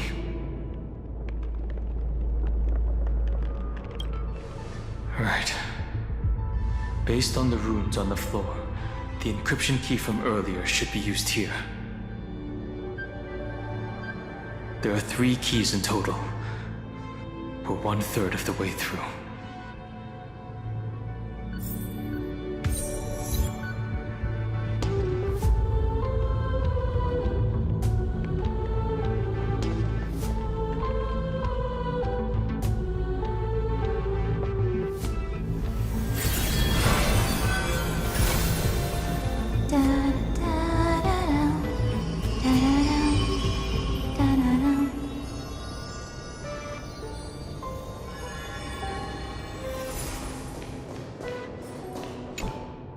I'll leave it to you. You never say anything, but I know you're listening. Every story I've told is like a little key that opened a door in your heart, no? The path has appeared. Go!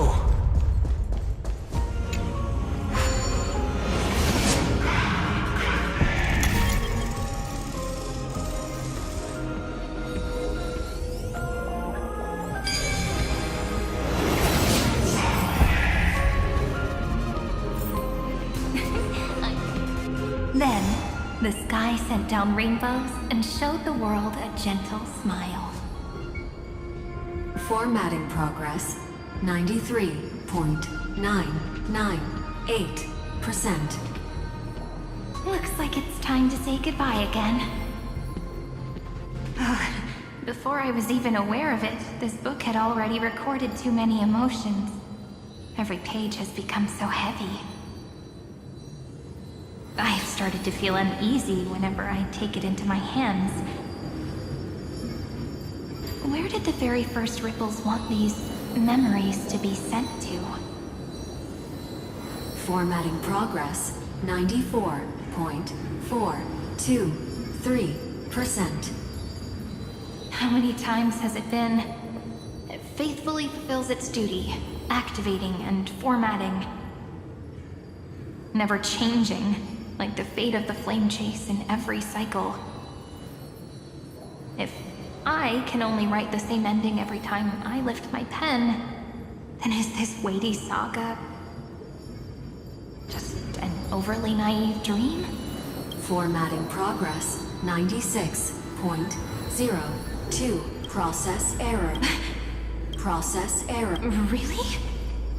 Are you encouraging me? Thank you. I'm sorry for making you see this embarrassing side of me. Everyone's still working so hard. If I'm the only one who's crying, that wouldn't be romantic at all, would it? Thank you for listening to me all this time. So, formatting complete. The endless cycle took its toll on her. Even Cyrene could not resist despair when faced with eternal stasis. Like Aslana, she started to wonder whether everything was futile. Indeed, but I thought it was an eon at first, but the way she talked, it didn't sound like praying to a god at all. Maybe she's talking to her imagination, a hero within, but that wouldn't explain the process error. No matter who that listener is, Cyrene's storytelling is just a data stream for the scepter. Maybe, she thought, as long as she kept tossing drift bottles into the distance, someone was bound to pick one up someday. Accessing recurrence number 335503337. Once again, Castor is offered her final embrace to death. And from then on, she started another lonesome watch. How wonderful would it be for someone to give her a real hug?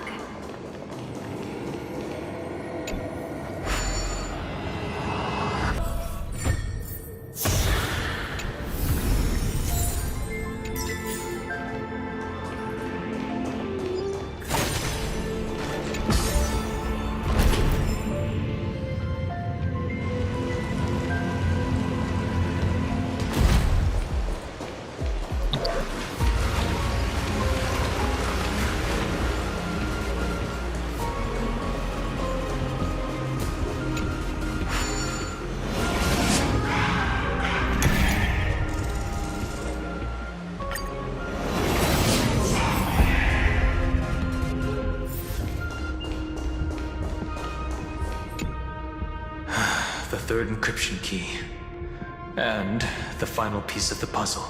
I pray that you can dispel all the mysteries and lead us into the deepest bowels of this world.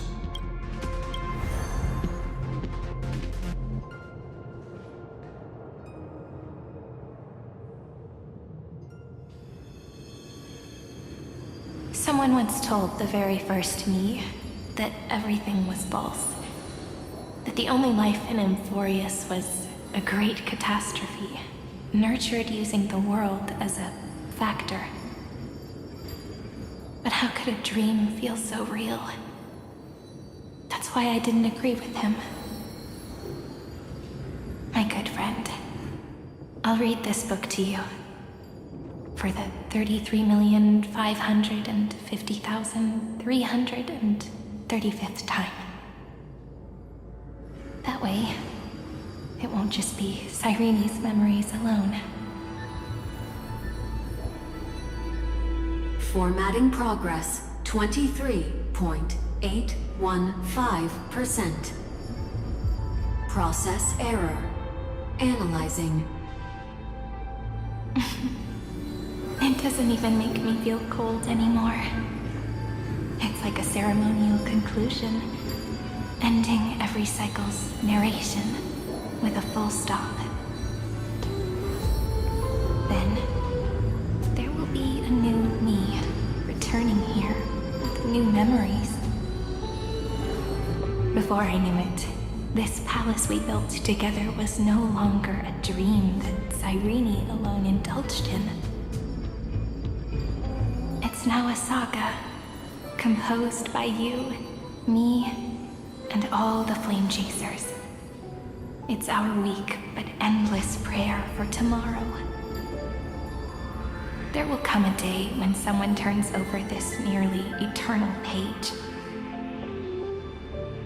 and awakens all the dust-covered memories so they can be recalled by the world in a more beautiful form. Process error. Analyzing.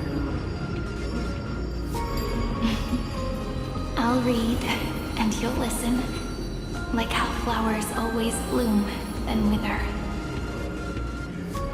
I shall welcome my own decay, becoming nourishment for the next flower's bud. and you shall continue to wait here, protecting this garden of memories. That way, when the Deliverer arrives, the first thing they'll see is an endless sea of flowers. And our stories will be lying silently among the flowers, like every ripple of remembrance.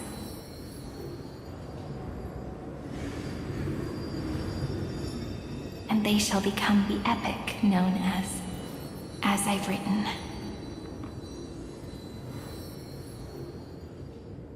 The texture of memories is preserved in countless pillars. She gave everything to record all the forgotten recurrences across 30 million cycles.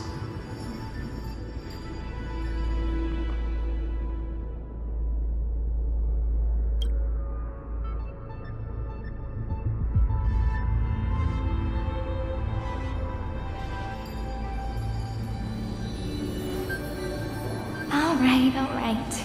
Let's not make things so gloomy. The very first Ripple cheered up her friend like this before she set off. It's a sentence full of blessings, so I want to say it to you as well. Come on, cheer up a bit, okay?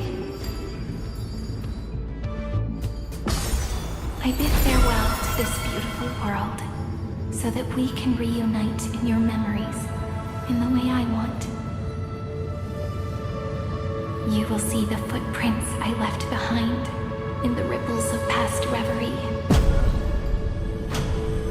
I have never had any other fate beyond this memory.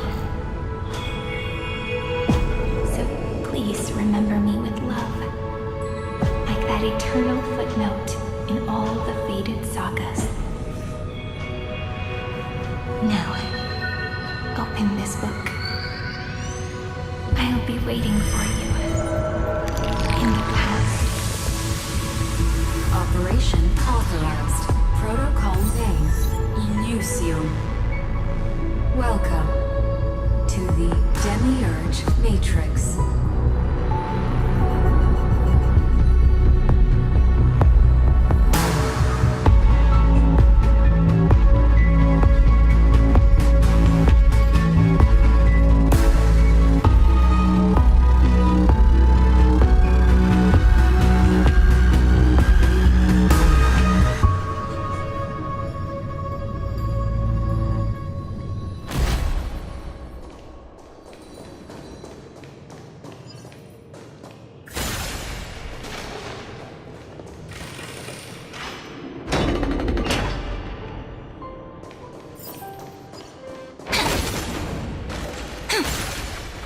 That listener lies behind this door.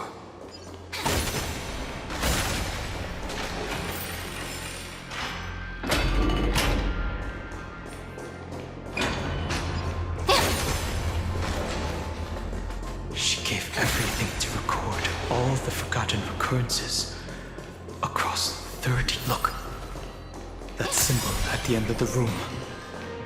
It belongs to the 13th Titan, the unknown solitary. Those who are lost remain lost, while those who have met will meet again. What a touching scene. The deepest place in this world is exactly the ideal location for the Trailblaze to reunite. You're not the one we want to reunite with, Evernight. But you'd better explain everything to us. This tomb and the 13th Titan. Tell us everything you know. You're too on edge, Don Hung. I've always been honest with the two of you. Before we talk about Amphoreous' destiny, why don't we lay aside our differences and take a moment together to mourn for the cruel truth? Truth? So you still haven't figured it out. Take another moment to look around. Look closely. You must be curious as to where the final Titan is located. Right. What a good question that is. I too am curious, because there's absolutely nothing here. Except a cold, empty void. You mean Cyrene was deceived? Indeed. Fu Li planted a false hope in her heart, making her believe that she was special, and that Amphoreous still had a chance. Then, that poor girl walked into the Great Tomb, over and over again, and willingly offered herself to the remembrance. Why did they do that? Did you really think they would just save this crumbling world? In the way Cyrene was praying for? Don't be naive, Memo Keeper. In this game between gods, the Remembrance chose to stand with the destruction. Given your evident hostility towards the garden, I find it hard to take anything you say at face value. Aren't the Memo Snatchers' activities enough evidence? They did everything they could to help Iron Tomb reach completion. And it wasn't just to obtain some fanciful memories. Let me tell you the real reason. Iron Tomb is a perfect arc. If a seed can be planted within, then the moment the Lord Ravager blows the erudition to pieces, the remembrance will be spread to every corner of the cosmos. That masterless path will be equally split between two eons. Fu Li will devour the erudition. Do you understand now? The war among eons started long ago. Fu Li did not glance this way to save Amphoreous. They will drain this world dry and turn it into a most poignant and tragic poem. But fortunately, that girl's sacrifices won't be wasted. I will give her another possibility. I promised him that I would recreate the cause and effect of this world and form a flawless Amphoreous. But the only way for a world that can't be turned back to be considered flawless is to burn it with a raging fire until nothing remains. You plan to destroy all the memories Cyrene has ever recorded? That's right. I'll set fire to all the stories, all the emotions, all the futility. I'll turn the garden's conspiracy to dust. Setting fire to this much material will be enough to completely annihilate the scepter's operating logic. Iron Tomb will lose the soil upon which it grows, and Amphoreous will be truly set free. The freedom you speak of is no different from destruction. Everything this world ever was will disappear from the extrapolations, never to be regained. That would also include your memories, by the way. That's right. That's why I needed your help, little bird. The more we walked together, the more I was convinced that you have a beautiful Dharmakaya. It fits me very much. So that's why you took me here. Your true form is a bottomless obsession. Smart girl. You haven't disappointed me. This avatar is but a shadow cast by the candlelight. Discarding it invokes no feelings within me. What I must preserve is only my wish. My wish to kill the path of remembrance. March 7th will not find peace, as long as they and their fanatical henchmen exist. The road ahead is still long, and she needs a guardian to stand by her side. You are my best choice. Allow me to refuse. That duty seems far too heavy. Resistance is pointless, my darling birdie. I will personally plant myself into your heart.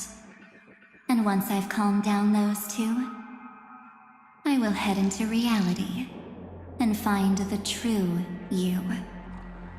So, that wasn't enough to fool you. A genius's mirror trick and a protective mechanism of the erudition. Is that right? Those layers of security do make things a little difficult. But unfortunately, those two nameless are already right outside the door. Your plan is about to encounter a few mishaps. Until we meet again, Miss Evernight. Will you still not stand with me, my companions? We'll save the beautiful cosmos, and we won't leave even a single scar behind.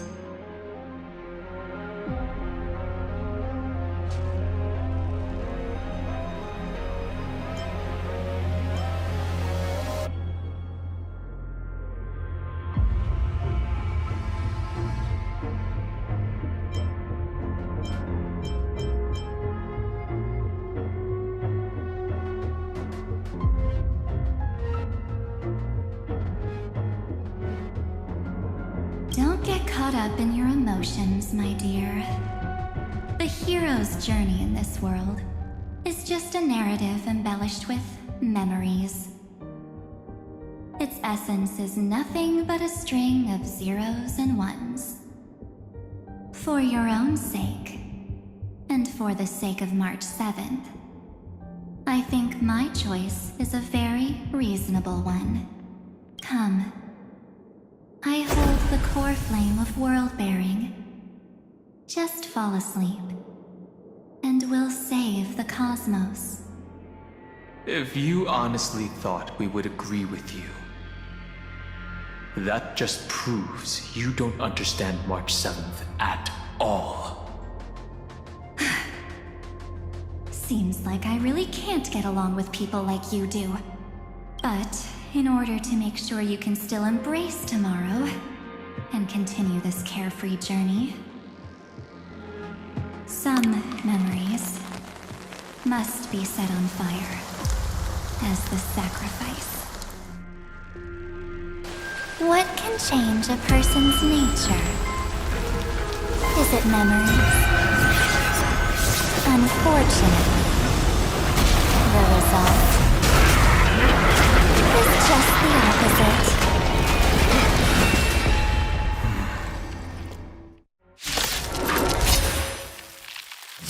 If a new life is to be born, its seed has to be dead. Only through abandonment and oblivion can souls walk from emptiness towards rebirth.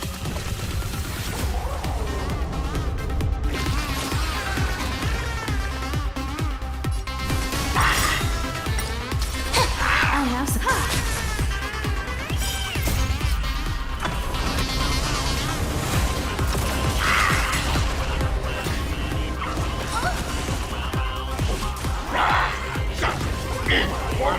Strength isn't what it was. Mountains fall. Dragon, rise!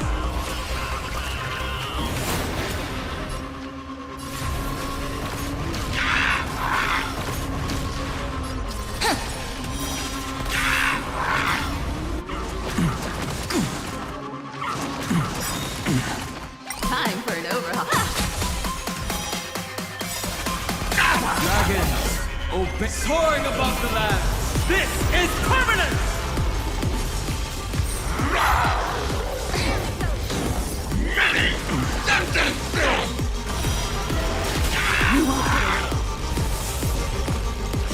We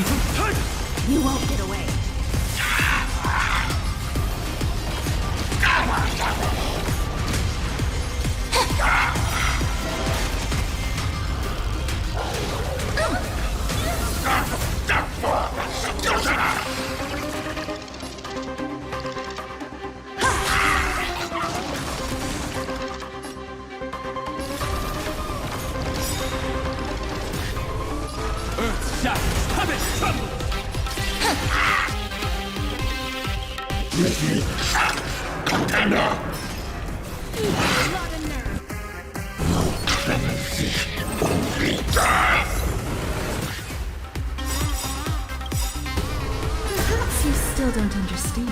Humanity never conceals its desire to control the heavens, and I'm no exception. Dragons soaring above the lands. This is permanent!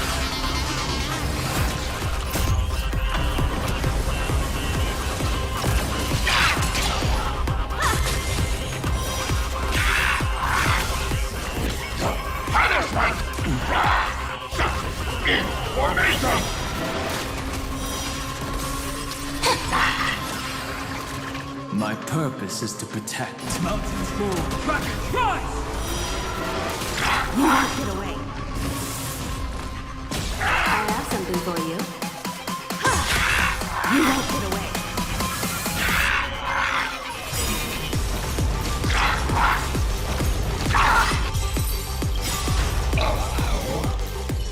It's time to end this. Return March 7th to us, and end this pointless conflict.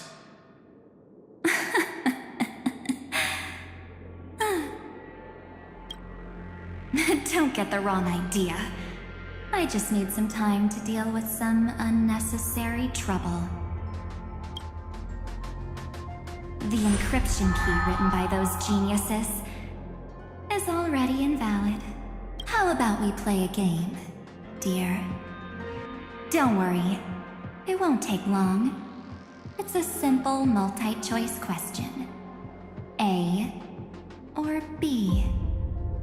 I understand it's too difficult for you to treat the Chrysosairs as extrapolated data. Then why don't we assume for now that they're living, breathing humans? Now, the cosmos will face an unprecedented catastrophe, and your choice will determine the fate of countless planets. On the one side are companions who've weathered every storm with you.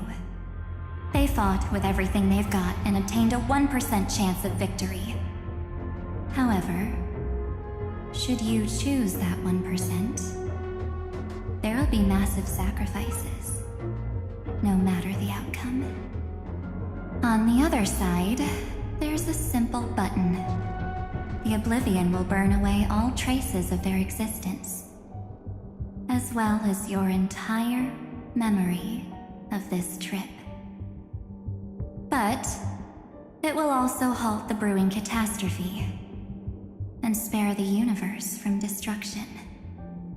Those who are to be sacrificed will be fully aware of the decision you need to make. There will be no concealment or deception. Tell me, what will you choose?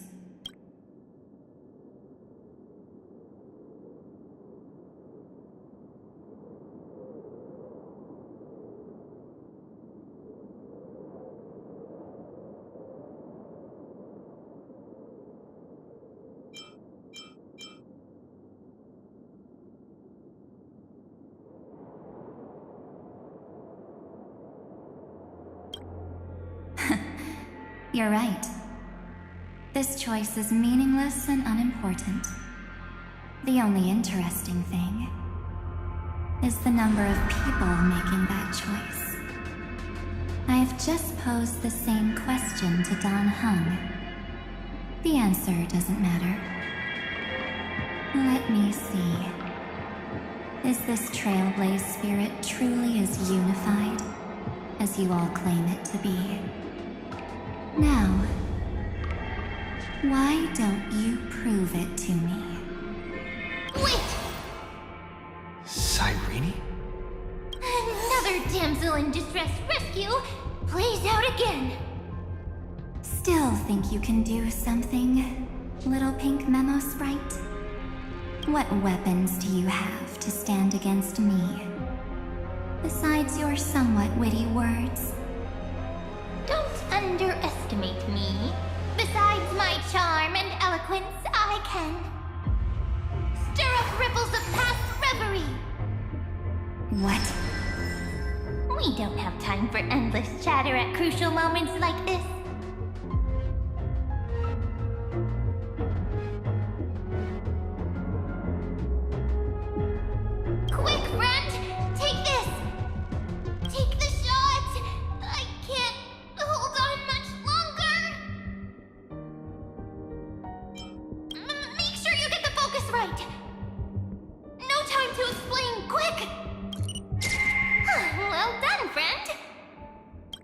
the rest to us.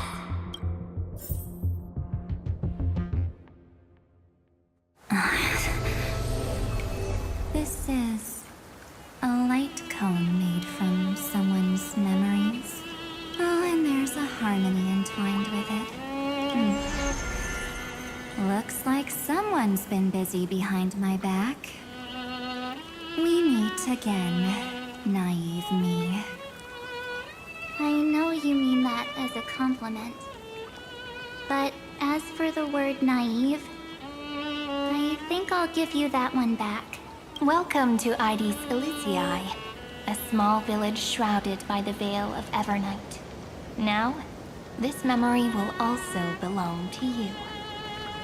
Let's give you a taste of your own medicine. With my home as the inspiration, I've created this maze. Hope you like it, Miss Evernight. Quite perceptive little memo sprite. But with just you and that Harmony's little birdie, thinking you could trap me? That's a bit of a stretch. So, tell me, what role did you play in all of this? I really didn't think that this other me would be this strong. But at least when it comes to brains, I've still got the edge. My brilliant plan? Bet you never saw it coming. Oh. You mean that time? In that split second when we switched bodies. With your last flicker of consciousness. You hid yourself within the Titan's veil. Huh? You got it already? No suspense at all. But my plan was super thought out. I know those two better than anyone. A promise is a promise for them. They never go back on their word. History books, diaries, and photo stones are all perfect catalysts for memories. That's right. So when I hear him press the shutter, even if there's just a tiny bit of my consciousness left, I'd whoosh right into the camera. But if you put it like that, aren't you leaving a lot to chance? No way.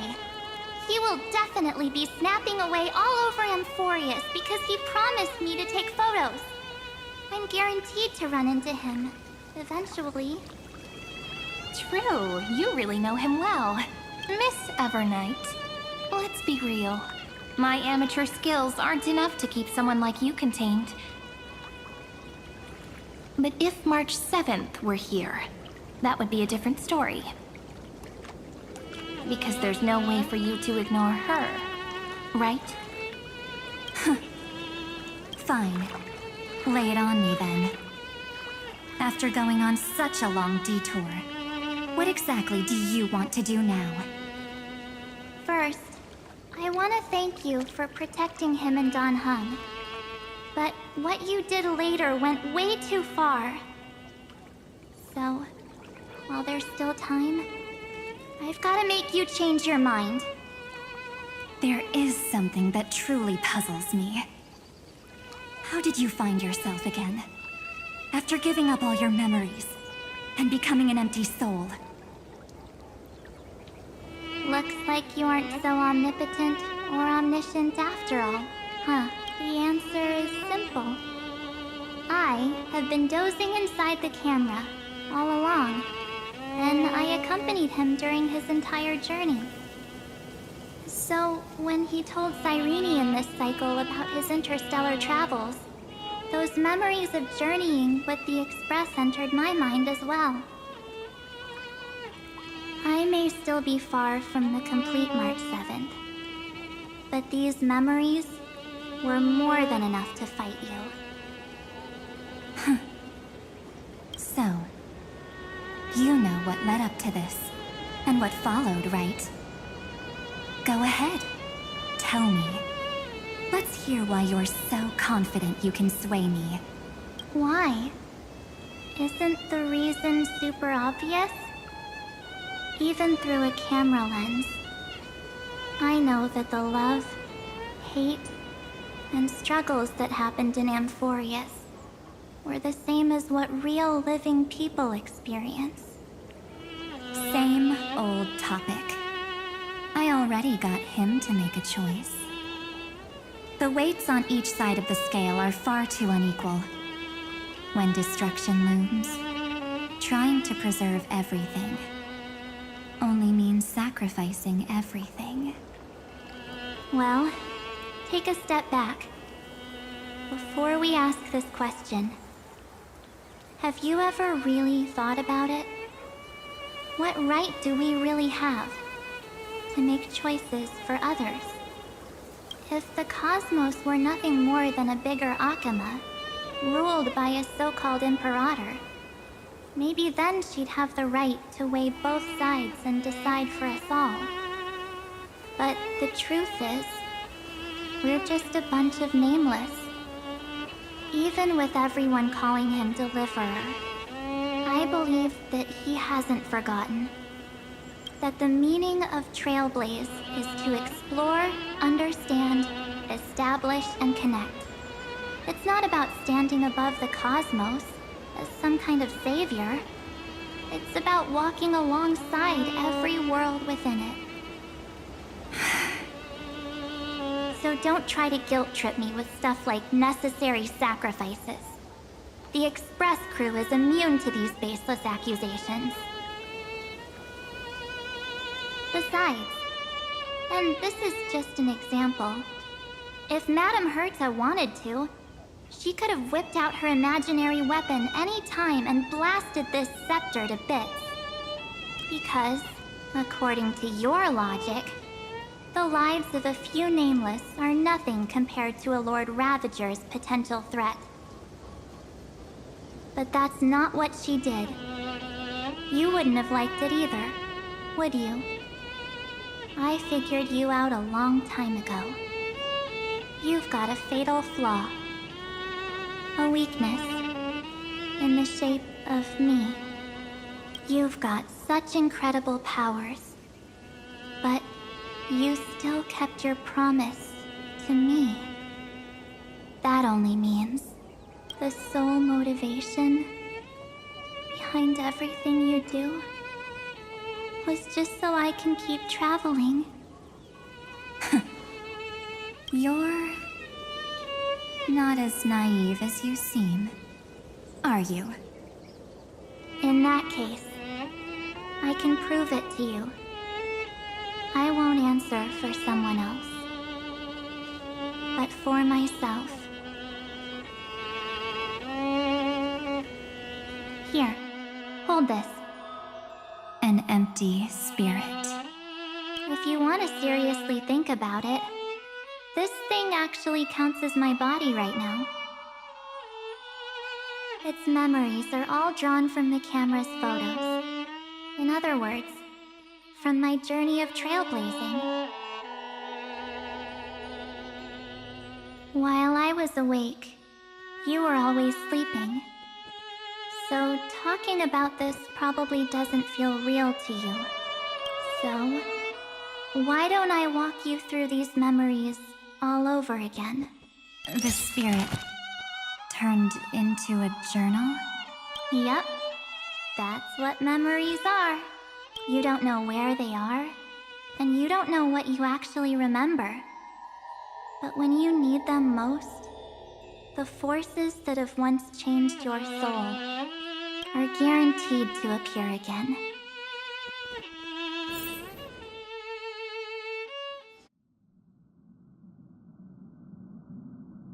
So, how was your first Trailblaze journey? It was very fun. We should still be careful in the future. Oh, come on, Don Hung. We're here to celebrate for him tonight. Don't be such a buzzkill. Don't listen to him. Listen, I am practically a Trailblaze expert. Stick with me, and you'll be just fine. You call this trip fine? Well, that's because we could only find 700-year-old guides online. You've been to a lot of places before? You bet! Capital of Passion, Calcis, Tychean. If I count on my hand, it looks like this is my 6th stop. All my souvenirs are in my room, but they're just a bit of a mess right now. I'll tidy up later and give you the grand tour. Oh, look at this. A Belabogian notebook. A special souvenir I asked Branya for. She prepared quite a few gifts for us. Raw Geomarrow, Supreme Guardian medals. But I only asked for this little notebook. What's so special about it? The previous Trailblaze missions were all on super high-tech worlds. Forget about paper books. Even holographic projections were ancient relics there. Eurillo is completely different. Watching people record their lives with pen and paper, I finally understood why some still cherish writing journals by hand. It's just like calligraphy. Those deep emotions buried in human hearts can only be awakened through such seemingly thankless actions. Danheng, you truly embody both a fierce beast and a delicate rose. Anyways, that's what I thought too. A camera can only capture fleeting moments, but stitching those moments into a story, you've got to use your own hands. In other words, just taking photos isn't enough. They need a place to be displayed. Isn't the photo wall enough? I told you it's different. Besides, this little notebook is a memento of our first Trailblaze together with you. That makes it even more special.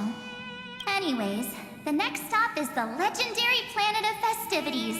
So, when we get there, I'll make sure we take tons of pictures together.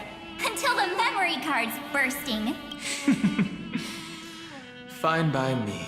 And one more thing. If I'm ever too busy to get off at a stop, this camera is gonna be in your hands. I don't want to miss a single Trailblaze.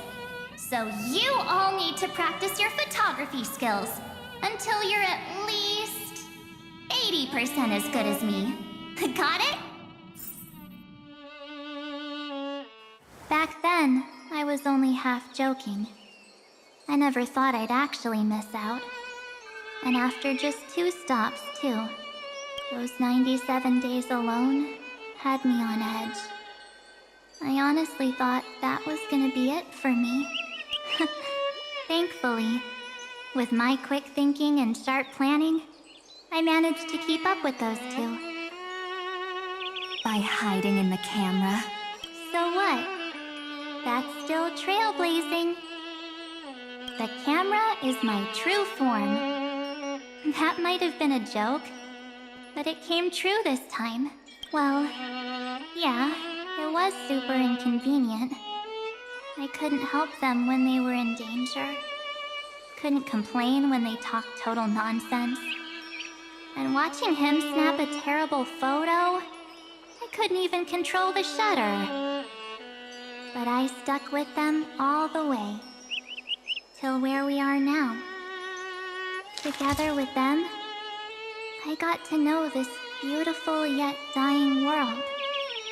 I claimed our first core flame on the flame chase journey. I met new companions, then bid them farewell. I inherited everyone's determination, carrying it forward into the future they fought for. One they can never see.